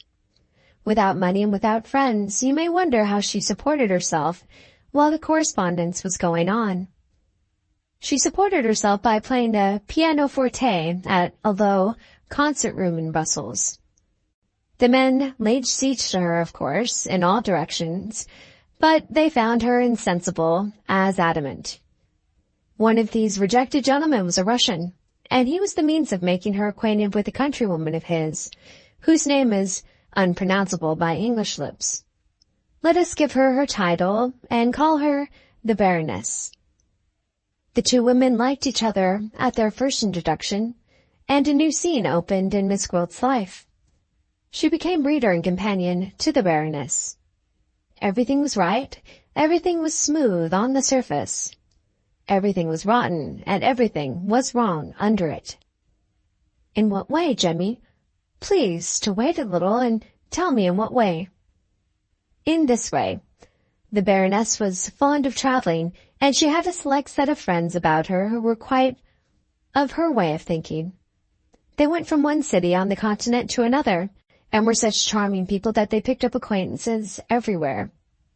The acquaintances were invited to the Baroness's receptions, and card tables were invariably a part of the Baroness's furniture. Do you see it now?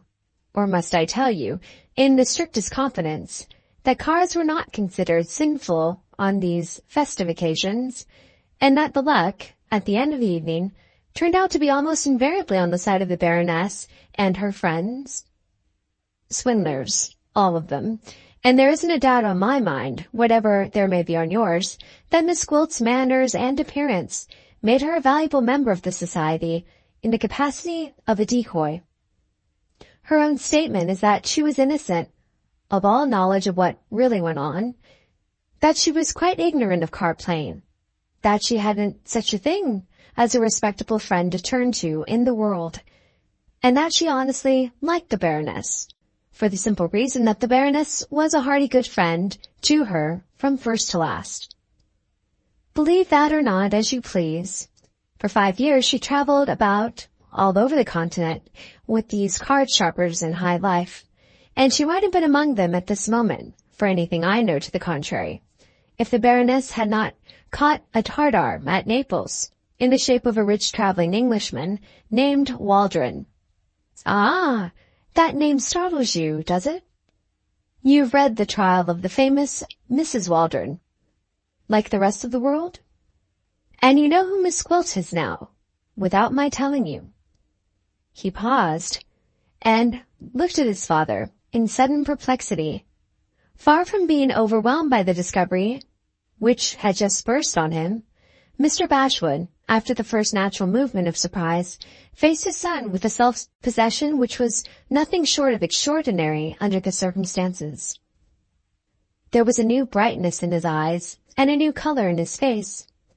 If it had been possible to conceive such a thing of a man in his position, he seemed to be absolutely encouraged, instead of depressed, by what he had just heard.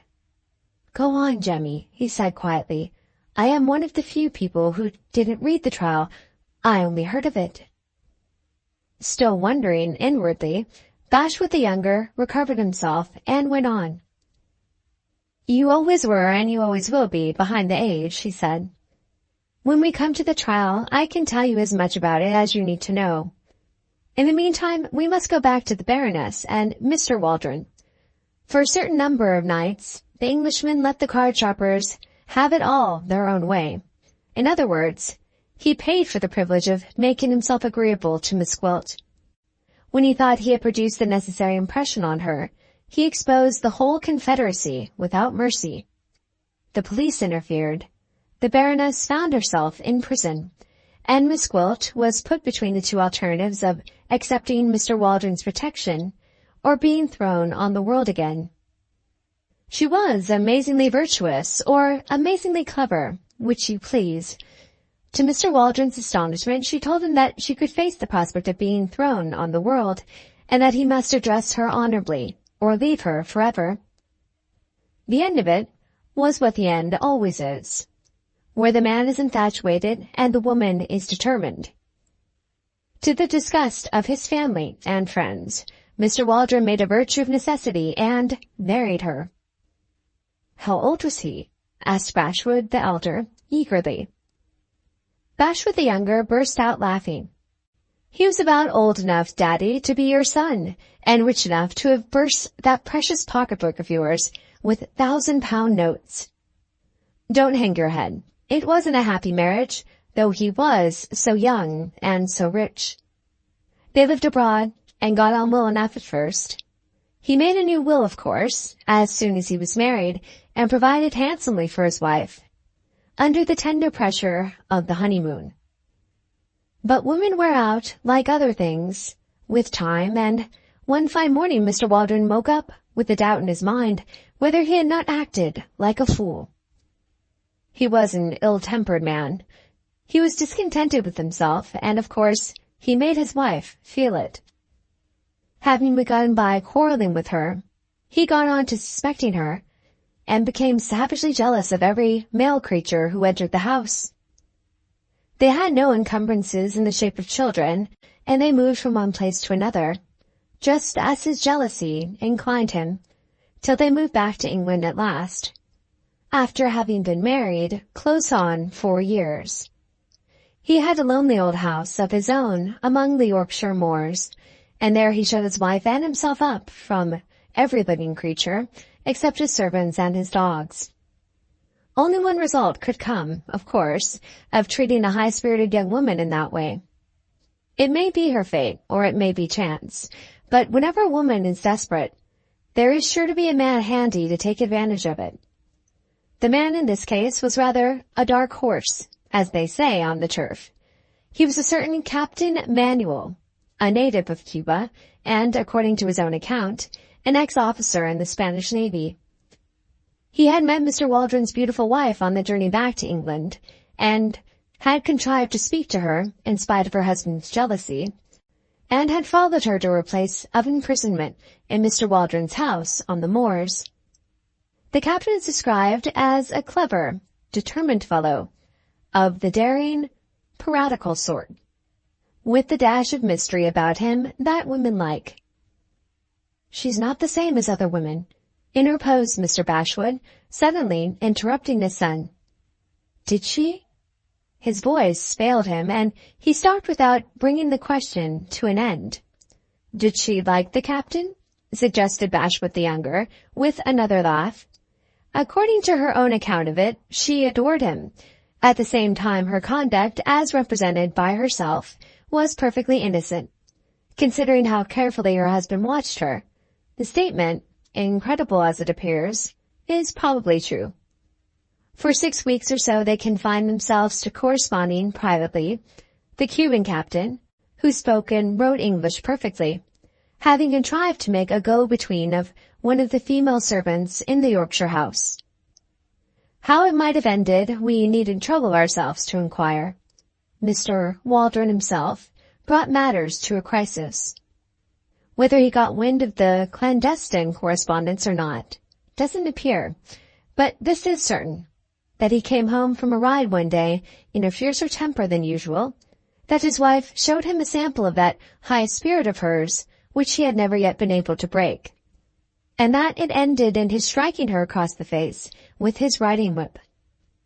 Ungentlemanly conduct, I'm afraid we must admit, but to all outward appearance the riding-whip produced the most astonishing results.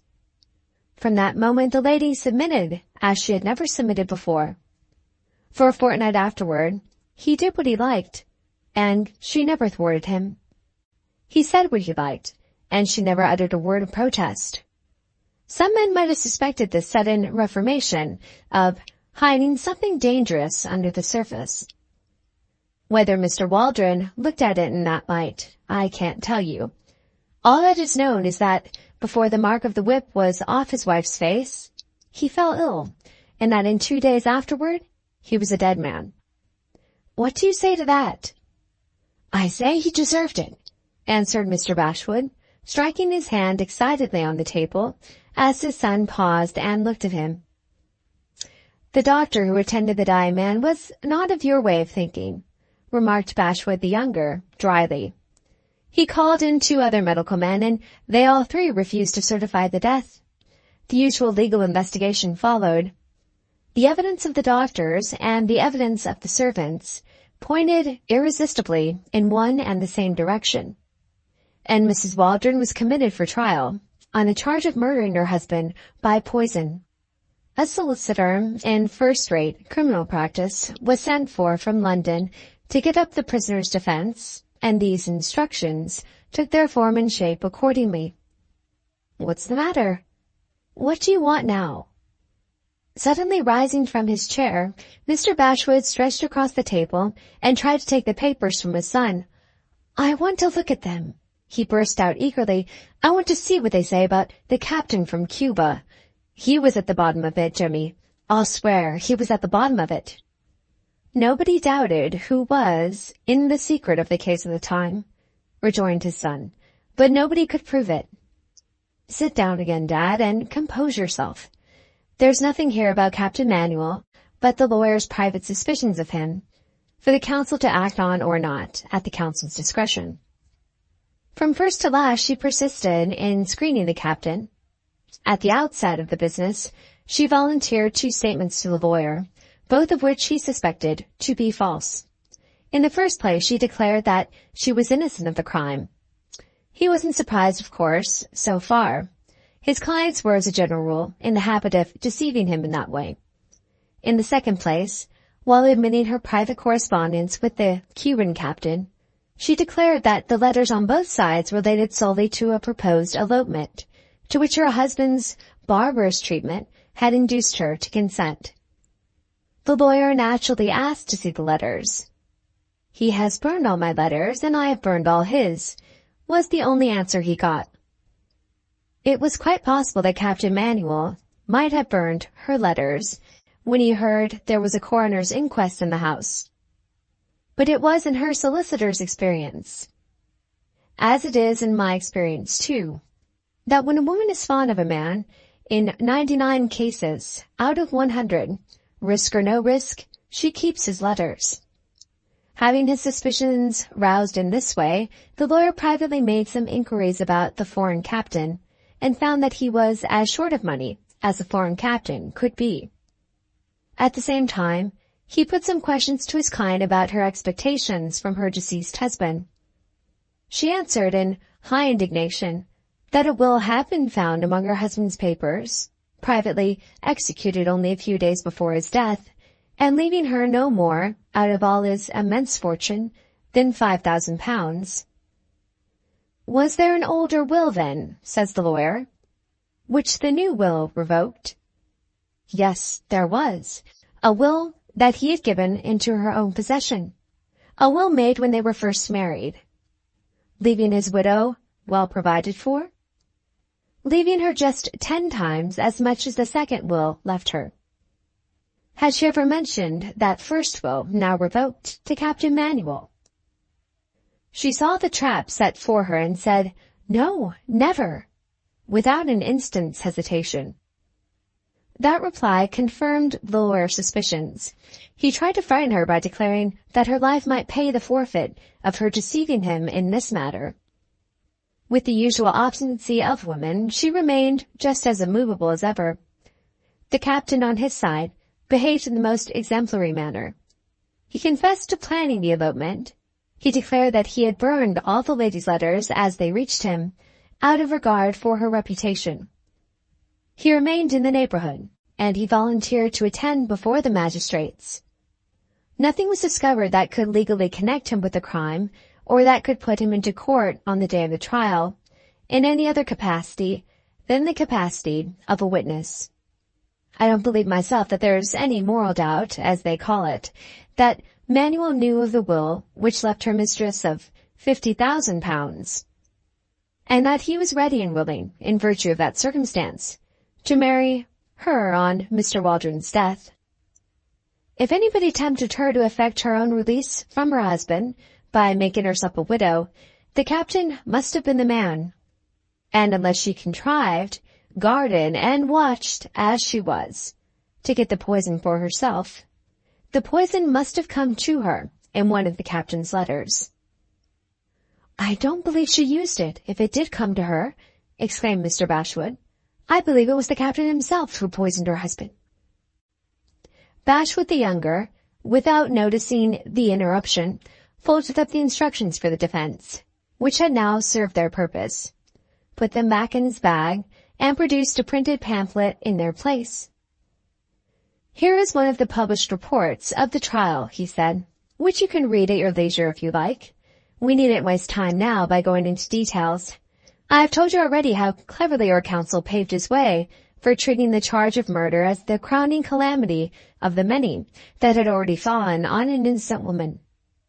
The 2 legal points relied on for the defense, after this preliminary flourish, were, first, that there was no evidence to connect her with the possession of poison, and secondly, that the medical witnesses, while positively declaring that her husband had died by poison, differed in their conclusions as to the particular drug that had killed him. Both good points and both well worked, but the evidence on the other side bore down everything before it. The prisoner was proved to have had no less than 3 excellent reasons for killing her husband. He had treated her with almost unexampled barbarity. He had left her in a will, unrevoked so far as she knew, mistress of a fortune on his death. And she was, by her own confession, contemplating an elopement with another man. Having set forth these motives, the prosecution next showed by evidence, which was never once shaken on any single point, that the one person in the house who could by any human possibility have administered the poison was the prisoner at the bar. What could the judge and jury do with such evidence before them as this? The verdict was guilty, as a matter of course, and the judge declared that he agreed with it. The female part of the audience was in hysterics, and the male part was not much better. The judge sobbed, and the bar shuddered. She was sentenced to death in such a scene as had never been previously witnessed in an English court of justice. And she is alive and hearty at the present moment, free to do any mischief she pleases, and to poison, at her own entire convenience, any man, woman, or child that happens to stand in her way. A most interesting woman. Keep on good terms with her, my dear sir, whatever you do, for the law has said to her in the plainest possible English, 'My charming friend, I have no terrors for you.'" "How was she pardoned?" asked Mr. Bashwood, breathlessly. "They told me at the time, but I've forgotten. Was it the Home Secretary? If it was, I respect the Home Secretary. I say, the Home Secretary was deserving of his place." "Quite right, old gentleman," rejoined Bashwood the younger. "The Home Secretary was the obedient humble servant of an enlightened free press, and he was deserving of his place. Is it possible you don't know how she cheated the gallows? If you don't, I must tell you. On the evening of the trial, 2 or 3 of the young buccaneers of literature went down to 2 or 3 newspaper offices and wrote 2 or 3 heart-rending leading articles on the subject of the proceedings in court. The next morning, the public caught light, like tinder, and the prisoner was tried over again, before an amateur court of justice, in the columns of the newspapers. All the people who had no personal experience whatever on the subject seized their pens and rushed, by kind permission of the editor, into print.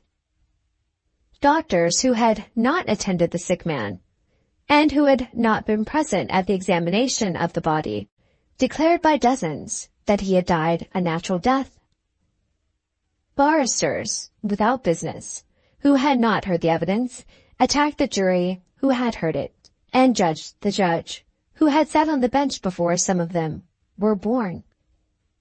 The general public followed the lead of the barristers and the doctors, and the young buccaneers who had set the thing going. Here was the law that they all paid to protect them actually doing its duty in dreadful earnest. Shocking, shocking. The British public rose to protest as one man against the working of its own machinery, and the Home Secretary, in a state of distraction, went to the judge. The judge held firm. He had said it was the right verdict at the time, and he said so still. "But suppose," says the Home Secretary, "that the prosecution had tried some other way of proving her guilty at the trial than the way they did. What would you and the jury have done then?" Of course it was quite impossible for the judge to say.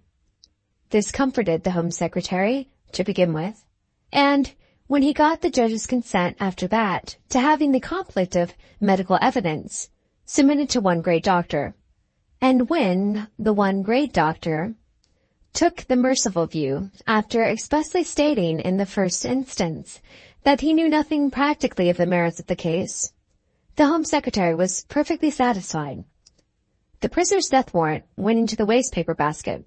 The verdict of the law was reversed by general acclamation, and the verdict of the newspapers carried the day. But the best of it is to come. You know what happened when the people found themselves with the pet object of their sympathy suddenly cast loose on their hands. A general impression prevailed directly that she was not quite innocent enough, after all, to be let out of prison then and there. Punish her a little. That was the state of the popular feeling. Punish her a little, Mr. Home Secretary, on general moral grounds. A small course of gentle legal medicine, if you love us, and then we shall feel perfectly easy on the subject to the end of our days." "Don't joke about it," cried his father. Don't, Jimmy." "Didn't they try her again?" "They couldn't." "They dursn't. Nobody can be tried twice over for the same offense." "Pooh.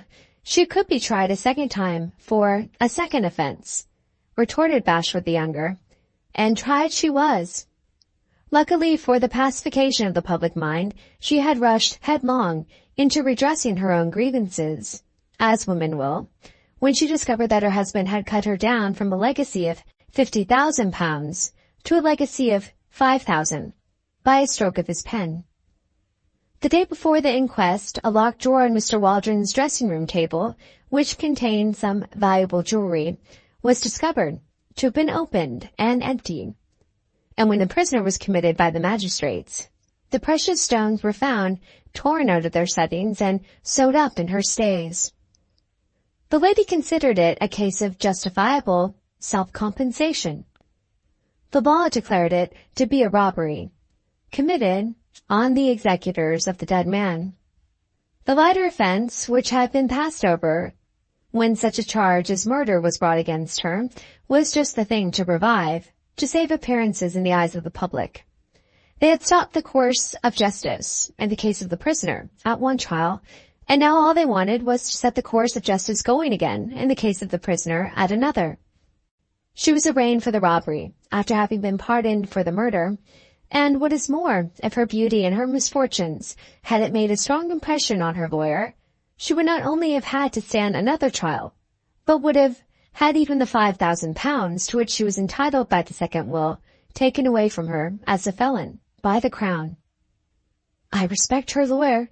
I admire her lawyer," exclaimed Mr. Bashwood. "I should like to take his hand and tell him so."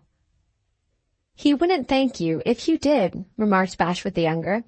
"He is under a comfortable impression that nobody knows how he saved Mrs. Waldron's legacy for her but himself." "I beg your pardon, Jemmy," interposed his father, "but don't call her Mrs. Waldron. Speak of her, please, by her name when she was innocent and young and a girl at school. Would you mind, for my sake, calling her Miss Gwilt?" "Not I. It makes no difference to me what name I give her." "Bother your sentiment. Let's go on with the facts.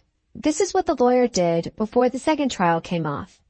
He told her she would be found guilty again, to a dead certainty, and this time, he said, the public will let the law take its course. Have you got an old friend whom you can trust?"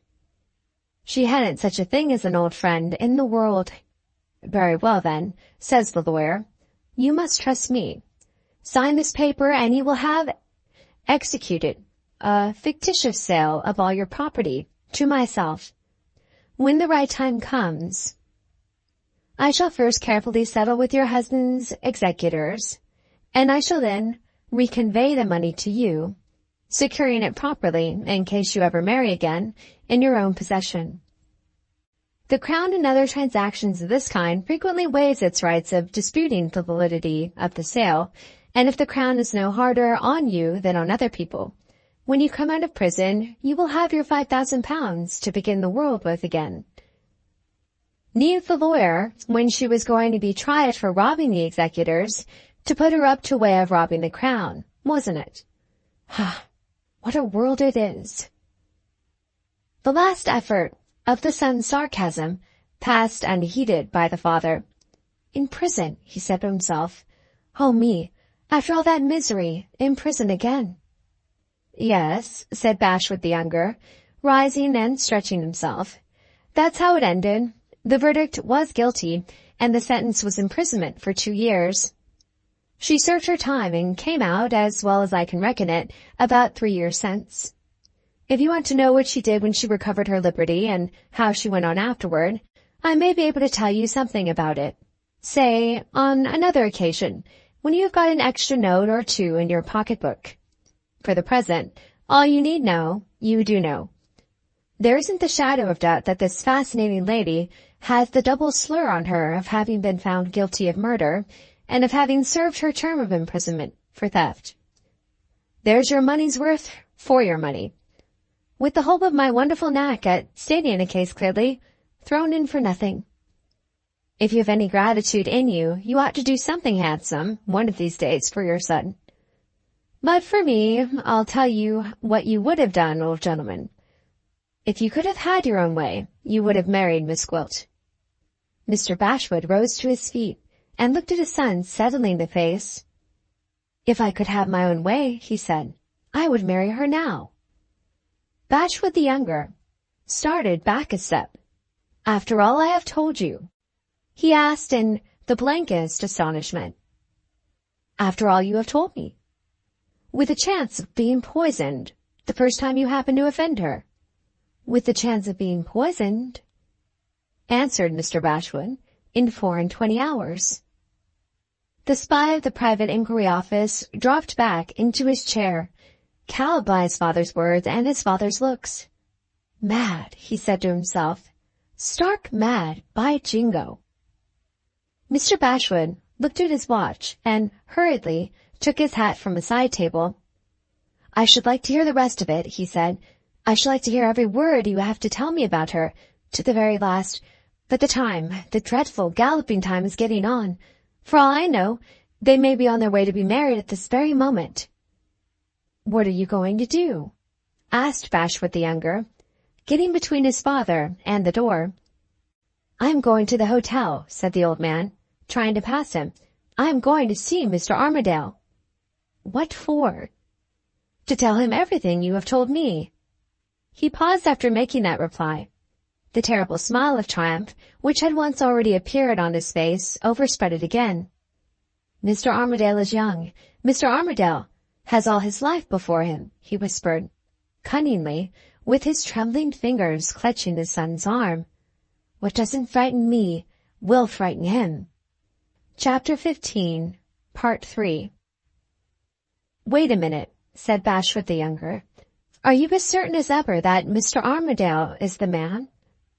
"What man?" "The man who is going to marry her." Yes. Let me go, Jemmy, let me go." The spy set his back against the door and considered for a moment. Mr. Armadale was rich. Mr. Armadale, if he was not stark mad too, might be made to put the right money value on information that saved him from the disgrace of marrying Miss Gwilt. "It may be £100 in my pocket if I work it myself," thought Bashwood the younger, "and it won't be a halfpenny if I leave it to my father."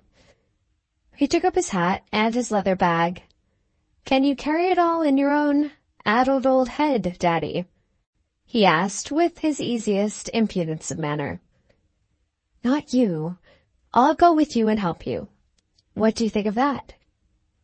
The father threw his arms in an ecstasy round the son's neck. "I can't help it, Jemmy," he said in broken tones. "You're so good to me.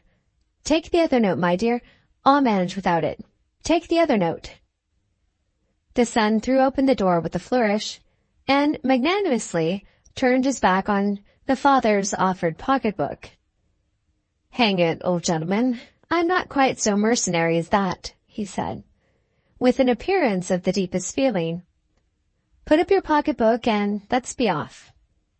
"If I took my respected parents' last £5 note," he thought to himself, as he led the way downstairs, "how do I know he mightn't cry halves when he sees the color of Mr. Armadale's money?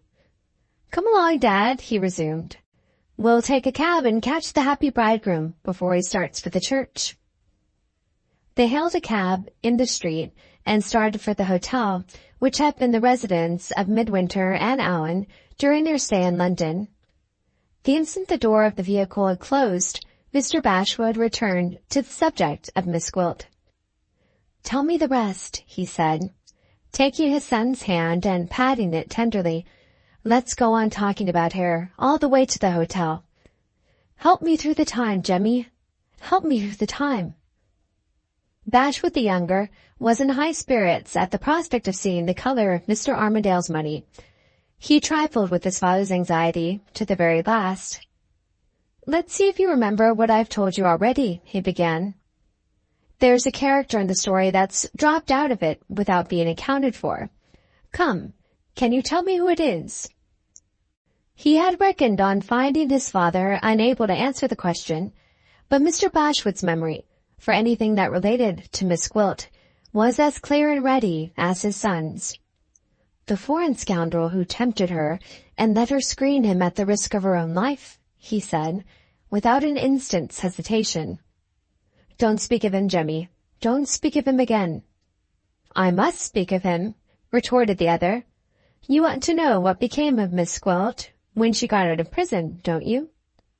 Very good. I'm in a position to tell you. She became Mrs. Manuel. It's no use staring at me, old gentleman. I know it officially. At the latter part of last year, a foreign lady came to our place with evidence to prove that she had been lawfully married to Captain Manuel at a former period of his career, when he had visited England for the first time. She had only lately discovered that he had been in this country again, and she had reason to believe that he had married another woman in Scotland. Our people were employed to make the necessary inquiries. Comparison of dates showed that the Scotch marriage if it was a marriage at all, and not a sham, had taken place just about the time when Miss Gwilt was a free woman again. And a little further investigation showed us that the second, Mrs. Manuel, was no other than the heroine of the famous criminal trial, whom we didn't know then, but whom we do know now, to be identical with your fascinating friend, Miss Gwilt. Mr. Bashwood's head sank on his breast. He clasped his trembling hands fast in each other and waited in silence to hear the rest. "Cheer up," pursued his son. "She was no more the captain's wife than you are, and what is more, the captain himself is out of your way now. One foggy day in December last he gave us the slip, and was off to the continent. Nobody knew where. He had spent the whole of the second Mrs. Manuel's £5,000 in the time that had elapsed, between 2 and 3 years, since she had come out of prison. And the wonder was where he had got the money to pay his traveling expenses.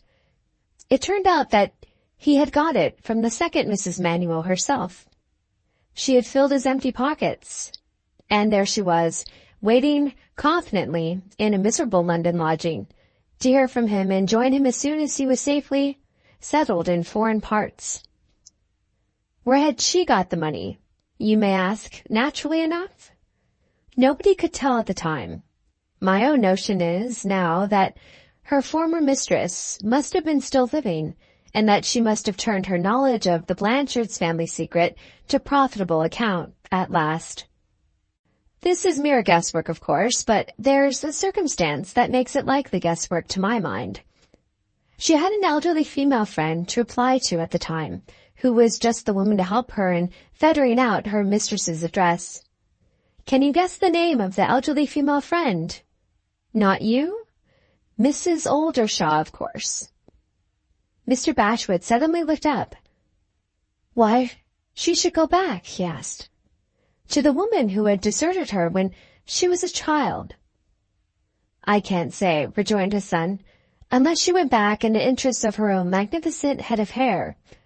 The prison scissors, I needn't tell you, had made short work of it with Miss Gwilt's love-locks, in every sense of the word, and Mrs. Oldershaw, I beg to add, is the most eminent woman in England, as restorer general of the dilapidated heads and faces of the female sex.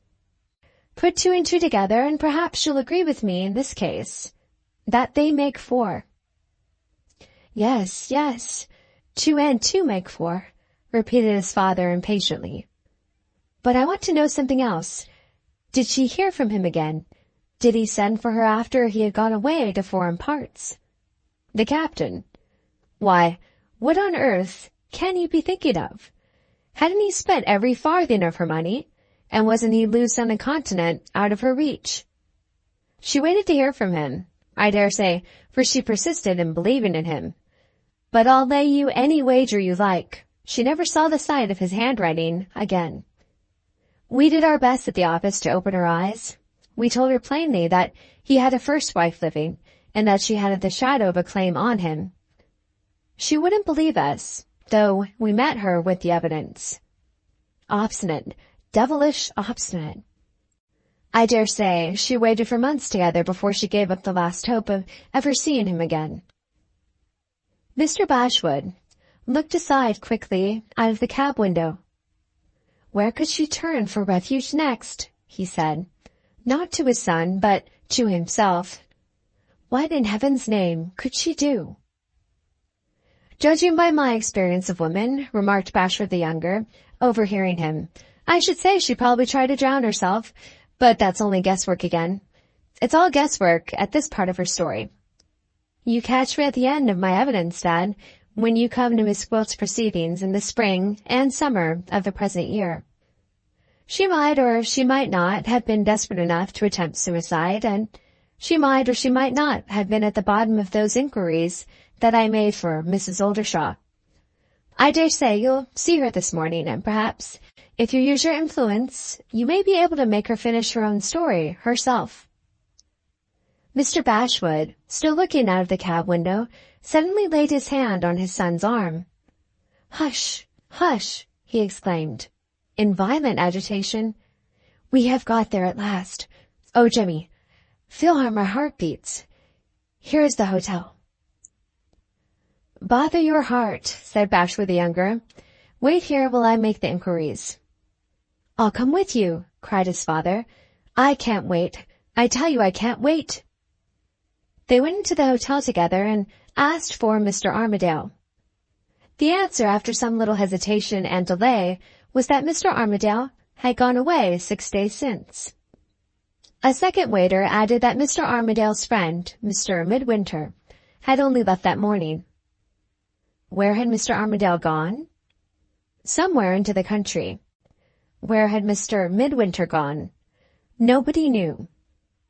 Mr. Bashwood looked at his son in speechless and helpless dismay.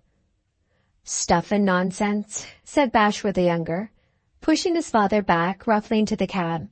He is safe enough. We shall find him at Miss Gwilt's. The old man took his son's hand and kissed it. Thank you, my dear, he said, gratefully. Thank you for comforting me. The cab was driven next to the second lodging, which Miss Gwilt had occupied, in the neighborhood of Tottenham Courtyard. Stop here, said the spy, getting out and shoving his father into the cab. I mean to manage this part of the business myself. He knocked at the house door. I've got a note for Miss Gwilt, he said, walking into the passage the moment the door was opened. She's gone, answered the servant. She went away last night. Bashwood the younger wasted no more words with the servant. He insisted on seeing the mistress. The mistress confirmed the announcement of Miss Gwilt's departure on the previous evening. Where had she gone to?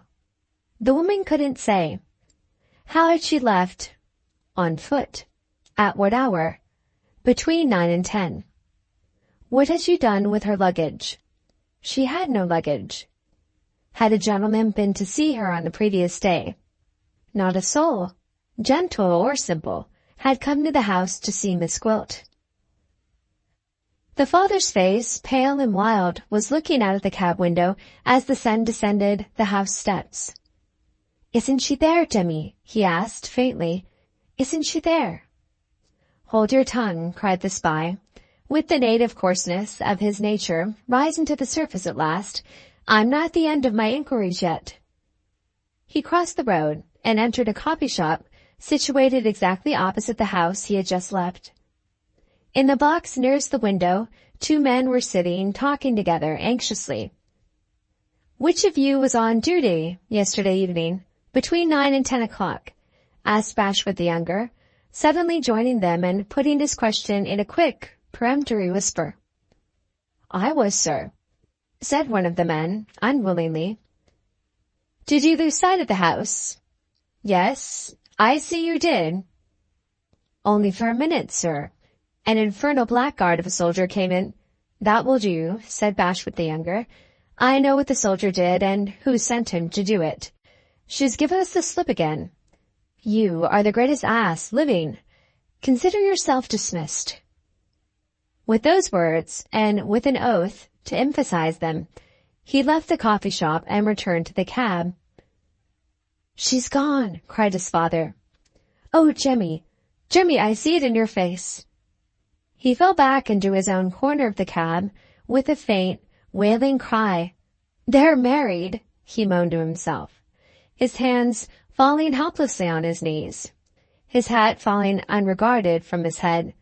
Stop them, he exclaimed, suddenly rousing himself and seizing his son in a frenzy by the collar of the coat. Go back to the hotel, shouted Bashwood the younger to the cabman. Hold your noise, he added, turning fiercely on his father. I want to think. The varnish of smoothness was all off him by this time. His temper was roused. His pride, even such a man has his pride, was wounded to the quick. Twice had he matched his wits against a woman's, and twice the woman had baffled him. He got out on reaching the hotel for the second time, and privately tried the servants with the offer of money. The result of the experiment satisfied him that they had, in this instance, really and truly no information to sell. After a moment's reflection, he stopped before leaving the hotel to ask the way to the parish church. The chance may be worth trying, he thought to himself, as he gave the address to the driver. Faster, he called out, looking first at his watch and then at his father. The minutes are precious this morning, and the old one is beginning to give in. It was true. Still capable of hearing and of understanding, Mr. Bashwood was past speaking by this time.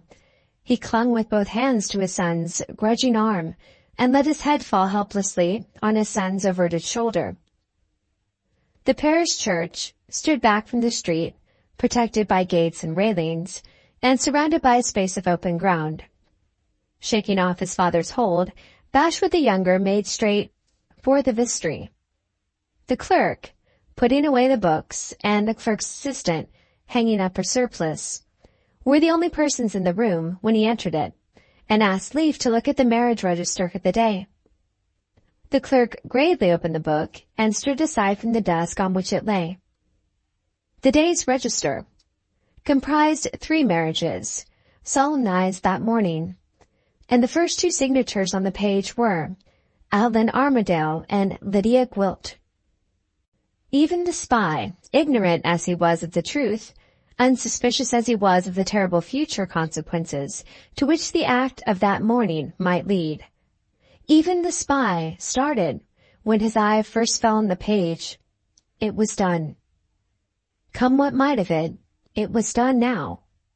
There, in black and white, was the registered evidence of the marriage, which was at once a truth in itself and a lie in the conclusion to which it led. There, through the fatal similarity in the names, there in Midwinter's own signature, was the proof to persuade everybody that not Midwinter, but Allan, was the husband of Miss Gwilt.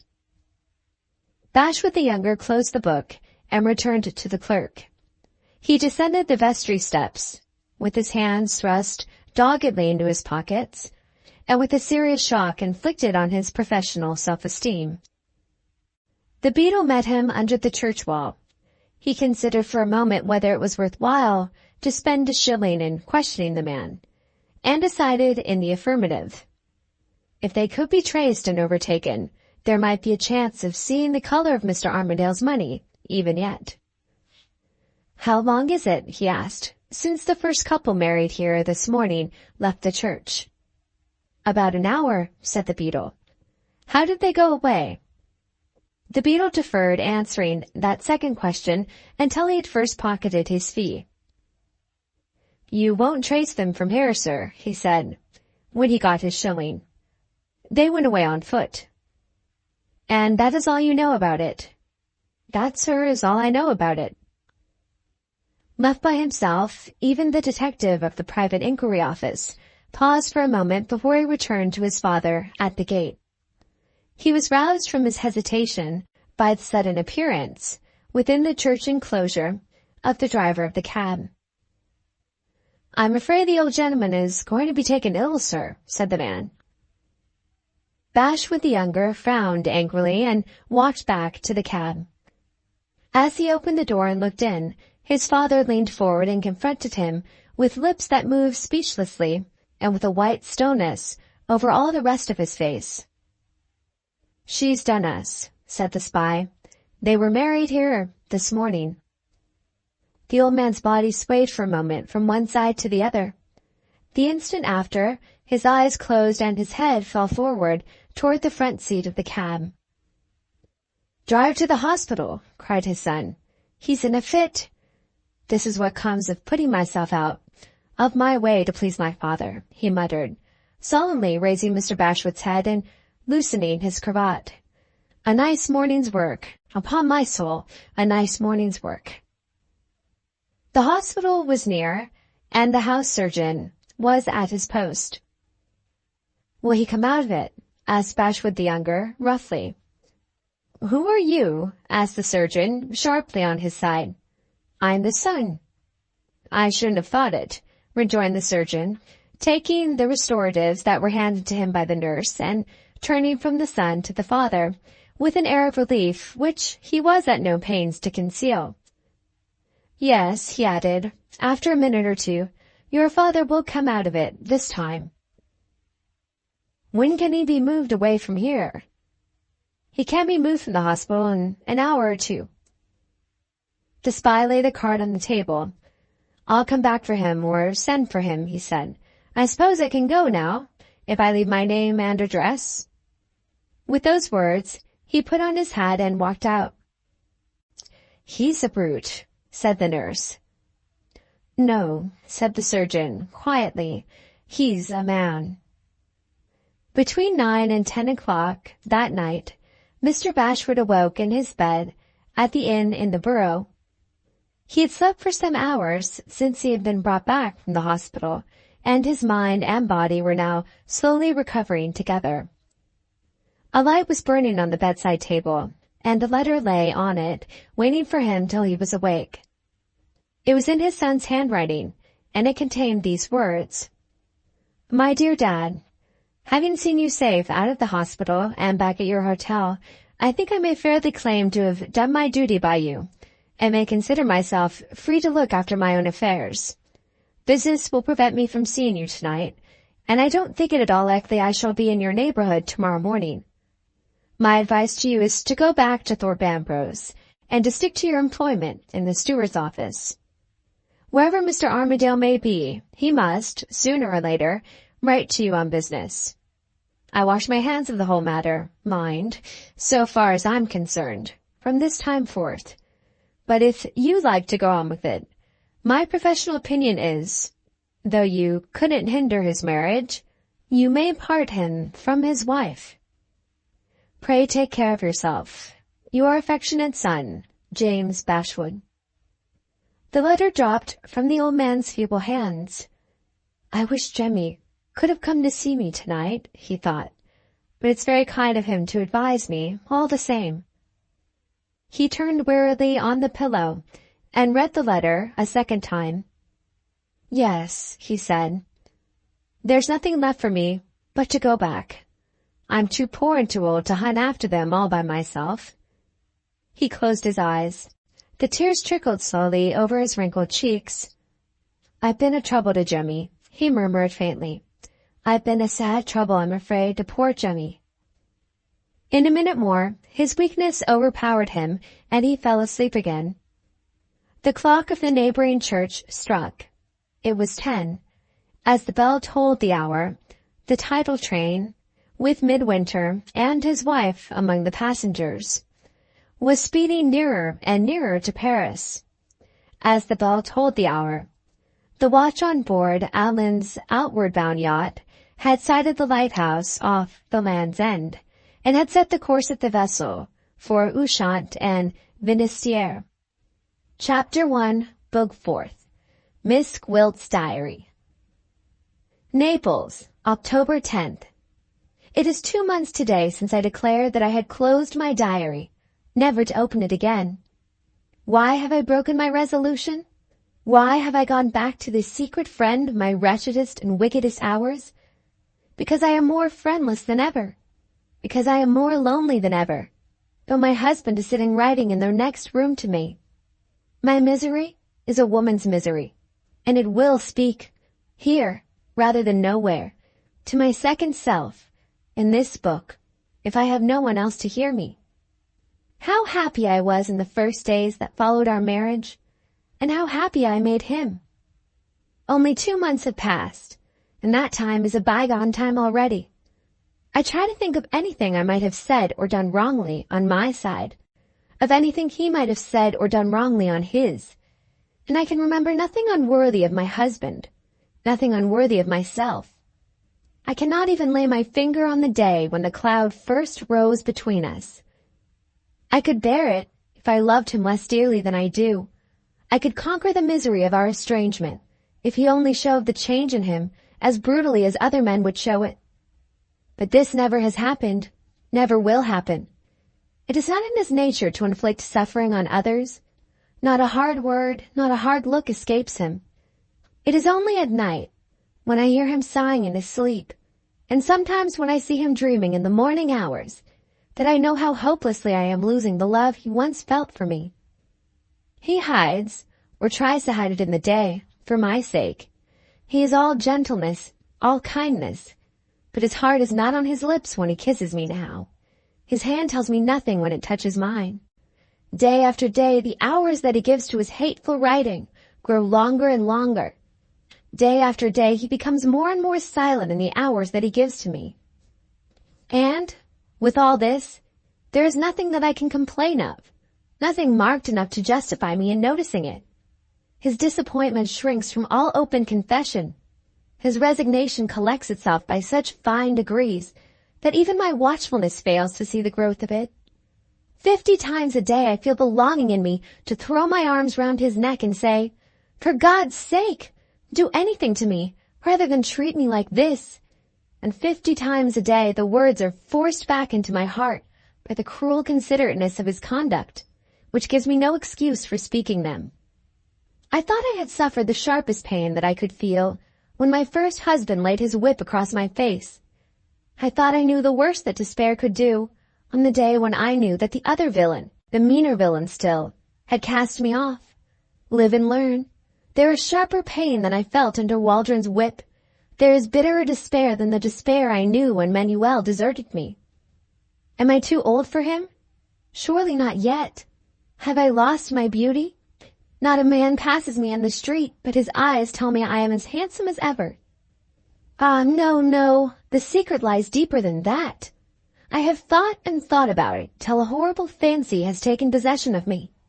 He has been noble and good in his past life, and I have been wicked and disgraced. Who can tell what a gap that dreadful difference may make between us, unknown to him and unknown to me? It is folly, it is madness. But when I lie awake by him in the darkness, I ask myself whether any unconscious disclosure of the truth escapes me in the close intimacy that now unites us. Is there an unutterable something left by the horror of my past life, which clings invisibly to me still? And is he feeling the influence of it, sensibly and yet incomprehensibly to himself? Oh me, is there no purifying power in such love as mine? Are there plague spots of past wickedness on my heart, which no after repentance can wash out? Who can tell? There is something wrong in our married life. I can only come back to that. There is some adverse influence that neither he nor I can trace, which is parting us further and further from each other day by day. Well, I suppose I shall be hardened in time and learn to bear it. An open carriage has just driven by my window, with a nicely dressed lady in it. She had her husband by her side and her children on the seat opposite. At the moment when I saw her, she was laughing and talking in high spirits. A sparkling, light-hearted, happy woman. Ah, my lady, when you were a few years younger, if you had been left to yourself and thrown on the world like me. October 11th. The 11th day of the month was the day, 2 months since, when we were married. He said nothing about it to me when we woke, nor I to him, but I thought I would make it the occasion at breakfast time of trying to win him back. I don't think I ever took such pains with my toilet before. I don't think I ever looked better than I looked when I went downstairs this morning. He had breakfasted by himself, and I found a little slip of paper on the table with an apology written on it.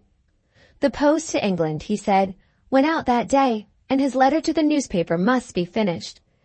In his place I would have let 50 posts go out rather than breakfast without him. I went into his room. There he was, immersed body and soul in his hateful writing. "Can't you give me a little time this morning?" I asked. He got up with a start. "Certainly, if you wish it." He never even looked at me as he said the words.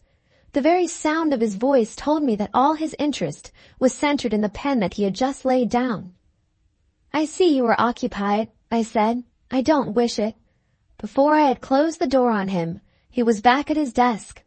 I have often heard that the wives of authors have been for the most part unhappy women, and now I know why. I suppose, as I said yesterday, I shall learn to bear it. What stuff, by the by, I seem to have written yesterday. How ashamed I should be if anybody saw it but myself. I hope the trumpery newspaper he writes for won't succeed. I hope his rubbishing letter will be well cut up by some other newspaper as soon as it gets into print. What am I to do with myself all the morning? I can't go out, it's raining. If I open the piano, I shall disturb the industrious journalist who is scribbling in the next room. Oh dear, it was lonely enough in my lodging in Thorpe Ambrose, but how much lonelier it is here. Shall I read? No, books don't interest me. I hate the whole tribe of authors. I think I shall look back through these pages and live my life over again when I was plotting and planning and finding a new excitement to occupy me in every hour of the day. He might have looked at me, though he was so busy with his writing. He might have said, "How nicely you are dressed this morning." He might have remembered, never mind what. All he remembers is the newspaper. 12 o'clock. I have been reading and thinking, and, thanks to my diary, I have got through an hour. What a time it was, what a life it was, at Thorpe Ambrose. I wonder I kept my senses. It makes my heart beat. It makes my face flush, only to read about it now. The rain still falls, and the journalist still scribbles. I don't want to think the thoughts of the past time over again, and yet, what else can I do? Supposing, I only say supposing, I felt now as I felt when I traveled to London with Armadale, and when I saw my way to his life as plainly as I saw the man himself all through the journey. I'll go and look out the window. I'll go and count the people as they pass by. A funeral has gone by, with the penitents in their black hoods and the wax torches sputtering in the wet, and the little bell ringing, and the priests droning their monotonous chant. A pleasant sight to see me at the window. I shall go back to my diary. Supposing I was not the altered woman I am. I only say, supposing. How would the grand risk that I once thought of running look now? I have married Midwinter in the name that is really his own, and by doing that I have taken the first of those 3 steps which were once to lead me, through Armadale's life, to the fortune and the station of Armadale's widow. No matter how innocent my intentions might have been on the wedding day, and they were innocent, this is one of the unalterable results of the marriage. Well, having taken the first step, then, whether I would or know how, supposing I meant to take the second step, which I don't, how would present circumstances stand toward me? Would they warn me to draw back, I wonder, or would they encourage me to go on? It will interest me to calculate the chances, and I can easily tear the leaf out and destroy it if the prospect looks too encouraging. We are living here for economy's sake far away from the expensive English quarter, in a suburb of the city on the Portici side. We have made no traveling acquaintances among our own country people. Our poverty is against us, Midwinter's shyness is against us, and, with the women, my personal appearance is against us. The men from whom my husband gets his information for the newspaper meet him at the cafe and never come here. I discourage his bringing any strangers to see me, for, though years have passed since I was last at Naples, I cannot be sure that some of the many people I once knew in this place may not be living still. The moral of all this is, as the children's storybooks say, that not a single witness has come to this house who could declare, if any after inquiry took place in England, that Midwinter and I had been living here as man and wife. So much for present circumstances as they affect me. Armadale next. Has any unforeseen accident led him to communicate with Thorpe Ambrose? Has he broken the conditions which the Major imposed on him, and asserted himself in the character of Miss Milroy's promised husband, since I saw him last? Nothing of the sort has taken place. No unforeseen accident has altered his position, his tempting position, toward myself. I know all that has happened to him since he left England, through the letters which he writes to Midwinter, and which Midwinter shows to me. He has been wrecked to begin with. His trumpery little yacht has actually tried to drown him, after all, and has failed. It happened, as Midwinter warned him it might happen with so small a vessel, in a sudden storm. They were blown ashore on the coast of Portugal. The yacht went to pieces, but the lives and papers and so on were saved. The men have been sent back to Bristol with recommendations from their master, which have already got them employment on board an outward-bound ship. And the master himself is on his way here, after stopping first at Lisbon and next at Gibraltar, and trying ineffectually in both places to supply himself with another vessel. His third attempt is to be made at Naples, where there is an English yacht laid up, as they call it, to be had for sale or hire. He has had no occasion to write home since the wreck, for he took away from Coutts the whole of the large sum of money lodged there for him in circular notes, and he has felt no inclination to go back to England himself, for, with Mr. Brock dead, Miss Milroy at school, and Midwinter here, he has not a living creature in whom he is interested to welcome him if he returned. To see us and to see the new yacht are the only two present objects he has in view. Midwinter has been expecting him for a week past, and he may walk into this very room in which I am writing at this very moment, for all I know to the contrary. Tempting circumstances, these, with all the wrongs I have suffered at his mother's hands and at his, still alive in my memory, with Miss Milroy confidently waiting to take her place at the head of his household, with my dream of living happy and innocent in Midwinter's love dispelled forever, and with nothing left in its place to help me against myself. I wish it wasn't raining. I wish I could go out. Perhaps something may happen to prevent Armadale from coming to Naples. When he last wrote, he was waiting at Gibraltar for an English steamer in the Mediterranean trade to bring him on here. He may get tired of waiting before the steamer comes, or he may hear of a yacht at some other place than this. A little bird whispers in my ear that it may possibly be the wisest thing he ever did in his life if he breaks his engagement to join us at Naples. Shall I tear out the leaf on which all these shocking things have been written? No. My diary is so nicely bound. It would be positive barbarity to tear out a leaf. Let me occupy myself harmlessly with something else. What shall it be? My dressing case. I will put my dressing case tidy and polish up the few little things in it which my misfortunes have still left in my possession. I have shut up the dressing case again. The first thing I found in it was Armadale's shabby present to me on my marriage, the rubbishing little ruby ring. That irritated me to begin with. The second thing that turned up was my bottle of drops. I caught myself measuring the doses with my eye and calculating how many of them would be enough to take a living creature over the borderland between sleep and death. Why I should have locked the dressing case in a fright before I had quite completed my calculation, I don't know, but I did lock it, and here I am again at my diary, with nothing, absolutely nothing to write about. Oh, the weary day, the weary day! Will nothing happen to excite me a little in this horrible place? October 12th. Midwinter's all-important letter to the newspaper was dispatched by the post last night. I was foolish enough to suppose that I might be honored by having some of his spare attention bestowed on me today. Nothing of the sort. He had a restless night, after all his writing, and got up with his head aching and his spirits miserably depressed.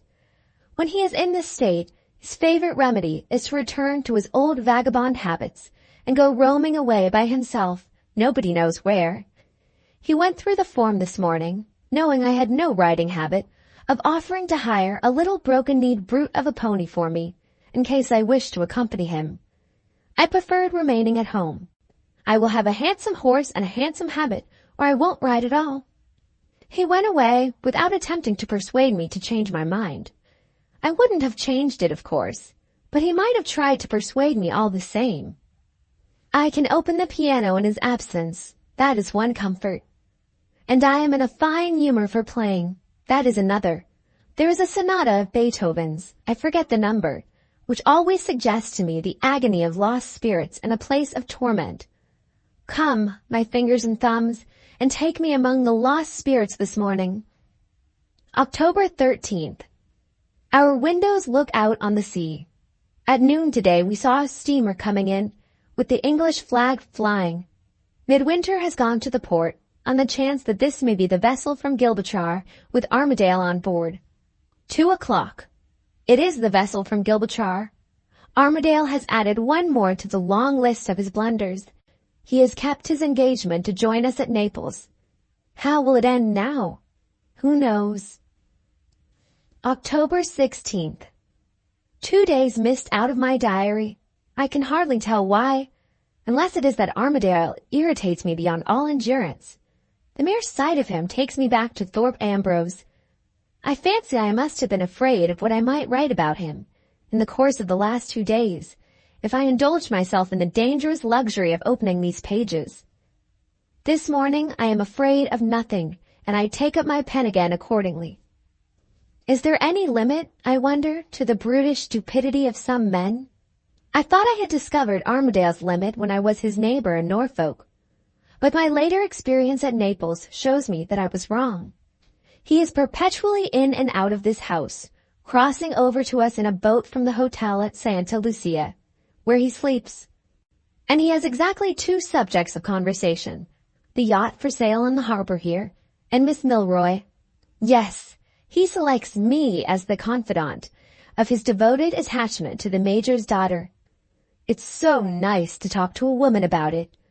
That is all the apology he has thought it necessary to make for appealing to my sympathies, on the subject of his darling Mealy, 50 times a day. He is evidently persuaded, if he thinks about it at all, that I have forgotten, as completely as he has forgotten, all that once passed between us when I was first at Thorpe Ambrose. Such an utter want of the commonest delicacy and the commonest tact in a creature who is, to all appearance, possessed of a skin and not a hide, and who does, unless my ears deceive me, talk and not bray, is really quite incredible when one comes to think of it. But it is, for all that, quite true. He actually asked me last night how many hundreds a year the wife of a rich man could spend on her dress. Don't put it too low, the idiot added, with his intolerable grin. Neelie shall be one of the best-dressed women in England when I have married her.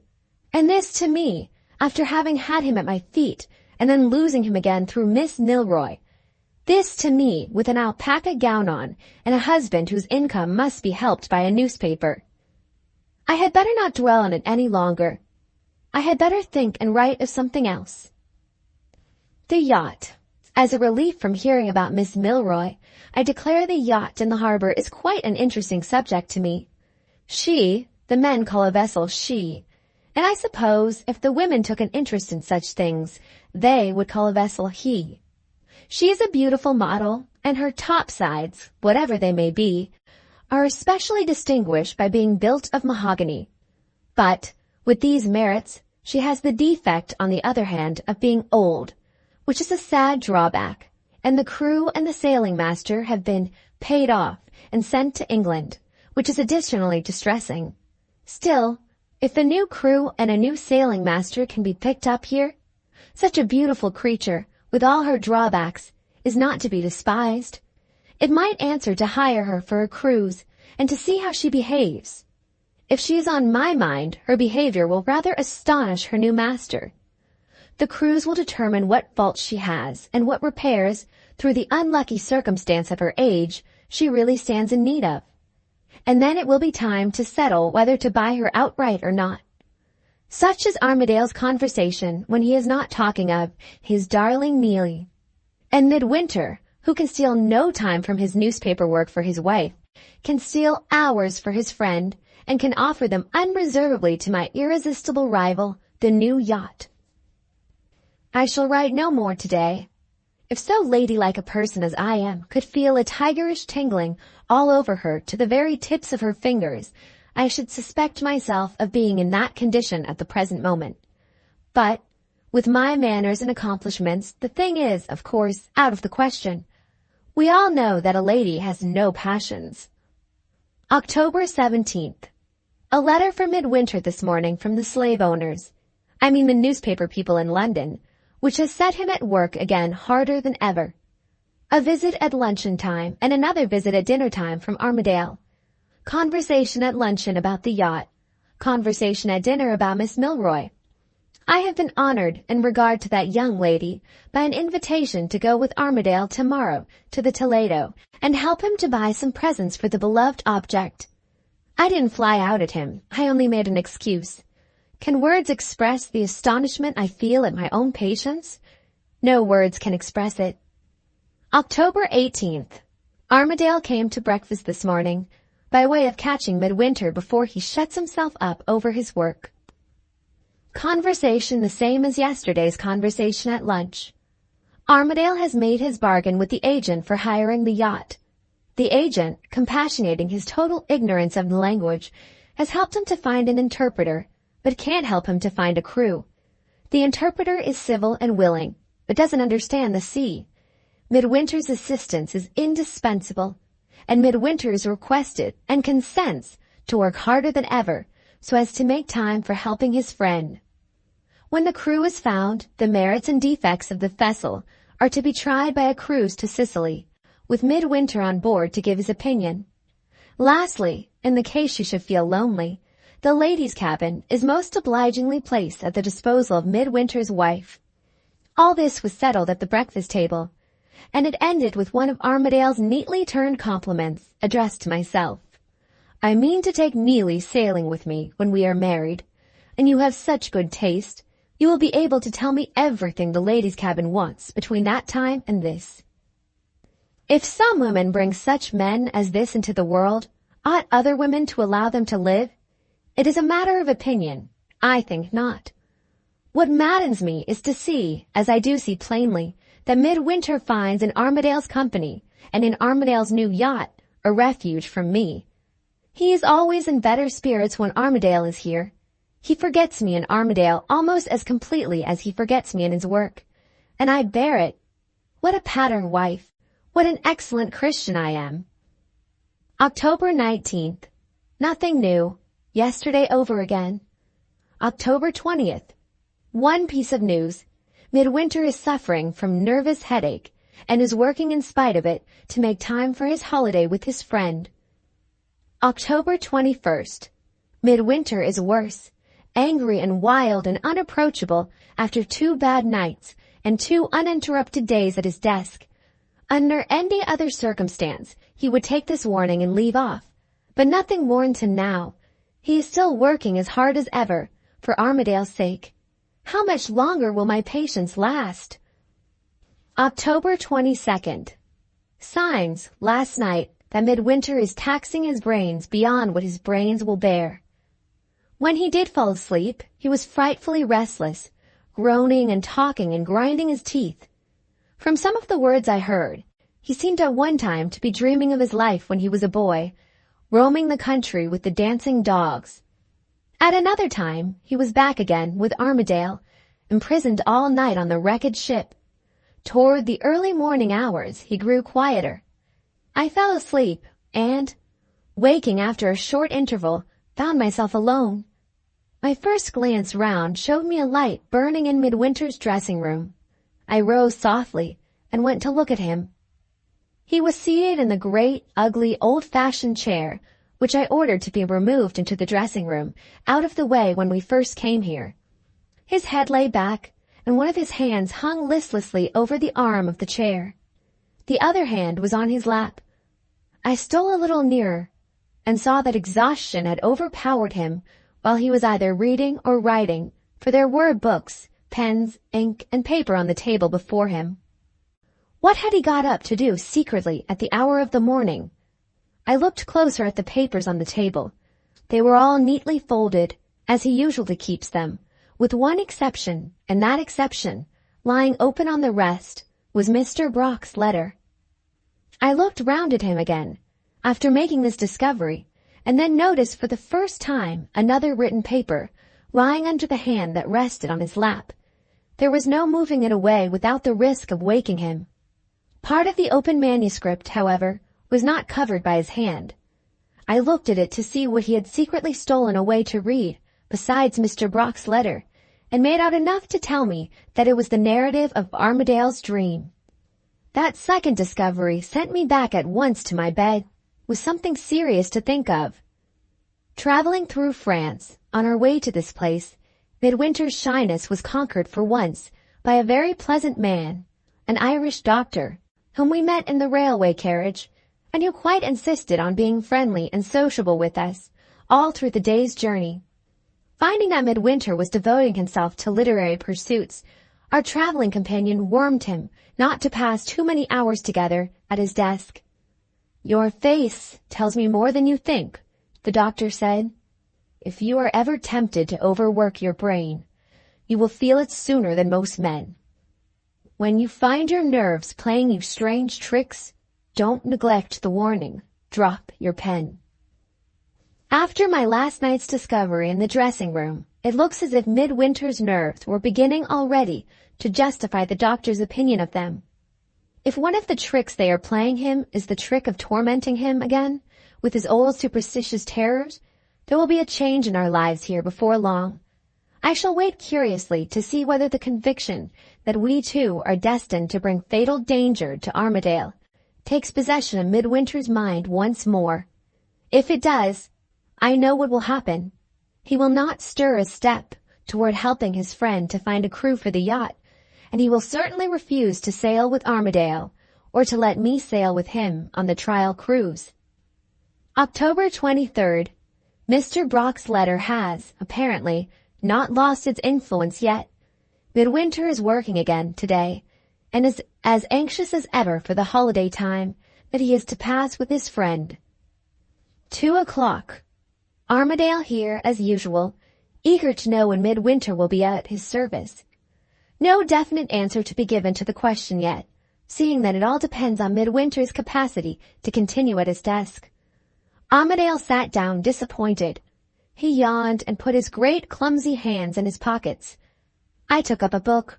The brute didn't understand that I wanted to be left alone. He began again on the unendurable subject of Miss Milroy, and of all the fine things she was to have when he married her. Her own riding horse, her own pony carriage, her own beautiful little sitting room upstairs at the great house, and so on. All that I might have had once Miss Milroy is to have now, if I let her. 6 o'clock. More of the everlasting Armadale. Half an hour since, Midwinter came in from his writing, giddy and exhausted. I had been pining all day for a little music, and I knew they were giving Norma at the theater here. It struck me that an hour or two at the opera might do Midwinter good, as well as me, and I said, "Why not take a box at the San Carlo tonight?"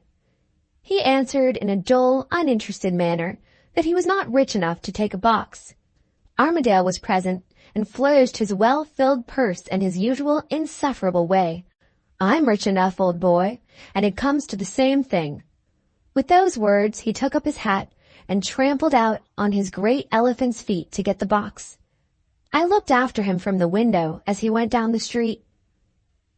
Your widow, with her 1,200 a year, I thought to myself, might take a box at the San Carlo whenever she pleased, without being beholden to anybody. The empty-headed wretch whistled as he went his way to the theater, and tossed his loose silver magnificently to every beggar who ran after him. Midnight. I am alone again at last. Have I nerve enough to write the history of this terrible evening, just as it has passed? I have nerve enough, at any rate, to turn to a new leaf, and try. Chapter 2. The Diary Continued. We went to the San Carlo. Armadale's stupidity showed itself even in such a simple matter as taking a box. He had confounded an opera with a play, and had chosen a box close to the stage with the idea that one's chief object at a musical performance is to see the faces of the singers as plainly as possible. Fortunately for our ears, Bellini's lovely melodies are, for the most part, tenderly and delicately accompanied, or the orchestra might have deafened us. I sat back in the box at first, well out of sight, for it was impossible to be sure that some of my old friends of former days at Naples might not be in the theater. But the sweet music gradually tempted me out of my seclusion. I was so charmed and interested that I leaned forward without knowing it and looked at the stage. I was made aware of my own imprudence by a discovery which, for the moment, literally chilled my blood. One of the singers, among the chorus of druids, was looking at me while he sang with the rest. His head was disguised in the long white hair, and the lower part of his face was completely covered with a flowing white beard proper to the character. But the eyes with which he looked at me were the eyes of the one man on earth whom I had most reason to dread ever seeing again, Manuel. If it had not been for my smelling bottle, I believe I should have lost my senses.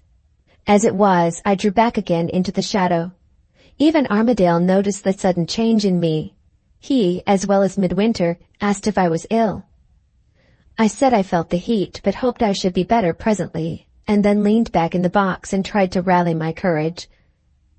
I succeeded in recovering self-possession enough to be able to look again at the stage, without showing myself, the next time the chorus appeared.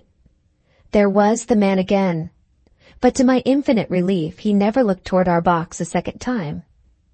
This welcome indifference, on his part, helped to satisfy me that I had seen an extraordinary accidental resemblance, and nothing more. I still hold to this conclusion after having had leisure to think, but my mind would be more completely at ease than it is if I had seen the rest of the man's face without the stage disguises that hid it from all investigation. When the curtain fell on the first act, there was a tiresome ballet to be performed according to the absurd Italian custom before the opera went on. Though I had got over my first fright, I had been far too seriously startled to feel comfortable in the theater. I dreaded all sorts of impossible accidents, and when Midwinter and Armadale put the question to me, I told them I was not well enough to stay through the rest of the performance. At the door of the theater, Armadale proposed to say good night, but Midwinter, evidently dreading the evening with me, asked him to come back to supper, if I had no objection. I said the necessary words, and we all three returned together to this house. 10 minutes quiet in my own room, assisted by a little dose of eau de cologne and water, restored me to myself. I joined the men at the supper table. They received my apologies for taking them away from the opera, with the complimentary assurance that it had not cost either of them the slightest sacrifice of his own pleasure. Midwinter declared that he was too completely worn out to care for anything but the two great blessings, unattainable at the theater, of quiet and fresh air. Armadale said, with an Englishman's exasperating pride in his own stupidity, wherever a matter of art is concerned, that he couldn't make head or tail of the performance. The principal disappointment, he was good enough to add, was mine, for I evidently understood foreign music and enjoyed it. The ladies generally did. His darling little Neelie. I was in no humor to be persecuted with his darling Neelie, after what I had gone through at the theater.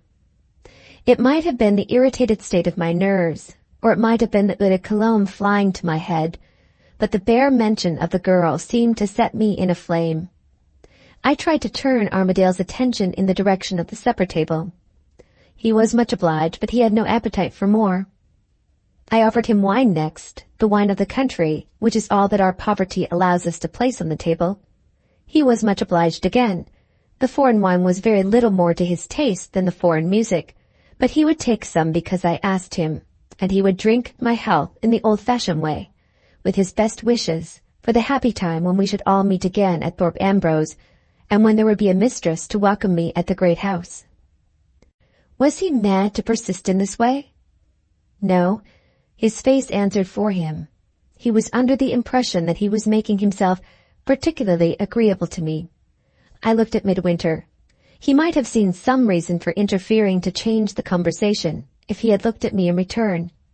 But he sat silent in his chair, irritable and overworked, with his eyes on the ground, thinking. I got up and went to the window. Still impenetrable to a sense of his own clumsiness, Armadale followed me. If I had been strong enough to toss him out of the window into the sea, I should certainly have done it at that moment. Not being strong enough, I looked steadily at the view over the bay and gave him a hint, the broadest and rudest I could think of, to go. A lovely night for a walk, I said, if you are tempted to walk back to the hotel. I doubt if he heard me. At any rate, I produced no sort of effect on him. He stood staring sentimentally at the moonlight and, there's really no other word to express it, blew a sigh. I felt a presentiment of what was coming unless I stopped his mouth by speaking first. "With all your fondness for England," I said, "you must own that we have no such moonlight as that at home." He looked at me vacantly and blew another sigh. "I wonder whether it is fine tonight in England as it is here," he said. "I wonder whether my dear little girl at home is looking at the moonlight and thinking of me." I could endure it no longer. I flew out at him at last. "Good heavens, Mr. Armadale," I exclaimed. "Is there only one subject worth mentioning in the narrow little world you live in? I am sick to death of Miss Milroy. Do pray talk of something else." His great, broad, stupid face colored up to the roots of his hideous yellow hair. "I beg your pardon," he stammered, with a kind of sulky surprise. "I didn't suppose—" He stopped confusedly and looked from me to Midwinter. I understood what the look meant. "I didn't suppose she could be jealous of Miss Milroy after marrying you." That is what he would have said to Midwinter if I had left them alone together in the room. As it was, Midwinter had heard us. Before I could speak again, before Armadale could add another word, he finished his friend's uncompleted sentence in a tone that I now heard, and with a look that I now saw, for the first time. "You didn't suppose, Allan," he said, "that a lady's temper could be so easily provoked." The first bitter word of irony, the first hard look of contempt I had ever had from him, and Armadale the cause of it. My anger suddenly left me. Something came in its place which steadied me in an instant and took me silently out of the room. I sat down in the bedroom. I had a few moments of thought with myself, which I don't choose to put into words, even in these secret pages. I got up and unlocked. Never mind what. I went round to Midwinter's side of the bed and no matter what I took. The last thing I did before I left the room was to look at my watch. It was 10:30, Armadale's usual time for leaving us. I went back at once and joined the two men again. I approached Armadale good-humoredly and said to him, "No, on second thoughts, I won't put down what I said to him or what I did afterward. I'm sick of Armadale. He turns up at every second word I write. I shall pass over what happened in the course of the next hour, the hour between 10:30 and 11:30, and take up my story again at the time when Armadale had left us. Can I tell what took place as soon as our visitor's back was turned between Midwinter and me in our own room? Why not pass over what happened in that case as well as in the other? Why agitate myself by writing it down? I don't know. Why do I keep a diary at all? Why did the clever thief the other day, in the English newspaper, keep the very thing to convict him in the shape of a record of everything he stole? Why are we not perfectly reasonable in all that we do? Why am I not on my guard and never inconsistent with myself, like a wicked character in a novel? Why? Why? I don't care why. I must write down what happened between Midwinter and me tonight, because I must. There's a reason that nobody can answer, myself included. It was 11:30. Armadale had gone. I had put on my dressing gown and had just sat down to arrange my hair for the night when I was surprised by a knock at the door, and Midwinter came in. He was frightfully pale. His eyes looked at me with a terrible despair in them. He never answered when I expressed my surprise at his coming in so much sooner than usual. He wouldn't even tell me, when I asked the question, if he was ill. Pointing peremptorily to the chair from which I had risen on his entering the room, he told me to sit down again, and then, after a moment, added these words, "I have something serious to say to you." I thought of what I had done, of what I had tried to do, in that interval between 10:30 and 11:30, which I have left unnoticed in my diary, and the deadly sickness of terror, which I never felt at the time, came upon me now. I sat down, as I had been told, without speaking to Midwinter, and without looking at him. He took a turn up and down the room, and then came and stood over me. "If Allan comes here tomorrow," he began, And if you see him—" His voice faltered and he said no more. There was some dreadful grief at his heart that was trying to master him. But there are times when his will is a will of iron. He took another turn in the room and crushed it down. He came back and stood over me again. "When Allan comes here tomorrow," he resumed, "let him come into my room if he wants to see me, and I shall tell him that I find it impossible to finish the work I have now on hand as soon as I had hoped, and that he must, therefore, arrange to find a crew for the yacht without any assistance on my part. If he comes in his disappointment, to appeal to you, give him no hope of my being free in time to help him if he waits. Encourage him to take the best assistance he can get from strangers and to set about manning the yacht without any further delay. The more occupation he has to keep him away from this house, and the less you encourage him to stay here if he does come, the better I shall be pleased. Don't forget that, and don't forget one last direction which I have now to give you. When the vessel is ready for sea, and when Allan invites us to sail with him, it is my wish that you should positively decline to go. He will try to make you change your mind, for I shall, of course, decline on my side to leave you in this strange house and in this foreign country by yourself. No matter what he says, let nothing persuade you to alter your decision. Refuse, positively and finally, refuse, I insist on it, to set your foot on the new yacht." He ended quietly and firmly, with no faltering in his voice and no signs of hesitation or relenting in his face. The sense of surprise which I might otherwise have felt at the strange words he addressed to me was lost in the sense of relief that they brought to my mind. The dread of those other words that I had expected to hear from him left me as suddenly as it had come. I could look at him. I could speak to him once more. "You may depend," I answered, "on my doing exactly what you order me to do. Must I obey you blindly, or may I know your reason for the extraordinary directions you have just given to me?" His face darkened and he sat down on the other side of my dressing table with a heavy, hopeless sigh. "You may know the reason," he said, "if you wish it." He waited a little and considered. "You have a right to know the reason," he resumed, "for you yourself are concerned in it." He waited a little again, and again went on. "I can only explain the strange request I have just made to you in one way," he said. "I must ask you to recall what happened in the next room before Allan left us tonight." He looked at me with a strange mixture of expressions in his face. At one moment I thought he felt pity for me. At another it seemed more like horror of me. I began to feel frightened again. I waited for his next words in silence.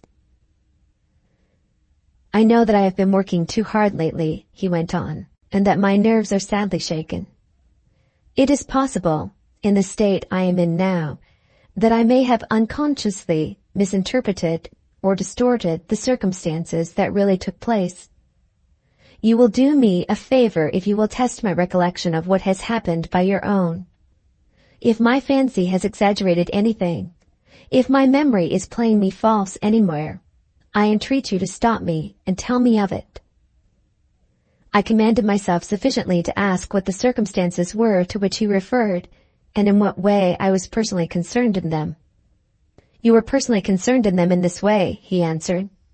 "The circumstances to which I refer began with your speaking to Allan about Miss Milroy in what I thought was a very inconsiderate and impatient manner. I'm afraid I spoke just as petulantly on my side, and I beg your pardon for what I said to you in the irritation of the moment. You left the room. After a short absence you came back again and made a perfectly proper apology to Allan, which he received with his usual kindness and sweetness of temper. While this went on, you and he were both standing by the supper table, and Allan resumed some conversation which had already passed between you about the Neapolitan wine. He said he thought he should learn to like it in time, and he asked leave to take another glass of the wine we had on the table. Am I right so far?" The words almost died on my lips, but I forced them out and answered him that he was right so far. You took the flask out of Allan's hand, he proceeded. You said to him, good-humoredly, "You know you don't really like the wine, Mr. Armadale. Let me make you something which may be more to your taste. I have a recipe of my own for lemonade. Will you favor me by trying it?" In those words you made your proposal to him, and he accepted it. Did he also ask leave to look on, and learn how the lemonade was made? And did you tell him that it would only confuse you, and that you would give him the recipe in writing if he wanted it? This time the words did really die on my lips.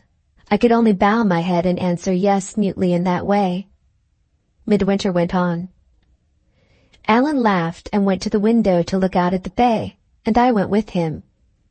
After a while Allan remarked, jocosely, that the mere sound of the liquid you were pouring out made him thirsty. When he said this, I turned round from the window. I approached you and said the lemonade took a long time to make. You touched me as I was walking away again, and handed me the tumbler filled to the brim. At the same time Allan turned round from the window, and I, in my turn, handed the tumbler to him. Is there any mistake so far? The quick throbbing of my heart almost choked me.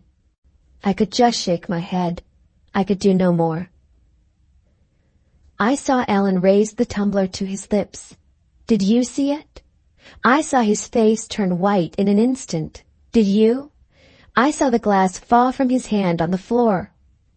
I saw him stagger and caught him before he fell. Are these things true? For God's sake, search your memory and tell me, are these things true? The throbbing at my heart seemed, for one breathless instant, to stop. The next moment something fiery, something maddening, flew through me. I started to my feet, with my temper in a flame, reckless of all consequences, desperate enough to say anything. Your questions are an insult. Your looks are an insult, I burst out. Do you think I tried to poison him? The words rushed out of my lips in spite of me. They were the last words under heaven that any woman, in such a situation as mine, ought to have spoken, and yet I spoke them. He rose in alarm and gave me my smelling bottle. Hush, hush, he said. You, too, are overwrought. You, too, are overexcited by all that has happened tonight. You are talking wildly and shockingly. Good God, how can you have so utterly misunderstood me? Compose yourself. Pray, compose yourself. He might as well have told a wild animal to compose herself. Having been mad enough to say the words, I was mad enough next to return to the subject of the lemonade in spite of his entreaties to me to be silent.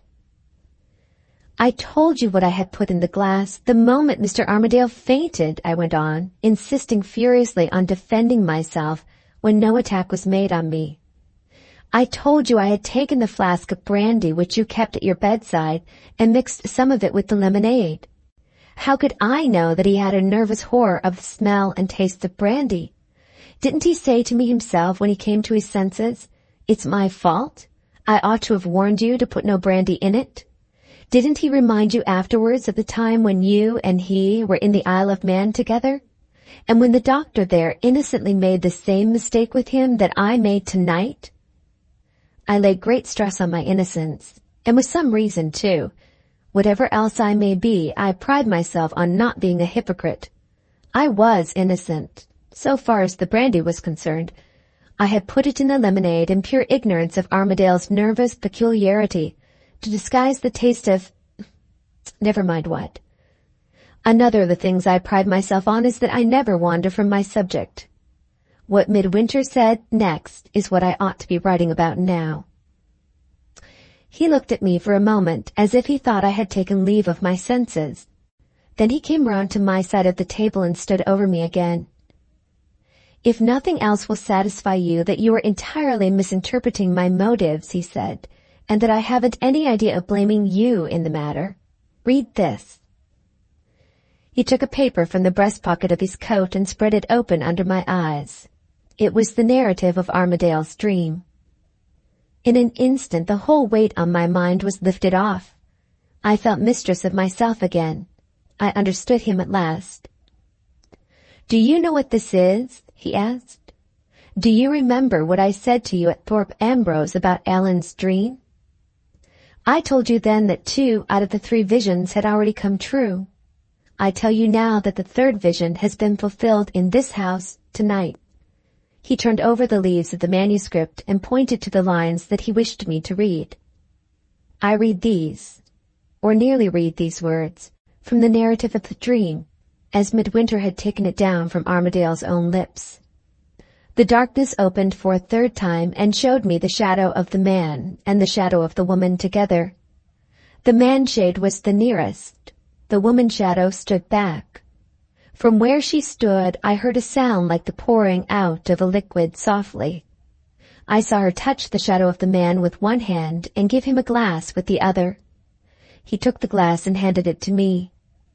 At the moment when I put it to my lips, a deadly faintness overcame me. When I recovered my senses again, the shadows had vanished, and the vision was at an end. For the moment, I was as completely staggered by this extraordinary coincidence as Midwinter himself. He put one hand on the open narrative and laid the other heavily on my arm. "Now do you understand my motive in coming here?" he asked. "Now do you see that the last hope I had to cling to was the hope that your memory of the night's events might prove my memory to be wrong? Now do you know why I won't help Allan, why I won't sail with him? Why I am plotting and lying, and making you plot and lie too, to keep my best and dearest friend out of the house?" "Have you forgotten Mr. Brock's letter?" I asked. He struck his hand passionately on the open manuscript. "If Mr. Brock had lived to see what we have seen tonight, he would have felt what I feel. He would have said what I say." His voice sank mysteriously, and his great black eyes glittered at me as he made that answer.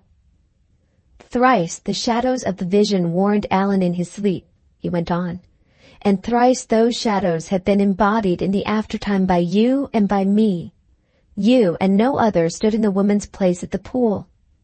I and no other stood in the man's place at the window. And you and I together, when the last vision showed the shadows together, stand in the man's place and the woman's place still. For this, the miserable day dawned when you and I first met. For this your influence drew me to you, when my better angel warned me to fly the sight of your face. There is a curse on our lives. There is a fatality in our footsteps. Allan's future depends on his separation from us at once and forever. Drive him from the place we live in and the air we breathe. Force him among strangers. The worst and wickedest of them will be more harmless to him than we are. Let his yacht sail, though he goes on his knees to ask us, without you and without me, and let him know how I loved him in another world than this, where the wicked cease from troubling and the weary are at rest." His grief conquered him. His voice broke into a sob when he spoke these last words. He took the narrative of the dream from the table and left me as abruptly as he had come in. As I heard his door locked between us, my mind went back to what he had said to me about himself. In remembering the miserable day when we first saw each other, and the better angel that had warned him to fly the sight of my face, I forgot all else. It doesn't matter what I felt. I wouldn't own it, even if I had a friend to speak to.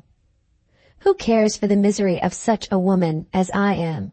Who believes in it? Besides, he spoke under the influence of a mad superstition that has got possession of him again. There is every excuse for him. There is no excuse for me. If I can't help being fond of him through it all, I must take the consequences and suffer. I deserve to suffer. I deserve neither love nor pity from anybody. Good heavens, what a fool I am. And how unnatural all this would be if it was written in a book. It has struck one. I can hear Midwinter still, pacing to and fro in his room. He is thinking, I suppose. Well, I can think too. What am I to do next? I shall wait and see. Events take odd turns sometimes, and events may justify the fatalism of the amiable man in the next room, who curses the day when he first saw my face. He may live to curse it for other reasons than he has now. If I am the woman pointed at in the dream, there will be another temptation put in my way before long, and there will be no brandy in Armadale's lemonade if I mix it for him a second time. Chapter 2 continued. October 24th. Barely 12 hours have passed since I wrote my yesterday's entry, and that other temptation has come, tried, and conquered me already. This time there was no alternative. Instant exposure and ruin stared me in the face. I had no choice but to yield in my own defense. In plainer words still, it was no accidental resemblance that startled me at the theater last night. The chorus singer at the opera was Manuel himself. Not 10 minutes after Midwinter had left the sitting room for his study, the woman of the house came in with a dirty little 3-cornered note in her hand. One look at the writing on the address was enough. He had recognized me in the box, and the ballet between the acts of the opera had given him time to trace me home. I drew that plain conclusion in the moment that elapsed before I opened the letter. It informed me, in 2 lines, that he was waiting in a by-street leading to the beach, and that, if I failed to make my appearance in 10 minutes, he should interpret my absence as my invitation to him to call at the house. What I went through yesterday must have hardened me, I suppose. At any rate, after reading the letter I felt more like the woman I once was than I have felt for months past. I put on my bonnet and went downstairs, and left the house as if nothing had happened. He was waiting for me at the entrance to the street. In the instant when we stood face to face, all my wretched life with him came back to me. I thought of my trust that he had betrayed. I thought of the cruel mockery of a marriage that he had practiced on me, when he knew that he had a wife living. I thought of the time when I had felt despair enough at his desertion of me to attempt my own life. When I recalled all this, and when the comparison between Midwinter and the mean, miserable villain whom I had once believed in forced itself into my mind, I knew for the first time what a woman feels when every atom of respect for herself has left her. If he had personally insulted me at that moment, I believe I should have submitted to it. But he had no idea of insulting me, in the more brutal meaning of the word. He had me at his mercy, and his way of making me feel it was to behave with an elaborate mockery of penitence and respect. I let him speak as he pleased, without interrupting him, without looking at him a second time, without even allowing my dress to touch him, as we walked together toward the quieter part of the beach. I had noticed the wretched state of his clothes and the greedy glitter in his eyes in my first look at him, and I knew it would end, as it did end, in a demand on me for money. Yes, after taking from me the last farthing I possessed of my own, and the last farthing I could extort for him from my old mistress, he turned on me as we stood by the margin of the sea, and asked if I could reconcile it to my conscience to let him be wearing such a coat as he then had on his back, and earning his miserable living as a chorus singer at the opera. My disgust, rather than my indignation, roused me into speaking to him at last. "You want money," I said. "Suppose I am too poor to give it to you." "In that case," he replied, "I shall be forced to remember that you are a treasure in yourself, and I shall be under the painful necessity of pressing my claim to you on the attention of one of those 2 gentlemen whom I saw you with at the opera, the gentleman, of course, who is now honored by your preference, and who lives provisionally in the light of your smiles." I made him no answer, for I had no answer to give. Disputing his right to claim me from anybody would have been a mere waste of words. He knew as well as I did that he had not the shadow of a claim on me, but the mere attempt to raise it would, as he was well aware, lead necessarily to the exposure of my whole past life. Still keeping silence, I looked out over the sea.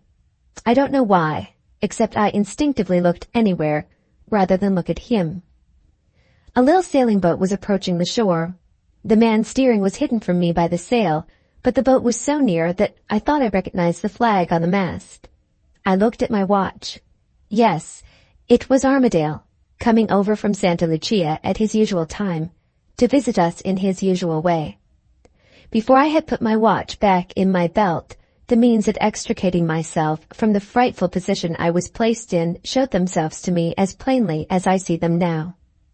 I turned and led the way to the higher part of the beach, where some fishing boats were drawn up, which completely screened us from the view of anyone landing on the shore below. Seeing probably that I had a purpose of some kind, Manuel followed me without uttering a word. As soon as we were safely under the shelter of the boats, I forced myself, in my own defense, to look at him again. "What should you say," I asked, "if I was rich instead of poor? What should you say if I could afford to give you £100? He started. I saw plainly that he had not expected so much as half the sum I had mentioned. It is needless to add that his tongue lied while his face spoke the truth, and that when he replied to me the answer was, "Nothing like enough." "Suppose," I went on, without taking any notice of what he had said, "that I could show you a way of helping yourself to twice as much, 3 times as much, 5 times as much as £100. Are you bold enough to put out your hand and take it?" The greedy glitter came into his eyes once more. His voice dropped low, in breathless expectation of my next words. "Who is the person?" he asked, "and what is the risk?" I answered him at once in the plainest terms. I threw Armadale to him, as I might have thrown a piece of meat to a wild beast who was pursuing me. "The person is a rich young Englishman," I said. "He has just hired the yacht called the Dorothea in the harbor here, and he stands in need of a sailing master and crew. You were once an officer in the Spanish Navy. You speak English and Italian perfectly. You are thoroughly well acquainted with Naples and all that belongs to it. The rich young Englishman is ignorant of the language, and the interpreter who assists him knows nothing of the sea. He is at his wit's end for want of useful help in this strange place. He has no more knowledge of the world than that child who is digging holes with a stick there in the sand. And he carries all his money with him in circular notes.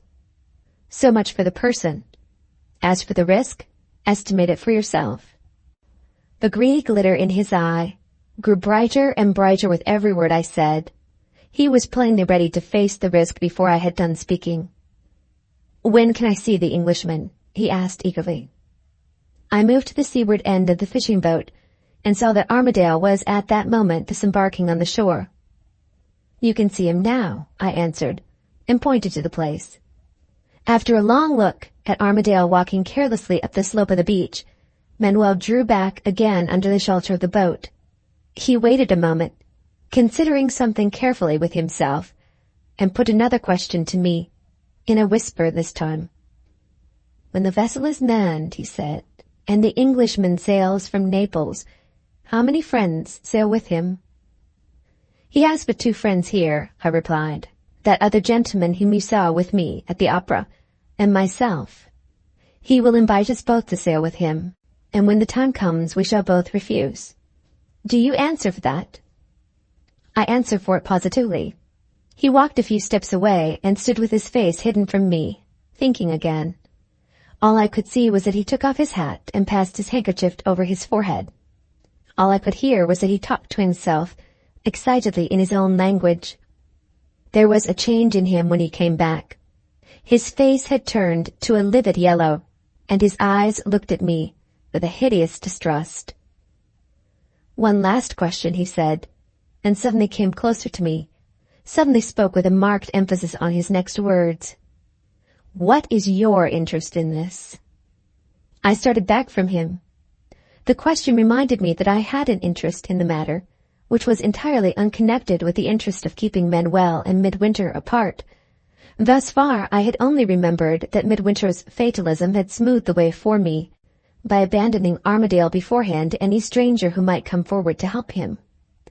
Thus far the sole object I had kept in view was to protect myself, by the sacrifice of Armadale, from the exposure that threatened me. I tell no lies to my diary.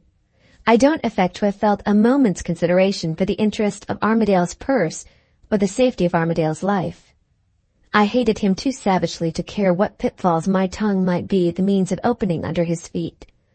But I certainly did not see, until that last question was put to me, that in serving his own designs, Manuel might, if he dared go to all lengths for the money, be serving my designs too.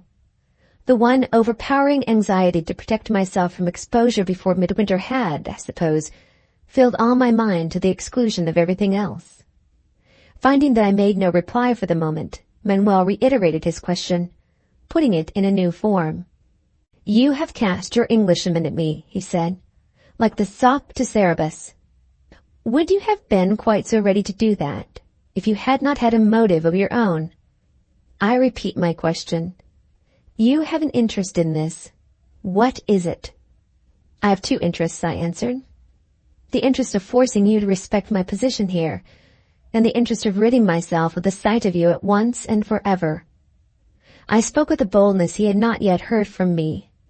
The sense that I was making the villain an instrument in my hands, and forcing him to help my purpose blindly, while he was helping his own, roused my spirits and made me feel like myself again. He laughed. "Strong language on certain occasions is a lady's privilege," he said. "You may or may not rid yourself of the sight of me at once and forever. We will leave that question to be settled in the future. But your other interest in this matter puzzles me. You have told me all I need to know about the Englishman and his yacht, and you have made no conditions before you opened your lips. Pray, how are you to force me, as you say, to respect your position here?" "I will tell you how," I rejoined. "You shall hear my conditions first. I insist on your leaving me in 5 minutes more. I insist on you never again coming near the house where I live, and I forbid your attempting to communicate in any way either with me or with that other gentleman whom you saw with me at the theatre." "And suppose I say no," he interposed. "In that case, what will you do?" "In that case," I answered, "I shall say 2 words, in private, to the rich young Englishman, and you will find yourself back again among the chorus at the opera. You are a bold woman to take it for granted that I have my designs on the Englishman already, and that I am certain to succeed in them. How do you know?" "I know you," I said, "and that is enough." There was a moment's silence between us. He looked at me, and I looked at him. We understood each other. He was the first to speak. The villainous smile died out of his face, and his voice dropped again distrustfully to its lowest tones. "I accept your terms," he said. "As long as your lips are closed, my lips shall be closed too. Except in the event of my finding that you have deceived me, in which case the bargain is at an end, and you will see me again.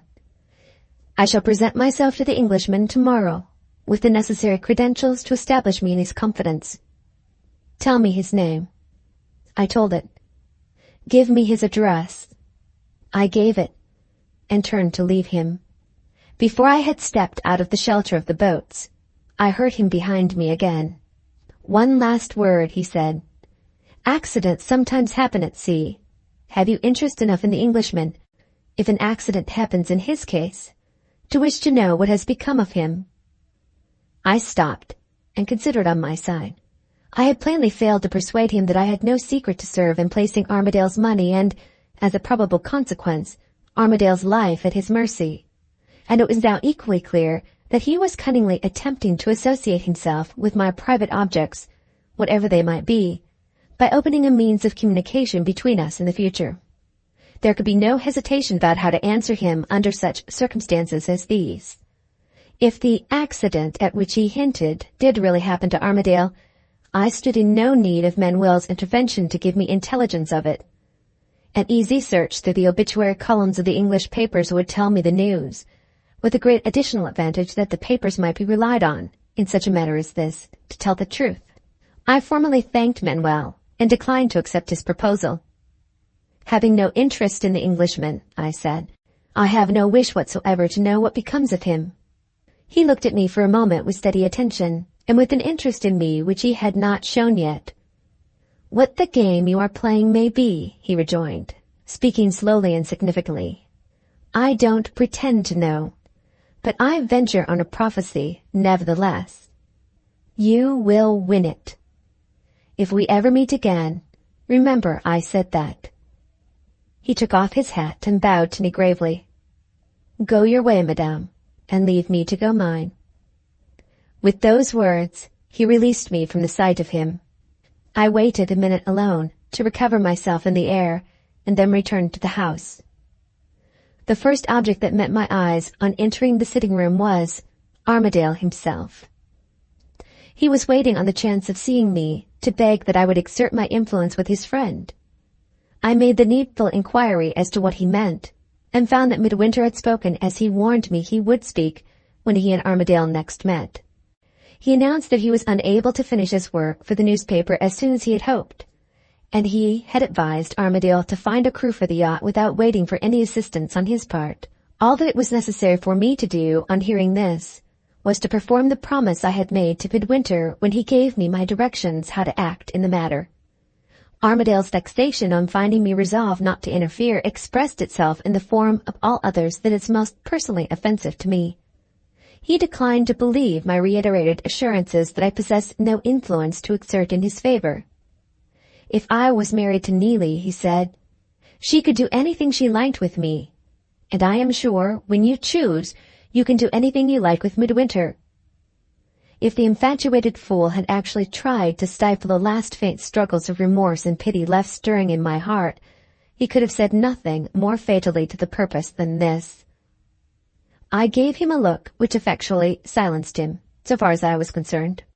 He went out of the room grumbling and growling to himself.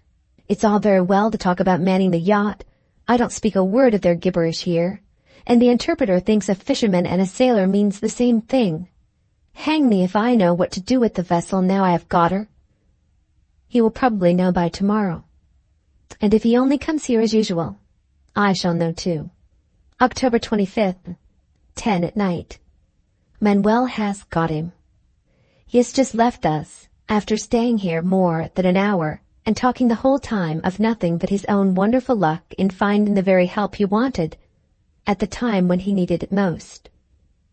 At noon today he was on the mole, it seems, with his interpreter, trying vainly to make himself understood by the vagabond population of the waterside.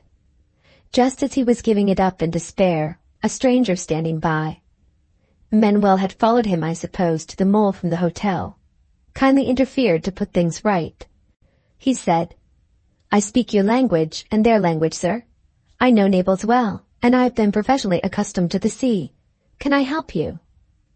The inevitable result followed. Armadale shifted all his difficulties on the shoulder of the polite stranger in his usual helpless, headlong way. His new friend, however, insisted, in the most honorable manner, on complying with the customary formalities before he would consent to take the matter into his own hands. He begged leave to wait on Mr. Armadale, with his testimonials to character and capacity. The same afternoon he came by appointment to the hotel with all his papers, and with the saddest story of his sufferings and privations as a political refugee that Armadale had ever heard. The interview was decisive. Manuel left the hotel, commissioned to find a crew for the yacht, and to fill the post of sailing master on the trial cruise. I watched Midwinter anxiously while Armadale was telling us these particulars, and afterward, when he produced the new sailing master's testimonials, which he had brought with him for his friend to see. For the moment, Midwinter's superstitious misgivings seemed to be all lost in his natural anxiety for his friend. He examined the stranger's papers, after having told me that the sooner Armadale was in the hands of strangers, the better, with the closest scrutiny and the most businesslike distrust. It was needless to say that the credentials were as perfectly regular and satisfactory as credentials could be. When Midwinter handed them back, his color rose. He seemed to feel the inconsistency of his conduct, and to observe for the first time that I was present noticing it. There is nothing to object to in the testimonials, Allan. I am glad you have got the help you want at last. That was all he said at parting. As soon as Armadale's back was turned, I saw no more of him. He has locked himself up again for the night in his own room. There is now, so far as I'm concerned, but one anxiety left. When the yacht is ready for sea, and when I decline to occupy the ladies' cabin, will Midwinter hold to the resolution and refuse to sail without me? October 26th. Warnings already of the coming ordeal. A letter from Armadale to Midwinter, which Midwinter has just sent in to me. Here it is. Dear Mid, I am too busy to come today. Get on with your work, for heaven's sake. The new sailing master is a man of 10,000. He has got an Englishman whom he knows to serve as mate on board already, and he is positively certain of getting the crew together in 3 or 4 days' time. I am dying for a whiff of the sea, and so are you. Or you are no sailor. The rigging is set up, The stores are coming on board and we shall bend the sails tomorrow or next day. I never was in such spirits in my life. Remember me to your wife and tell her that she will be doing me a favor if she will come at once and order everything she wants in the ladies' cabin. Yours affectionately, A.A. Under this was written, in Midwinter's hand, "Remember what I told you. Write, it will break it to him more gently in that way, and beg him to accept your apologies and to excuse you from sailing on the trial cruise." I have written without a moment's loss of time.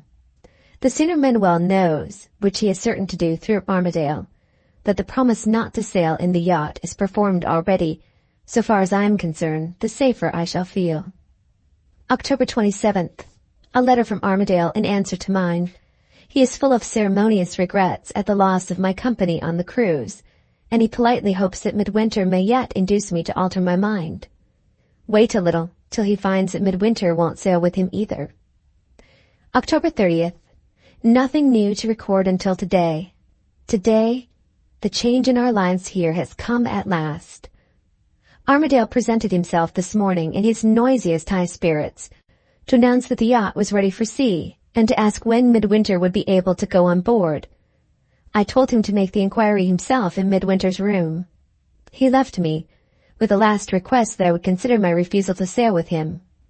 I answered by last apology for persisting in my resolution, and then took a chair alone in the window to wait the event of the interview in the next room. My whole future depended now on what passed between Midwinter and his friend. Everything had gone smoothly up to this time. The one danger to dread was the danger of Midwinter's resolution, or rather of Midwinter's fatalism, giving way at the last moment. If he allowed himself to be persuaded into accompanying Armadale on the cruise, Manuel's exasperation against me would hesitate at nothing. He would remember that I had answered to him for Armadale's sailing from Naples alone, and he would be capable of exposing my whole past life to Midwinter before the vessel left the port. As I thought of this, and as the slow minutes followed each other, and nothing reached my ears but the hum of the voices in the next room, my suspense became almost unendurable. It was vain to try and fix my attention on what was going on in the street. I sat looking mechanically out of the window and seeing nothing. Suddenly, I can't say how long or short a time, the hum of voices ceased, the door opened, and Armadale showed himself on the threshold, alone. "I wish you good-bye," he said roughly, "and I hope when I am married, my wife may never cause Midwinter the disappointment that Midwinter's wife has caused me." He gave me an angry look and made an angry bow, and turning sharply, left the room. I saw the people in the street again. I saw the calm sea and the mast of the shipping in the harbor where the yacht lay. I could think, I could breathe freely once more. The words that saved me from Manuel, the words that might be Armadale's sentence of death, had been spoken. The yacht was to sail without Midwinter, as well as without me. My first feeling of exultation was almost maddening, but it was the feeling of a moment only. My heart sank in me again when I thought of Midwinter alone in the next room. I went out into the passage to listen, and heard nothing. I tapped gently at his door, and got no answer. I opened the door and looked in. He was sitting at the table, with his face hidden in his hands. I looked at him in silence, and saw the glistening of the tears as they trickled through his fingers. "Leave me," he said, without moving his hands. "I must get over it by myself." I went back into the sitting room. Who can understand women? We don't even understand ourselves. His sending me away from him in that manner cut me to the heart. I don't believe the most harmless and most gentle woman living could have felt it more acutely than I felt it. And this, after what I had been doing, this, after what I was thinking of, the moment before I went into his room. Who can account for it? Nobody. I least of all.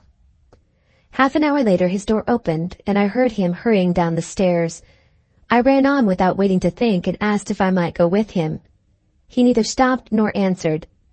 I went back to the window, and saw him pass, walking rapidly away, with his back turned on Naples and the sea. I can understand now that he might not have heard me. At the time I thought him inexcusably and brutally unkind to me. I put on my bonnet in a frenzy of rage with him. I sent out for a carriage and told the man to take me where he liked. He took me, as he took other strangers, to the museum to see the statues and the pictures. I flounced from room to room with my face in a flame, and the people all staring at me. I came to myself again, I don't know how. I returned to the carriage and made the man drive me back in a violent hurry. I don't know why.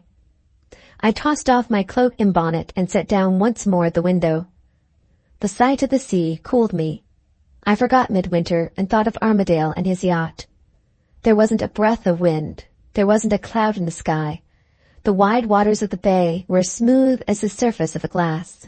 The sun sank. The short twilight came and went. I had some tea and sat at the table thinking and dreaming over it.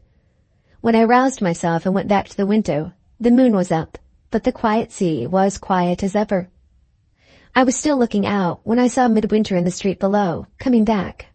I was composed enough by this time to remember his habits and to guess that he had been trying to relieve the oppression on his mind by one of his long, solitary walks. When I heard him go into his own room, I was too prudent to disturb him again. I waited his pleasure where I was. Before long I heard his window open, and I saw him, from my window, step into the balcony, and after a look at the sea, hold up his hand to the air. I was too stupid, for the moment, to remember that he had once been a sailor, and to know what this meant. I waited and wondered what would happen next. He went in again, and after an interval came out once more and held up his hand as before to the air.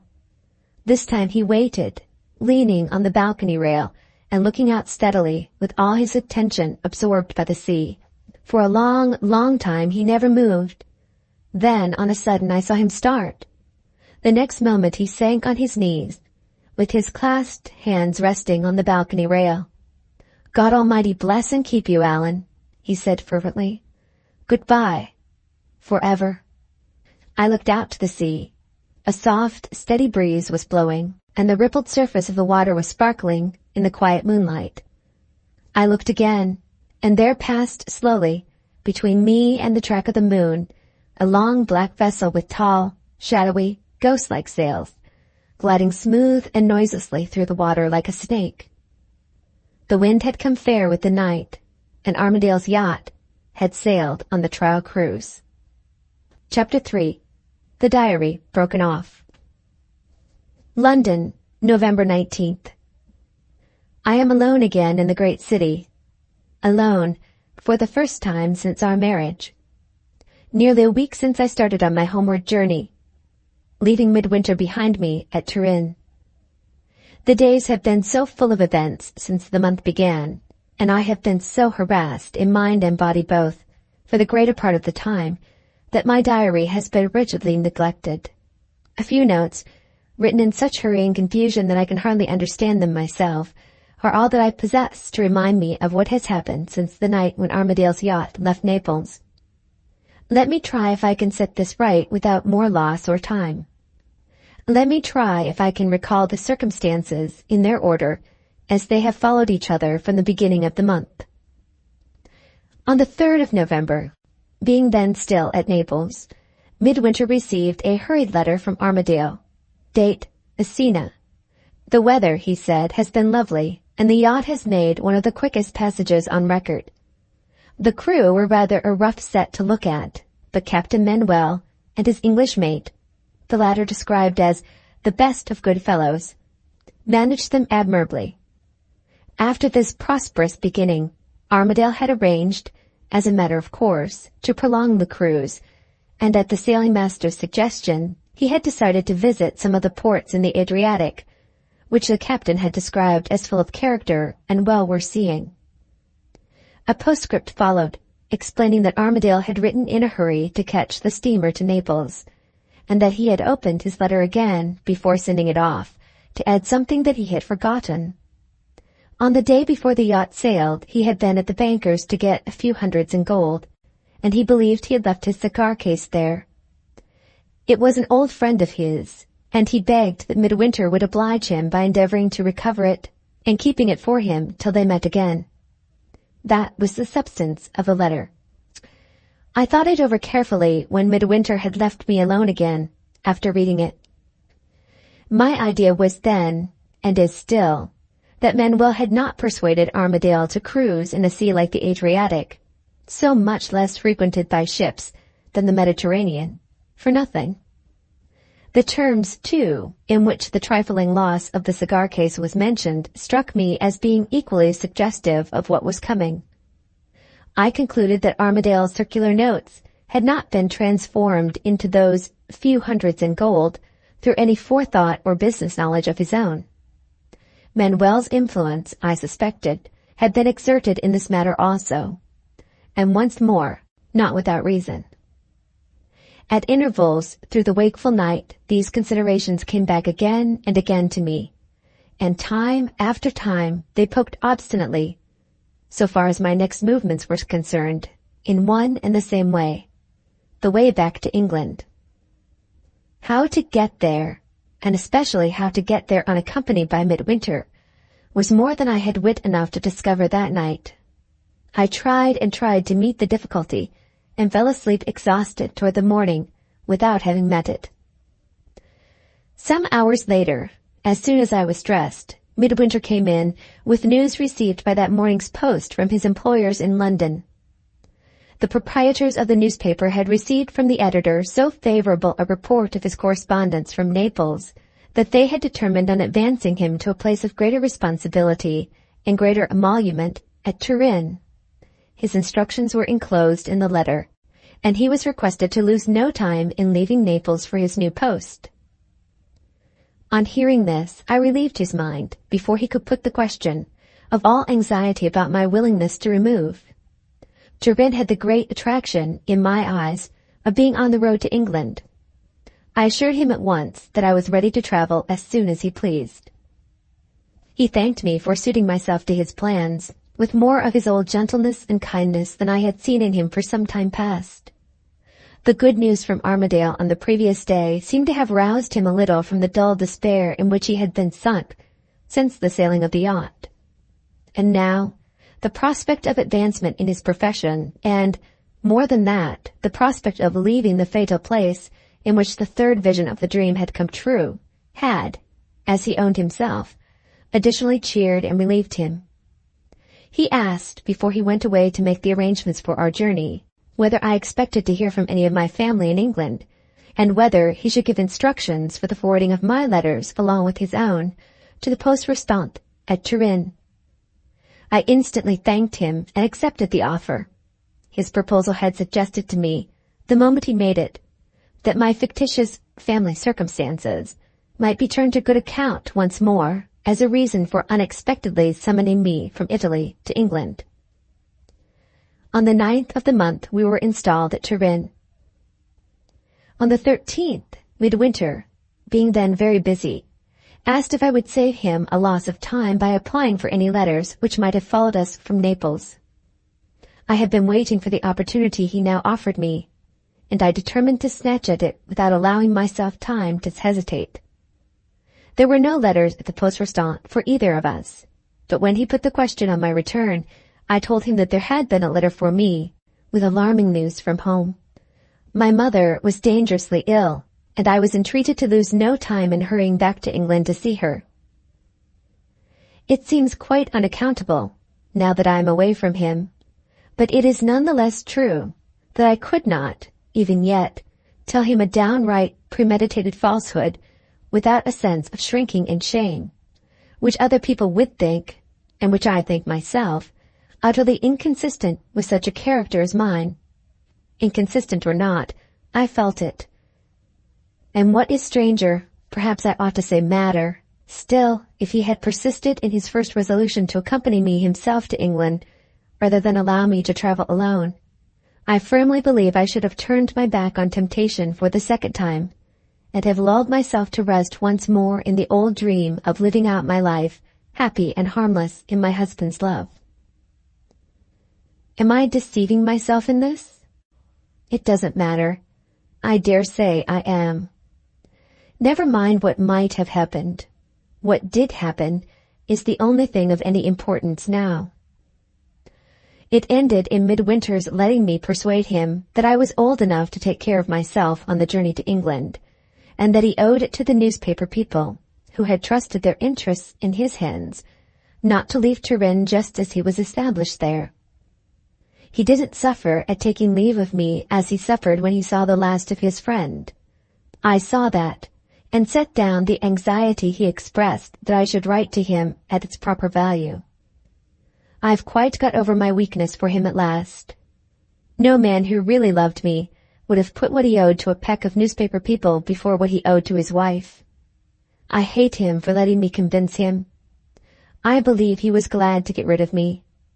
I believe he has seen some woman whom he likes at Turin. Well, let him follow his new fancy, if he pleases.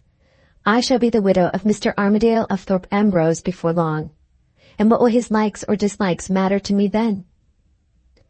The events on the journey were not worth mentioning, and my arrival in London stands recorded already at the top of the new page.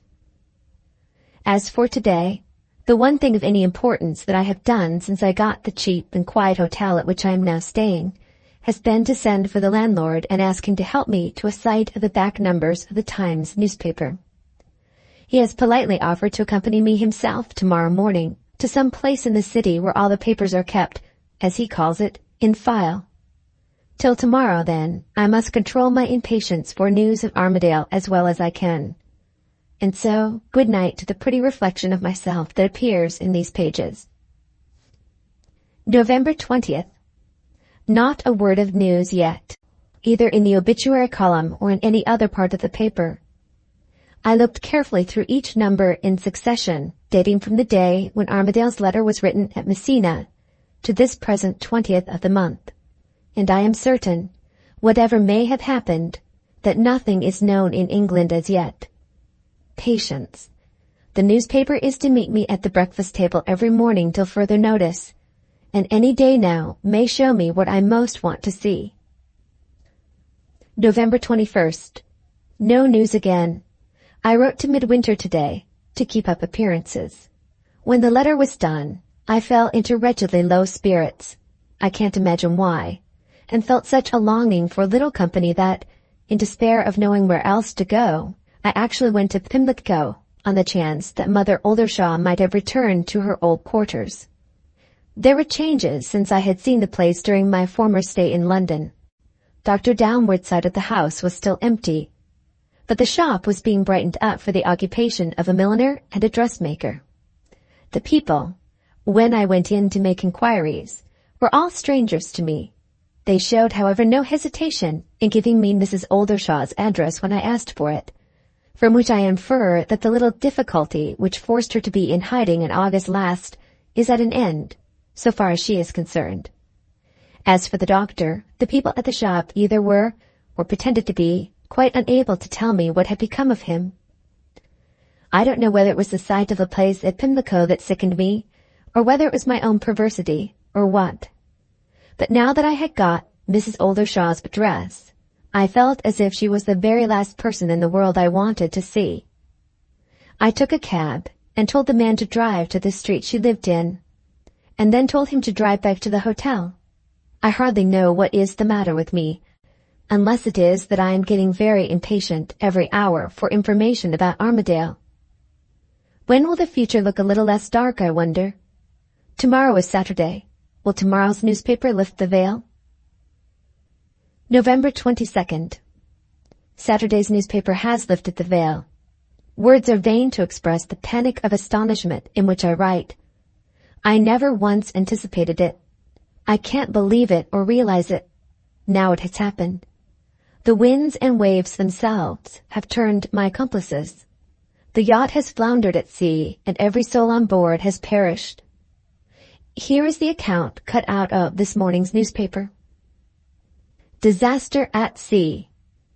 Intelligence has reached the Royal Yacht Squadron and the insurers, which leaves no reasonable doubt, we regret to say, of the total loss on the 5th of the present month of the yacht Dorothea, with every soul on board. The particulars are as follows. At daylight on the morning of the 6th, the Italian brig Speranza, bound from Venice to Marsala for orders, encountered some floating objects off Cape Spartivento, at the southernmost extremity of Italy, which attracted the curiosity of the people of the brig. The previous day had been marked by one of the most severe of the sudden and violent storms peculiar to these southern seas, which has been remembered for years. The Speranza herself having been in danger while the gale lasted, the captain and crew concluded that they were on the traces of a wreck, and a boat was lowered for the purpose of examining the objects in the water. A hen coop, some broken spars, and fragments of shattered pine were the first evidences discovered of the terrible disaster that had happened. Some of the lighter articles of cabin furniture, wrenched and shattered, were found next. At last, a memento of melancholy interest turned up, in the shape of a life buoy, with a corked bottle attached to it. These latter objects, with the relics of cabin furniture, were brought on board the Speranza. On the buoy, the name of the vessel was painted as follows: Dorothea, RYS, meaning Royal Yacht Squadron. The bottle, on being uncorked, contained a sheet of notepaper, on which the following lines were hurriedly traced in pencil. Off Cape Spartivento, 2 days out from Messina, November 5th, 4 p.m., being the hour at which the log of the Italian brig showed the storm to have been at its height. Both our boats are stove in by the sea. The rudder is gone, and we have sprung a leak astern, which is more than we can stop. The Lord help us all. We are sinking. Signed, John Mitchenden, mate.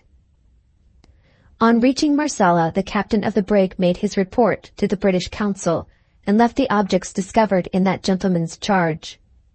Inquiry at Messina showed that the ill-fated vessel had arrived there from Naples.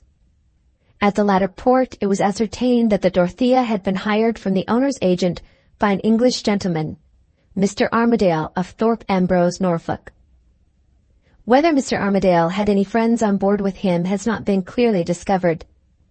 But there is, unhappily, no doubt that the ill-fated gentleman himself sailed in the yacht from Naples, and that he was also on board the vessel when she left Messina.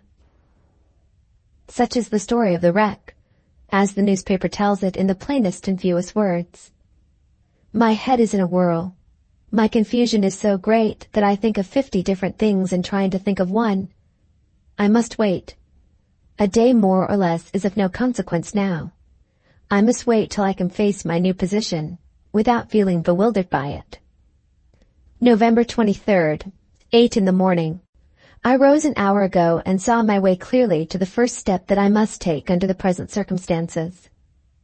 It is of the utmost importance to me to know what is doing at Thorpe Ambrose, and it would be the height of rashness, while I am quite in the dark in this matter, to venture there myself. The only other alternative is to write to somebody on the spot for news, and the only person I can think to write to is Bashwood. I have just finished the letter. It is headed Private and Confidential, and signed Lydia Armadale. There is nothing in it to compromise me, if the old fool is mortally offended by my treatment of him, and if he spitefully shows my letter to other people.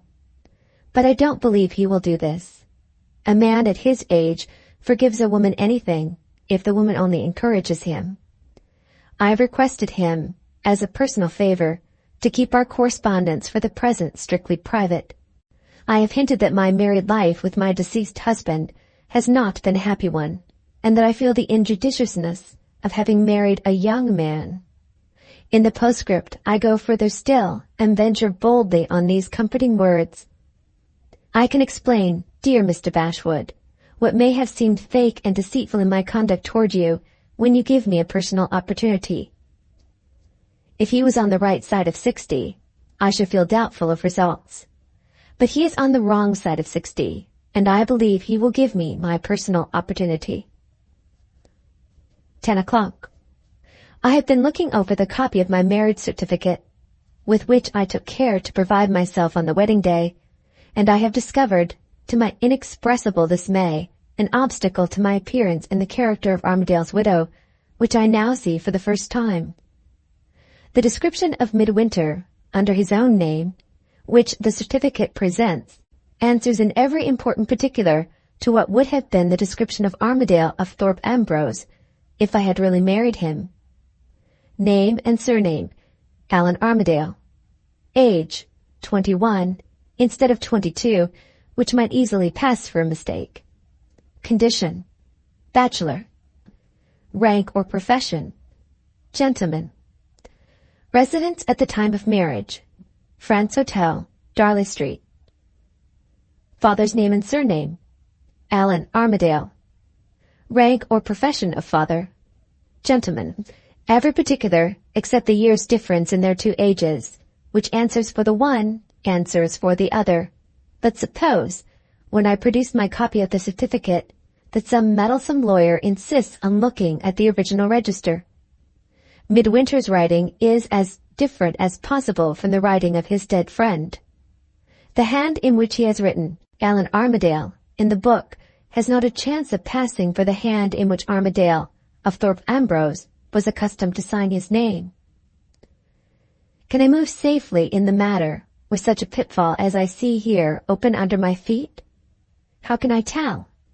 Where can I find an experienced person to inform me? I must shut up my diary and think. 7 o'clock. My prospects have changed since I made my last entry. I have received a warning to be careful in the future, which I shall not neglect. And I have, I believe, succeeded in providing myself with the advice and assistance of which I stand in need. After vainly trying to think of some better person to apply to in the difficulty which embarrassed me, I made a virtue of necessity, and set forth to surprise Mrs. Oldershaw by a visit from her darling Lydia. It is almost needless to add that I determined to sound her carefully, and not to let any secret of importance out of my own possession. A sour and solemn old maidservant admitted me into the house. When I asked for her mistress, I was reminded with the bitterest emphasis that I had committed the impropriety of calling on a Sunday. Mrs. Oldershaw was at home, solely in consequence of being too unwell to go to church. The servant thought it very unlikely that she would see me. I thought it highly probable, on the contrary, that she would honor me with an interview in her own interests if I sent my name in as Miss Gwilt. And the event proved that I was right. After being kept waiting some minutes, I was shown into the drawing-room. There sat Mother Jezebel, with the air of a woman resting on the high road to heaven, dressed in a slate-colored gown, with gray mittens on her hands, a severe simple cap on her head, and a volume of sermons on her lap. She turned up the whites of her eyes devoutly at the sight of me, and the first words she said were, "Oh, Lydia, Lydia, why are you not at church?" If I had been less anxious, the sudden presentation of Mrs. Oldershaw in an entirely new character might have amused me. But I was in no humor for laughing, and my notes of hand being all paid, I was under no obligation to restrain my natural freedom of speech. "Stuff and nonsense," I said. "Put your Sunday face in your pocket. I've got some news for you since I last wrote from Thorpe Ambrose." The instant I mentioned Thorpe Ambrose, the whites of the old hypocrite's eyes showed themselves again, and she flatly refused to hear a word more from me on the subject of my proceedings in Norfolk. I insisted, but it was quite useless. Mother Oldershaw only shook her head and groaned, and informed me that her connection with the pomps and vanities of the world was at an end forever. "I have been born again, Lydia," said the brazen old wretch, wiping her eyes. "Nothing will induce me to return to the subject of that wicked speculation of yours on the folly of a rich young man." After hearing this, I should have left her on the spot, but for one consideration which delayed me a moment longer. It was easy to see, by this time, that the circumstances, whatever they might have been, which had obliged Mrs. Oldershaw to keep in hiding, on the occasion of my former visit to London, had been sufficiently serious to force her into giving up, or appearing to give up, her old business. And it was hardly less plain that she had found it to her advantage, Everybody in England finds it to their advantage in some way to cover the outer side of her character carefully, with a smooth varnish of cant. This was, however, no business of mine, and I should have made these reflections outside instead of inside the house, if my interest had not been involved in putting the sincerity of Mother Oldershaw's reformation to the test, so far as it affected her past connection with myself. At the time when she had fitted me out for our enterprise, I remembered signing a certain business document, which gave her a handsome pecuniary interest in my success, if I became Mrs. Armadale of Thorpe Ambrose. The chance of turning this mischievous morsel of paper to good account, in the capacity of a touchstone, was too tempting to be resisted. I asked my devout friends permission to say one last word before I left the house. "As you have no further interest in my wicked speculation at Thorpe Ambrose," I said, "perhaps you will give me back the written paper that I signed when you were not quite such an exemplary person as you are now?" The shameless old hypocrite instantly shut her eyes and shuddered. "Does that mean yes or no?" I asked. "On moral and religious grounds, Lydia," said Mrs. Oldershaw, "it means no." "On wicked and worldly grounds," I rejoined, "I beg to thank you for showing me your hand." There could, indeed, be no doubt now about the object she really had in view. She would run no more risks and lend no more money. She would leave me to win or lose single-handed. If I lost, she would not be compromised. If I won, she would produce the paper I had signed and profit by it without remorse. In my present situation, it was mere waste of time and words to prolong the matter by any useless recrimination on my side. I put the warning away privately in my memory for future use, and got up to go. Chapter 3 continued. At the moment when I left my chair, there was a sharp double knock at the street door. Mrs. Oldershaw evidently recognized it. She rose in a violent hurry and rang the bell. "I am too unwell to see anybody," she said when the servant appeared. "Wait a moment, if you please," she added, turning sharply on me, when the woman had left us to answer the door. It was small, very small, spitefulness on my part, I know, but the satisfaction of thwarting Mother Jezebel, even in a trifle, was not to be resisted. "I can't wait," I said. "You reminded me just now that I ought to be at church." Before she could answer, I was out of the room. As I put my foot on the first stair, the street door was opened, and a man's voice inquired whether Mrs. Oldershaw was at home. I instantly recognized the voice. Dr. Downward.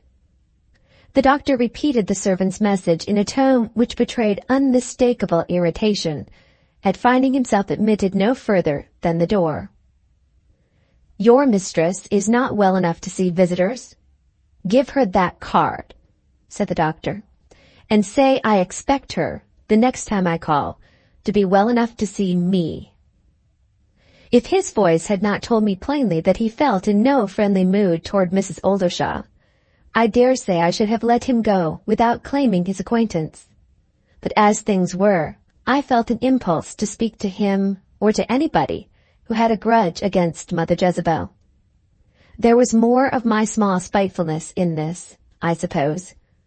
Anyway, I slipped downstairs and, following the doctor out quietly, overtook him in the street. I had recognized his voice, and I recognized his back as I walked behind him. But when I called him by his name, and when he turned around with a start and confronted me, I followed his example and started on my side.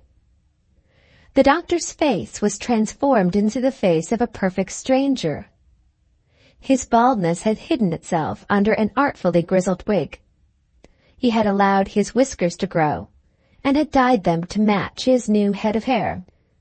Hideous circular spectacles bestrode his nose in place of the neat double eyeglass that he used to carry in his hand, and a black neckerchief, surmounted by immense shirt collars, appeared as the unworthy successor of the clerical white cravat of former times. Nothing remained of the man I once knew, but the comfortable plumpness of his figure, and the confidential courtesy and smoothness of his manner and his voice. "Charmed to see you again," said the doctor, looking about him a little anxiously, and producing his card case in a very precipitate manner. "But my dear Miss Gwilt, permit me to rectify a slight mistake on your part. Dr. Downward of Pimlico is dead and buried, and you will infinitely oblige me if you will never, on any consideration, mention him again." I took the card he offered me and discovered that I was now supposed to be speaking to Dr. Ledoux of the Sanitarium, Fairweather Vale, Hampstead. "You seem to have found it necessary," I said, "to change a great many things since I last saw you. Your name, your residence, your personal appearance." "And my branch of practice," interposed the doctor. "I have purchased of the original possessor, a person of feeble enterprise and no resources, a name, a diploma, and a partially completed sanitarium for the reception of nervous invalids. We are open already to the inspection of a few privileged friends. Come and see us. Are you walking my way? Pray take my arm, and tell me to what happy chance I am indebted for the pleasure of seeing you again." I told him the circumstances, exactly as they had happened, and I added, with a view to making sure of his relations with his former ally at Pimlico, that I had been greatly surprised to hear Mrs. Oldershaw's door shut on such an old friend as himself. Cautious as he was, the doctor's manner of receiving my remark satisfied me at once that my suspicions of an estrangement were well-founded. His smile vanished, and he settled his hideous spectacles irritably on the bridge of his nose.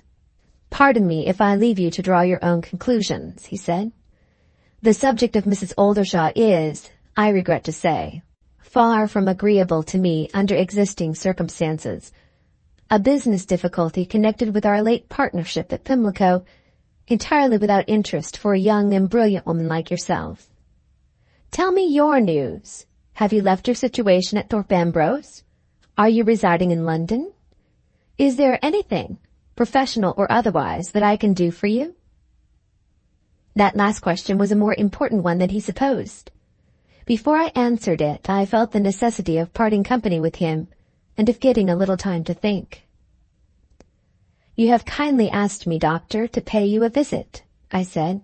"In your quiet house at Hampstead, I may possibly have something to say to you which I can't say in this noisy street. When are you at home at the sanitarium? Should I find you there later in the day?" The doctor assured me that he was then on his way back, and begged that I would but name my own hour. I said, "Toward the afternoon," and pleading an engagement, hailed the first omnibus that passed us. "Don't forget the address," said the doctor, as he handed me in. "I have got your card," I answered, and so we parted. I returned to the hotel and went up to my room, and thought it over very anxiously. The serious obstacle of the signature on the marriage register still stood in my way as unmanageably as ever. All hope of getting assistance from Mrs. Oldershaw was at an end. I could only regard her henceforth as an enemy hidden in the dark. The enemy, beyond all doubt now, who had me followed and watched when I was last in London. To what other counselor could I turn for the advice which my unlucky ignorance of law and business obliged me to seek from someone more experienced than myself? Could I go to the lawyer whom I consulted when I was about to marry Midwinter in my maiden name? Impossible, to say nothing of his cold reception of me when I had last seen him. The advice I wanted this time related, disguise the facts as I might, to commission of a fraud of the sort that no prosperous lawyer would consent to assist if he had a character to lose. Was there any other competent person I could think of? There was one, and one only, the doctor who had died at Pimlico and had revived again at Hampstead. I knew him to be entirely without scruples, to have the business experience that I wanted myself, and to be as cunning, as clever, and as far-seeing a man as could be found in all London. Beyond this, I had made 2 important discoveries in connection with him that morning. In the first place, he was on bad terms with Mrs. Oldershaw, which would protect me from all danger of the 2 leaguing together against me if I trusted him. In the second place, circumstances still obliged him to keep his identity carefully disguised, which gave me a hold over him, in no respect inferior to any hold that I might give him over me. In every way he was the right man, the only man for my purpose, and yet I hesitated at going to him, hesitated for a full hour and more, without knowing why. It was 2 o'clock before I finally decided on paying the doctor a visit, having, after this, occupied nearly another hour in determining to a hairbreadth how far I should take him into my confidence. I sent for a cab at last, and set off toward 3 in the afternoon for Hampstead. I found the sanitarium with some little difficulty. Fairweather Vale proved to be a new neighborhood, situated below the high ground of Hampstead, on the southern side. The day was overcast, and the place looked very dreary. We approached it by a new road running between trees, which might once have been the park avenue of a country house. At the end we came upon a wilderness of open ground, with half-finished villas dotted about, and a hideous litter of boards, wheelbarrows, and building materials of all sorts scattered in every direction. At one corner of this scene of desolation stood a great, overgrown, dismal house, plastered with drab-colored stucco, and surrounded by a naked, unfinished garden, without a shrub or a flower in it, frightful to behold. On the open iron gate that led into this enclosure was a new brass plate with "Sanitarium" inscribed on it in great black letters. The bell, when the cabman rang it, pealed through the empty house like a knell, and the pallid, withered old man-servant in black who answered the door looked as if he had stepped up out of his grave to perform that service. He let out on me a smell of damp plaster and new varnish, and he let in with me a chilling draught of the damp November air. I didn't notice it at the time, but, writing of it now, I remember that I shivered as I crossed the threshold. I gave my name to the servant as Mrs. Armadale, and was shown into the waiting-room. The very fire itself was dying of damp in the grate. The only books on the table were the doctor's works, in sober, drab covers, and the only object that ornamented the walls was the foreign diploma, handsomely framed and glazed, of which the doctor had possessed himself by purchase, along with the foreign name. After a moment or two, the proprietor of the sanitarium came in and held up his hands in cheerful astonishment at the sight of me. "I hadn't an idea who Mrs. Armadale was," he said. "My dear lady, have you changed your name too? How sly of you not to tell me when we met this morning. Come into my private snuggery. I can't think of keeping an old and dear friend like you in the patient's waiting-room." The doctor's private snuggery was at the back of the house, looking out on fields and trees, doomed but not yet destroyed by the builder. Horrible objects in brass and leather and glass, twisted and turned as if they were sentient things writhing in agonies of pain, filled up one end of the room. A great bookcase with glass doors extended over the whole of the opposite wall, and exhibited on its shelves long rows of glass jars, in which shapeless dead creatures of a dull white color floated in yellow liquid. Above the fireplace hung a collection of photographic portraits of men and women, enclosed in 2 large frames hanging side by side with the space between them. The left-hand frame illustrated the effects of nervous suffering as seen in the face. The right-hand frame exhibited the ravages of insanity from the same point of view, while the space between was occupied by an elegantly illuminated scroll, bearing, inscribed on it, the time-honored motto, "Prevention is better than cure." "Here I am, with my galvanic apparatus and my preserved specimens and all the rest of it," said the doctor, placing me in a chair by the fireside. "And there is my system, mutely addressing you just above your head, under a form of exposition which I venture to describe as frankness itself. This is no madhouse, my dear lady. Let other men treat insanity, if they like. I stop it. No patients in the house as yet, but we live in an age when nervous derangement, parent of insanity, is steadily on the increase, and in due time the sufferers will come. I can wait as Harvey waited, as Jenner waited. And now, do put your feet up on the fender and tell me about yourself. You are married, of course, and what a pretty name. Accept my best and most heartfelt congratulations. You have the two greatest blessings that can fall to a woman's lot. The two capital H's, as I call them, husband and home. I interrupted the genial flow of the doctor's congratulations at the first opportunity. I am married, but the circumstances are by no means of the ordinary kind, I said seriously. My present position includes none of the blessings that are usually supposed to fall to a woman's lot. I am already in a situation of very serious difficulty, and before long I may be in a situation of very serious danger as well. The doctor drew his chair a little nearer to me and fell at once into his old professional manner and his old confidential tone. If you wish to consult me, he said softly, you know that I have kept some dangerous secrets in my time, and you also know that I possess two valuable qualities as an advisor. I am not easily shocked, and I can be implicitly trusted. I hesitated even now at the 11th hour, sitting alone with him in his own room. It was so strange to me to be trusting to anybody but myself, and yet how could I help trusting another person in a difficulty which turned on a matter of law? Just as you please, you know, added the doctor. I never invite confidences. I merely receive them. There was no help for it. I had come there not to hesitate but to speak. I risked it, and spoke. The matter on which I wish to consult you, I said, is not, as you seem to think, within your experience as a professional man. But I believe you may be of assistance to me if I trust myself to your larger experience as a man of the world. I warn you beforehand that I shall certainly surprise and possibly alarm you before I have done. With that preface, I entered on my story, telling him what I had settled to tell him, and no more.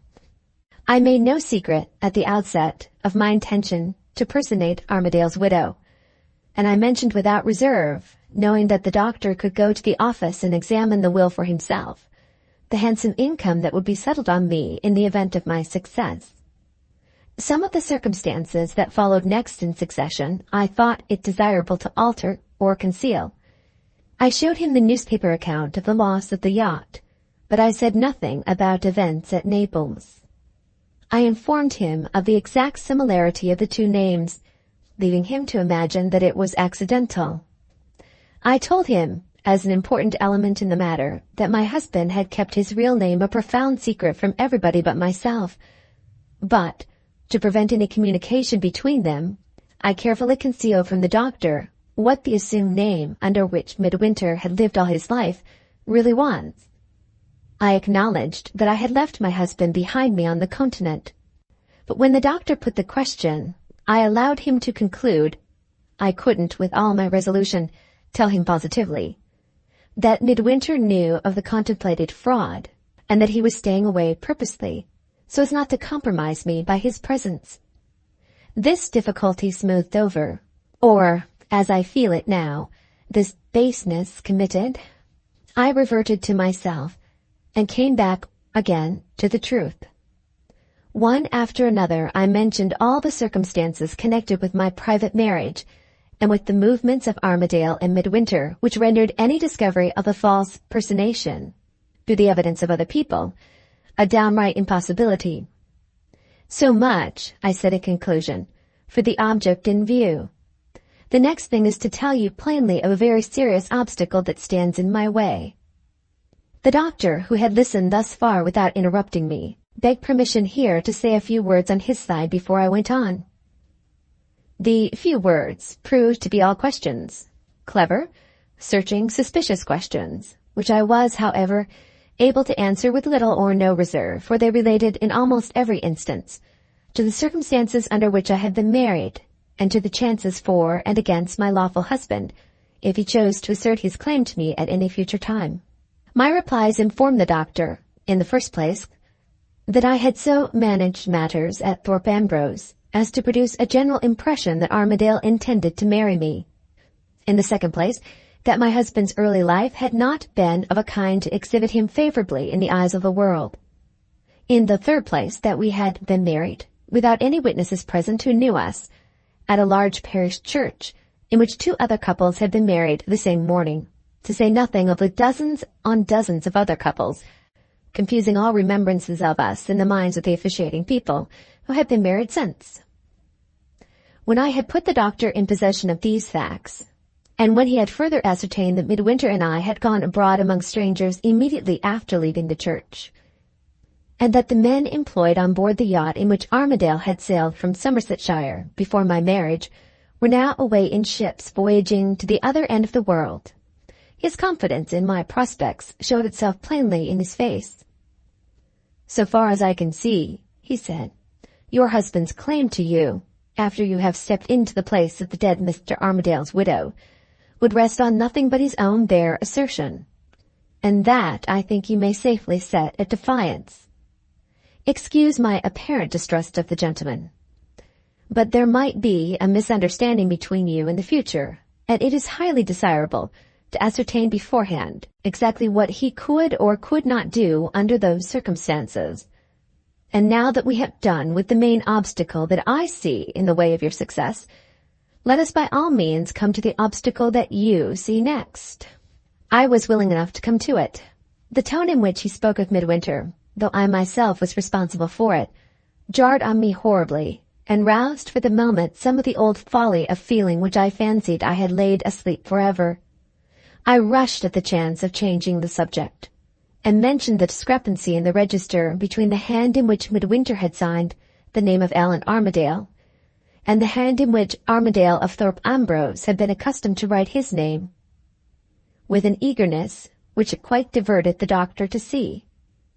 "Is that all?" he asked, to my infinite surprise and relief, what I had done. "My dear lady, pray set your mind at ease. If the late Mr. Armadale's lawyers want proof of your marriage, they won't go to the church register for it, I can promise you." "What?" I exclaimed in astonishment. "Do you mean to say that the entry in the register is not a proof of my marriage?" "It is a proof," said the doctor, "that you have been married to somebody, but it is no proof that you have been married to Mr. Armadale of Thorpe Ambrose. Jack Noakes or Tom Styles, excuse the homeliness of the illustration, might have got the license and gone to the church to be married to you under Mr. Armadale's name. And the register, how could it do otherwise, must in that case have innocently assisted the deception. I see I surprise you. My dear madam, when you opened this interesting business you surprised me, I may own it now, by laying so much stress on the curious similarity between the 2 names. You might have entered on the very daring and romantic enterprise in which you are now engaged, without necessarily marrying your present husband, and the other man would have done just as well, provided he was willing to take Mr. Armadale's name for the purpose." I felt my temper going at this. "Any other man would not have done just as well," I rejoined instantly. "But for the similarity of the names, I should never have thought of the enterprise at all."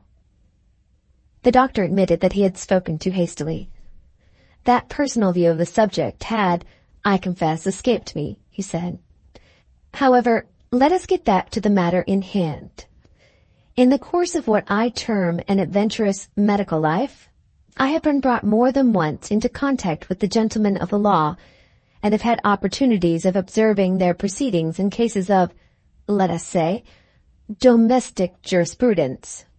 I am quite sure I am correct in informing you that the proof which will be required by Mr. Armadale's representatives will be the evidence of a witness present at the marriage, who can speak to the identity of the bride and the bridegroom from his own personal knowledge."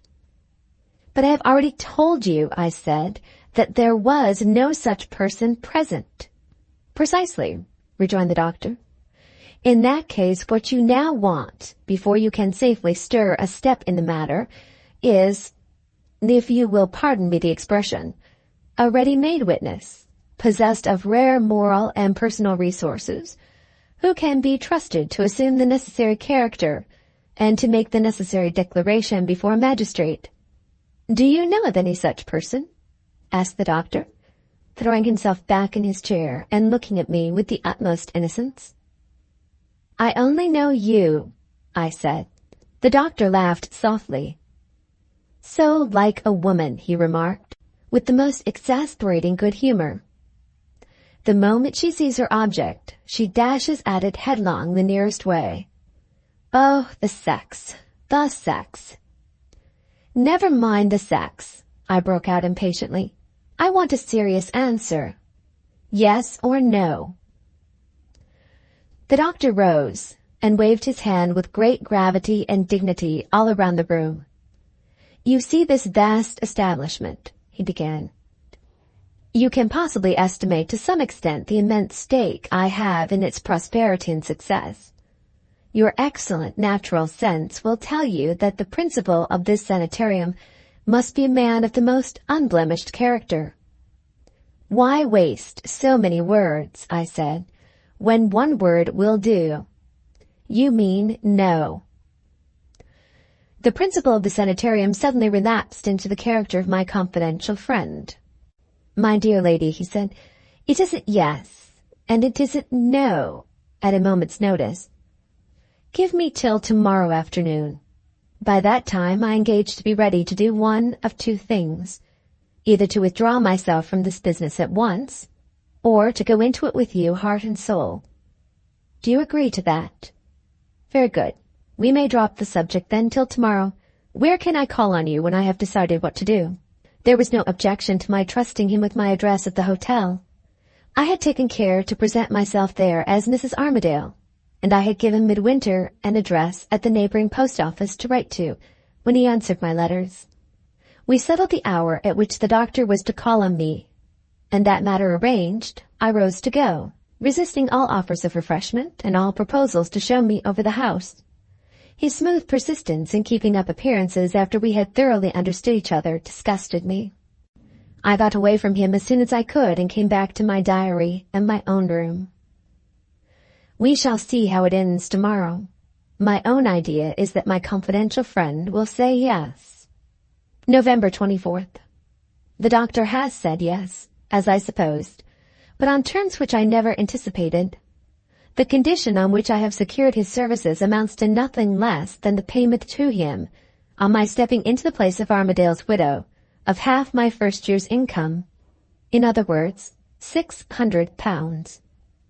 I protested against this extortionate demand in every way I could think of, all to no purpose. The doctor met me with the most engaging frankness. Nothing, he said, but the accidental embarrassment of his position at the present time would have induced him to mix himself up in the matter at all. He would honestly confess that he had exhausted his own resources, and the resources of other persons whom he described as his backers, in the purchase and completion of the sanitarium. Under those circumstances, £600 in prospect was an object to him. For that sum he would run the serious risk of advising and assisting me. Not a farthing less would tempt him, and there he left it, with his best and friendliest wishes, in my hands. It ended in the only way in which it could end. I had no choice but to accept the terms, and to let the doctor settle things on the spot as he pleased. The arrangement once made between us, I must do him the justice to say that he showed no disposition to let the grass grow under his feet. He called briskly for pen, ink, and paper, and suggested opening the campaign at Thorpe Ambrose by tonight's post. We agreed on a form of letter, which I wrote, and which he copied on the spot. I entered into no particulars at starting. I simply asserted that I was the widow of the deceased Mr. Armadale, that I had been privately married to him, that I had returned to England on his sailing in the yacht from Naples, and that I begged to enclose a copy of my marriage certificate as a matter of form, with which I presumed it was customary to comply. The letter was addressed to the representatives of the late Allan Armadale, Esquire, Thorpe Ambrose, Norfolk, and the doctor himself carried it away and put it in the post.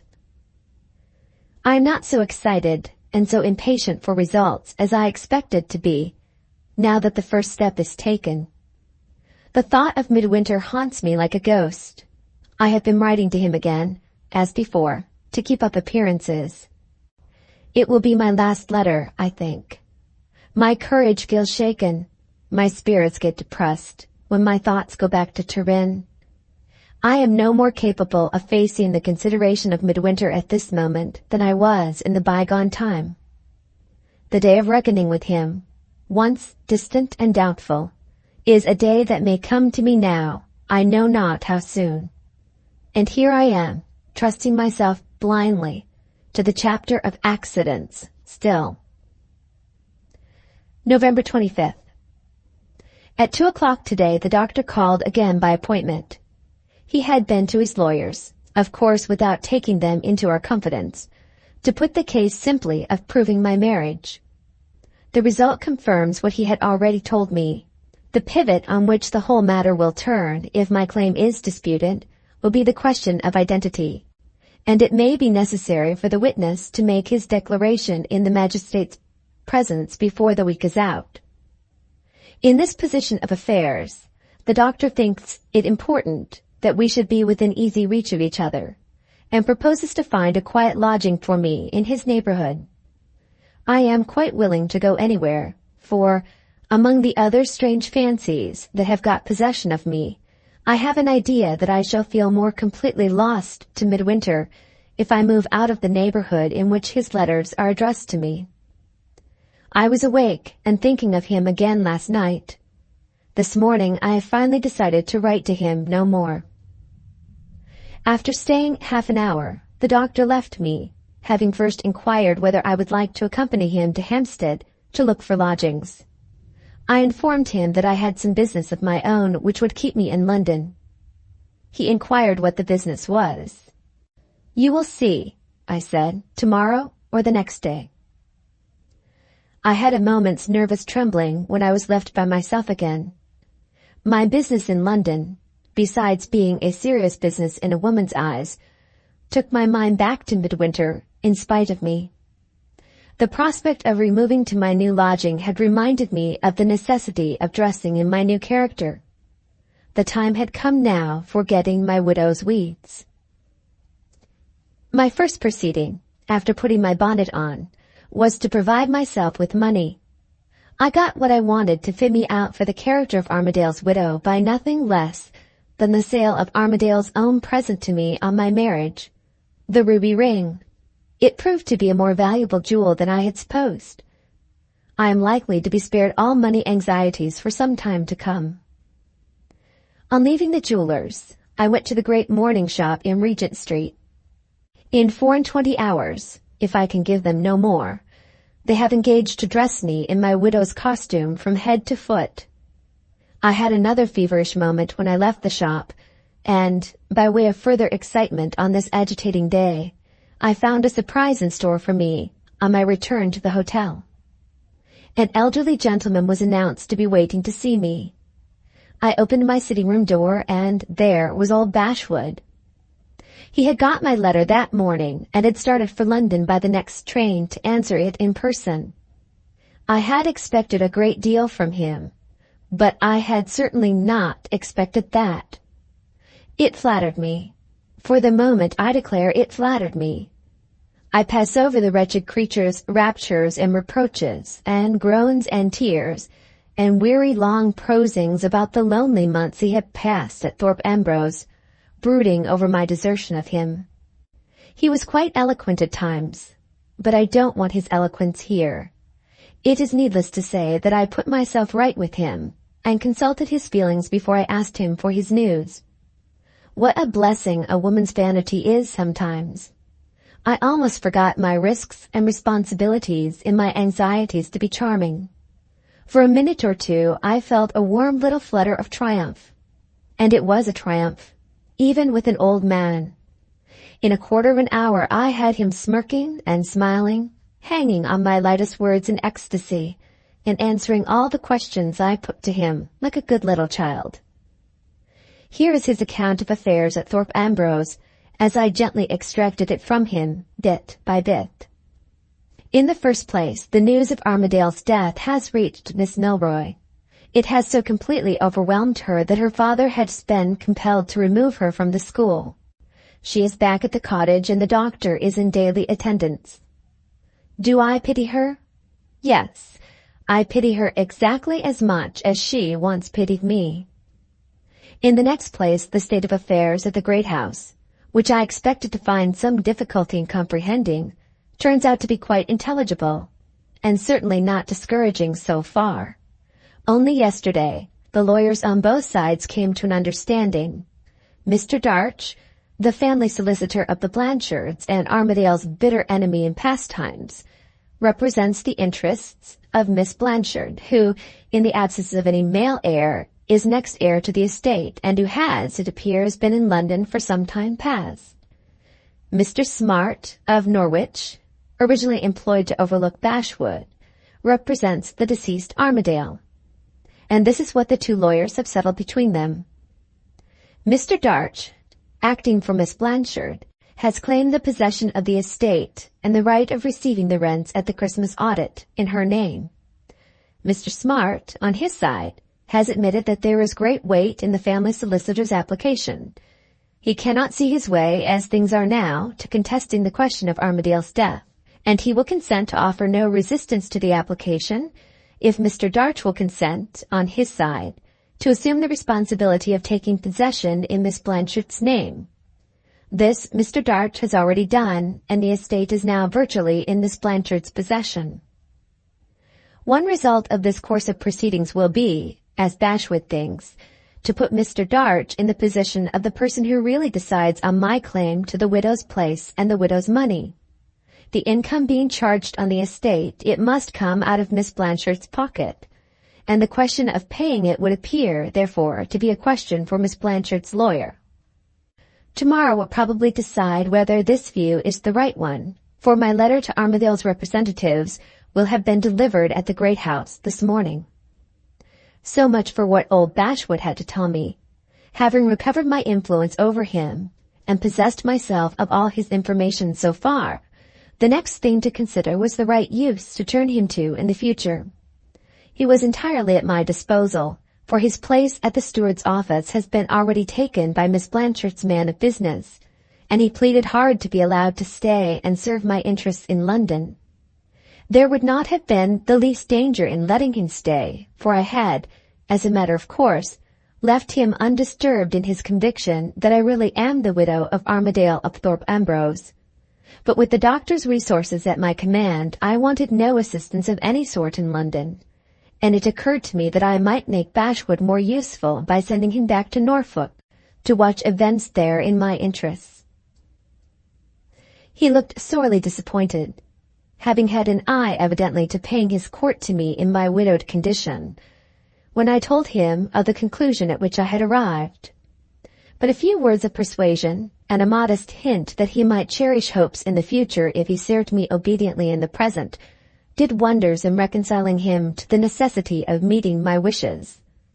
He asked helplessly for instructions when it was time for him to leave me and travel back by the evening train. I could give him none, for I had no idea as yet what the legal people might or might not do. But suppose something happens, he persisted, that I don't understand. What am I to do, so far away from you? I could only give him one answer. Do nothing, I said.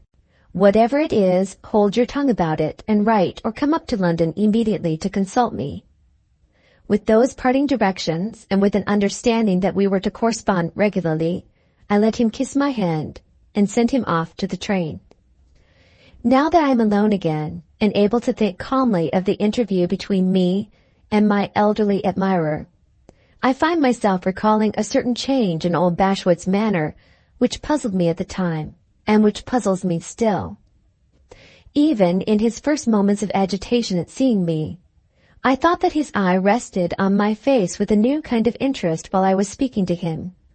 Besides this, he dropped a word or two afterward, in telling me of his lonely life at Thorpe Ambrose, which seemed to imply that he had been sustained in his solitude by a feeling of confidence about his future relations with me when we next met.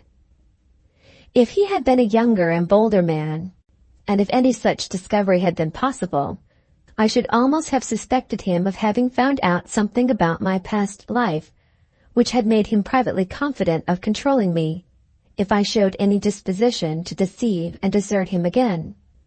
But such an idea as this, in connection with old Bashwood, is simply absurd. Perhaps I am overexcited by the suspense and anxiety of my present position. Perhaps the merest fancies and suspicions are leading me astray. Let this be as it may, I have, at any rate, more serious subjects than the subject of old Bashwood to occupy me now. Tomorrow's post may tell me what Armadale's representatives think of the claim of Armadale's widow.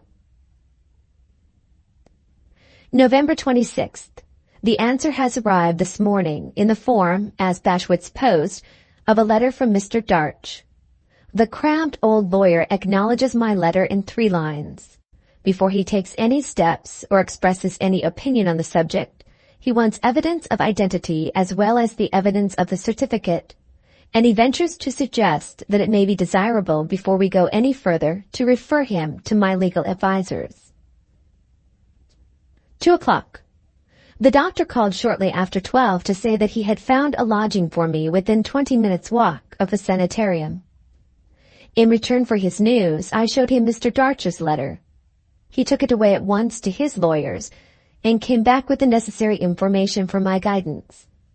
I have answered Mr. Darch by sending him the address of my legal advisers, otherwise the doctor's lawyers, without making any comment on the desire he had expressed for additional evidence of the marriage. This is all that can be done today. Tomorrow will bring with it events of greater interest, for tomorrow the doctor is to make his declaration before the magistrate, and tomorrow I am to move to my new lodging in my widow's weeds. November 27th. Fairweather Vale Villas. The declaration has been made, with all the necessary formalities, and I have taken possession in my widow's costume of my new rooms. I ought to be excited by the opening of this new act in the drama, and by the venturesome part that I am playing in it myself. Strange to say, I am quiet and depressed. The thought of midwinter has followed me to my new abode, and is pressing on me heavily at this moment. I have no fear of any accident happening in the interval that still must pass before I step publicly into the place of Armadale's widow. But when that time comes, and when midwinter finds me, as sooner or later find me he must, figuring in my false character, and settled in the position that I have usurped, then, I ask myself, what will happen? The answer still comes as it first came to me this morning when I put on my widow's dress. Now, as then, the presentiment is fixed in my mind that he will kill me. If it was not too late to draw back. Absurd. I shall shut up my journal. November 28th. The lawyers have heard from Mr. Darch and have sent him the declaration by return post.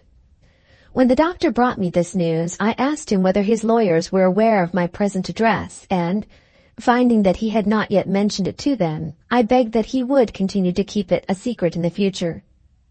The doctor laughed. "Are you afraid of Mr. Darch's stealing a march on us and coming to attack you personally?" he asked. I accepted the imputation as the easiest way of making him comply with my request. "Yes," I said, "I am afraid of Mr. Darch." My spirits have risen since the doctor left me. There is a pleasant sensation of security in feeling that no strangers are in possession of my address. I am easy enough in my mind today to notice how wonderfully well I look in my widow's weeds, and to make myself agreeable to the people of the house. Midwinter disturbed me a little again last night, but I have got over the ghastly delusion which possessed me yesterday. I know better now than to dread violence from him when he discovers what I have done, and there is still less fear of his stooping to assert his claim to a woman who has practiced on him such a deception as mine. The one serious trial that I shall be put to when the day of reckoning comes will be the trial of preserving my false character in his presence. I shall be safe in his loathing and contempt for me after that. On the day when I have denied him to his face, I shall have seen the last of him forever. Shall I be able to deny him to his face? Shall I be able to look at him and speak to him as if he had never been more to me than a friend? How do I know till the time comes? Was there ever such an infatuated fool as I am, to be writing of him at all, when writing only encourages me to think of him? I will make a new resolution. From this time forth his name shall appear no more in these pages. Monday, December 1st. The last month of the worn-out year, 1851. If I allowed myself to look back, what a miserable year I should see added to all the other miserable years that are gone. But I have made my resolution to look forward only, and I mean to keep it. I have nothing to record in the last 2 days, except that on the 29th I remembered Bashwood and wrote to tell him of my new address. This morning the lawyers heard again from Mr. Darch. He acknowledges the receipt of the declaration, but postpones stating the decision at which he has arrived until he has communicated with the trustees under the late Mr. Blanchard's will, and has received final instructions from his client, Miss Blanchard. The doctor's lawyers declare that this last letter is a mere device for gaining time. With what object they are, of course, not in a position to guess. The doctor himself says, facetiously, it is the usual lawyer's object of making a long bill. My own idea is that Mr. Darch has his suspicions of something wrong, and that his purpose, in trying to gain time. 10 at night. I had written as far as that last unfinished sentence toward 4 in the afternoon, when I was startled by hearing a cab drive up to the door. I went to the window and got there just in time to see old Bashwood getting out with an activity of which I should never have supposed him capable. So little did I anticipate the tremendous discovery that was going to burst on me in another minute, that I turned to the glass and wondered what the susceptible old gentleman would say to me in my widow's cap. The instant he entered the room, I saw that some serious disaster had happened. His eyes were wild, his wig was awry. He approached me with a strange mixture of eagerness and dismay. "I've done as you told me," he whispered breathlessly. "I've held my tongue about it and come straight to you." He caught me by the hand before I could speak with a boldness quite new in my experience of him. "Oh, how can I break it to you?" he burst out. "I'm beside myself when I think of it." "When you can speak," I said, putting him into a chair, "speak out. I see in your face that you bring me news I don't look for from Thorpe Ambrose." He put his hand into the breast pocket of his coat and drew out a letter. He took the letter and looked at me. News you don't look for," he stammered. "But not from Thorpe Ambrose." "Not from Thorpe Ambrose?" "No, from the sea." The first dawning of the truth broke on me at those words. I couldn't speak. I could only hold out my hand to him for the letter. He still shrank from giving it to me. I daren't, he said to himself, vacantly. The shock of it might be the death of her. I snatched the letter from him. One glance at the writing on the address was enough. My hands fell on my lap with the letter held fast in them. I sat petrified, without moving, without speaking, without hearing a word of what Bashwood was saying to me, and slowly realized the terrible truth. The man whose widow I had claimed to be was a living man to confront me. In vain I had mixed the drink at Naples. In vain I had betrayed him into Manuel's hands. Twice I had set the deadly snare for him, and twice Armadale had escaped me. I came to my sense of outward things again and found Bashwood on his knees at my feet, crying. "You look angry," he murmured helplessly. "Are you angry with me? Oh, if you only knew what hopes I had when we last saw each other, and how cruelly that letter has dashed them all to the ground." I put the miserable old creature back from me, but very gently.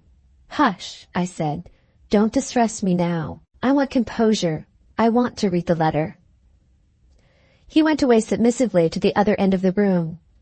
As soon as my eye was off him, I heard him say to himself, with impotent malignity, "If the sea had been of my mind, the sea would have drowned him."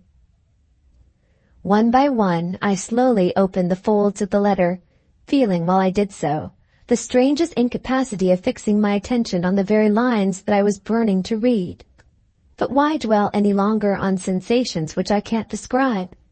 It will be more to the purpose if I place the letter itself, for future reference, on this page of my journal. Fiume, Illyria, November 21st, 1851. Mr. Bashwood. The address I date from will surprise you, and you will be more surprised still when you hear how it is that I come to write to you from a port on the Adriatic Sea. I have been the victim of a rascally attempt at robbery and murder. The robbery has succeeded, and it is only through the mercy of God that the murder did not succeed too. I hired a yacht rather more than a month ago at Naples. I sailed, I am glad to think now, without any friend with me, from Messina. From Messina I went for a cruise in the Adriatic. 2 days out we were caught in a storm. Storms get up in a hurry and go down in a hurry in those parts. The vessel behaved nobly. I declare I feel the tears in my eyes now when I think of her at the bottom of the sea. Toward sunset it began to moderate, and by midnight, except for a long, smooth swell, the sea was as quiet as need be. I went below, a little tired, having helped in working the yacht while the gale lasted, and fell asleep in 5 minutes. About 2 hours after, I was woke by something falling into my cabin through a chink of the ventilator in the upper part of the door. I jumped up and found a bit of paper with a key wrapped in it, and with writing on the inner side, in a hand which it was not very easy to read. Up to this time I had not had the ghost of a suspicion that I was alone at sea with a gang of murderous vagabonds, excepting only one, who would stick at nothing. I had got on very well with my sailing master, the worst scoundrel of the lot, and better still with his English mate. The sailors, being all foreigners, I had very little to say to. They did their work, and no quarrels and nothing unpleasant happened. If anybody had told me before I went to bed on the night after the storm, that the sailing master and the crew and the mate, who had been no better than the rest of them at starting, were all in a conspiracy to rob me of the money I had on board, and then to drown me in my own vessel afterward, I should have laughed in his face. Just remember that, and then fancy for yourself, for I'm sure I can't tell you, what I must have thought when I opened the paper round the key, and read what I now copy from the mate's writing, as follows. Sir, stay in your bed till you hear the boat shove off from the starboard side, or you are a dead man. Your money is stolen, and in 5 minutes' time the yacht will be scuttled and the cabin hatch will be nailed down on you. Dead men tell no tales. The sailing master's notion is to leave proofs afloat that the vessel has floundered with all on board. It was his doing to begin with, and we were all in it. I can't find it in my heart not to give you a chance for your life. It's a bad chance, but I can do no more. I should be murdered myself if I didn't seem to go with the rest. The key of your cabin door is thrown back to you, inside this. Don't be alarmed when you hear the hammer above. I shall do it, and I shall have short nails in my hand as well as long, and use the short ones only. Wait till you hear the boat with all of us shove off, and then pry up the cabin hatch with your back. The vessel will float a quarter of an hour after the holes are bored in her. Slip into the sea on the port side and keep the vessel between you and the boat. You will find plenty of loose lumber, wrenched away on purpose, drifting about to hold on by. It's a fine night and a smooth sea, and there's a chance that a ship may pick you up while there's life left in you. I can do no more. Yours truly, J.M. As I came to those last words, I heard the hammering down of the hatch over my head. I don't suppose I'm more of a coward than most people, but there was a moment when the sweat poured down me like rain. I got to be my own man again before the hammering was done, and found myself thinking of somebody very dear to me in England. I said to myself, I'll have a try for my life, for her sake, though the chances are dead against me. I put a letter from that person I have mentioned into one of the stopper bottles of my dressing case, along with the mate's warning, in case I lived to see him again. I hung this, and a flask of whiskey, in a sling around my neck, and, after first dressing myself in my confusion, thought better of it and stripped again, for swimming, to my shirt and drawers. By the time I had done that, the hammering was over, and there was such a silence that I could hear the water bubbling into the scuttled vessel amidships.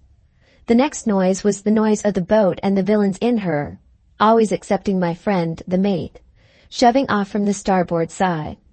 I waited for the splash of the oars in the water. Then I got my back under the hatch. The mate had kept his promise. I lifted it easily, crept across the deck, under the cover of bulwarks on all fours, and slipped into the sea on the port side.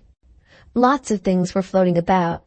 I took the first thing I came to, a hen coop, and swam away with it a couple 100 yards, keeping the yacht between me and the boat.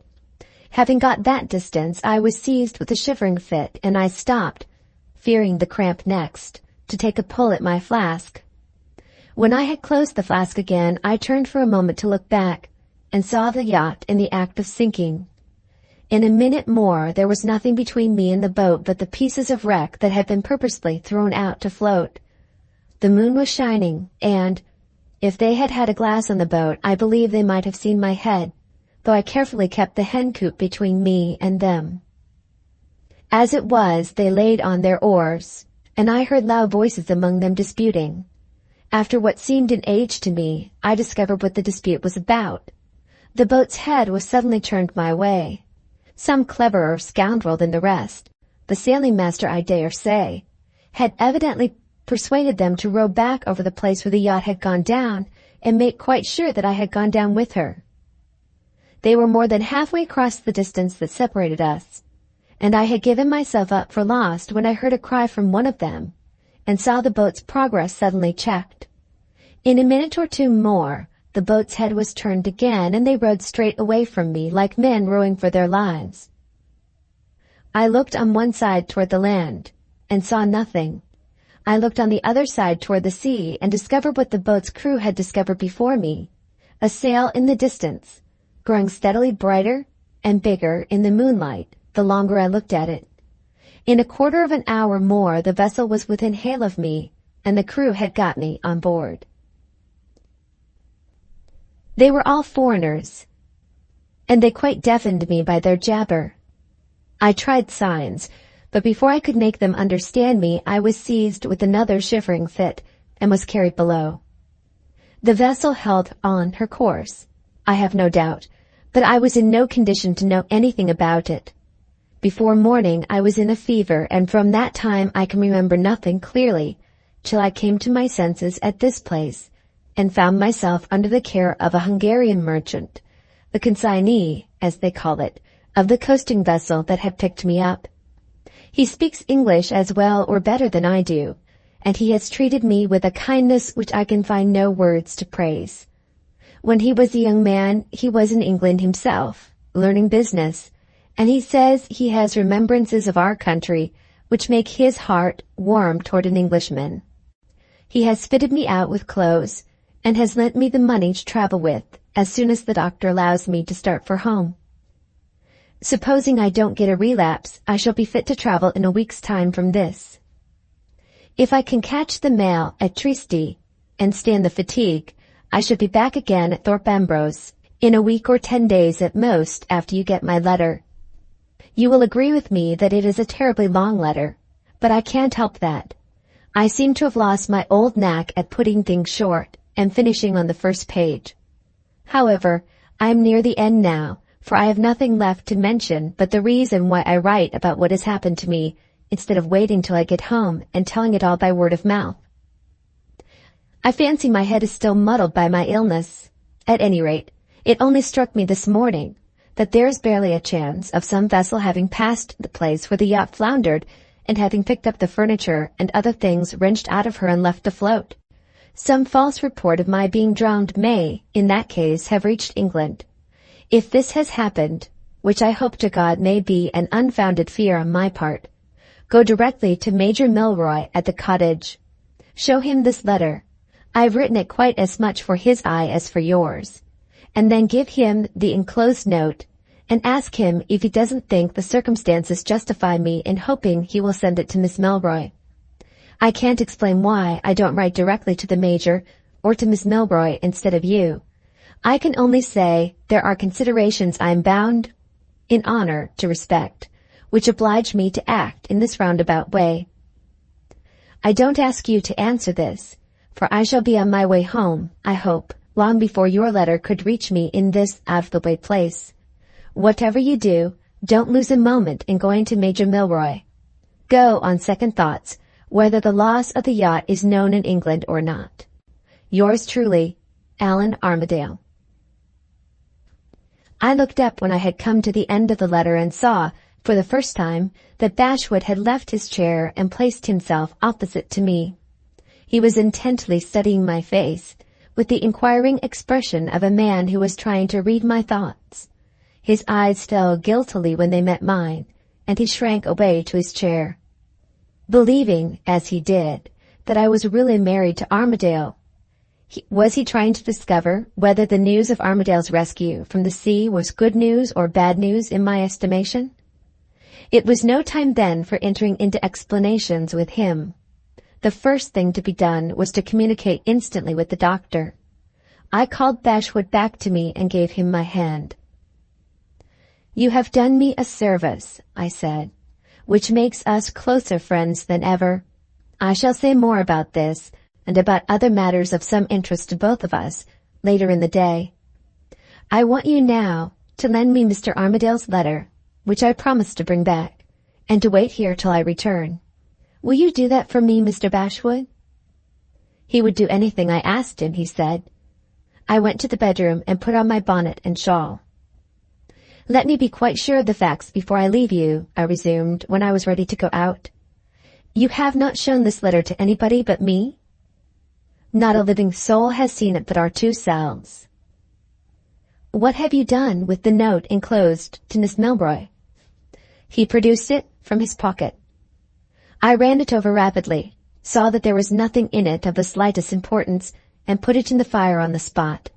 That done, I left Bashwood in the sitting room and went to the sanitarium with Armadale's letter in my hand. The doctor had gone out, and the servant was unable to say positively at what time he would be back. I went into his study and wrote a line preparing him for the news I had brought with me, which I sealed up with Armadale's letter in an envelope to await his return. Having told the servant I would call again in an hour, I left the place.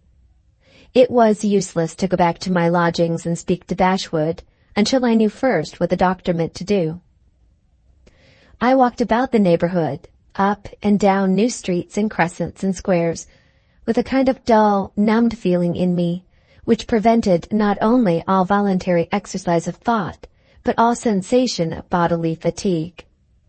I remembered the same feeling overpowering me, years ago, on the morning when the people of the prison came to take me into court to be tried for my life. All that frightful scene came back again to my mind in the strangest manner, as if it had been a scene in which some other person had figured. Once or twice I wondered, in a heavy, senseless way, why they had not hanged me. When I went back to the sanitarium, I was informed that the doctor had returned half an hour since, and that he was in his own room anxiously waiting to see me. I went into the study and found him sitting close by the fire with his head down and his hands on his knees. On the table near him, beside Armadale's letter and my note, I saw, in the little circle of light thrown by the reading lamp, an open railway guide. Was he meditating flight? It was impossible to tell from his face, when he looked up at me, what he was meditating, or how the shock had struck him when he first discovered that Armadale was a living man.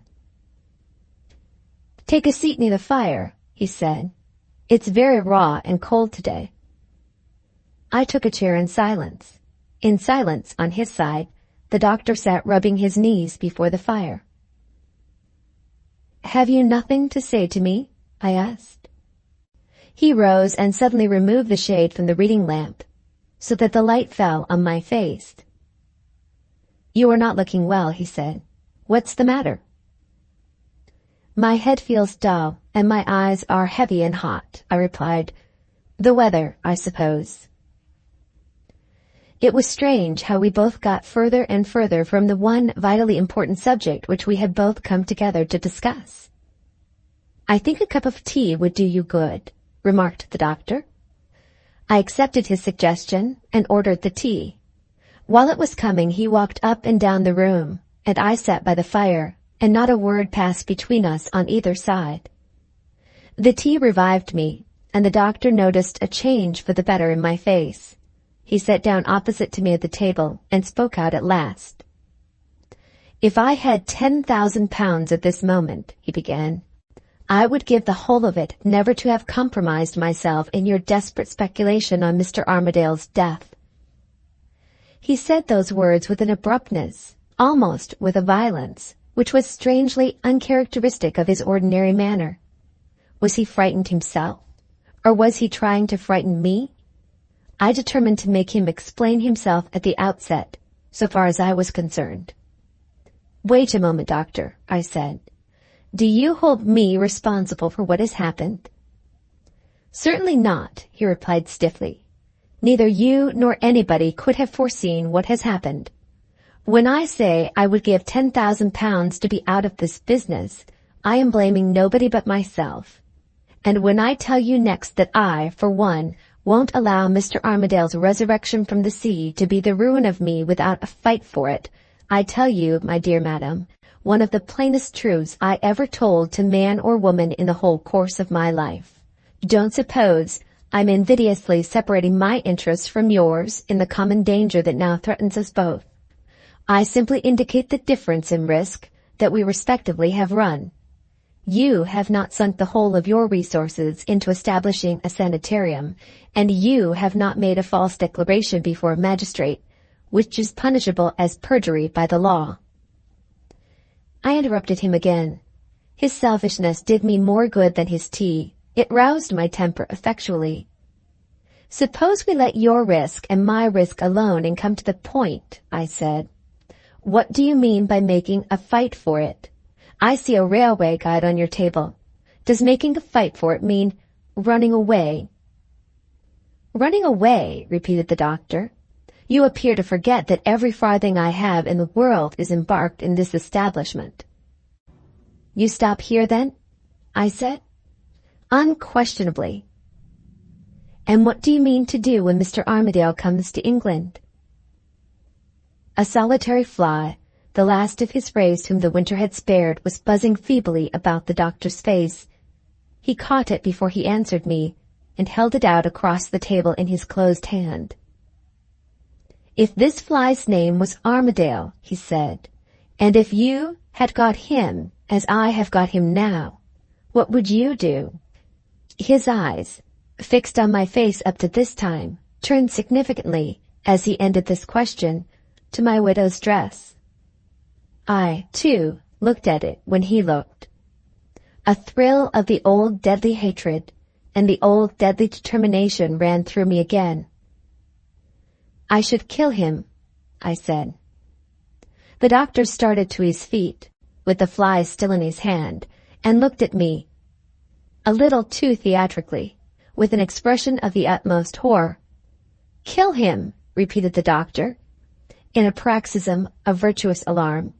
"Violence, murderous violence, in my sanitarium? You take my breath away." I caught his eye while he was expressing himself in this elaborately indignant manner, scrutinizing me with a searching curiosity which was, to say the least of it, a little at variance with the vehemence of his language and the warmth of his tone.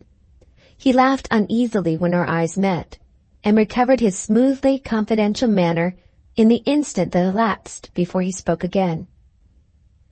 "I beg 1,000 pardons," he said. "I ought to have known better than to take a lady too literally at her word. Permit me to remind you, however, that the circumstances are too serious for anything in the nature of, let us say, an exaggeration or a joke. You shall hear what I propose without further preface." He paused and resumed his figurative use of the fly imprisoned in his hand. "Here is Mr. Armadale. I can let him out or keep him in just as I please, and he knows it. I say to him," continued the doctor, facetiously addressing the fly, "Give me proper security, Mr. Armadale, that no proceedings of any sort shall be taken against either this lady or myself, and I will let you out of the hollow of my hand. Refuse, and, be the risk what it may, I will keep you in. Can you doubt, my dear madam, what Mr. Armadale's answer is, sooner or later, certain to be? Can you doubt, said the doctor, suiting the action to the word and letting the fly go, that it will end to the entire satisfaction of all parties in this way? I won't say at present, I answered, whether I doubt or not. Let me make sure that I understand you first. You propose, if I am not mistaken, to shut the doors of this place on Mr. Armadale, and not to let him out again until he has agreed to the terms which it is our interest to impose on him. May I ask, in that case, how you mean to make him walk into the trap that you have set for him here? I propose, said the doctor, with his hand on the railway guide, ascertain first at what time during every evening of this month the tidal trains from Dover and Folkestone reach London Bridge terminus, and I propose, next, posting a person whom Mr. Armadale knows and whom you and I can trust, to wait the arrival of the trains, and to meet our man at the moment when he steps out of the railway carriage. Have you thought, I inquired, of who the person is to be? I have thought, said the doctor, taking up Armadale's letter, of the person to whom this letter is addressed. The answer startled me. Was it possible that he and Bashwood knew one another? I put the question immediately. Until today, I have never so much as heard of the gentleman's name, said the doctor. I have simply pursued the inductive process of reasoning, for which we are indebted to the immortal Bacon. How does this very important letter come into your possession?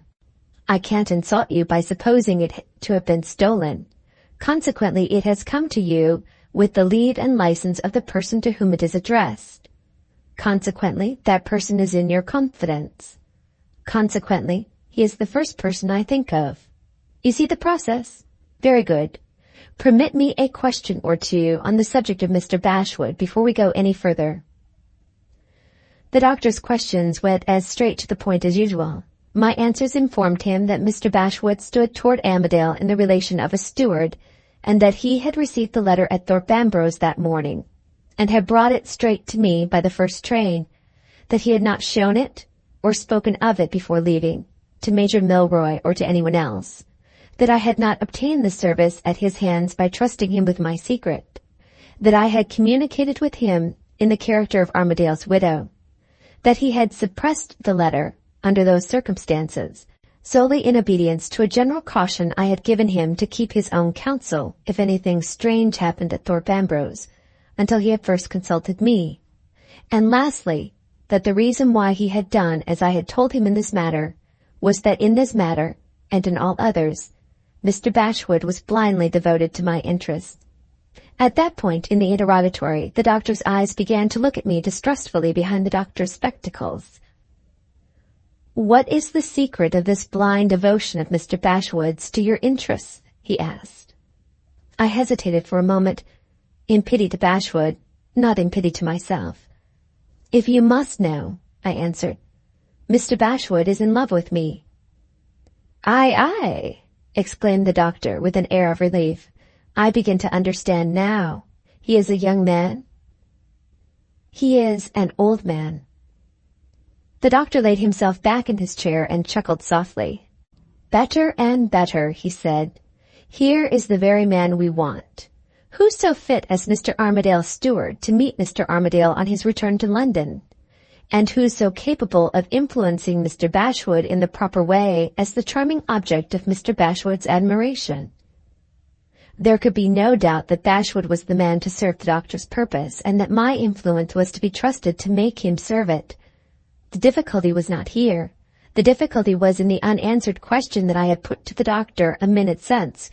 I put it to him again. "Suppose Mr. Armadale's steward meets his employer at the terminus," I said. "May I ask once more how Mr. Armadale is to be persuaded to come here?" "Don't think me ungallant," rejoined the doctor, in his gentlest manner. "If I ask on my side, how are men persuaded to do 9/10 of the foolish acts of their lives? They are persuaded by your charming sex. The weak side of every man is the woman side of him. We have only to discover the woman side of Mr. Armadale, to tickle him on it gently, and to lead him our way with a silken string. I observe here, pursued the doctor, opening Armadale's letter, a reference to a certain young lady who looks promising.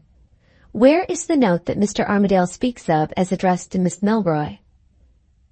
Instead of answering him, I started in a sudden burst of excitement to my feet. The instant he mentioned Miss Milroy's name, all that I had heard from Bashwood of her illness, of the cause of it, rushed back into my memory. I saw the means of decoying Armadale into the sanitarium as plainly as I saw the doctor on the other side of the table, wondering at the extraordinary change in me. What a luxury it was to make Miss Milroy serve my interests at last.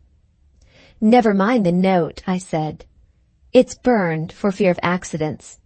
I can tell you all, and more, that the note could have told you. Miss Milroy cuts the knot. Miss Milroy ends the difficulty. She is privately engaged to him. She has heard the false report of his death, and she has been seriously ill at Thorpe Ambrose ever since. When Bashwood meets him at the station, the very first question he is certain to ask—" "I see," exclaimed the doctor, anticipating me. "Mr. Bashwood has nothing to do but to help the truth with a touch of fiction. When he tells his master that the false report has reached Miss Milroy, he has only to add that the shock has affected her head, and that she is here under medical care. Perfect, perfect! We shall have him at the sanitarium as fast as the fastest cab horse in London can bring him to us. And mind, no risk, no necessity for trusting other people. This is not a madhouse. This is not a licensed establishment. No doctor's certificates are necessary here. My dear lady, I congratulate you. I congratulate myself. Permit me to hand you the railway guide with my best compliments to Mr. Bashwood, and with the page turned down for him as an additional attention to the right place." Remembering how long I had kept Bashwood waiting for me, I took the book at once and wished the doctor good evening without further ceremony. As he politely opened the door for me, he reverted, without the slightest necessity of doing so, and without a word from me to lead to it, to the outburst of virtuous alarm which had escaped him at the earlier point of our interview. "I do hope," he said, "that you will kindly forget and forgive my extraordinary want of tact and perception when, in short, when I caught the fly. I positively blush at my own stupidity in putting a literal interpretation on a lady's little joke. Violence in my sanitarium," exclaimed the doctor, with his eyes once more fixed attentively to my face. "Violence in this enlightened 19th century. Was there ever anything so ridiculous? Do fasten your cloak before you go out. It is so cold and raw. Shall I escort you? Shall I send my servant? Ah, you are always independent. Always, if I may say so, a host in yourself. May I call tomorrow morning and hear what you have settled with Mr. Bashwood?" I said yes, and got away from him at last. In a quarter of an hour more, I was back at my lodgings, and was informed by the servant that the elderly gentleman was still waiting for me. I have not got the heart or the patience, I hardly know which, to waste many words on what passed between me and Bashwood. It was so easy, so degradingly easy, to pull the strings of the poor old puppet in any way I pleased. I met none of the difficulties which I should have been obliged to meet with in the case of a younger man, or of a man less infatuated with admiration for me. I left the allusions to Miss Milroy in Armadale's letter, which had naturally puzzled him, to be explained at a future time. I never even troubled myself to invent a plausible reason for wishing him to meet Armadale at the terminus, and to entrap him by stratagem into the doctor's sanitarium. All that I found it necessary to do was to refer to what I had written to Mr. Bashwood on my arrival in London, and to what I had afterwards said to him when he came to answer my letter personally at the hotel. "You know already," I said, "that my marriage has not been a happy one. Draw your own conclusions from that, and don't press me to tell you whether the news of Mr. Armadale's rescue from the sea is, or is not, the welcome news that it ought to be to his wife." That was enough to put his old withered face in a glow, and to set his withered old hopes growing again. I'd only to add, "If you will do what I ask you to do, no matter how incomprehensible and how mysterious my request may seem to be, and if you will accept my assurances that you shall run no risk yourself, and that you shall receive the proper explanations at the proper time, you will have such a claim on my gratitude and my regard as no man living has ever had yet." I had only to say those words, and to point them by a look and a stolen pressure of his hand, and I had him at my feet, blindly eager to obey me. If he could have seen what I thought of myself, but that doesn't matter, he saw nothing. Hours have passed since I sent him away, pledged to secrecy, possessed of his instructions and provided with his timetable, to the hotel near the terminus, at which he is to stay till Armadale appears on the railway platform.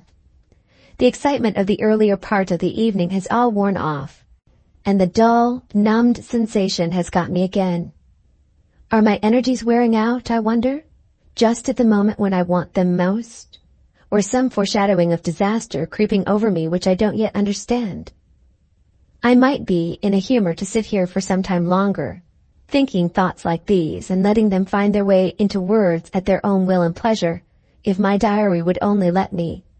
But my idle pen has been busy enough to make its way to the end of the volume. I have reached the last morsel of space left on the last page, and whether I like it or not, I must close the book, this time for good and all, when I close it tonight. Goodbye, my old friend and companion of many a miserable day. Having nothing else to be fond of, I half suspect myself at having been unreasonably fond of you. What a fool I am. Book the Last, Chapter 1, At the Terminus. On the night of the 2nd of December, Mr. Bashwood took up his post of observation at the terminus of the South-Eastern Railway for the first time. It was an earlier date by 6 days than the date which Armadale had himself fixed for his return, but the doctor, taking counsel of his medical experience, had considered it just probable that Mr. Armadale might be perverse enough, at his enviable age, to recover sooner than his medical advisers might have anticipated. For caution's sake, therefore, Mr. Bashwood was instructed to begin watching the arrival of the tidal trains on the day after he had received his employer's letter. From the 2nd to the 7th of December, the steward waited punctually on the platform, saw the trains come in, and satisfied himself, evening after evening, that the travelers were all strangers to him. From the 2nd to the 7th of December, Miss Gwilt, to return to the name under which she is best known in these pages, received his daily report, sometimes delivered personally, sometimes sent by letter. The doctor, to whom the reports were communicated, received them in his turn with unabated confidence in the precautions that had been adopted up to the morning of the 8th. On that date, the irritation of continued suspense had produced a change for the worse in Miss Gwilt's variable temper, which was perceptible to everyone about her, and which, strangely enough, was reflected by an equally marked change in the doctor's manner when he came to pay his usual visit. By a coincidence so extraordinary that his enemies might have suspected it of not being a coincidence at all, the morning on which Miss Gwilt lost her patience proved to be also the morning on which the doctor lost his confidence for the first time. "No news, of course," he said, sitting down with a heavy sigh. "Well, well." Miss Gwilt looked up at him irritably from her work. "You seem strangely depressed this morning," she said. "What are you afraid of now?" "The imputation of being afraid, madam," answered the doctor solemnly, "is not an imputation to cast rashly on any man, even when he belongs to such an essentially peaceful profession as mine. I am not afraid. I am, as you more correctly put it in the first instance, strangely depressed. My nature is, as you know, naturally sanguine, and I only see today what but for my habitual hopefulness I might have seen, and ought to have seen, a week since." Miss Gwilt impatiently threw down her work. "If words cost money," she said, "the luxury of talking would be rather an expensive luxury in your case." "Which I might have seen and ought to have seen," reiterated the doctor without taking the slightest notice of the interruption. "A week since. To put it plainly, I feel by no means so certain as I did that Mr. Armadale will consent, without a struggle, to the terms which it is in my interest, and in a minor degree yours, to impose on him. Observe, I don't question our entrapping him successfully into the sanitarium. I only doubt whether he will prove quite as manageable as I originally anticipated when we have got him there. Say, remarked the doctor, raising his eyes for the first time and fixing them in steady inquiry on Miss Gwilt. Say that he is bold, obstinate, what you please, and that he holds out for weeks together, for months together, as men in similar situations to his have held out before him. What follows? The risk of keeping him forcibly in concealment, of suppressing him, if I may so express myself, increases at compound interest and becomes enormous. My house is at this moment virtually ready for patients. Patients may present themselves in a week's time. Patients may communicate with Mr. Armadale, or Mr. Armadale may communicate with patients. A note may be smuggled out of the house and may reach the commissioners in lunacy. Even in the case of an unlicensed establishment like mine, those gentlemen, no, those chartered despots in the land of liberty, have only to apply to the Lord Chancellor for an order, and to enter, by heavens, to enter my sanitarium, to search the house from top to bottom at a moment's notice. I don't wish to despond. I don't wish to alarm you. I don't pretend to say that the means we are taking to secure your own safety are any other than the best means at our disposal. All I ask you to do is to imagine the commissioners in the house, and then to conceive the consequences. The consequences, repeated the doctor, getting sternly on his feet and taking up his hat as if he meant to leave the room. Have you anything more to say? Asked Miss Gwilt. Have you any remarks, rejoined the doctor, to offer on your side? He stood, hat in hand, waiting. For a full minute the two looked at each other in silence. Miss Gwilt spoke first.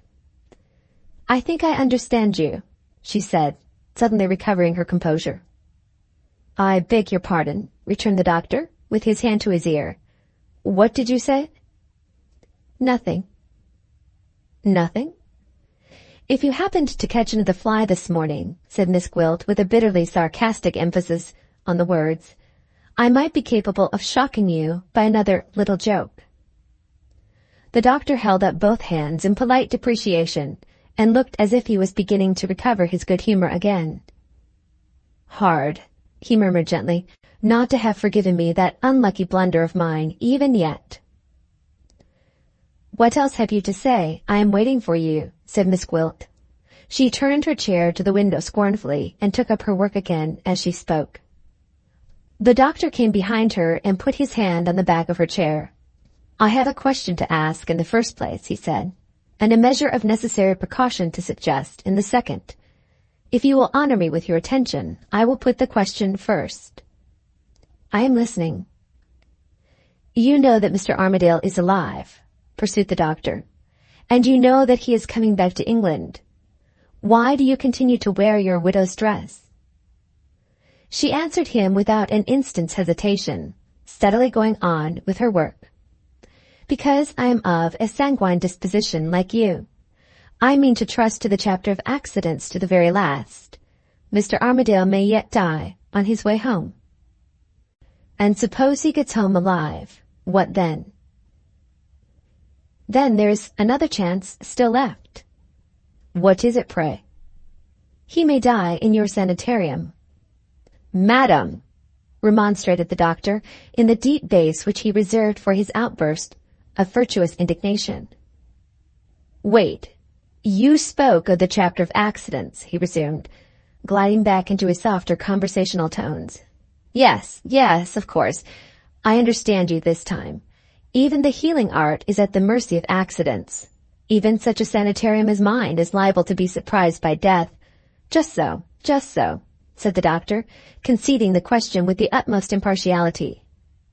There is of accidents, I admit, if you choose to trust to it. Mind, I say emphatically, if you choose to trust to it.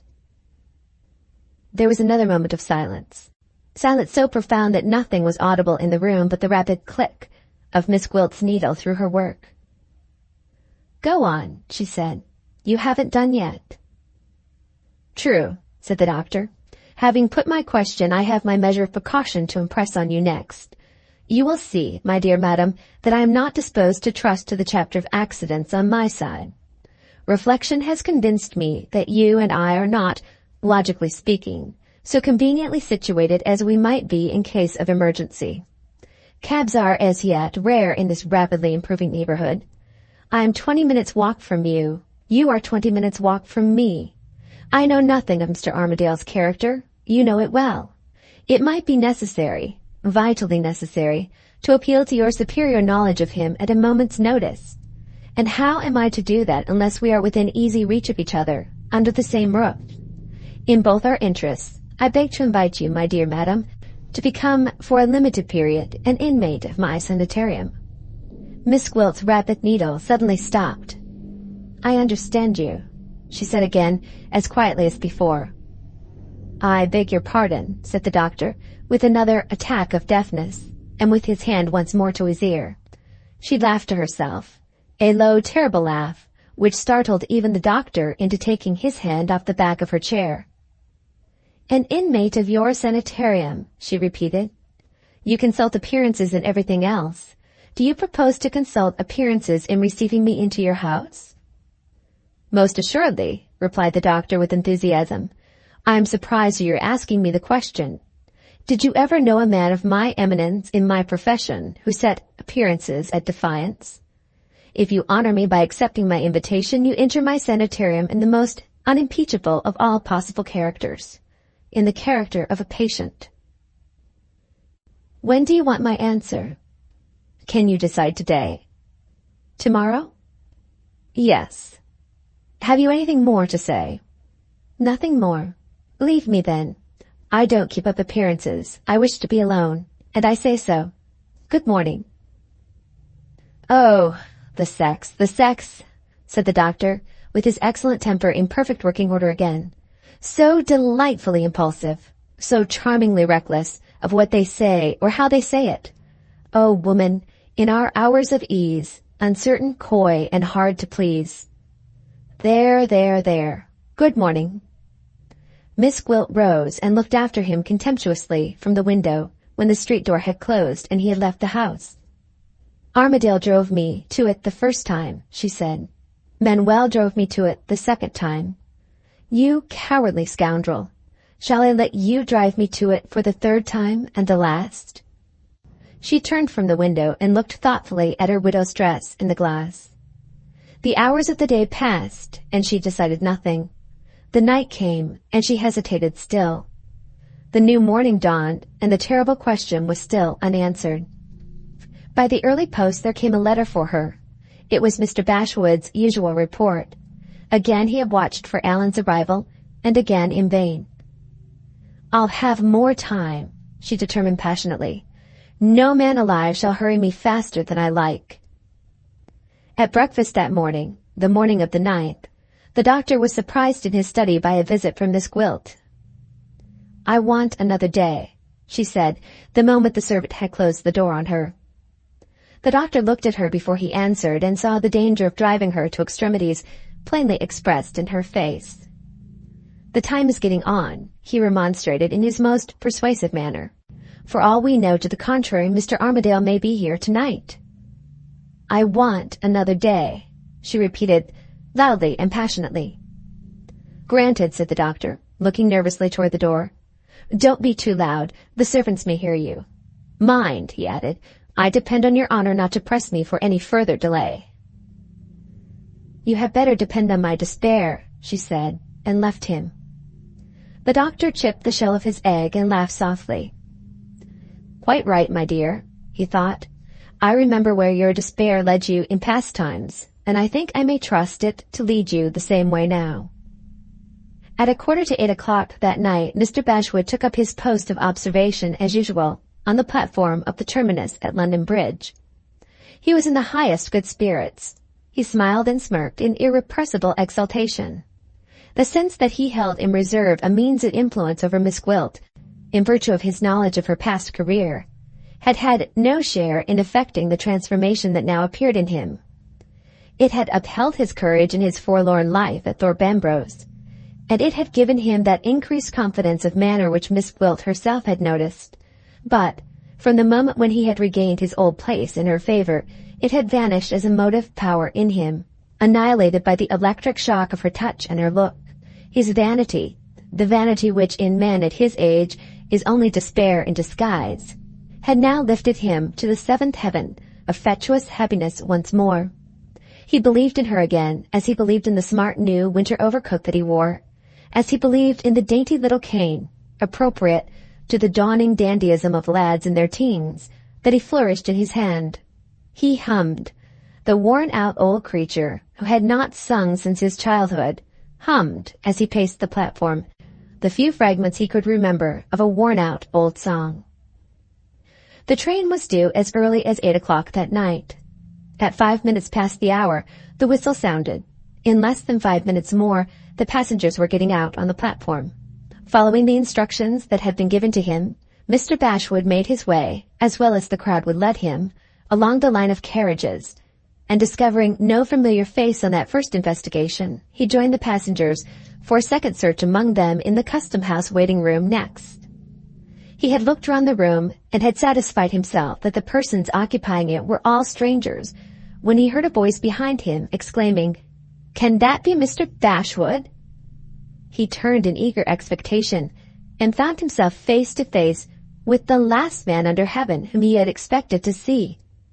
The man was Midwinter. Chapter 2. In the house.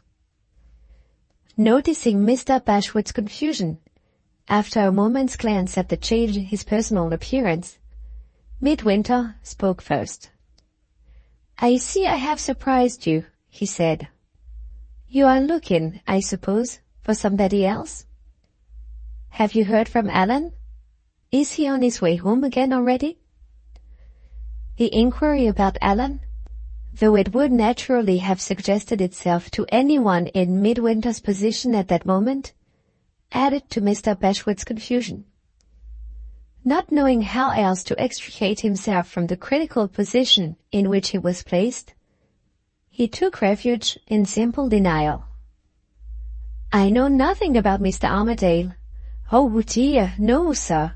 I know nothing about Mr. Armadale," he answered, with needless eagerness and hurry. "Welcome back to England, sir," he went on, changing the subject in his nervously talkative manner. "I didn't know you had been abroad. It's so long since I have had the pleasure. Have you enjoyed yourself, sir, in foreign parts?" "Such different manners from ours. Yes, such different manners from ours." "Do you make a long stay in England, now you have come back?" "I hardly know," said Midwinter. "I have been obliged to alter my plans, and to come to England unexpectedly." He hesitated a little. His manner changed, and he added, in lower tones, "A serious anxiety has brought me back. I can't say what my plans will be until that anxiety is set at rest."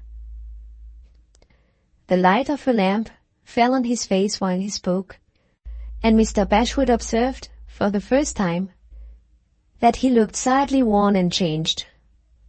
"I'm sorry, sir. I'm sure I'm very sorry.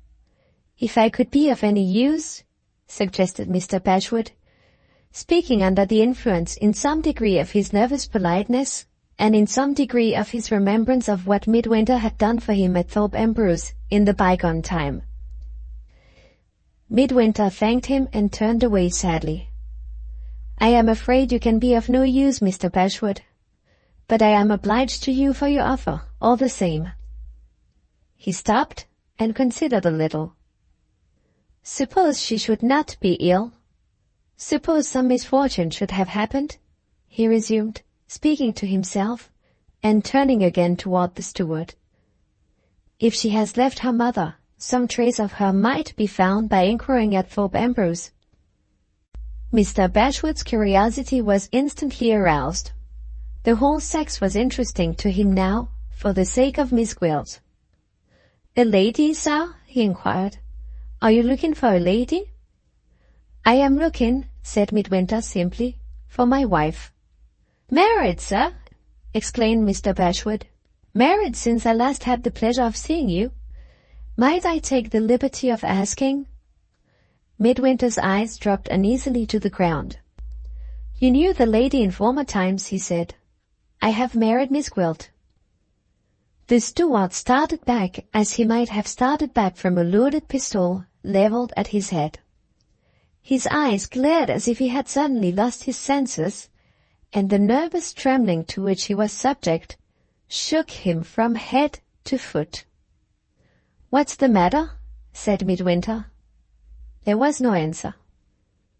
"What is there so very startling," he went on, a little impatiently, "in Miss Gwilt's being my wife?"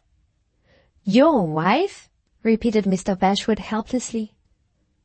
"Mrs. Armadale—" He checked himself by a desperate effort, and said no more. The stupor of astonishment which possessed the steward was instantly reflected in Midwinter's face. The name in which he had secretly married his wife had passed the lips of the last man in the world whom he would have dreamed of admitting into his confidence. He took Mr. Bashwood by the arm, and led him away to a quieter part of the terminus than the part of it in which they had hitherto spoken to each other. "You referred to my wife just now," he said, "and you spoke of Mrs. Armadale in the same breath. What do you mean by that?" Again there was no answer. Utterly incapable of understanding more than that he had involved himself in some serious complication which was a complete mystery to him, Mr. Bashwood struggled to extricate himself from the grasp that was laid on him, and struggled in vain. Midwinter sternly repeated the question. "I ask you again," he said, "what do you mean by it?" "Nothing, sir. I give you my word of honor, I meant nothing." He felt the hand on his arm tightening its grasp. He saw, even in the obscurity of the remote corner in which they stood, that Midwinter's fiery temper was rising, and was not to be trifled with. The extremity of his danger inspired him with the one ready capacity that a timid man possesses when he is compelled by main force to face an emergency, the capacity to lie. "I only meant to say, sir," he burst out, with a desperate effort to look and speak confidently, "that Mr. Armadale would be surprised—" "You said Mrs. Armadale." "No, sir, on my word of honor, on my sacred word of honor, you are mistaken. You are, indeed. I said Mr. Armadale. How could I say anything else? Please to let me go, sir. I am pressed for time. I do assure you I am dreadfully pressed for time." For a moment longer, Midwinter maintained his hold, and in that moment he decided what to do. He had accurately stated his motive for returning to England as proceeding from anxiety about his wife, anxiety naturally caused, after the regular receipt of a letter from her every other or every third day, by the sudden cessation of the correspondence between them on her side for a whole week. The first vaguely terrible suspicion of some other reason for her silence than the reason of accident or of illness, to which he had hitherto attributed it, had struck through him like a sudden chill the instant he heard the steward associate the name of Mrs. Armadale with the idea of his wife. Little irregularities in her correspondence with him, which he had thus far only thought strange, now came back on his mind and proclaimed themselves to be suspicions as well. He had hitherto believed the reasons she had given for referring him, when he answered her letters, to no more definite address than an address at a post office. Now he suspected her reasons of being excuses for the first time. He had hitherto resolved, on reaching London, to inquire at the only place he knew of at which a clue to her could be found, the address she had given him as the address at which her mother lived. Now, with a motive which he was afraid to define even to himself, but which was strong enough to overbear every other consideration in his mind, he determined, before all things, to solve the mystery of Mr. Bashwood's familiarity with a secret, which was a marriage secret between himself and his wife. Any direct appeal to a man of the steward's disposition, in the steward's present state of mind, would be evidently useless. The weapon of deception was, in this case, a weapon literally forced into Midwinter's hands. He let go of Mr. Bashwood's arm and accepted Mr. Bashwood's explanation. "I beg your pardon," he said. "I have no doubt you are right. Pray attribute my rudeness to over-anxiety and over-fatigue. I wish you good evening." The station was by this time almost a solitude, the passengers by the train being assembled at the examination of their luggage in the custom-house waiting-room. It was no easy matter, ostensibly to take leave of Mr. Bashwood, and really to keep him in view. But Midwinter's early life with the gypsy master had been of a nature to practice him in such stratagems as he was now compelled to adopt. He walked away toward the waiting-room by the line of empty carriages, opened the door of one of them as if to look after something that he had left behind, and detected Mr. Bashwood making for the cab rank on the opposite side of the platform. In an instant, Midwinter had crossed and had passed through the long row of vehicles so as to skirt it on the side furthest from the platform. He entered the second cab by the left-hand door the moment after Mr. Bashwood had entered the first cab by the right-hand door. "Double your fare, whatever it is," he said to the driver, "if you keep the cab before you in view, and follow it wherever it goes." In a minute more, both vehicles were on their way out of the station.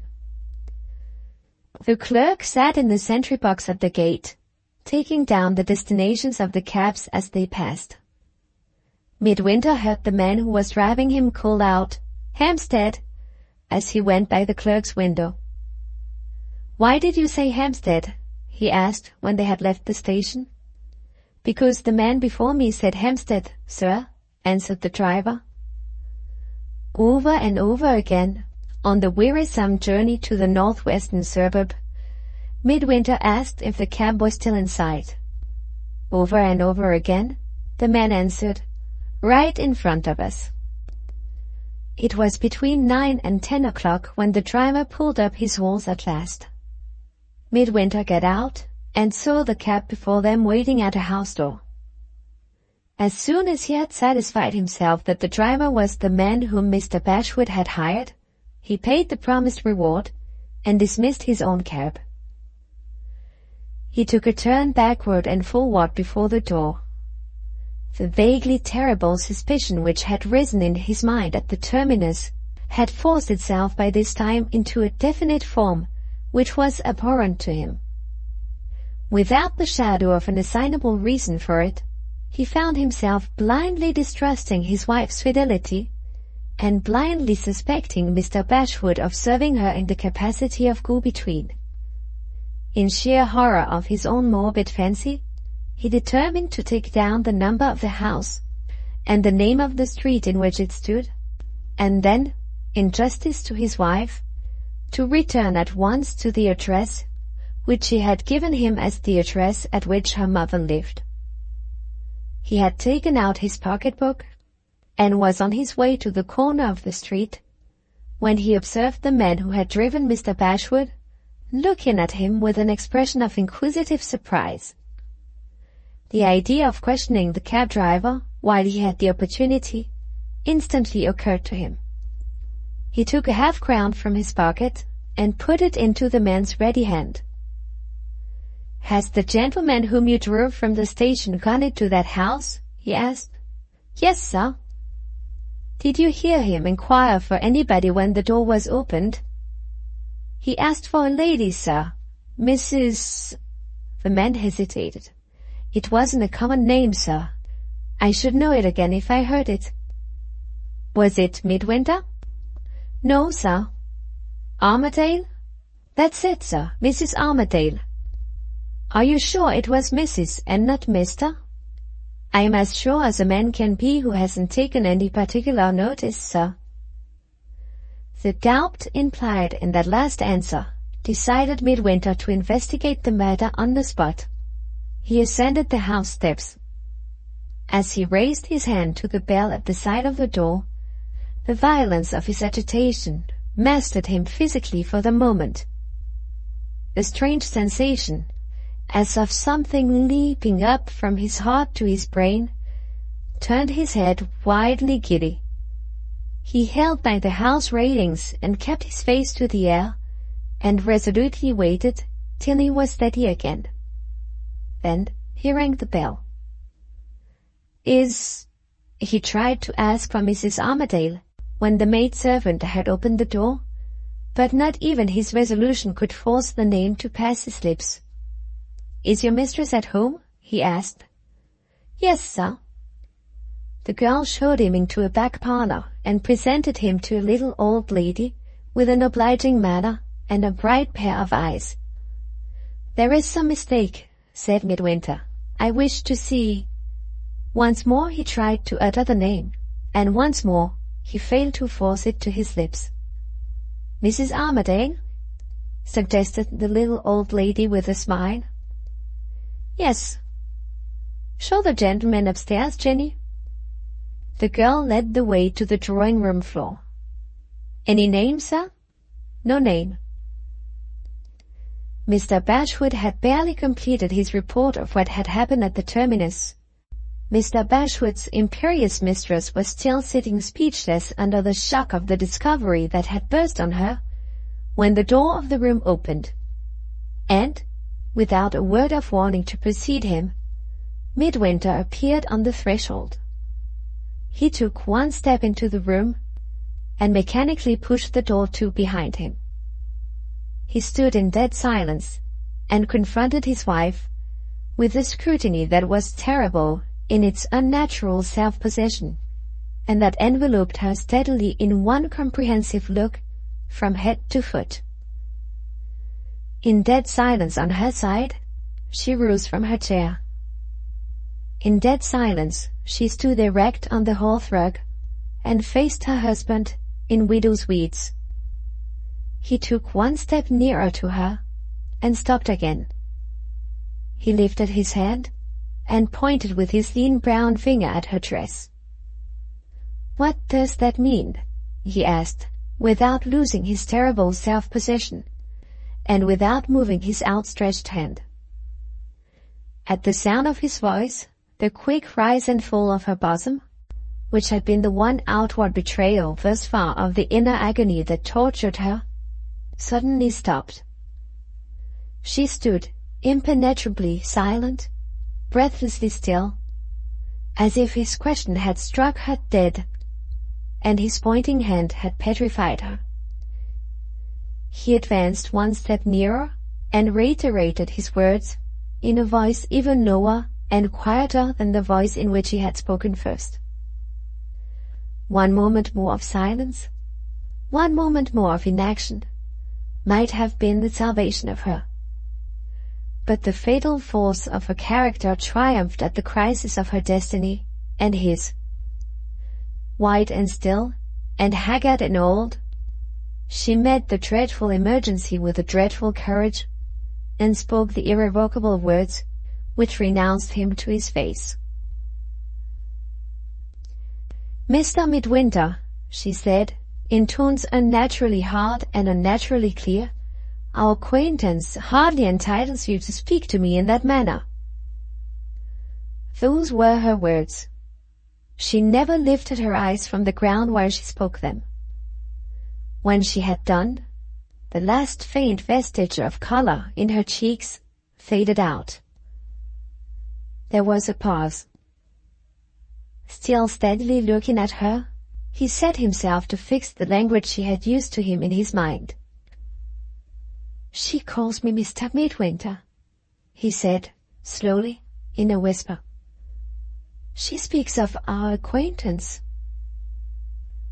He waited a little and looked round the room. His wandering eyes encountered Mr. Bashwood for the first time. He saw the steward standing near the fireplace, trembling and watching him. "I once did you a service," he said, "and you once told me you were not an ungrateful man. Are you grateful enough to answer me if I ask you something?" He waited a little again.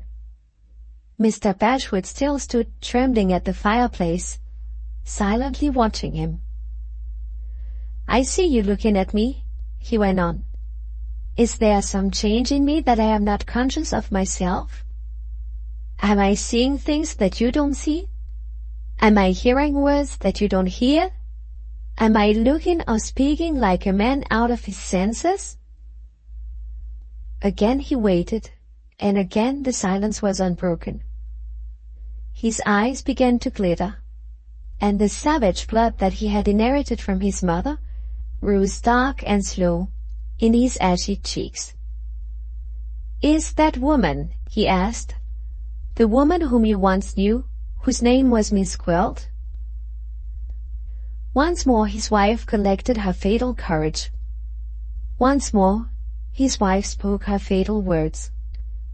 "You compel me to repeat," she said, "that you are presuming on our acquaintance, and that you are forgetting what is due to me." He turned upon her with a savage suddenness which forced a cry of alarm from Mr. Bashwood's lips. "Are you, or are you not, my wife?" he asked through his set teeth. She raised her eyes to his for the first time. Her lost spirit looked at him, steadily defiant, out of the hell of its own despair. "I am not your wife," she said. He staggered back, with his hands groping for something to hold by, like the hands of a man in the dark. He leaned heavily against the wall of the room, and looked at the woman who had slept on his bosom, and who had denied him to his face. Mr. Bashwood stole panic-stricken to her side. "Go in there," he whispered, trying to draw her toward the folding doors which led into the next room. "For God's sake, be quick! He'll kill you!" She put the old man back with her hand. She looked at him with a sudden irradiation of her blank face. She answered him with lips that struggled slowly into a frightful smile. "Let him kill me," she said. As the words passed her lips, he sprang forward from the wall with a cry that rang through the house. The frenzy of a maddened man flashed at her from his glassy eyes and clutched at her in his threatening hands. He came on till he was within arm's length of her, and suddenly stood still. The black flush died out of his face in the instant when he stopped.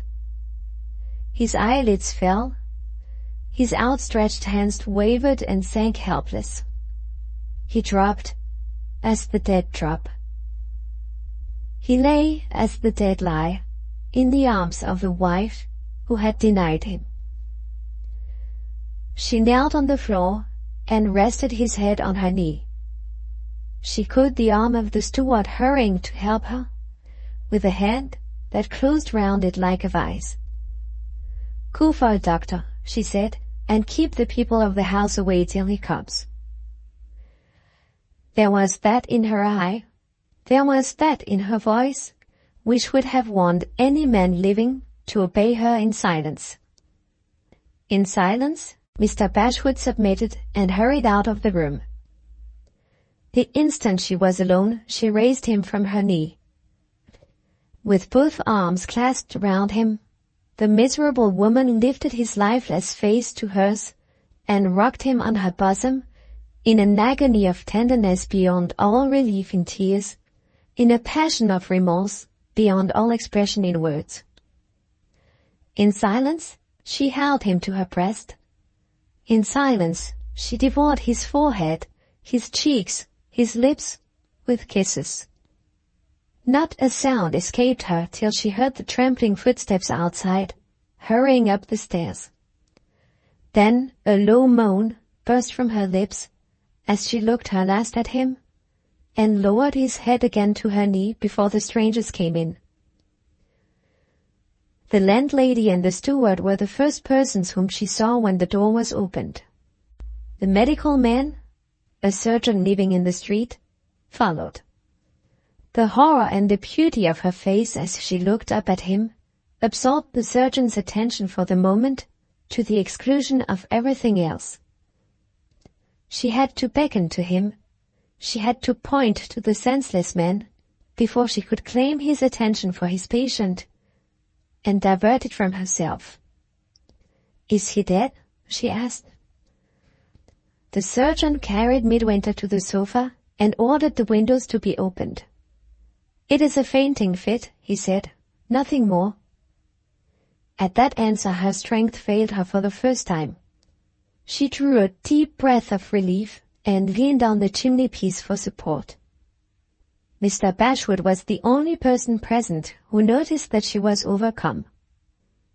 He led her to the opposite end of the room, where there was an easy chair, leaving the landlady to hand the restoratives to the surgeon as they were wanted.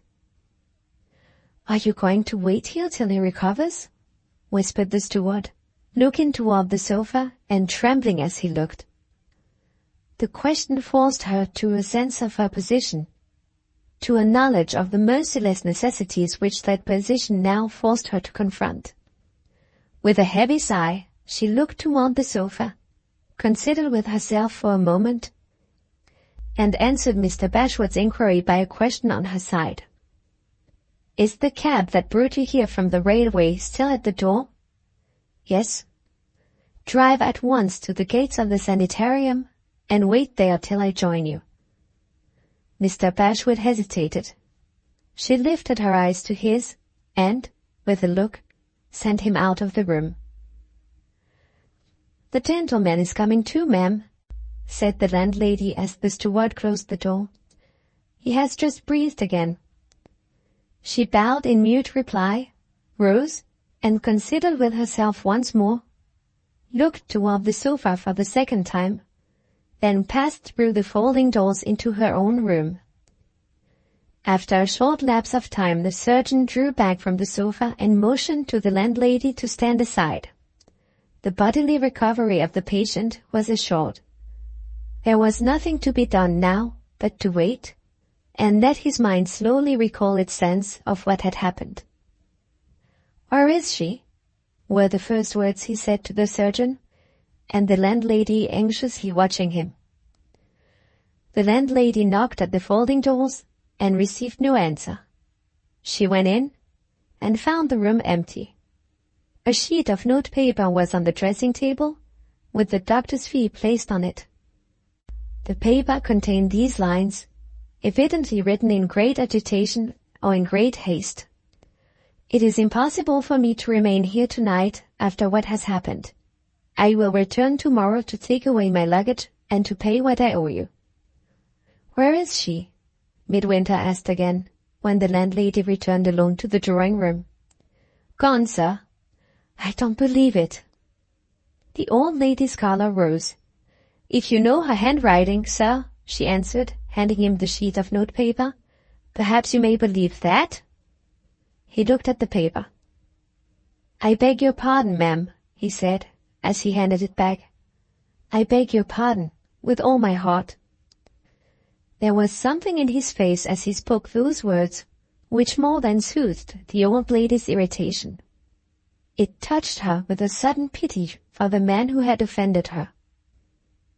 "I am afraid there is some dreadful trouble, sir, at the bottom of all this," she said simply. "Do you wish me to give any message to the lady when she comes back?" Midwinter rose and steadied himself for a moment against the sofa. "I will bring my own message tomorrow," he said. "I must see her before she leaves your house." The surgeon accompanied his patient into the street. "Can I see you home?" he said kindly. "You had better not walk if it is far. You mustn't overexert yourself. You mustn't catch a chill this cold night." Midwinter took his hand and thanked him. "I have been used to hard walking and cold nights, sir," he said, "and I am not easily worn out, even when I look so broken as I do now. If you will tell me the nearest way out of these streets, I think the quiet of the country and the quiet of the night will help me. I have something serious to do tomorrow," he added in a lower tone, "and I can't rest or sleep till I have thought over it tonight." The surgeon understood that he had no common man to deal with. He gave the necessary directions without any further remark, and parted with his patient at his own door. Left by himself, Midwinter paused and looked up at the heavens in silence. The night had cleared, and the stars were out, the stars which he had first learned to know from his gypsy master on the hillside. For the first time his mind went back regretfully to his boyish days. Oh, for the old life, he thought longingly. I never knew till now how happy the old life was. He roused himself and went on toward the open country. His face darkened as he left the streets behind him and advanced into the solitude and obscurity that lay beyond. She has denied her husband tonight, he said. She shall know her master tomorrow. Chapter 3, Part 1. The Purple Flask. The cab was waiting at the gates as Miss Gwilt approached the sanitarium. Mr. Bashwood got out and advanced to meet her. She took his arm and led him aside a few steps out of the cabman's hearing. "Think what you like of me," she said, keeping her thick black veil down over her face, "but don't speak to me tonight. Drive back to your hotel as if nothing had happened. Meet the tidal train tomorrow as usual and come to me afterward at the sanitarium. Go without a word, and I shall believe there is one man in the world who really loves me. Stay and ask questions, and I shall bid you goodbye at once and forever." She pointed to the cab. In a minute more it had left the sanitarium and was taking Mr. Bashwood back to his hotel. She opened the iron gate and walked slowly up to the house. A shudder ran through her as she rang the bell. She laughed bitterly. "Shivering again," she said to herself. "Who would have thought I had so much feeling left in me?" For once in her life the doctor's face told the truth when the study door opened between 10 and 11 at night and Miss Gwilt entered the room. "Mercy on me!" he exclaimed, with a look of the blankest bewilderment. "What does this mean?" "It means," she answered, "that I have decided tonight instead of deciding tomorrow. You, who know women so well, ought to know that they act on impulse. I am here on an impulse. Take me or leave me, just as you like." "Take you or leave you," repeated the doctor, recovering his presence of mind. "My dear lady, what a dreadful way of putting it. Your room shall be got ready instantly. Where is your luggage? Will you let me send for it? No? You can do without your luggage tonight? What admirable fortitude! You will fetch it yourself tomorrow? What extraordinary independence! Do take off your bonnet. Do draw into the fire. What can I offer you?" "Offer me the strongest sleeping draught you ever made in your life," she replied, "and leave me alone till the time comes to take it. I shall be your patient in earnest," she added fiercely as the doctor attempted to remonstrate. "I shall be the maddest of mad if you irritate me tonight."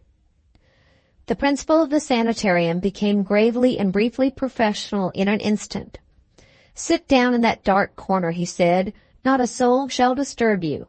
In half an hour you will find your room ready and your sleeping draught on the table." "It's been a harder struggle for her than I anticipated," he thought as he left the room and crossed to his dispensary on the opposite side of the hall. "Good heavens, what business has she with a conscience after such a life as hers has been?" The dispensary was elaborately fitted up with all the latest improvements in medical furniture, but one of the four walls of the room was unoccupied by shelves, and here the vacant space was filled by a handsome antique cabinet of carved wood, curiously out of harmony as an object with the unornamented utilitarian aspect of the place generally. On either side of the cabinet, two speaking tubes were inserted in the wall, communicating with the upper regions of the house and labeled respectively resident dispenser and head nurse. Into the second of these tubes the doctor spoke on entering the room. An elderly woman appeared, took her orders for preparing Mrs. Armadale's bedchamber, curtsied, and retired. Left alone again in the dispensary, the doctor unlocked the center compartment of the cabinet and disclosed a collection of bottles inside, containing the various poisons used in medicine. After taking out the laudanum wanted for the sleeping draught and placing it on the dispensary table, he went back to the cabinet, looked into it for a little while, shook his head doubtfully, and crossed to the open shelves on the opposite side of the room. Here, after more consideration, he took down one out of the row of large chemical bottles before him filled with a yellow liquid. Placing the bottle on the table, he returned to the cabinet and opened a side compartment containing some specimens of Bohemian glasswork. After measuring it with his eye, he took from the specimens a handsome purple flask, high and narrow in form and closed by a glass stopper. This he filled with the yellow liquid, leaving a small quantity only at the bottom of the bottle, and locking up the flask again in the place from which he had taken it.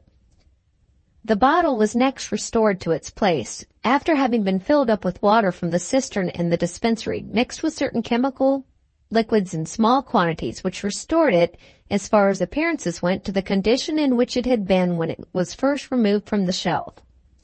Having completed these mysterious proceedings, the doctor laughed softly and went back to his speaking tubes to summon the resident dispenser next. The resident dispenser made his appearance shrouded in the necessary white apron from his waist to his feet. The doctor solemnly wrote a prescription for a composing draught and handed it to his assistant. "Wanted immediately, Benjamin," he said in a soft and melancholy voice. "A lady patient, Mrs. Armadale, room number 1, second floor." "Ah, dear, dear," groaned the doctor absently. "An anxious case, Benjamin, an anxious case." He opened the brand-new ledger of the establishment and entered the case at full length with a brief abstract of the prescription. "Have you done with the laudanum? Put it back and lock the cabinet and give me the key. Is the draught ready?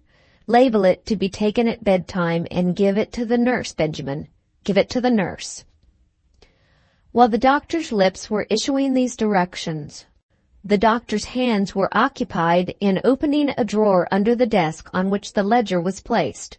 He took out some gaily printed cards of admission to view the sanitarium between the hours of 2 and 4 p.m., and filled them up with the date of the next day, December 10th. When a dozen of the cards had been wrapped up in a dozen lithographed letters of invitation and enclosed in a dozen envelopes, he next consulted a list of the families resident in the neighborhood and directed the envelopes from the list. Ringing a bell this time instead of speaking through a tube, he summoned the manservant and gave him the letters to be delivered by hand the first thing the next morning. "I think it will do," said the doctor, taking a turn in the dispensary when the servant had gone out. "I think it will do." While he was still absorbed in his own reflections, the nurse reappeared to announce that the lady's room was ready, and the doctor thereupon formally returned to the study to communicate the information to Miss Gwilt. She had not moved since he left her. She rose from her dark corner when he made his announcement, and without speaking or raising her veil, glided out of the room like a ghost. After a brief interval, the nurse came downstairs again with a word for her master's private ear. "The lady has ordered me to call her tomorrow at 7 o'clock, sir.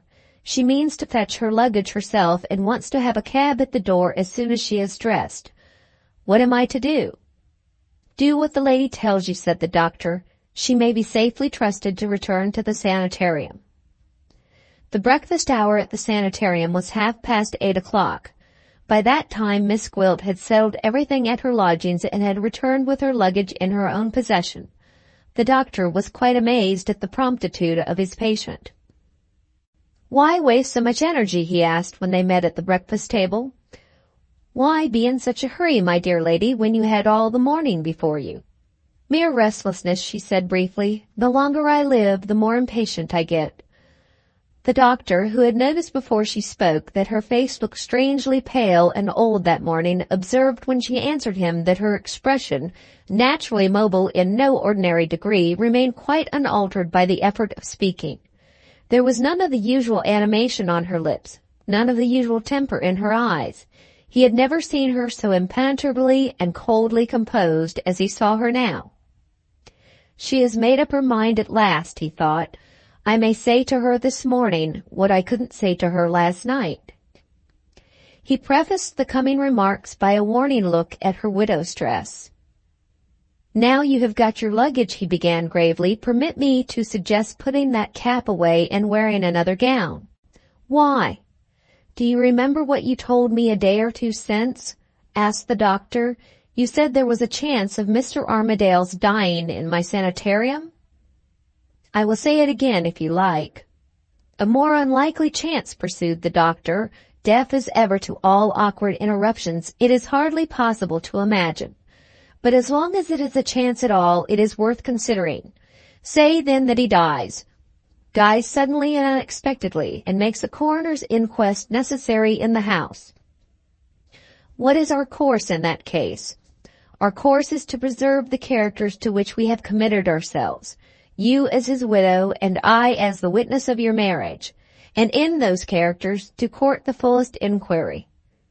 In the entirely improbable event of his dying just when we want him to die, my idea, I might even say my resolution, is to admit that we knew of his resurrection from the sea, and to acknowledge that we instructed Mr. Bashwood to entrap him in this house, by means of a false statement about Miss Milroy. When the inevitable questions follow, I propose to assert that he exhibited symptoms of mental alienation shortly after your marriage, that his delusion consisted in denying that you were his wife and in declaring that he was engaged to be married to Miss Milroy, that you were in such terror of him on this account when you heard he was alive and coming back as to be in a state of nervous agitation that required my care, that at your request, and to calm that nervous agitation, I saw him professionally and got him quietly into the house by a humoring of his delusion, perfectly justifiable in such a case. And lastly, that I can certify his brain to have been affected by one of those mysterious disorders eminently incurable, eminently fatal, in relation to which medical science is still in the dark. Such a course as this, in the remotely possible event which we are now supposing, would be, in your interests and mine, unquestionably the right course to take, and such a dress as that is, just as certainly under existing circumstances, the wrong dress to wear. "Shall I take it off at once?" she asked, rising from the breakfast table, without a word of remark on what had just been said to her. "Any time before 2 o'clock today will do," said the doctor. She looked at him with a languid curiosity, nothing more. "Why before 2?" she inquired. "Because this is one of my visitors' days, and the visitors' time is from 2 to 4. "What have I to do with your visitors?" "Simply this. I think it important that perfectly respectable and perfectly disinterested witnesses should see you in my house in the character of a lady who has come to consult me." "Your motive seems rather far-fetched. Is it the only motive you have in the matter?" "My dear, dear lady," remonstrated the doctor, "have I any concealments from you? Surely you ought to know me better than that." "Yes," she said, with a wry contempt. "It's dull enough of me not to understand you by this time. Send word upstairs when I am wanted." She left him and went back to her room. 2 o'clock came, and in a quarter of an hour afterward the visitors had arrived. Short as the notice had been, cheerless as the sanitarium looked to spectators from without, the doctor's invitation had been largely accepted, nevertheless, by the female members of the families whom he had addressed. In the miserable monotony of the lives led by a large section of the middle classes of England, anything is welcome to the women which offers them any sort of harmless refuge from the established tyranny of the principle that all human happiness begins and ends at home. While the imperious needs of a commercial country limited the representatives of the male sex among the doctor's visitors to one feeble old man and one sleepy little boy, the women, poor souls, to the number of no less than 16, old and young, married and single, had seized the golden opportunity of a plunge into public life, harmoniously united by the two common objects which they all had in view. In the first place, to look at each other, and in the second place to look at the sanitarium. They streamed in neatly dressed procession through the doctor's dreary iron gates with a thin varnish over them of assumed superiority to all unladylike excitement, most significant and most pitiable to see. The proprietor of the sanitarium received his visitors in the hall with Miss Gwilt on his arm. The hungry eyes of every woman in the company overlooked the doctor as if no such person had existed, and fixing on the strange lady, devoured her from head to foot in an instant. "My first inmate," said the doctor, presenting Miss Gwilt. This lady only arrived late last night, and she takes the present opportunity, the only one my morning's engagements have allowed me to give her, of going over the sanitarium. Allow me, ma'am," he went on, releasing Miss Gwilt and giving his arm to the eldest lady among the visitors. "Shattered nerves, domestic anxiety," he whispered confidentially. "Sweet woman, sad case." He sighed softly and led the old lady across the hall. The flock of visitors followed, Miss Gwilt accompanying them in silence and walking alone, among them, but not of them, the last of all. "The grounds, ladies and gentlemen," said the doctor, wheeling round and addressing his audience from the foot of the stairs, "are, as you have seen, in a partially unfinished condition. Under any circumstances I should lay little stress on the grounds, having Hampstead Heath so near at hand, and carriage exercise and horse exercise being parts of my system. In a lesser degree, it is also necessary for me to ask your indulgence for the basement floor on which we now stand. The waiting room and study on that side, and the dispensary on the other, to which I shall presently ask your attention, are completed. But the large drawing room is still in the decorator's hands. In that room, when the walls are dry, not a moment before, my inmates will assemble for cheerful society. Nothing will be spared that can improve, elevate, and adorn life at these happy little gatherings. Every evening, for example, there will be music for those who like it." At this point there was a faint stir among the visitors. A mother of a family interrupted the doctor. She begged to know whether music every evening included Sunday evening, and if so, what music was performed. "Sacred music, of course, ma'am," said the doctor. "Handel on Sunday evening, and Haydn occasionally, when not too cheerful. But as I was about to say, music is not the only entertainment offered to my nervous inmates. Amusing reading is provided for those who prefer books." There was another stir among the visitors. Another mother of a family wished to know whether amusing reading meant novels. "Only such novels as I have selected and perused myself in the first instance," said the doctor. "Nothing painful, ma'am. There may be plenty that is painful in real life, but for that very reason we don't want it in books. The English novelist who enters my house, no foreign novelist will be admitted, must understand his art as the healthy-minded English reader understands it in our time. He must know that our purer modern taste, our higher modern morality, limits him to doing exactly two things for us when he writes us a book. All we want of him is occasionally to make us laugh, and invariably to make us comfortable." There was a third stir among the visitors, caused plainly this time by approval of the sentiments which they had just heard. The doctor, wisely cautious of disturbing the favorable impression that he had produced, dropped the subject of the drawing-room and led the way upstairs.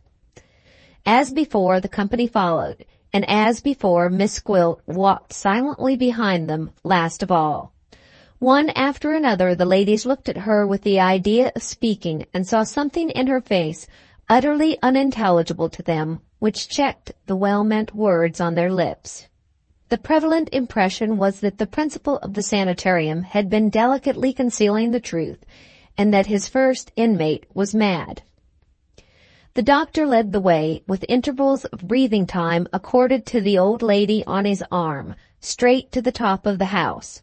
Having collected his visitors in the corridor, and having waved his hand indicatively at the numbered doors opening out of it on either side, he invited the company to look into any or all of the rooms at their own pleasure. "Numbers 1 to 4, ladies and gentlemen," said the doctor, "include the dormitories of the attendants. Numbers 4 to 8 are rooms intended for the accommodation of the poorer class of patients, whom I receive on terms which simply cover my expenditure, nothing more. In the cases of these poor persons among my suffering fellow creatures, personal piety and the recommendation of 2 clergymen are indispensable to admission. Those are the only conditions I make, but those I insist on.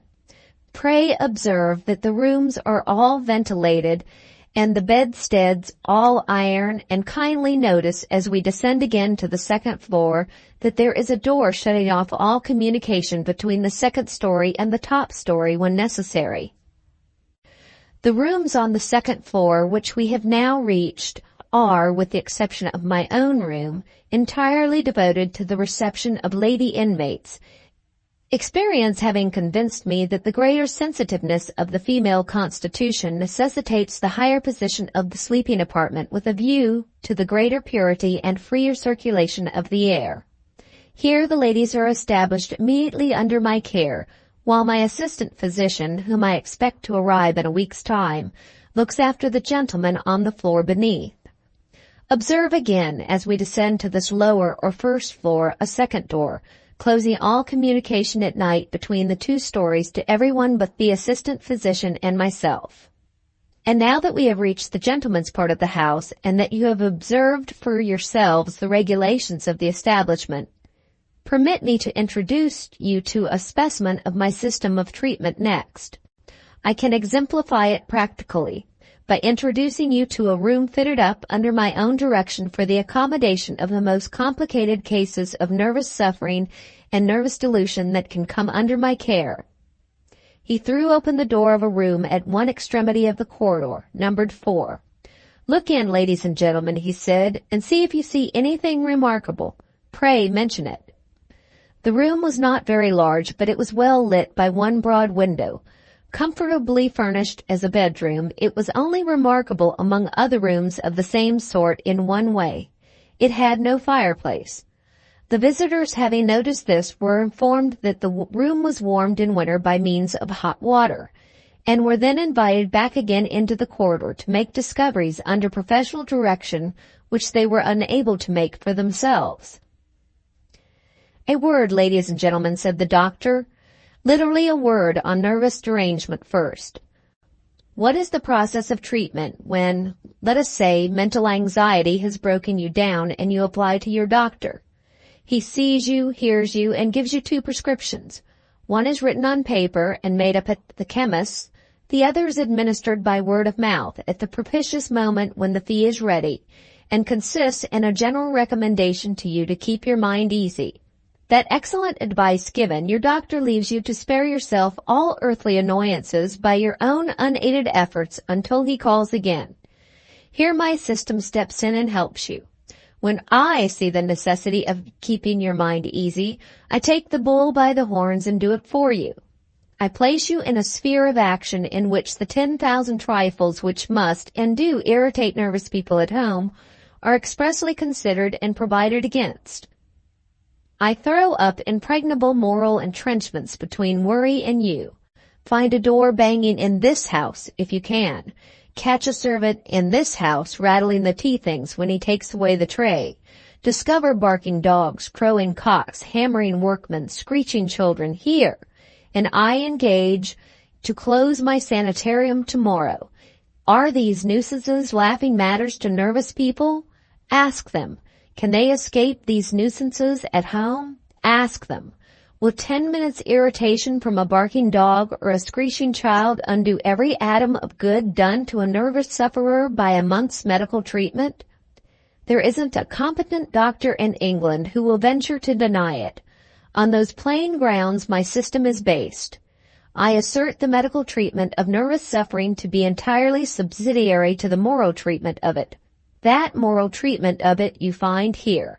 That moral treatment, sedulously pursued throughout the day, follows a sufferer into his room at night, and soothes, helps and cures him, without his knowledge. You shall see how." The doctor paused to take breath and looked, for the first time since the visitors had entered the house, at Miss Gwilt. For the first time on her side she stepped forward among the audience and looked at him in return. After a momentary obstruction in the shape of a cough, the doctor went on. "Say, ladies and gentlemen," he proceeded, "that my patient has just come in. His mind is one mass of nervous fancies and caprices, which his friends, with the best possible intentions, have been ignorantly irritating at home. They have been afraid of him, for instance, at night. They have forced him to have somebody to sleep in the room with him, or they have forbidden him, in case of accidents, to lock his door. He comes to me the first night and says, 'Mind, I won't have anybody in my room.' 'Certainly not. I insist on locking my door.' 'By all means. In he goes and locks his door, and there he is, soothed and quieted, predisposed to confidence, predisposed to sleep by having his own way. This is all very well, you may say, but suppose something happens. Suppose he has a fit in the night. What then? You shall see. "Hello, my young friend," cried the doctor, suddenly addressing the sleepy little boy. "Let's have a game. You shall be the poor sick man, and I'll be the good doctor. Go into that room and lock the door. There's a brave boy. Have you locked it? Very good. Do you think I can't get at you if I like? I wait till you're asleep. I press this little white button hidden here in the stenciled pattern of the outer wall. The mortise of the lock inside falls back silently against the doorpost, and I walk into the room whenever I like. The same plan is pursued with the window. My capricious patient won't open it at night when he ought. I humor him again. Shut it, dear sir, by all means. As soon as he is asleep, I pull the black handle hidden here in the corner of the wall. The window of the room inside noiselessly opens, as you see. Say the patient's caprice is the other way. He persists in opening the window when he ought to shut it. Let him. By all means let him. I pull a second handle when he is snug in his bed, and the window noiselessly closes in a moment. Nothing to irritate him, ladies and gentlemen. Absolutely nothing to irritate him. But I haven't done with him yet. Epidemic disease, in spite of all my precautions, may enter the sanitarium, and may render the purifying of the sick room necessary. Or the patient's case may be complicated by other than nervous malady. Say, for instance, asthmatic difficulty of breathing. In the one case, fumigation is necessary. In the other, additional oxygen in the air will give relief. The epidemic nervous patient says, I won't be smoked under my own nose. The asthmatic nervous patient gasps with terror at the idea of a chemical explosion in his room. I noiselessly fumigate one of them. I noiselessly oxygenize the other by means of a simple apparatus fixed outside in the corner here. It is protected by this wooden casing.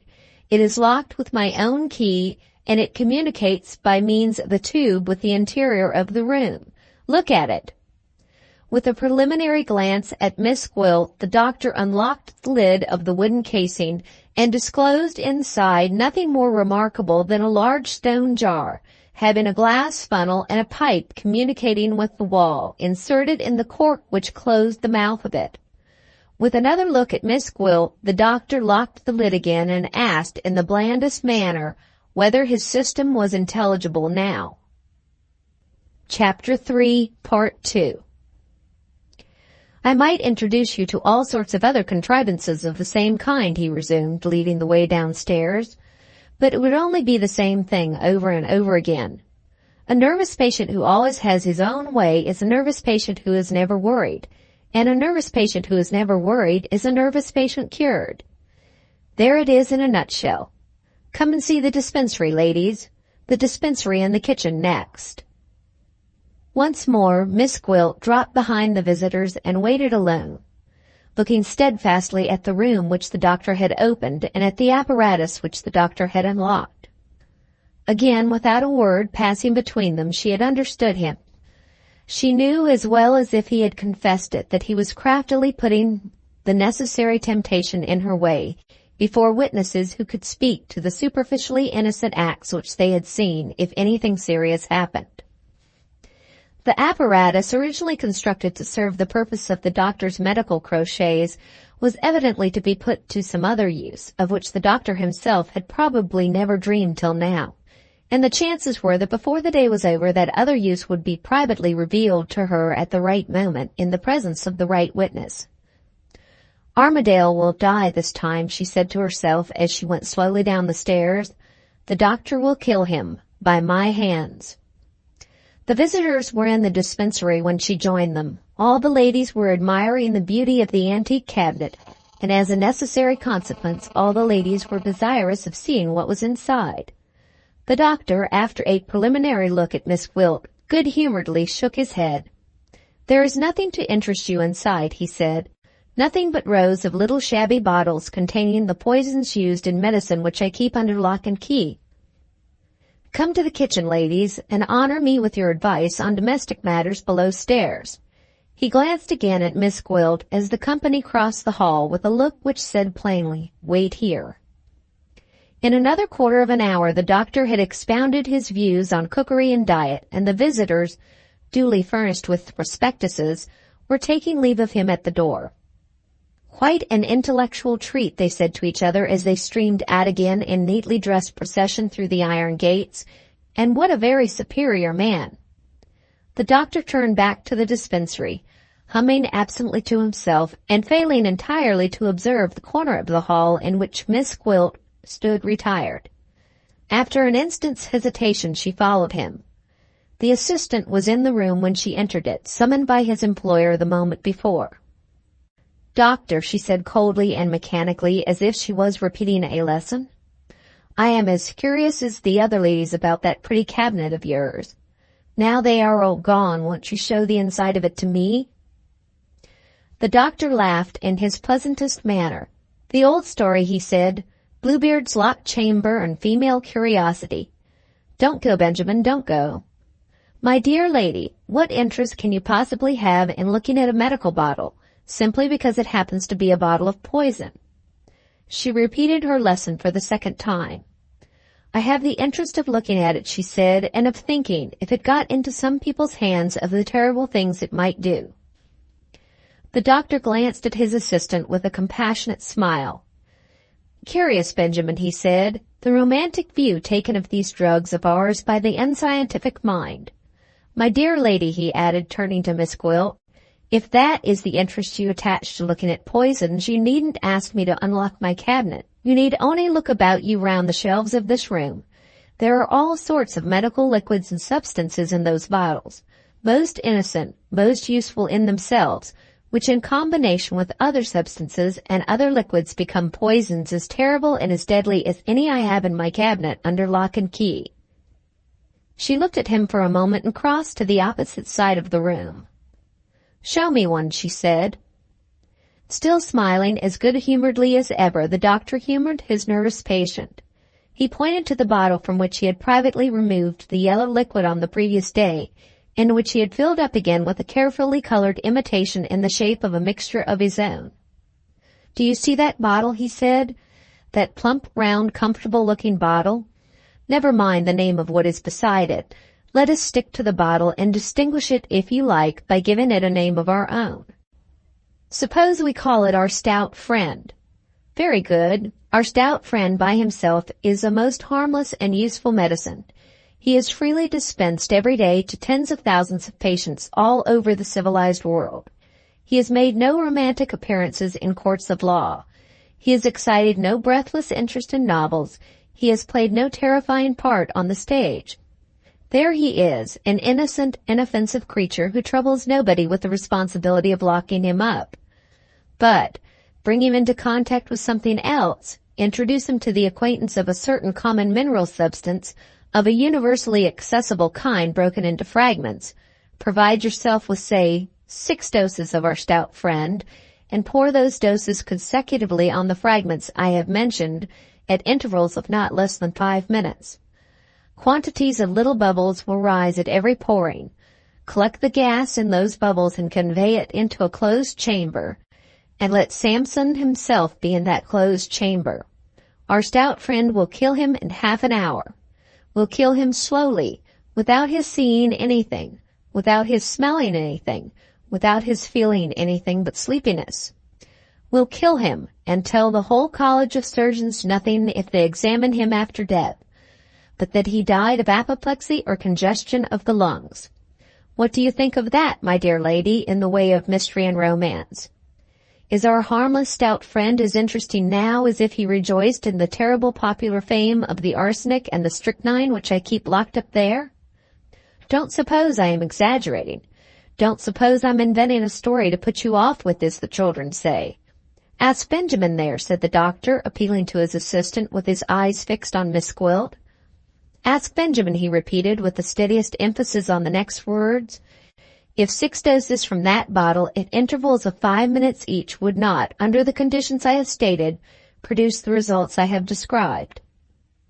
The resident dispenser, modestly admiring Miss Gwilt at a distance, started and colored up. He was plainly gratified by the little attention which had included him in the conversation.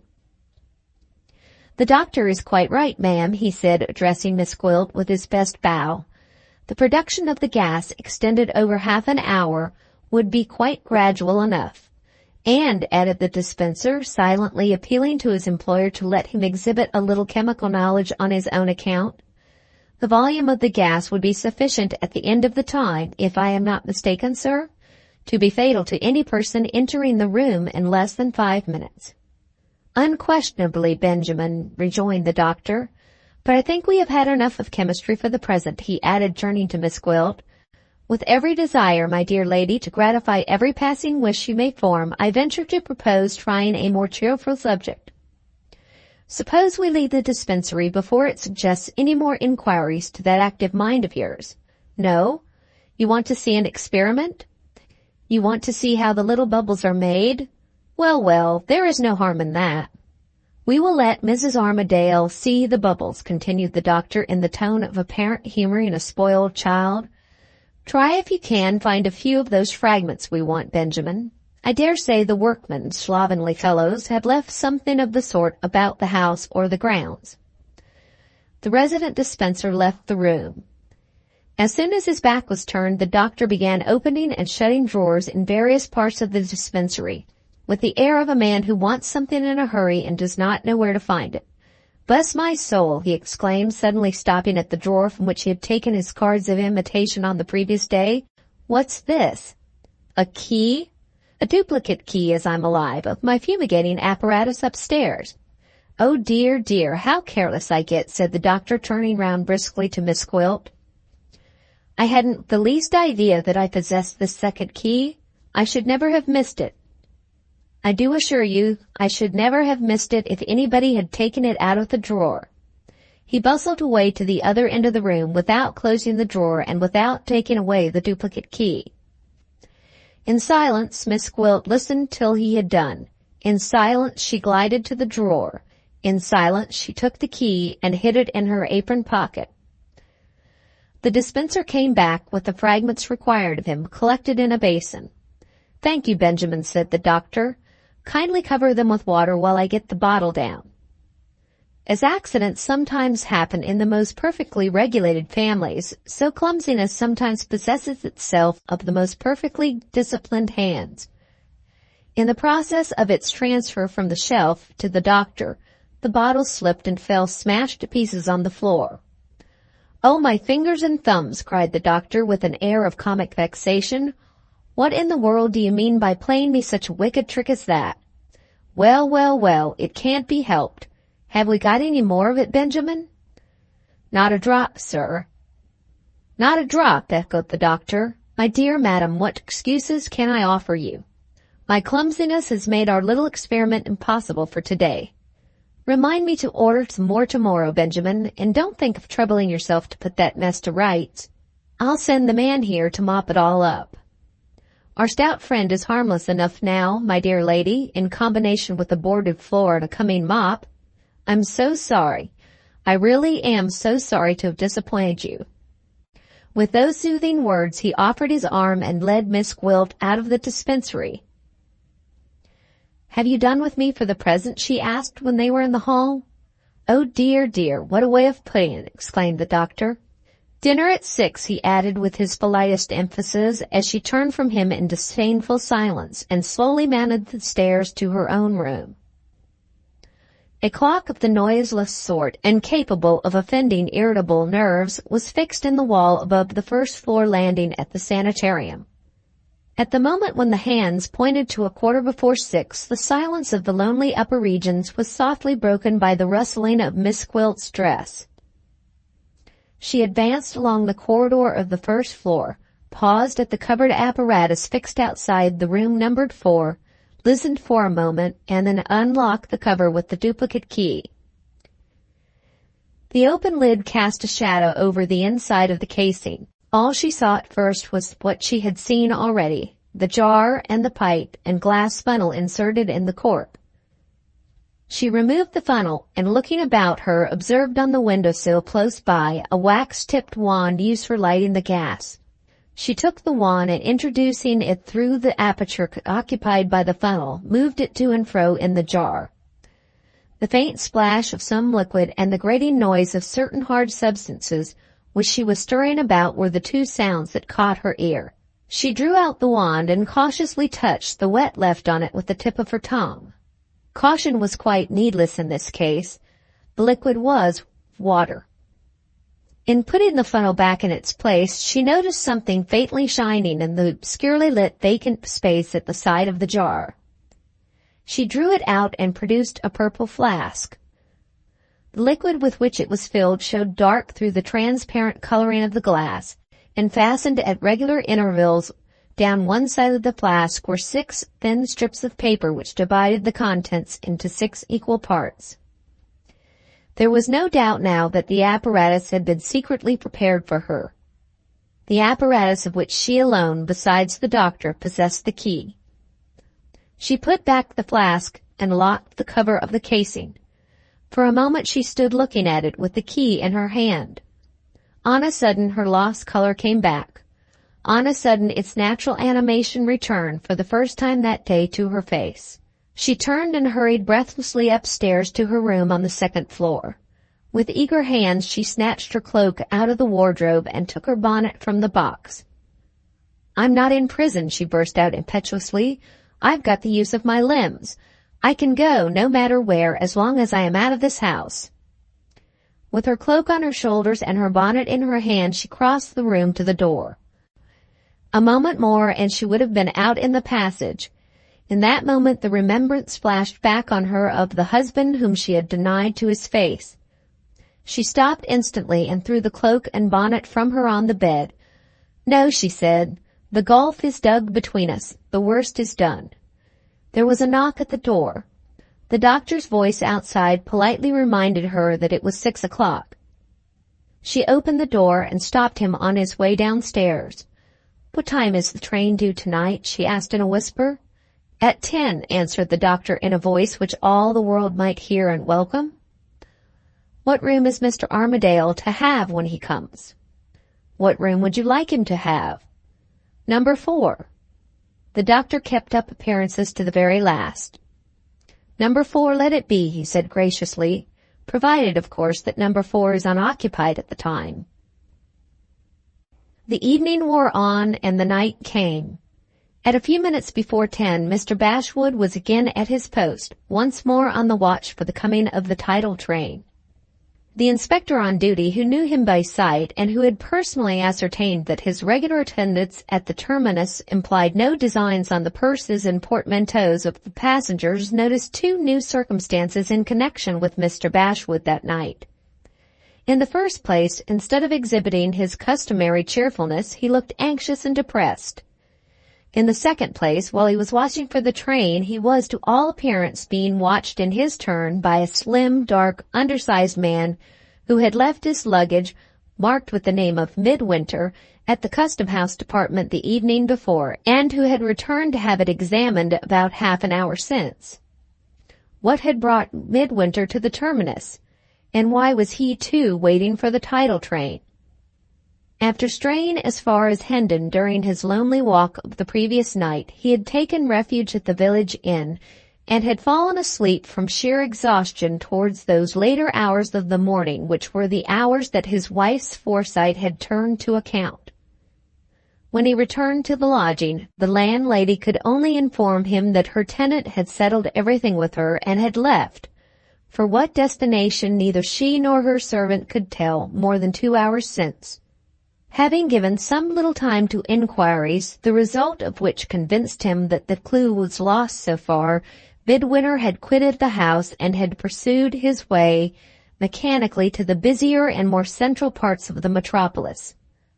With the light now thrown on his wife's character, to call at the address she had given him as the address at which her mother lived would be plainly useless. He went on through the streets, resolute to discover her, and trying vainly to see the means to his end, till the sense of fatigue forced itself on him once more. stopping to rest and recruit his strength at the first hotel he came to. A chance dispute between the waiter and a stranger about a lost portmanteau reminded him of his own luggage left at the terminus and instantly took his mind back to the circumstances under which he and Mr. Bashwood had met. In a moment more, the idea that he had been vainly seeking on his way through the streets flashed on him. In a moment more, he had determined to try the chance of finding the steward again on the watch for the person whose arrival he had evidently expected by the previous evening's train. Ignorant of the report of Allan's death at sea, uninformed at the terrible interview with his wife of the purpose which her assumption of a widow's dress really had in view, Midwinter's first vague suspicions of her fidelity had now inevitably developed into the conviction that she was false. He could place but one interpretation on her open disavowal of him, and on her taking the name under which he had secretly married her. Her conduct forced the conclusion on him that she was engaged in some infamous intrigue, and that she had basely secured herself beforehand in the position of all others in which she knew it would be the most odious and most repellent to him to claim his authority over her. With that conviction he was now watching Mr. Bashwood. Firmly persuaded that his wife's hiding place was known to the vile servant of his wife's spices, and darkly suspecting as the time wore on that the unknown man who had wronged him and the unknown traveler for whose arrival the steward was waiting were one and the same. The train was late that night, and the carriages were more than usually crowded when they arrived at last. Midwinter became involved in the confusion on the platform, and in the effort to extricate himself he lost sight of Mr. Bashwood for the first time. The lapse of some few minutes had passed before he again discovered the steward talking eagerly to a man in a loose shaggy coat whose back was turned toward him. Forgetful of all the cautions and restraints which he had imposed on himself before the train appeared, Midwinter instantly advanced on them. Mr. Bashwood saw his threatening face as he came on, and fell back in silence. The man in the loose coat turned to look where the steward was looking, and disclosed to Midwinter, in the full light of the station lamp, Allan's face. For the moment they both stood speechless, hand in hand, looking at each other. Allan was the first to recover himself. "Thank God for this," he said fervently. "I don't ask how you came here. It's enough for me that you have come. Miserable news has met me already, Midwinter. Nobody but you can comfort me and help me to bear it." His voice faltered over those last words, and he said no more. The tone in which he had spoken roused Midwinter to meet the circumstances as they were, by appealing to the old grateful interest in his friend which had once been the foremost interest of his life. He mastered his personal misery for the first time since it had fallen on him, and gently taking Allan aside, asked what had happened. The answer, after informing him of his friend's reported death at sea, announced on Mr. Bashwood's authority that the news had reached Miss Milroy, and that the deplorable result of the shock thus inflicted had obliged the Major to place his daughter in the neighborhood of London under medical care. Before saying a word on his side, Midwinter looked distrustfully behind him. Mr. Bashwood had followed them. Mr. Bashwood was waiting to see what they did next. "Was he waiting your arrival here to tell you this about Miss Milroy?" asked Midwinter, looking again from the steward to Allan. "Yes," said Allan. "He has been kindly waiting here night after night to meet me and break the news to me." Midwinter paused once more. The attempt to reconcile the conclusion he had drawn from his wife's conduct with the discovery that Allan was the man for whose arrival Mr. Bashwood had been waiting was hopeless. The one present chance of discovering a truer solution of the mystery was to press the steward on the one available point in which he had laid himself open to attack. He had positively denied on the previous evening that he knew anything of Allan's movements, or that he had any interest in Allan's return to England. Having detected Mr. Bashwood in one lie told to himself, Midwinter instantly suspected him of telling another to Allan. He seized the opportunity of sifting the statement about Miss Milroy on the spot.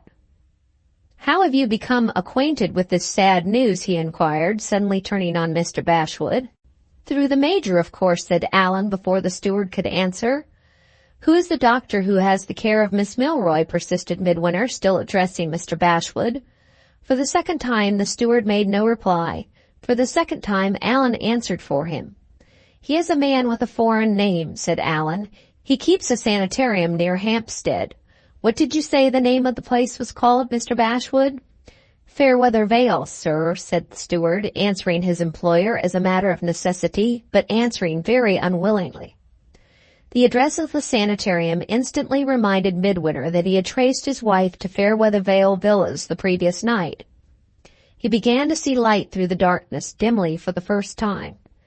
The instinct which comes with emergency before the slower process of reason can assert itself brought him at a leap to the conclusion that Mr. Bashwood, who had been certainly acting under his wife's influence the previous day, might be acting again under his wife's influence now. He persisted in sifting the steward's statement, with the conviction growing firmer and firmer in his mind that the statement was a lie, and that his wife was concerned in it. "Is the Major in Norfolk?" he asked, "or is he near his daughter in London?" "In Norfolk," said Mr. Bashwood. Having answered Allan's look of inquiry, instead of Midwinter's spoken question in those words, he hesitated, looked Midwinter in the face for the first time, and added suddenly, "I object, if you please, to be cross-examined, sir. I know what I have told Mr. Armadale, and I know no more." The words and the voice in which they were spoken were alike at variance with Mr. Bashwood's usual language and Mr. Bashwood's usual tone. There was a sullen depression in his face. There was a furtive distrust and dislike in his eyes when they looked at Midwinter, which Midwinter himself now noticed for the first time. Before he could answer the steward's extraordinary outbreak, Allan interfered. "Don't think me impatient," he said, "but it's getting late. It's a long way to Hampstead. I'm afraid the sanitarium will be shut up." Midwinter started. "You're not going to the sanitarium tonight?" he exclaimed. Allan took his friend's hand and wrung it hard. "If you were as fond of her as I am," he whispered, "you would take no rest. You could get no sleep till you had seen the doctor and heard the best and the worst he had to tell you. Poor dear little soul! Who knows if she could only see me alive and well?" The tears came into his eyes, and he turned away his head in silence. Midwinter looked at the steward. "Stand back," he said. "I want to speak to Mr. Armadale." There was something in his eye which it was not safe to trifle with. Mr. Bashwood drew back out of hearing, but not out of sight. Midwinter laid his hand fondly on his friend's shoulder. "Allan," he said, "I have reasons—" He stopped. Could the reasons be given before he had fairly realized them himself, at that time too, and under those circumstances? Impossible. "I have reasons," he resumed, "for advising you not to believe too readily what Mr. Bashwood may say. Don't tell him this, but take the warning." Allan looked at his friend in astonishment. "It was you who always liked Mr. Bashwood," he exclaimed. "It was you who trusted him when he first came to the great house." "Perhaps I was wrong, Allan, and perhaps you were right. Will you only wait till we can telegraph to Major Milroy and get his answer? Will you only wait over the night?" "I shall go mad if I wait over the night," said Allan. "You have made me more anxious than I was before. If I am not to speak about it to Bashwood, I must and will go to the sanitarium and find out whether she is or is not there from the doctor himself." Midwinter saw that it was useless. In Allan's interest there was only one other course left to take. "Will you let me go with you?" he asked. Allan's face brightened for the first time. "You dear good fellow," he exclaimed. "It was the very thing I was going to beg of you myself." Midwinter beckoned to the steward. "Mr. Armadale is going to the sanitarium," he said, "and I mean to accompany him. Get a cab and come with us." He waited to see whether Mr. Bashwood would comply. Having been strictly ordered when Allan did arrive not to lose sight of him, and having in his own interest Midwinter's unexpected appearance to explain to Miss Gwilt, the steward had no choice but to comply. In sullen submission he did as he had been told. The keys of Allan's baggage was given to the foreign traveling servant whom he had brought with him, and the man was instructed to wait his master's orders at the Terminus Hotel. In a minute more the cab was on its way out of the station, with Midwinter and Allan inside and Mr. Bashwood by the driver on the box. Between 11 and 12 o'clock that night, Miss Gwilt, standing alone at the window which lit the corridor of the sanitarium on the second floor, heard the roll of wheels coming toward her. The sound, gathering rapidly in volume through the silence of the lonely neighborhood, stopped at the iron gates. In another minute she saw the cab draw up beneath her at the house door. The earlier night had been cloudy, but the sky was clearing now and the moon was out. She opened the window to see and hear more clearly. By the light of the moon she saw Allan get out of the cab and turn round to speak to some other person inside. The answering voice told her before he appeared in his turn that Armadale's companion was her husband. The same petrifying influence that had fallen on her at the interview with him of the previous day fell on her now. She stood by the window, white and still and haggard and old, as she had stood when she first faced him in her widow's weeds. Mr. Bashwood, stealing up alone to the second floor to make his report, knew the instant he set eyes on her that the report was needless. "It's not my fault," was all he said, as she slowly turned her head and looked at him. They met together, and there was no parting them. She drew a long breath and motioned him to be silent. "Wait a little," she said. "I know all about it." Turning from him at those words, she slowly paced the corridor to its furthest end, turned, and slowly came back to him with frowning brow and drooping head, with all the grace and beauty gone from her, but the inbred grace and beauty in the movement of her limbs. Chapter 3, Part 3. "Do you wish to speak to me?" she asked, her mind far away from him, and her eyes looking at him vacantly as she put the question. He roused his courage as he had never roused it in her presence yet. "Don't drive me to despair," he cried with a startling abruptness. "Don't look at me in that way, now I have found it out." "What have you found out?" she asked, with a momentary surprise on her face, which faded from it again before he could gather breath enough to go on. "Mr. Armadale is not the man who took you away from me," he answered. "Mr. Midwinter is the man. I found it out in your face yesterday.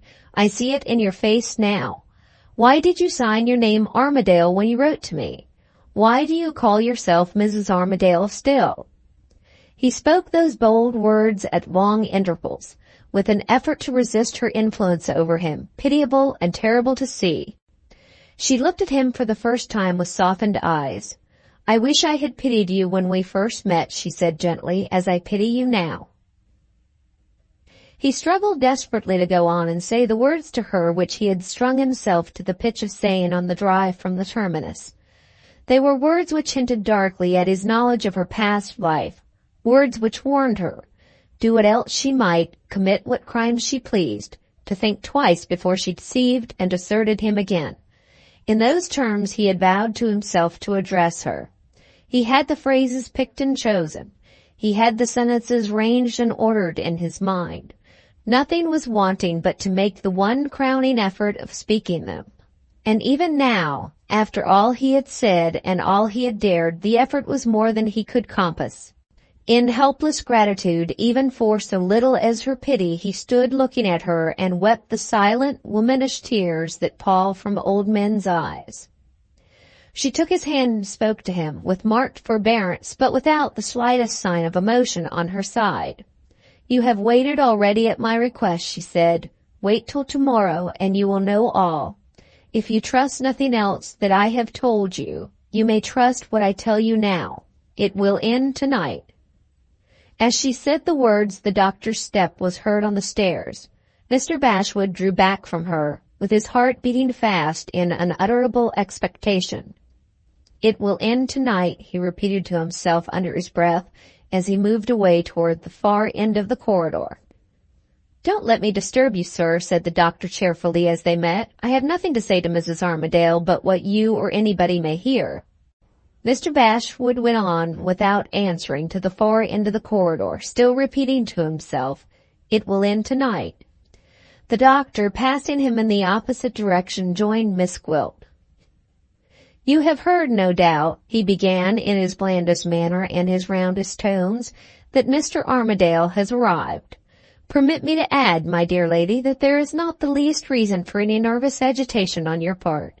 He has been carefully humored, and he is as quiet and manageable as his best friends could wish. I have informed him that it is impossible to allow him an interview with the young lady tonight, but that he may count on seeing her, with proper precautions, at the earliest propitious hour after she is awake tomorrow morning. As there is no hotel near, and as the propitious hour may occur at a moment's notice, it was clearly incumbent on me, under the peculiar circumstances, to offer him the hospitality of the sanitarium. He has accepted it with the utmost gratitude, and has thanked me in a most gentlemanly and touching manner for the pains I have taken to set his mind at ease. Perfectly gratifying, perfectly satisfactory so far. But there has been a little hitch, now happily got over, which I think it right to mention to you before we all retire for the night. Having paved the way in those words, and in Mr. Bashwood's hearing, for the statement which he had previously announced his intention of making in the event of Allan's dying in the sanitarium, the doctor was about to proceed, when his attention was attracted by a sound below like the trying of a door. He instantly descended the stairs and unlocked the door of communication between the first and second floors, which he had locked behind him on his way up. But the person who had tried the door, if such a person there really had been, was too quick for him.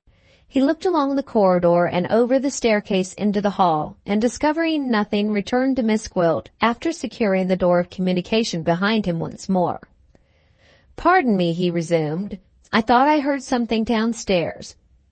With regard to the little hitch that I adverted to just now, permit me to inform you that Mr. Armadale has brought a friend here with him, who bears the strange name of Midwinter.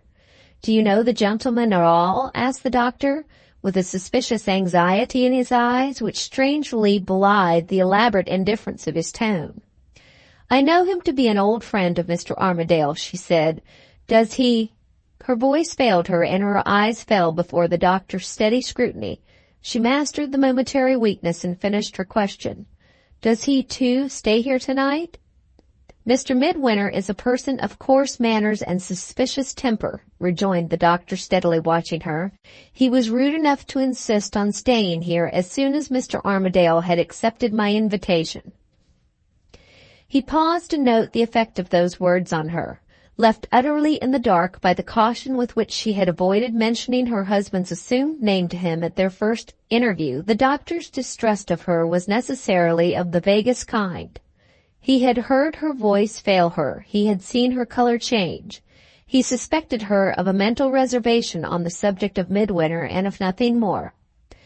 "Did you permit him to have his way?" she asked. "In your place I should have shown him the door." The impenetrable composure of her tone warned the doctor that her self-command was not to be further shaken that night. He resumed the character of Mrs. Armadale's medical referee on the subject of Mr. Armadale's mental health. "If I had only had my own feelings to consult," he said, "I don't disguise from you that I should, as you say, have shown Mr. Midwinter the door. But on appealing to Mr. Armadale, I found he was himself anxious not to be parted from his friend. Under those circumstances, but one alternative was left, the alternative of humoring him again.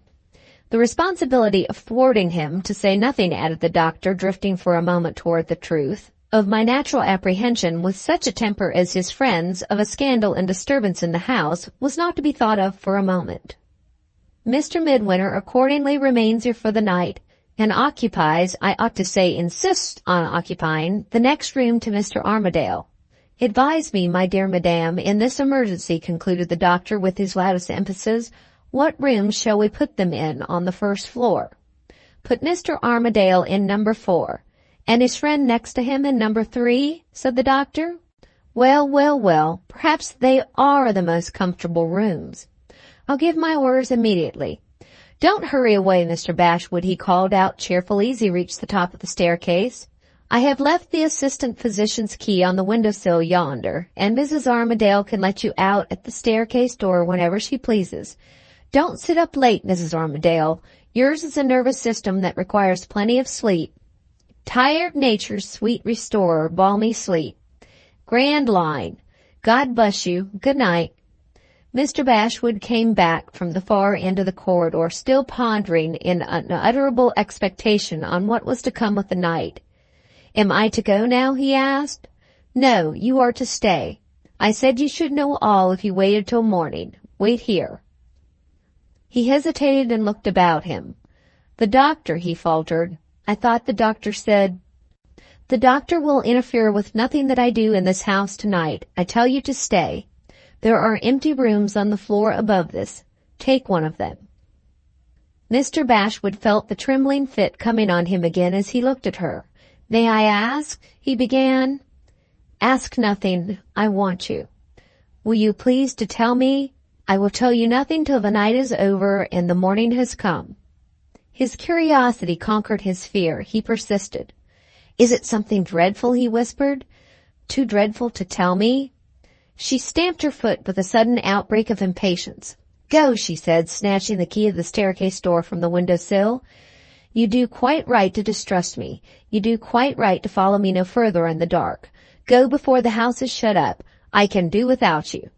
She led the way to the stairs with the key in one hand and the candle in the other. Mr. Bashwood followed her in silence. No one, knowing what he knew of her earlier life, could have failed to perceive that she was a woman driven to the last extremity and standing consciously on the brink of a crime. In the first terror of the discovery, he broke free from the hold she had on him. He thought and acted like a man who had a will of his own again.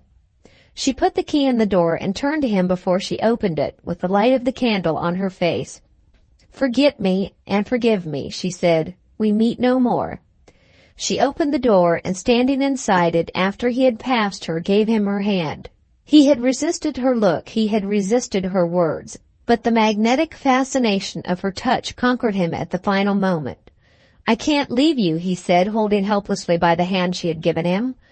"What must I do?" "Come and see," she answered, without allowing him an instant to reflect. Closing her hand firmly on his, she led him along the first-floor corridor to the room numbered 4. "Notice that room," she whispered. After a look over the stairs to see that they were alone, she retraced her steps with him to the opposite extremity of the corridor. Here, facing the window which lit the place at the other end, was one little room with a narrow grating in the higher part of the door, intended for the sleeping apartment of the doctor's deputy.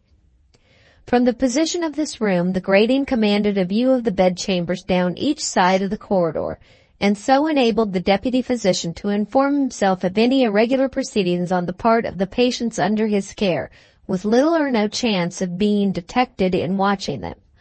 Miss Gwilt opened the door and led the way into the empty room.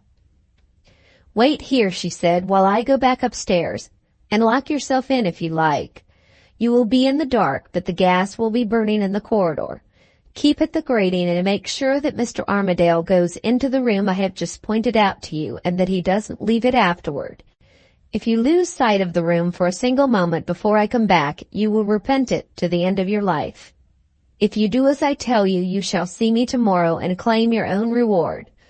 Quick with your answer. Is it yes or no?"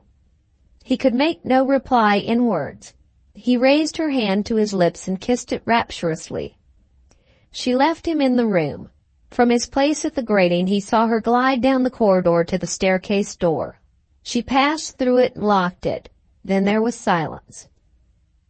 The next sound was the sound of the women servants' voices.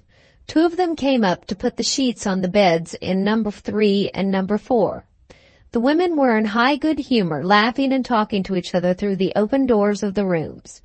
The master's customers were coming in at last, they said, with a vengeance. The house would soon begin to look cheerful if things went on like this.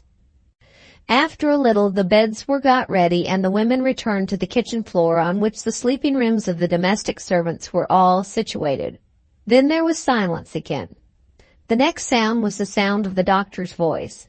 He appeared at the end of the corridor, showing Allan and Midwinter the way to their rooms. They all went together into number 4. After a little while, the doctor came out first. He waited till Midwinter joined him and pointed with a formal bow to the door of number 3. Midwinter entered the room without speaking and shut himself in. The doctor, left alone, withdrew to the staircase door and unlocked it, then waited in the corridor, whistling to himself softly under his breath. Voices pitched cautiously low became audible in a minute more in the hall. The resident dispenser and the head nurse appeared on their way to the dormitories of the attendants at the top of the house. The man bowed silently and passed the doctor. The woman curtsied silently and followed the man. The doctor acknowledged their salutations by a courteous wave of his hand, and once more left alone paused a moment, still whistling softly to himself, then walked to the door of number 4 and opened the case of the fumigating apparatus fixed near it in the corner of the wall. As he lifted the lid and looked in, his whistling ceased. He took a long purple bottle out, examined it by the gaslight, put it back, and closed the case. This done, he advanced on tiptoe to the open staircase door, passed through it, and secured it on the inner side as usual. Mr. Bashwood had seen him at the apparatus. Mr. Bashwood had noticed the manner of his withdrawal through the staircase door. Again the sense of unutterable expectation throbbed at his heart. A terror that was slow and cold and deadly crept into his hands, and guided them in the dark to the key that had been left for him in the inner side of the door. He turned it in vague distrust of what might happen next, and waited. The slow minutes passed, and nothing happened. The silence was horrible. The solitude of the lonely corridor was a solitude of invisible treacheries. He began to count to keep his mind employed, to keep his own growing dread away from him. The numbers, as he whispered them, followed each other slowly up to 100, and still nothing happened. He had begun the second 100. He had got on to 20 when, without a sound to betray that he had been moving in his room, Midwinter suddenly appeared in the corridor. He stood for a moment and listened. He went to the stairs and looked over into the hall beneath. Then, for the second time that night, he tried the staircase door, and for the second time found it fast. After a moment's reflection, he tried the doors of the bedrooms on his right hand next, looked into one after the other, and saw that they were empty, then came to the door of the end room in which the steward was concealed. Here again the lock resisted him. He listened and looked up at the grating. No sound was to be heard, no light was to be seen inside. "Shall I break the door in?" he said to himself, "and make sure? No, it would be giving the doctor an excuse for turning me out of the house." He moved away and looked into the 2 empty rooms in the row occupied by Allan and himself, then walked to the window at the staircase end of the corridor. Here the case of the fumigating apparatus attracted his attention. After trying vainly to open it, his suspicion seemed to be aroused. He searched back along the corridor and observed that no object of a similar kind appeared outside any of the other bedchambers. Again at the window, he looked again at the apparatus and turned away from it with a gesture which plainly indicated that he had tried and failed to guess what it might be. Baffled at all points, he still showed no sign of returning to his bedchamber. He stood at the window with his eyes fixed on the door of Allan's room, thinking. If Mr. Bashwood, furtively watching him through the grating, could have seen him at that moment in the mind as well as in the body, Mr. Bashwood's heart might have throbbed even faster than it was throbbing now, in expectation of the next event which Midwinter's decision of the next minute was to bring forth. On what was his mind occupied as he stood alone at the dead of night in the strange house? His mind was occupied in drawing its disconnected impressions together little by little to one point. Convinced from the first that some hidden danger threatened Allan in the sanitarium, his distrust, vaguely associated thus far with the place itself, with his wife, whom he firmly believed to be now under the same roof with him, with the doctor, who was as plainly in her confidence as Mr. Bashwood himself, now narrowed its range and centered itself obstinately in Allan's room. Resigning all further effort to connect his suspicion of a conspiracy against his friend with the outrage which had the day before been offered to himself, an effort which would have led him, if he could have maintained it, to a discovery of the fraud really contemplated by his wife, his mind, clouded and confused by disturbing influences, instinctively took refuge in its impressions of facts as they had shown themselves since he had entered the house. Everything that he had noticed below stairs suggested that there was some secret purpose to be answered by getting Allan to sleep in the sanitarium. Everything that he had noticed above stairs associated the lurking place in which the danger lay hid with Allan's room. To reach this conclusion and to decide on baffling the conspiracy, whatever it might be, by taking Allan's place, was with Midwinter the work of an instant. Confronted by actual peril, the great nature of the man intuitively freed itself from the weaknesses that had beset it in happier and safer times. Not even the shadow of the old superstition rested on his mind now. No fatalist suspicion of himself disturbed the steady resolution that was in him. The one last doubt that troubled him as he stood at the window thinking was the doubt whether he could persuade Allan to change rooms with him, without involving himself in an explanation which might lead Allan to suspect the truth. In the minute that elapsed while he waited with his eyes on the room, the doubt was resolved. He found the trivial yet sufficient excuse of which he was in search. Mr. Bashwood saw him rouse himself and go to the door. Mr. Bashwood heard him knock softly and whisper, "Allan, are you in bed?" "No," answered the voice inside. "Come in." He appeared to be on the point of entering the room when he checked himself as if he had suddenly remembered something. "Wait a minute," he said through the door, and turning away went straight to the end room. "If there is anybody watching us in there," he said aloud, "let him watch us through this." He took out his handkerchief and stuffed it into the wires of the grating so as to completely close the aperture. Having thus forced the spy inside, if there was one, either to betray himself by moving the handkerchief, or to remain blinded to all view of what might happen next, Midwinter presented himself in Allan's room. "You know what poor nerves I have," he said, "and what a wretched sleeper I am at the best of times. I can't sleep tonight. The window in my room rattles every time the wind blows. I wish it was as fast as your window here." "My dear fellow," cried Allan, "I don't mind a rattling window. Let's change rooms." "Nonsense. Why should you make excuses to me? Don't I know how easily trifles upset those excitable nerves of yours? Now the doctor has quieted my mind about my poor little Neelie, I begin to feel the journey, and I'll answer for sleeping anywhere till tomorrow comes."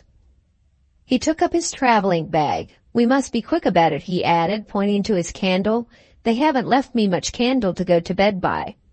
"Be very quiet," Allan said, opening the door for him. "We mustn't disturb the house at this time of night." "Yes, yes," returned Allan in a whisper. "Good night. I hope you'll sleep as well as I shall." Midwinter saw him into number 3 and noticed that his own candle, which he had left there, was as short as Allan's. "Good night," he said, and came out again into the corridor. He went straight to the grating and looked and listened once more. The handkerchief remained exactly as he had left it, and still there was no sound to be heard within. He returned slowly along the corridor and thought of the precautions he had taken for the last time. Was there no other way than the way he was trying now? There was none. Any openly avowed posture of defense, while the nature of the danger and the quarter from which it might come were alike unknown, would be useless in itself, and worse than useless in the consequences which it might produce by putting the people of the house on their guard. Without a fact that could justify to other minds his distrust of what might happen with the night, incapable of shaking Allan's ready faith in the fair outside which the doctor had presented to him, the one safeguard in his friend's interests that Midwinter could set up was the safeguard of changing the rooms. The one policy he could follow, come what might of it, was the policy of waiting for events. "I can trust to one thing," he said to himself as he looked for the last time up and down the corridor. "I can trust myself to keep awake." After a glance at the clock on the wall opposite, he went into number 4. The sound of the closing door was heard. The sound of the turning lock followed it. Then the dead silence fell over the house once more. Little by little, the steward's horror of the stillness and darkness overcame his dread of moving the handkerchief. He cautiously drew aside one corner of it, waited, looked, and took courage at last to draw the whole handkerchief through the wires of the grating. After first hiding it in his pocket, he thought of the consequences if it was found on him, and threw it down in a corner of the room. He trembled when he had cast it from him, as he looked at his watch and placed himself again at the grating to wait for Miss Gwilt. It was 1:45. The moon had come round from the side to the front of the sanitarium. From time to time her light gleamed on the window of the corridor when the gaps in the flying clouds let it through. The wind had risen and sung its mournful song faintly as it swept in intervals over the desert ground in front of the house. The minute hand of the clock traveled on halfway round the circle of the dial. As it touched the 1:15, Miss Gwilt stepped noiselessly into the corridor. "Let yourself out," she whispered through the grating, "and follow me." She returned to the stairs by which she had just descended, pushed the door to softly after Mr. Bashwood had followed her, and led the way up to the landing of the second floor. There she put the question to him which she had not ventured to put below stairs. "Was Mr. Armadale shown into number 4?" she asked. He bowed his head without speaking. "Answer me in words. Has Mr. Armadale left the room since?" He answered no. "Have you never lost sight of number 4 since I left you?" He answered never. Something strange in his manner, something unfamiliar in his voice, as he made that last reply, attracted her attention. She took her candle from a table near on which she had left it and threw its light on him. His eyes were staring, his teeth chattered. There was everything to portray him to her as a terrified man. There was nothing to tell her that the terror was caused by his consciousness of deceiving her for the first time in his life to her face. If she had threatened him less openly when she placed him on the watch, if she had spoken less unreservedly of the interview which was to reward him in the morning, he might have owned the truth. As it was, his strongest fears and his dearest hopes were alike interested in telling her the fatal lie that he had now told, the fatal lie which he reiterated when she put her question for the second time. Chapter 3, Part 4. She looked at him, deceived by the last man on earth whom she would have suspected of deception, the man whom she had deceived herself. "You seem to be overexcited," she said quietly. "The night has been too much for you. Go upstairs and rest. You will find the door of one of the rooms left open. That is the room you are to occupy. Good night." She put the candle, which she had left burning for him, on the table, and gave him her hand. He held her back by it desperately as she turned to leave him. His horror of what might happen when she was left by herself forced the words to his lips which he would have feared to speak to her at any other time. "Don't," he pleaded in a whisper. "Oh, don't go downstairs tonight." She released her hand and signed to him to take the candle. "You shall see me tomorrow," she said. "Not a word more now." Her stronger will conquered him at the last moment, as it had conquered him throughout. He took the candle and waited, following her eagerly with his eyes as she descended the stairs. The cold of the December night seemed to have found its way to her through the warmth of the house. She had put on a long, heavy black shawl and had fastened it close over her breast. The plaited coronet in which she wore her hair seemed to have weighed too heavily on her head. She had untwisted it and thrown it back over her shoulders. The old man looked at her flowing hair as it lay red over the black shawl, at her supple, long-fingered hand as it slid down the banisters, at the smooth, seductive grace of every movement that took her further and further away from him. "The night will go quickly," he said to himself as she passed from his view. "I shall dream of her till morning comes." She secured the staircase door after she had passed through it, listened and satisfied herself that nothing was stirring, then went on slowly along the corridor to the window. Leaning on the window-sill, she looked out at the night. The clouds were over the moon at that moment. Nothing was to be seen through the darkness but the scattered gas-lights in the suburb. Turning from the window, she looked at the clock. It was 20 minutes past 1. For the last time, the resolution that had come to her in the earlier night, with the knowledge that her husband was in the house, forced itself uppermost in her mind. For the last time, the voice within her said, "Think if there is no other way." She pondered over it till the minute hand of the clock pointed to the half-hour. "No," she said, still thinking of her husband. "The one chance left is to go through with it to the end. He will leave the thing undone which he has come here to do. He will leave the words unspoken which he has come here to say. When he knows that the act may make me a public scandal and the words may send me to the scaffold." Her color rose, and she smiled with terrible irony as she looked up for the first time at the door of the room. "I shall be your widow," she said, "in half an hour." She opened the case of the apparatus and took the purple flask in her hand. After marking the time by a glance at the clock, she dropped into the glass funnel the first of 6 separate pourings that were measured for her by the paper slips. When she had put the flask back, she listened at the mouth of the funnel. Not a sound reached her ear. The deadly process did its work in the silence of death itself. When she rose and looked up, the moon was shining in at the window, and the moaning wind was quiet. Oh, the time! The time! If it could only have begun and ended with the first pouring. She went downstairs into the hall. She walked to and fro, and listened at the open door that led to the kitchen stairs. She came up again. She went down again. The first of the intervals of 5 minutes was endless. The time stood still. The suspense was maddening. The interval passed.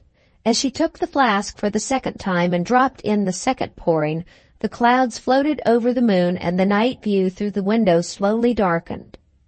The restlessness that had driven her up and down the stairs and backward and forward in the hall left her as suddenly as it had come. She waited through the second interval, leaning on the windowsill and staring, without conscious thought of any kind, into the black night. The howling of a belated dog was borne toward her on the wind at intervals from some distant part of the suburb. She found herself following the faint sound as it died away into silence with a dull attention, and listening for its coming again with an expectation that was duller still.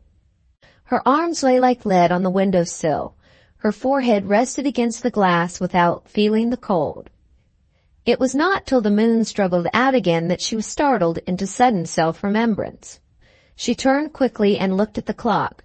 7 minutes had passed since the second pouring. As she snatched up the flask and fed the funnel for the third time, the full consciousness of her position came back to her. The fever heat throbbed again in her blood and flushed fiercely in her cheeks. Swift, smooth, and noiseless, she paced from end to end of the corridor, with her arms folded in her shawl and her eye moment after moment on the clock. 3 out of the next 5 minutes passed, and again the suspense began to madden her. The space in the corridor grew too confined for the illimitable restlessness that possessed her limbs. She went down into the hall again and circled round and round it like a wild creature in a cage. At the third turn she felt something moving softly against her dress. The house cat had come up through the open kitchen door, a large, tawny, companionable cat that purred in high good temper and followed her for company. She took the animal up in her arms. It rubbed its sleek head luxuriously against her chin as she bent her face over it. "Armadale hates cats," she whispered in the creature's ear. "Come up and see Armadale killed." The next moment her own frightful fancy horrified her. She dropped the cat with a shudder. She drove it below again with threatening hands. For a moment after she stood still, then in headlong haste suddenly mounted the stairs. Her husband had forced his way back again into her thoughts. Her husband threatened her with a danger which had never entered her mind till now. What if he were not asleep? What if he came out upon her and found her with the purple flask in her hand? She stole to the door of number 3 and listened. The slow, regular breathing of a sleeping man was just audible.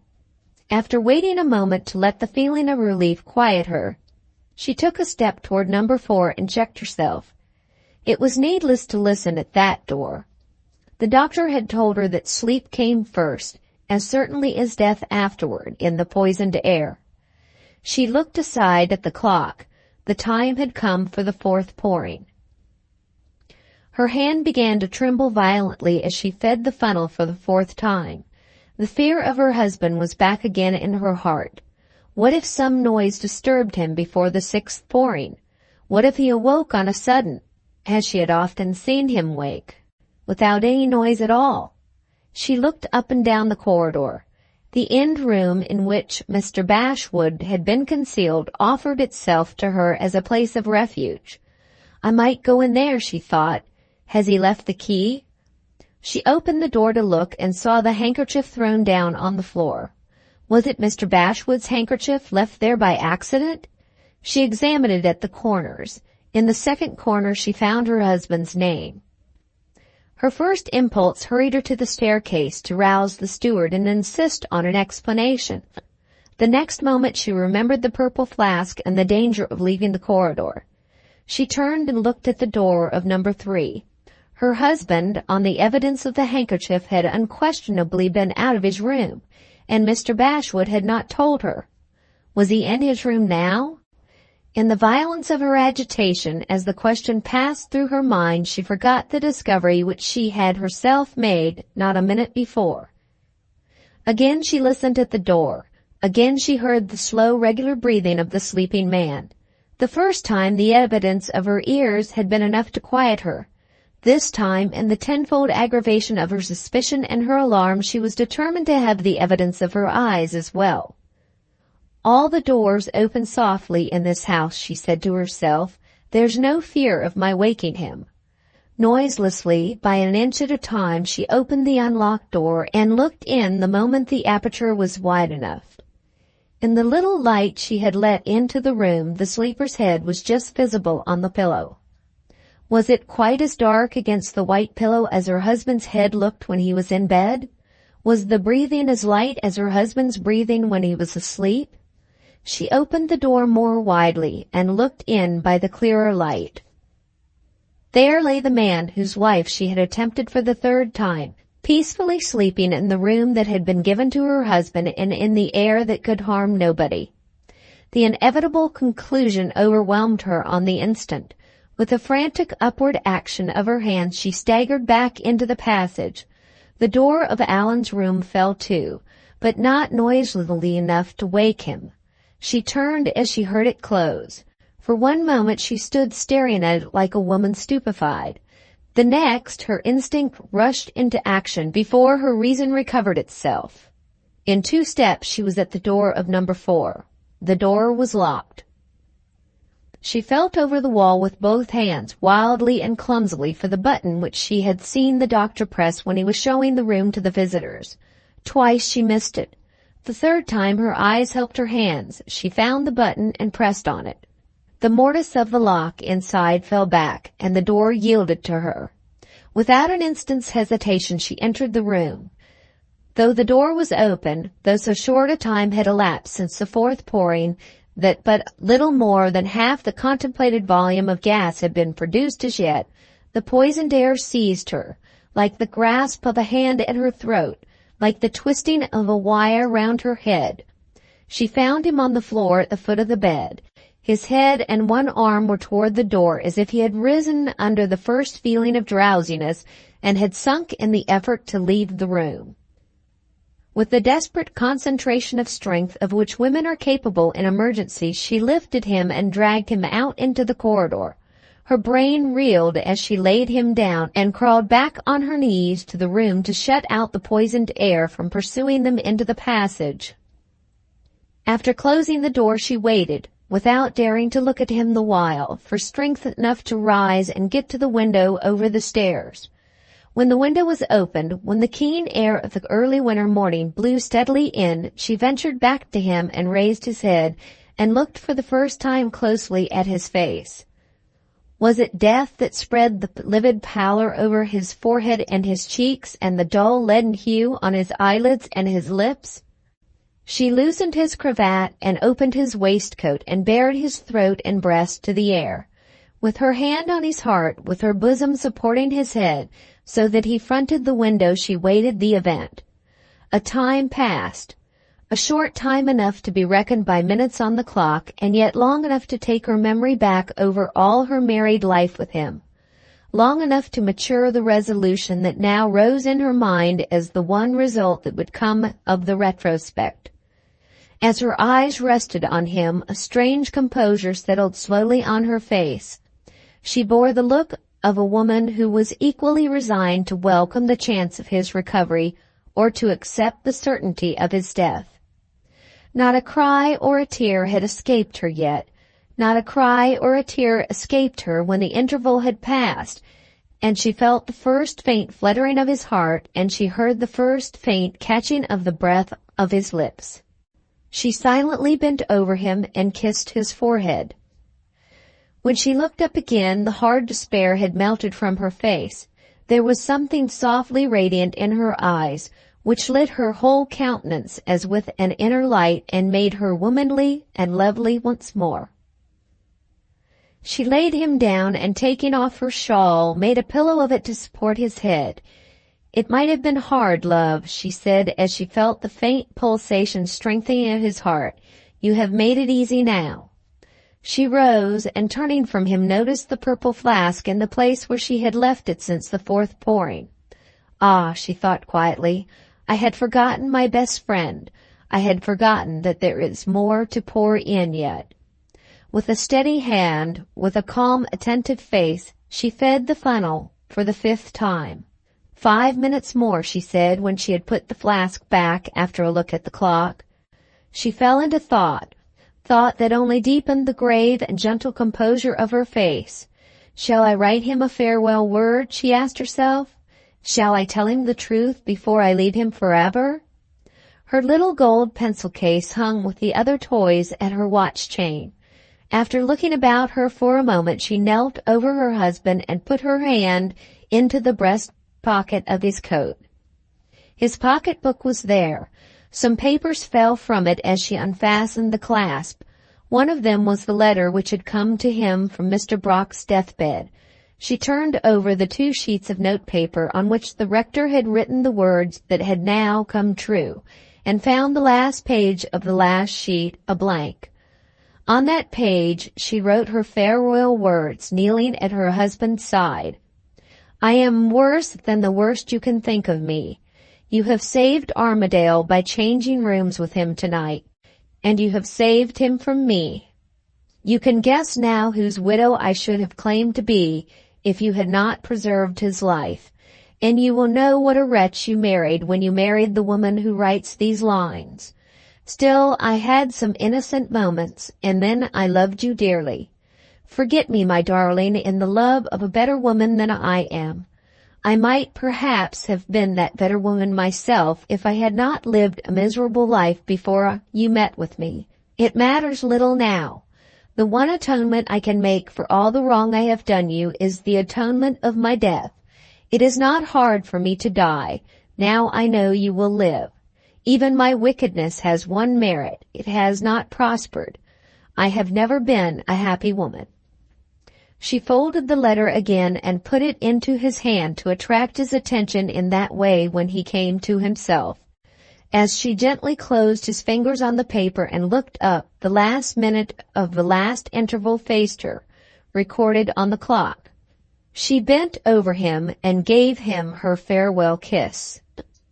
"Live, my angel, live," she murmured tenderly, with her lips just touching his.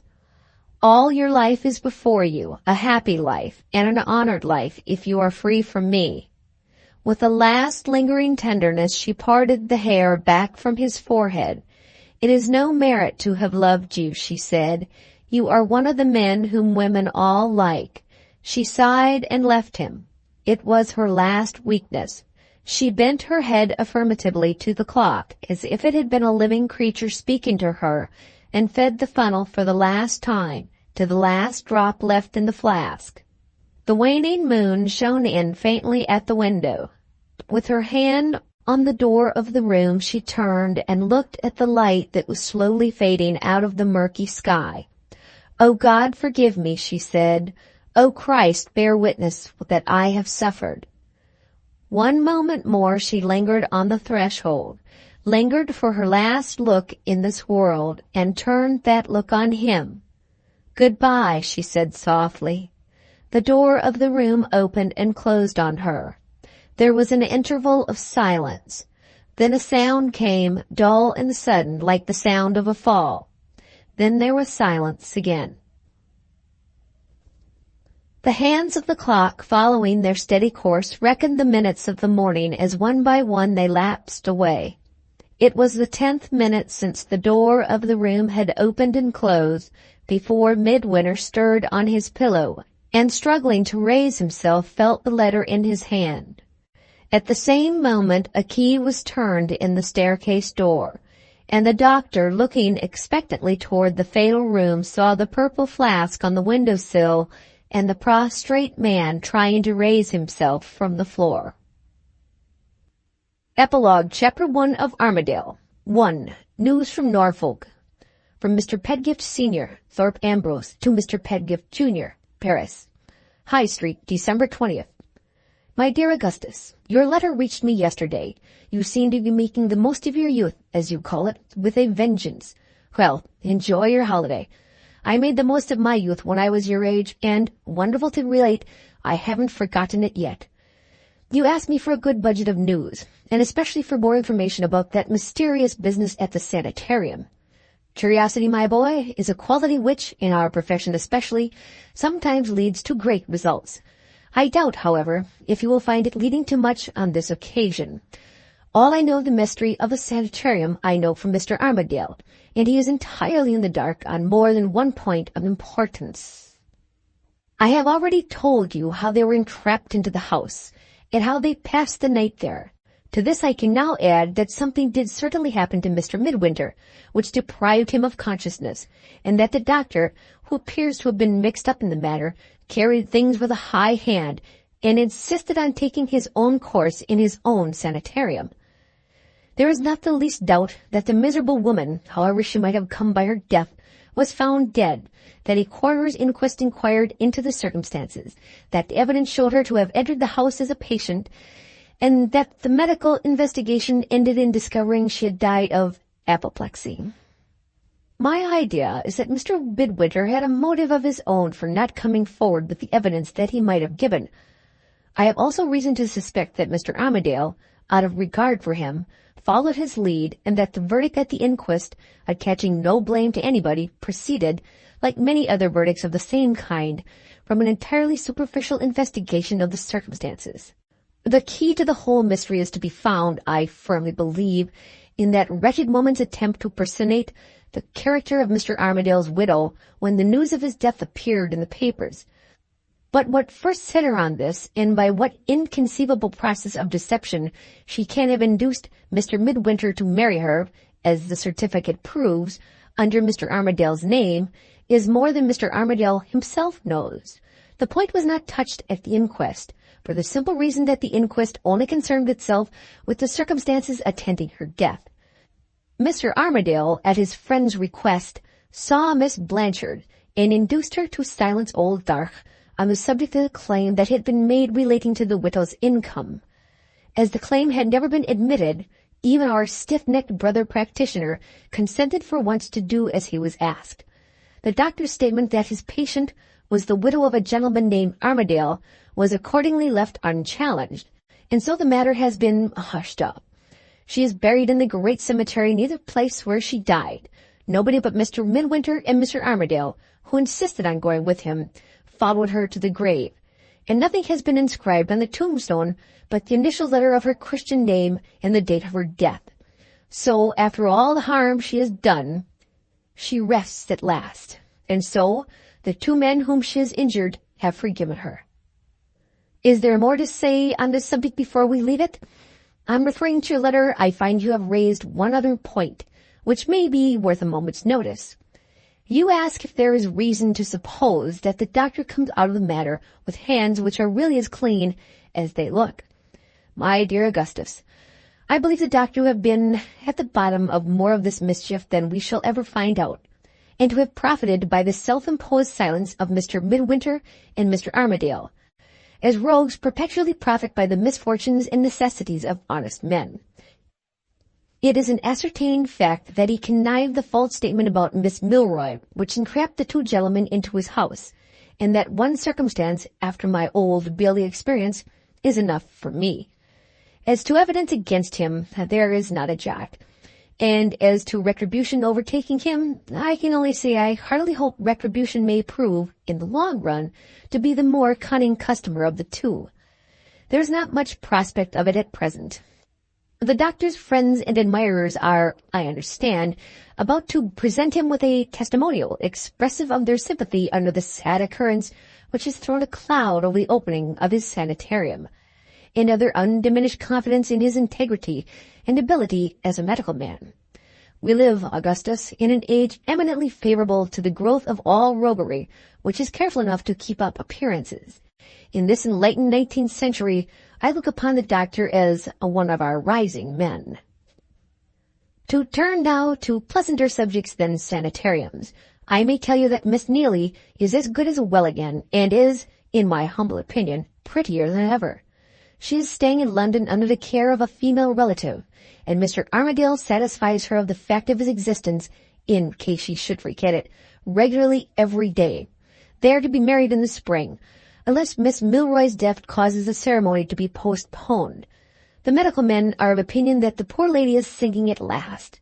It may be a question of weeks or a question of months. They can say no more. She is greatly altered, quiet and gentle, and anxiously affectionate with her husband and her child. But in her case this happy change is, it seems, a sign of approaching dissolution from the medical point of view. There is a difficulty in making the poor old Major understand this. He only sees that she has gone back to the likeness of her better self when he first married her, and he sits for hours by her bedside now and tells her about his wonderful clock.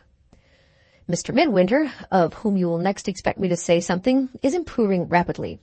After causing some anxiety at first to the medical men, who declared that he was suffering from a serious nervous shock, produced by circumstances about which their patient's obstinate silence kept them quite in the dark, he has rallied, as only men of sensitive temperament, to quote the doctors again, can rally.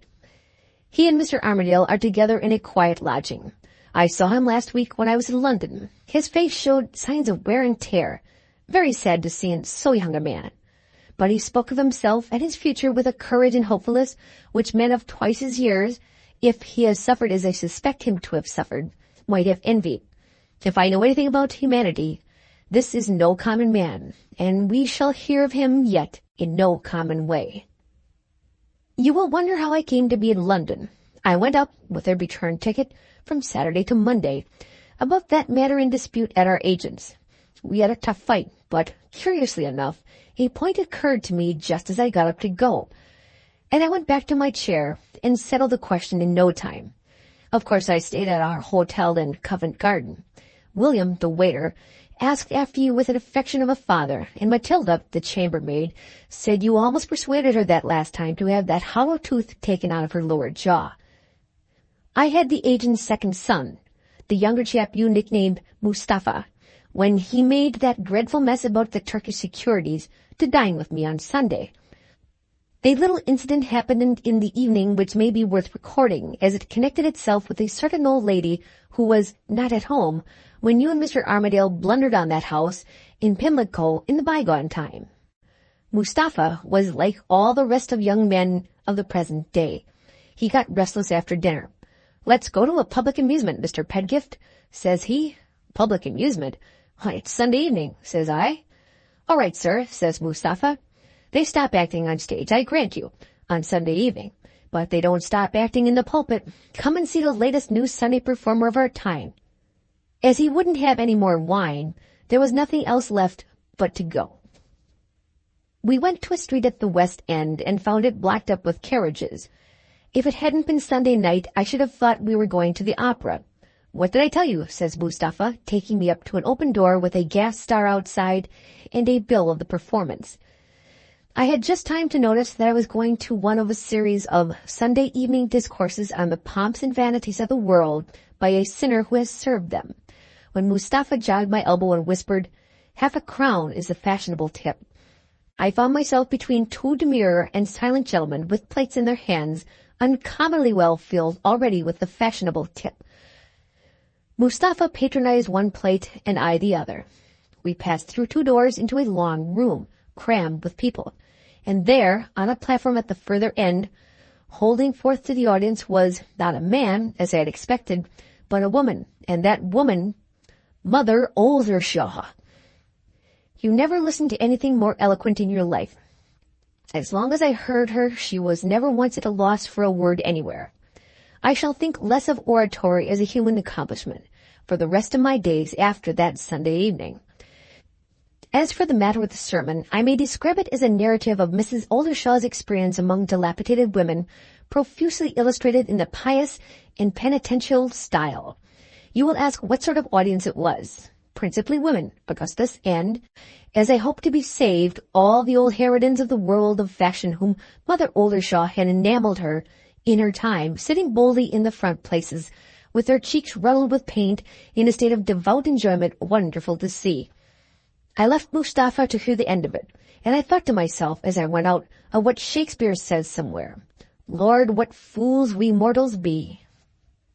Have I anything more to tell you before I leave off? Only one thing that I can remember. That wretched old Bashwood has confirmed the fears I told you I had about him when he was brought back here from London. There is no kind of doubt that he has really lost all the little reason he ever had. He is perfectly harmless and perfectly happy, and he would do very well if we could only prevent him from going out in his latest new suit of clothes, smirking and smiling and inviting everybody to his approaching marriage with the handsomest of women in England. It ends, of course, in the boys pelting him, and in his coming over here crying to me, covered with mud. The moment his clothes are clean again, he falls back into his favorite delusion, and struts about before the church gates in the character of a bridegroom waiting for Miss Gwilt.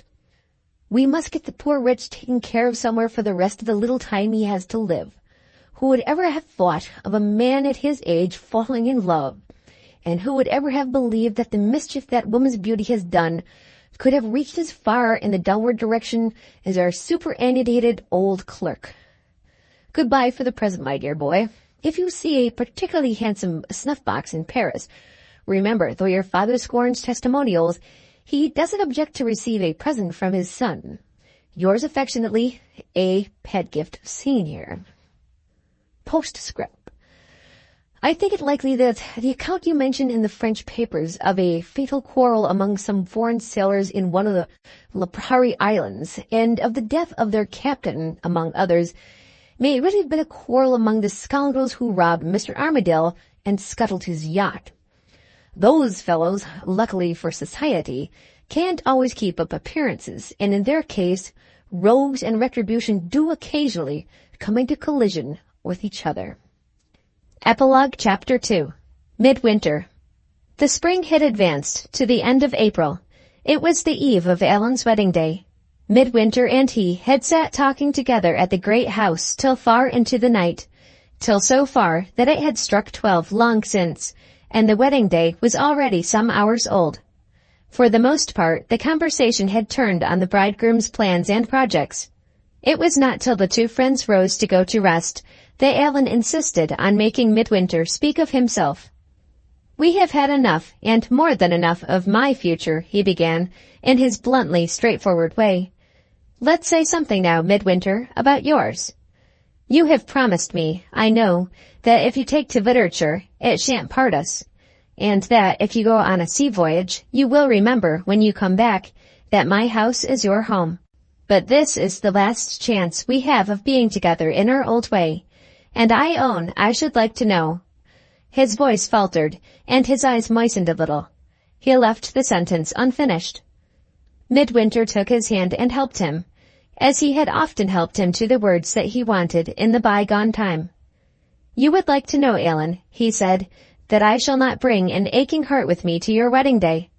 If you will let me go back for a moment to the past, I think I can satisfy you." They took their chairs again.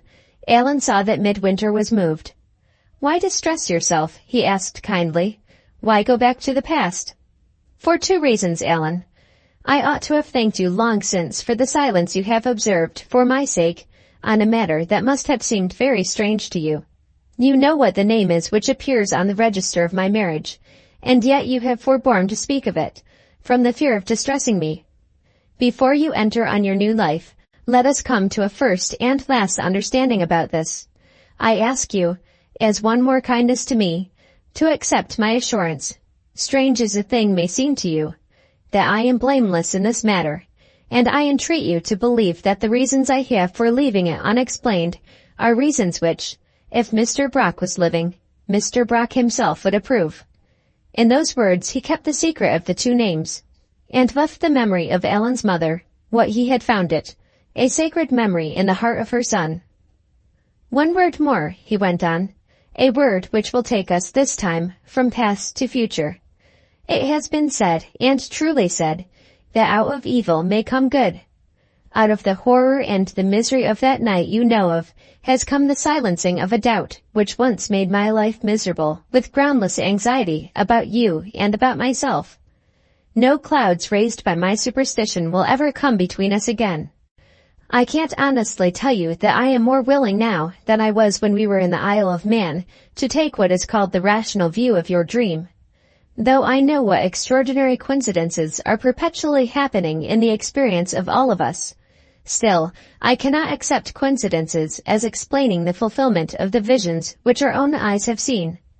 All I can sincerely say for myself is, what I think it will satisfy you to know, that I have learned to view the purpose of the dream with a new mind. I once believed that it was sent to rouse your distrust of the friendless man whom you had taken as a brother to your heart. I now know that it came to you as a timely warning to take him closer still. Does this help to satisfy you, that I, too, am standing hopefully on the brink of a new life, and that while we live, brother, your love and mine will never be divided again? They shook hands in silence. Allan was the first to recover himself. He answered in the few words of kindly assurance, which were the best words that he could address to his friend. I have heard all I ever want to hear about the past, he said, and I know what I most wanted to know about the future. Everybody says, Midwinter, you have a career before you, and I believe that everybody is right. Who knows what great things may happen before you and I are many years older? Who need know, said Midwinter calmly. Happen what may, God is all-merciful, God is all-wise, and those words your dear old friend once wrote to me, and that faith I can look back without murmuring at the years that are past, and can look on without doubting to the years that are to come. He rose and walked to the window. While they had been speaking together, the darkness had passed. The first light of the new day met him as he looked out, and rested tenderly on his face. Appendix. Note.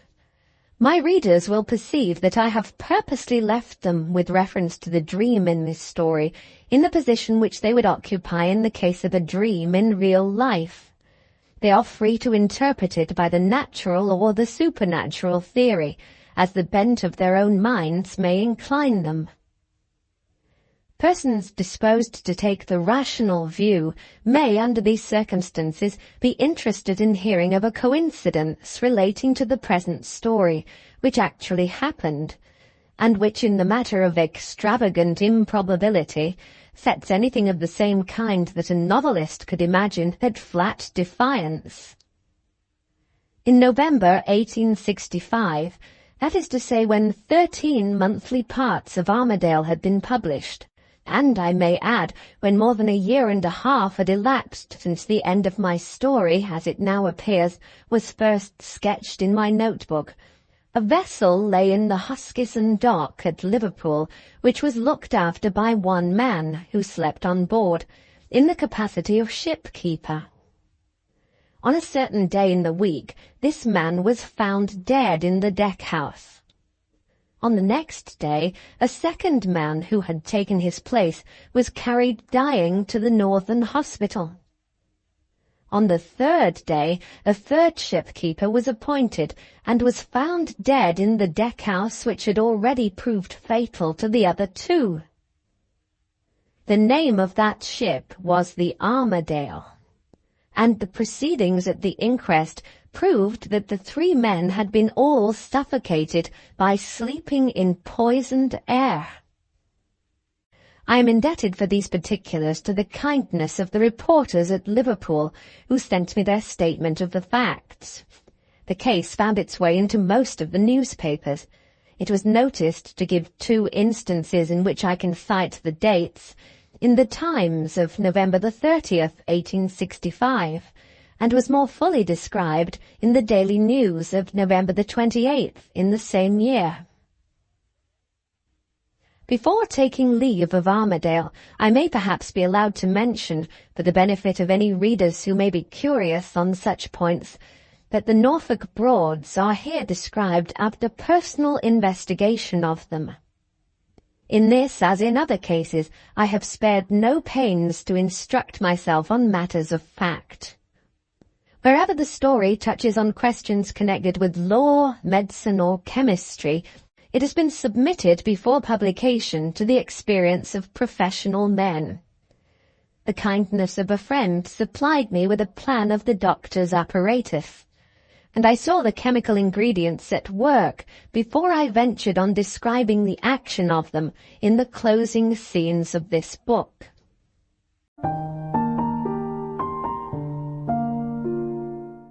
The end. Thank you very much for watching. Please don't forget to subscribe our channel for more stories.